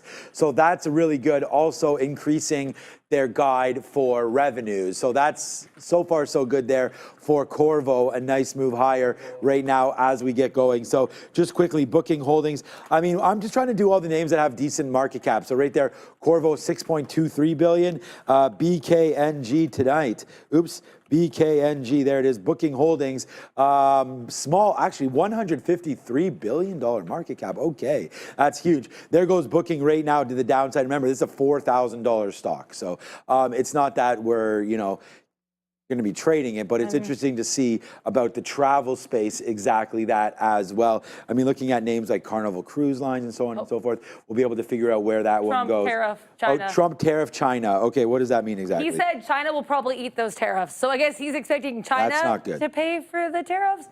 That's coming here out of Donald Trump. I think there's a link. Who else is going to pay for the tariffs, Oh, yeah, right? he's speaking right now in Michigan earlier than we thought, so I'm going to be plugging in right now and listening to our friend Trump talking about, this hasn't started yet. It's supposed to start at the same time we get Snapchat earnings, 4:10 p.m. Don't be rude. Oh, sorry, Trump. My apologies. What was that? I will listen. I promise I will be listening to your speech. That's supposed to start in about 4 minutes. What did that say? Donkey something? Don't be rude. Oh, don't be rude. Was that us that did that? Rude. Okay, so that was it. All right, so it looks like Starbucks right now looks to be out, and maybe it's 11% the other way. I don't know. I don't know if it's out yet. This is not a dramatic move. It's just a move right now. Someone did fat finger that down to $80. Right now, 83 and change. They're out. Okay, so the earnings now are out for Starbucks. So let's go. Mondelez also out. Just quickly, MDLZ. Let's have a quick look over there. So Mondelez going one way. It looks like higher. Starbucks. And again, I wanted to buy this thing at $80. It looks like that was the exact bottom. Starbucks not doing much right now. But what were the numbers like? I still don't have bookings numbers here, but Starbucks I do have, and it is not great. Starbucks Q2 adjusted earnings of 41 cents per share. That is below estimates of 49 cents. Revenue, 8.8 billion, below estimates of 8.82 billion. So again, that's a double miss here for SPUX. Global comparable sales down 1% versus a expected decline of about 0.25%. So they declined about 4 times the expectation. China actually flat, though, for comparable sales, so that's pretty good because you know China sales were an issue. North American comparable sales, 1% decline. U.S. comparable sales, 2% decline. The best comparable sales number looks like China's flat. So you would think Starbucks would be down? They're up, aren't they? Yeah, they're up. Yep. So there goes Starbucks. Nice move to the upside. Just went to $86. Now we're figuring it out. Looks like Starbucks is going to be flat right now off earnings. The bigger name that's out right now is Visa. So Visa just comes out a $600 billion name. Is this the next $1 trillion company? Visa right now looking to get higher. I mean, that's kind of, I don't think it's going to be there. It has to get at least higher than where we've been to get there. But right now, Visa above the 50-period moving average, above the 200 period moving average, and there it comes. Visa now out and flat on the day for Visa. It looks like we get 276 versus 268 and a beat on sales as well. Yeah, I have all. Yeah, so Visa right now kind of flat. Let's check back in on Starbucks real quick. Missed everywhere, but I think the Chinese number being flat was good. But here it comes back in. We already talked about buying this name at $80. That was the low of that move. So there's $80. We bounce off that. Someone did, not fat finger, but an algo comes in, $80.50 is the bottom of that play there today. So a couple, plays. Mondelez, we didn't go over those numbers. Mondelez International, nice move up to $66 and still trying to get there. $65.58 right now as well. And then just to talk about that Trump with China, I thought there was a deal. Hundreds of deals waiting in the pipeline, and now apparently China can shove the tariffs, where, according to Donald Trump. We'll figure that out. And I guess, look, China's not going to do that. Everything's going to get passed on to the consumer at the end of the day. We saw what happened when Amazon almost did that. Man, those little bursts are going to scare me, my guy, right there, but I do like it. But yeah, we saw what happened with Amazon earlier today when they got cranked there to the downside when they were talking about more trade talk. Posting that. Yeah, we're going to get that trade talk in 1 second. There was Amazon on trade talk, again, that they were going to put up the tariffs on their website on Hall, and then they said, nah. As soon as, the White House came out and was basically slapping them on the wrist for that, all the way to the upside. All right, Adair, what's the news now? Well, we have Treasury Secretary Bessent talking here, saying that no trade deals are done until Trump announces them because he has about 18 trade deals he needs to sign. These guys are a bunch of losers, he is involved honestly. in talks. We know also, we heard Letnick say that an unidentified country had a prepared deal, but they couldn't go forward until this unidentified country signed things, and that would, quote unquote, happen soon. I have not seen anything on booking holdings or the numbers, but I can go over some Mondelez here if I can find. There we go, Mondelez. Q1 adjusted earnings of 74 cents per share, beating estimates of 66. Net income, $402 million. They're guiding fiscal revenue growth, revenue growth for fiscal 2025 of about 5%. That was MDLZ. We already went over Visa. We went over Starbucks. And yeah, we're just going to have to wait and watch out here and find out what Trump says because he is set to speak. Snapchat, though, should be snapping up here some earnings attention in a second. Let me check here on Benzinga. I keep putting an M instead of an N because they're right next to each other on the keyboard. Snapchat earnings are out, Sean. So net loss improving by 54% year over year. Daily active users growing 9% year over year. First quarter revenue up 14% year over year. So revenue, $1.363 million for, $1.363 billion here, above estimates of 1.35 billion. That's a beat. Adjusted EBITDA here of 108 million versus 64.7 million expected. Whoa. Active users up. Tons of great numbers here. SNAP, this is a really good look.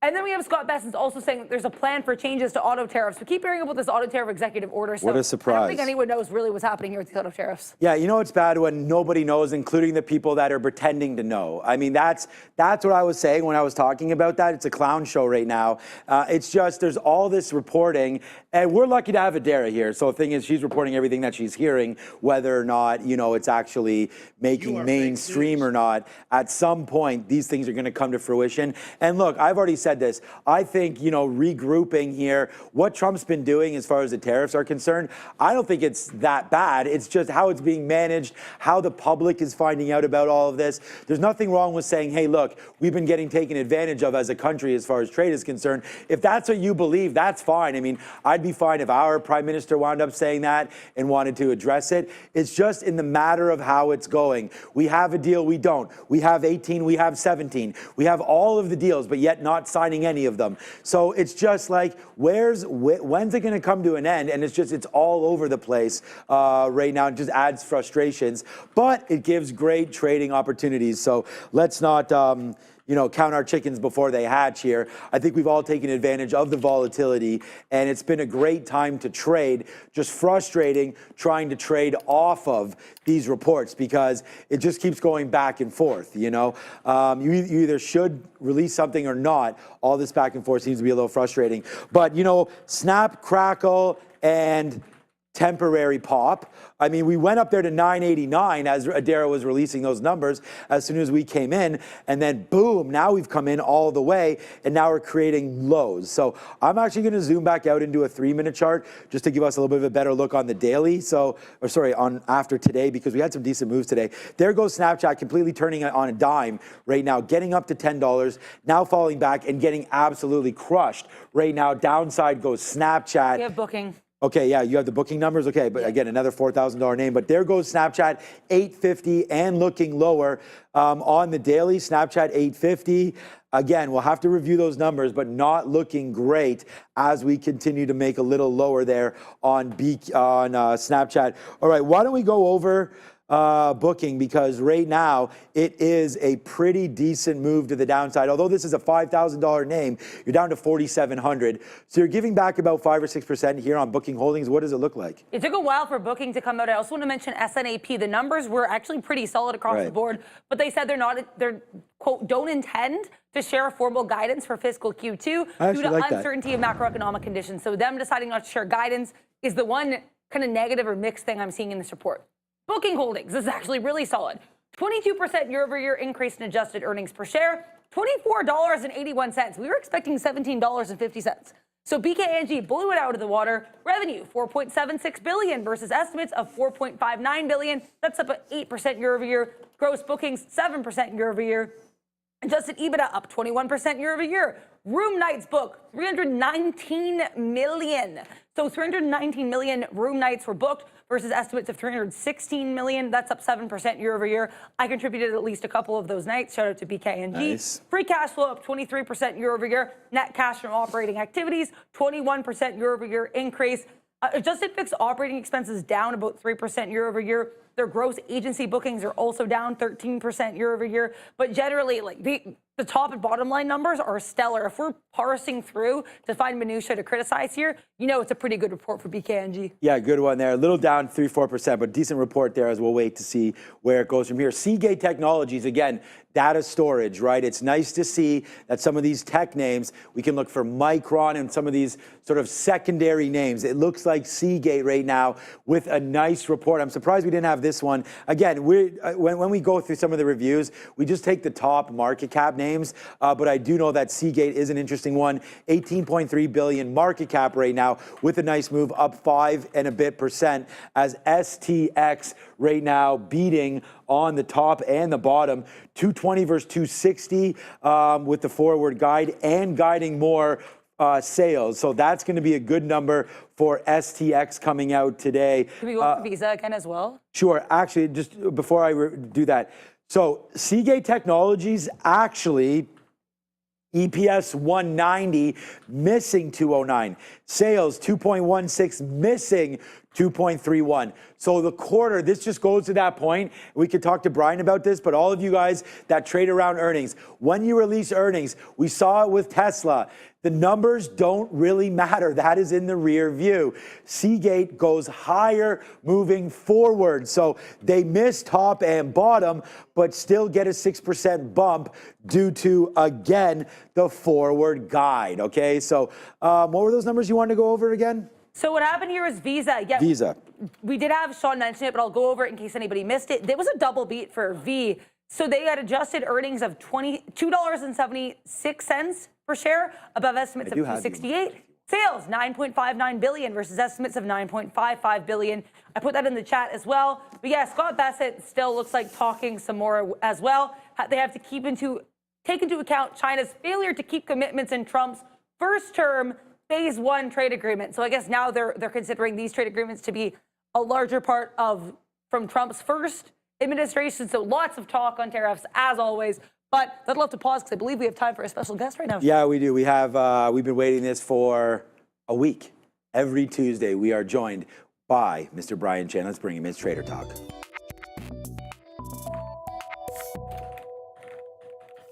Okay, Brian, how are you doing today? It's another Tuesday and another wild day, it seems like, in the markets, and a bunch of earnings coming through right now. How was your day? Did you put anything on? What are you looking at? And I want to talk about the SPY being north of 550 and what your opinion is on that. But how was the day? Did you do anything? I did, yeah. So it was mainly day trades again here today. I just have been more in the day trade mode. The strength of this market has really surprised me that it continues to go through key levels, and we're making it through those. So I'm not going to short it as it's rising, but I haven't trusted it. And truthfully, I was maybe a little bit less aggressive than I should have been. I think that I was, thinking we were going to have more of those gaps that we saw pretty much every day, right. The 2% and 3% gaps in either direction. So I've been a little bit more conservative than the current market would indicate I should have been. But, that's what adhering to your discipline is all about. So I can't really complain about it, Sean. Yeah, no, and I mean, here's on the SPY, there's that 550 level that we had talked about, and we're still there, right? I mean, I don't think it's really necessarily given it up or given us the right answers yet, but I think you're right. Very smooth and orderly. We have 1 or 2, 3 days in a row of 1.5% or more. Maybe this can explain a little bit. I wanted to ask you about this. This was one of your tweets that you'd put out, was it yes? No, this was a while ago, on all time frames for market distribution. So where are we in this, and can we explain what exactly this is? I want everyone to go follow at Alpha Trends immediately on Twitter, one of the better follows for sure. What do you think about what's going on right here? This goes back obviously a few days and a few months and a few weeks, but where are we and what exactly are we looking at when we find this on your feed? So what we're looking at is really just the cyclical nature of the way money flows through the markets. The 4 stages that Stan Weinstein popularized and was, originally written about by Wyckoff. That is the accumulation when the market is just kind of going sideways, rebuilding after a decline. Then the stage 2 uptrend, we're making higher highs and higher lows. Markets are innocent till proven guilty. Right. And, the thing there with the weather below it is that, just like the weather, it doesn't, right. It's just not one day we're summer and then we're into fall. There's a transition period. I guess fall into winter would be a better example. It's not like fall just ends and all of a sudden we get a blizzard and it doesn't let up until the first day of spring. So it's a transition. And when we're in that transition, the moving averages are crisscrossing. So think of the SPY and like the 50-day and the 200-day moving average. Right. That represents indecision. Then when we make lower highs and lower lows below those moving averages, we're in decline and guilty till proven innocent. Right. I still think we're in decline overall, but we're getting a good bounce. If we look at the weekly chart there, Sean, of the SPY, then, you go back and look at where we were just, a couple years ago, and that we were coming out of a bearish environment, and then we, went sideways and went higher again. So we are still in the downtrend on the bigger time frame, but we can't get confused and let that blind us on the shorter term time frame. When we're above that rising 5-day moving average, we're innocent until proven guilty. So we have mixed messages, and that's the thing, is that we're in a longer term possible bear market still, and intermediate term we're showing higher highs and higher lows. So you can't short it while it's showing this type of strength. Brian, you actually made me feel a little bit better now that I looked at a weekly chart here of the SPY. Yeah, it's not that bad. I mean, it was bad a couple weeks ago, of course, but now with that reclaim there, maybe it looks like we're getting a little bit nicer for the longs, as you had mentioned. All right, Tesla, I do want to talk to you about this because you and I have sort of gone back and forth, and we talk about stocks being in or out of the penalty box. So with the Maple Leafs right now going for tonight, they're up 3-1 against the Ottawa Senators. We're looking to win, finally move on here in Toronto. It's a big talking point. Is Tesla finally out of the penalty box here? As for me, it looks like we're starting to climb up. We've now really reacted quite positively off of the earnings report. That wasn't that great, but we still get the momentum to the upside. We've took out here, if we look at the daily, we've took out the 200, or we're right at the 200 period moving average now on a daily, and firmly above 270, which is where the 50 period is. And I zoom in and I try to find this because Brian Shannon's told me that I'm looking for this to curl up. I want this 50 period to start curling up. So maybe we start to do that. Is there anything that you've dug in? Any thoughts here on Tesla? And are we still in the vaunted penalty box? Here's what I'd like to do is show you my chart. Sean. Perfect. You've got that there. So this is one. Let's just look at this line here, because this is where we saw a death cross, right? Isn't that funny how that works? Is that was down here at 250, and here we are 20% higher. So, that's a marketing term, death cross on that.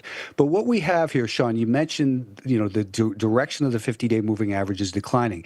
This line right here is where we were 50 days ago. So if we look about 5-6 days in advance, if we look into next week, as that line moves forward and we get rid of this data right in here over the next 6 days and replace it with data over here, let's say we get a little bit of a pullback from the 200-day moving average, we come down and test the 50, and then we start to rally. Well, then we're getting rid of this data. Then we've got a rising 50-day moving average that'll likely come up through the 200-day moving average in a couple weeks, and we'll get a golden cross. And by the time it does its golden cross, it'll probably be up near 320, 330.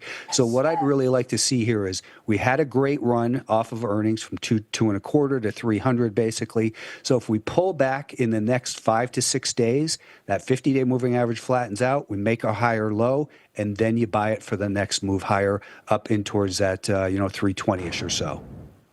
Thank you so much here for being with us, Brian. We know it's been a really volatile market. It feels like there's a new news headline, a new take on the story every 2 seconds. Amazon today was a really good example. So I know you're doing more swing trading or longer term holds than day trading, but do you have any advice here on how to set stops if someone is going to get involved in a stock? Should the parameters set up? Do you widen the stops? Do you change any of your entry or exit parameters with that in mind? Do you take profit earlier? Anything like that? Yeah, Dara, that's a great question. And I have not traded Palantir as a swing trade, but I've been telling people that, when you're in a stock like Palantir, what you do is you look at the direction of the 5-day moving average and you look at the higher lows and say, as long as it's making these higher lows, raise your stop up underneath those higher lows. I'm not long the Russell 2000, but this is kind of what I've been outlining for people as well. We have these higher lows. So we're coming into these key zones like the anchor from the year-to-date high on the Russell 2000, that's that red line, and the 50-day moving average, but we're still showing these higher lows. So raise your stop up under those higher lows if you're in for a swing trade, and then be sure to move to the sidelines before the whole thing unravels again, potentially. I'm not calling that, but that's what we need to protect ourselves against and, make sure we're locking in those gains. All right, thank you, Brian, for that one. I saw a post, and you had talked a little bit about an anchored VWAP with Ethereum. So I actually have an Ethereum chart up right now. It's not a bar chart. It's just, trying to show us where this is from CoinGecko, where we've come from. It looks like this base right here at 1.5K may be something to look at as we get a psychological bottom, but we've had quite a nice fall from grace, man. I mean, at the beginning of the year, we were up and around that $4,000 mark, down to 1.5. So I'd actually had noted here, I'll get rid of, how do I get rid of this? I'll figure, there it goes, thank you. See you, CoinGecko. I had noted here that you'd post about how well it supported the AVWAP with Coinbase. So how did you find that relationship? And what do we want to talk about as far as Ethereum, if anything? Sure. On that one, Sean, it was pretty crazy that if you go back on Ethereum, that's Solana, if you go back on Ethereum, what I was pointing out is since the inception on Coinbase, so it first started trading on Coinbase back here in May of 2016, right here. So if you put an anchor on that, you see that we were above it for a little bit. It held as resistance and then support back here in 2022. And then we just came down and just absolutely nailed it just recently recently, and that was pretty much the exact low of this move right here, the anchor since inception. I didn't buy it there, Sean. I bought it. I wasn't trusting it. I was thinking, this is one of those times it's going to test it, but I'm not going to be the guy who buys it on the first bounce. I bought some right here, and right here I'm still holding some. I'm thinking we're probably headed towards about 2,200, hopefully. But man, that one was just pretty amazing. Kind of similar to what we saw in I think it was the 30 or was it the 40-year anchor in Intel? Yes. I was going to ask you about that because I know a lot of your studies obviously have been related around equity. How do you find anchored VWAP as working in the crypto space? I know it's a relatively new space, but you still use anchored VWAPs to judge Bitcoin positions, Ethereum, and obviously Solana and things like that. You find the anchors are working out pretty good with cryptocurrencies as well? They really have, and when we look at Ethereum, where it looks like it's headed is probably towards some of those anchors from up above. The fact that from the low that we made that touched that on this weekly chart right to the exact penny, pretty much. Pretty awesome. If we put an anchor off of that low, you see how that has been respected pretty good. And then we saw a resurgence of volume, and now this volume weighted average price off that handoff right here has really held beautifully as well. So I think that, in particular in crypto, you don't necessarily have traditional fundamentals. There's no way to value these based on earnings or revenues or that sort of thing. So they tend to trade a little bit more pure based on supply and demand measurements like the anchored VWAP. Yeah, no, that's a great call, and that's why I was trying to ask you about that because I knew it was a little bit of a different setup there. And from one asset class that doesn't have earnings or anything like that, I'm going to give you another one. We had Michael Noss on early on Monday, and I've been sort of calling for gold to maybe retrace a little bit. We'll use GLD here as an example. Michael also on Monday said that it looked like potentially gold had made a top. I mean, if you look at something about the weekly going on here, he was talking about that as well. There's our first decent red candle, potentially signaling a turnaround. And he used something, I forget how he used it or how he talked about it, but he said it was in the CMT world. Whenever we see, headlines on Forbes or Time Magazine that the gold bull is here and this and that, that's generally when we get a retracement. I know you and I have talked about this for various things, like whenever you see Michael Saylor up on, Man of the Year or something like that, Bitcoin might retrace. But what do you think about gold? Do you like that sort of a call? And I'm going to ask Michael about this on Friday as well to see how it's been going. But gold down 1% today. I think maybe it's about to turn around. Any quick thoughts on that? It's still in an uptrend, so I've got to give the benefit of the doubt to the buyers. I'm terrible at calling tops and bottoms. I just proved that again by not calling the bottom in this in the equities market. But I look at it and say, since the day that equities bottomed was the same day that gold had this pullback here, April 7th, and we're holding above the anchored volume weighted average price from then. So from that standpoint, from this latest move higher, the average buyer is still in a winning position, so they're not likely to sell at a loss. The shorts are the ones who are on the ropes here. We're above a rising 20-day moving average. So, we've still got some pretty strong momentum indicators saying that the buyers are in control. We're going to be seeing that 5-day moving average starting to turn back higher tomorrow as well as we get rid of this data. So if we break like this, I bet you we're going to go squeeze all these early shorts in here. Yes. And then maybe, we get kind of like a blow off top and then it starts to decline. But I don't see the signs of a top yet. But again, that's not my specialty, is calling them. I look at it, I'd rather, if I had gold, I have some bullion, but if I was trading gold, I'd still be long, probably against about 298 or so. Okay, so we'll look at that 298 level. But Brian, this is a live show. I'm going to give you, I got to go to Adair for 1 minute because there's breaking news, but I'm going to come back to you. Give us one name that you've been giving some of your subscribers. I want to hit this animation. Watch this, Brian. Here we go. It's breaking news. All right, Adair, what do we got? Nice. We have SMCI earnings, and it's so funny because people in the chat kept saying, "Oh, are they reporting today?" I was not seeing anything that they were reporting, and they weren't supposed to. I checked everywhere. Yeah, it turns out they released Going lower. update and preliminary earnings for Q3. They're on fiscal Q3 25. Here are the numbers. Also, Trump just started speaking. So here are the numbers here. Net sales, they're expecting 4.5 to 4.6 billion. Prior guide, $5 to $6 billion. What? That is well below their estimates. GAAP diluted Earnings per share, 16 to 17 cents versus the prior guidance of 36 to 53 cents. Non-GAAP diluted EPS, 29 to 31 cents versus the prior guidance of 46 to 62 cents. So for all of their major, I guess, metrics here, we are expecting well below the previous guidance. Again, SMCI loves preliminary earnings, so that's all these are. It is also worth noting they said that some delayed customer platform decisions have caused them to delay their sales into Q4. So a lot of their sales are not going to be counted until the next quarter. They also had 220 basis points lower gross margin on a quarter-over-quarter basis. So 220 basis point drop on a quarterly basis for their gross margin. Back to you. All right, Brian, I mean, there goes SMCI downside. I mean, pulling everything. That's now 20. I don't know if you had some quick thoughts. I know I gave you a little bit of a task there to give me something else, but there's SMCI. This one, Brian, never got out of the penalty box at all. Still under the 50-period moving average. This name has had a really rough year for sure, but coming back in right now, down to $28. We don't like to see preliminary guidance this bad, and it's also taking down other names. I mean, here's Nvidia down now another 2% in the after hours. Nvidia was cruising. We're going to have to see how that affects the stock. And this is why we love this business, Brian. You never know at any given time what's going to happen to some of these names. Any thoughts about this move on SMCI or Nvidia, or pick your poison here? Yeah, SMCI has kind of been an interesting one that every week I do this show on Sundays, and every single week people ask me about, they want to be long SMCI. And I've been, kind of a downer on this stock because we're below all these key moving averages declining.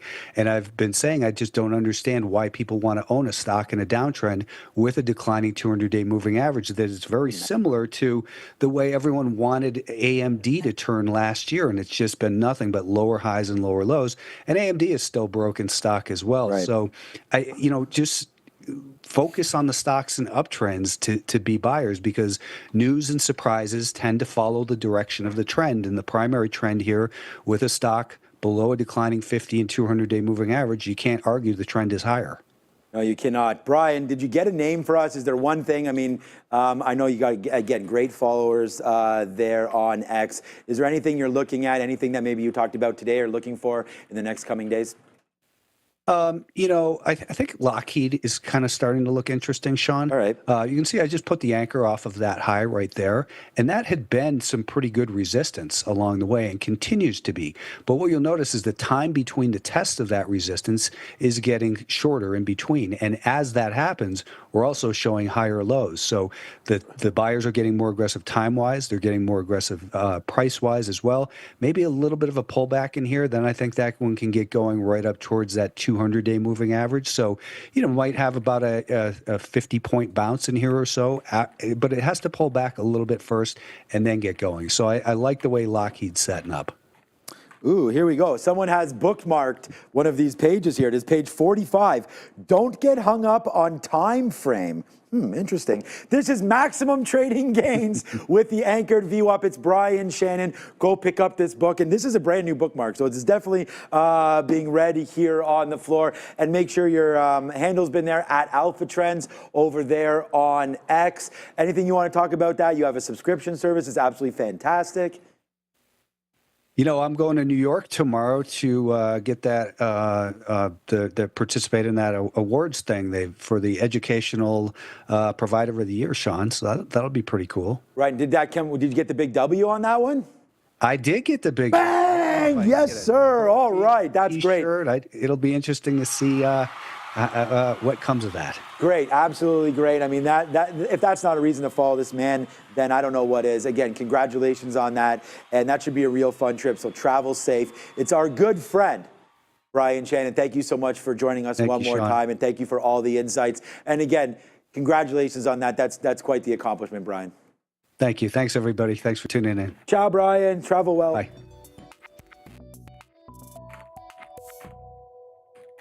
All right, man. There we go. I mean, there we go. The #1 guy for education on Twitter is on our show. I mean, what else do we want? Yeah, he's awesome. Right there. Yes. Thank you, Brian, for all of that. We love that, man. That is for sure. Thank you for all the insights there and for the anchored VWAP information. How great was that anchored VWAP on that Ethereum and on that Bitcoin? I mean, thank you, Brian, for sharing that with us. All right. It's been a day, man. I mean, that Starbucks was quite the move. SMCI came out of nowhere. Just a quick check on Starbucks as we are flat on that. So I lose the bet. Neil lose the bet. Anybody who didn't say anything other than 1%, I guess, may wind up losing that bet. So thanks, Adair. I mean, that was pretty busy there. Yeah. People asking about Meta, but that would be Snapchat. So That thank is, you. yeah, someone asked me about Reddit as well, and then someone else shouted to Louis in the chat pointing out that Reddit and Meta are likely Snap sympathy. I would say that is correct, but they, snapping even further to the downside as this market-wide sell-off is brought by who else? SMCI, because why not? Yeah, there it is. All right, Adair, because we always try to do this thing on topic, I know you and I have talked about this, so I sort of know your answer, but I don't know if the people know the answer to this either. But here we go. Okay, so this is your Starbucks order. Oh, it is a grande matcha frappuccino, no whip, almond milk, 2 extra scoops of matcha. All right, there it is. So I knew it would be something like that. I didn't know about all the extra details, but there it is, man. Yeah, exactly. So go there, support your Starbucks if you own the stock or don't. But Starbucks needs some help right now, flat in the after hours. Thank you so much, Adair, for staying late, obviously, as you're here every day. Thank you so much to Fabian as well. Thank you to our main man, Mr. Brian Shannon. Hope you travel well there. Get some, good food there, some good pie, pizza pie, not the Joe kind of pie, Oh, yeah, because that's offensive, apparently. In New York City. So, all right, thank you so much. We're back tomorrow at 8:30 where we'll be watching SMCI and the whole space and everything to do with earnings. Trump is speaking now as well, or maybe not. We'll join you tomorrow at 8:30 for Adara. I'm Sean. Ciao. Thank you.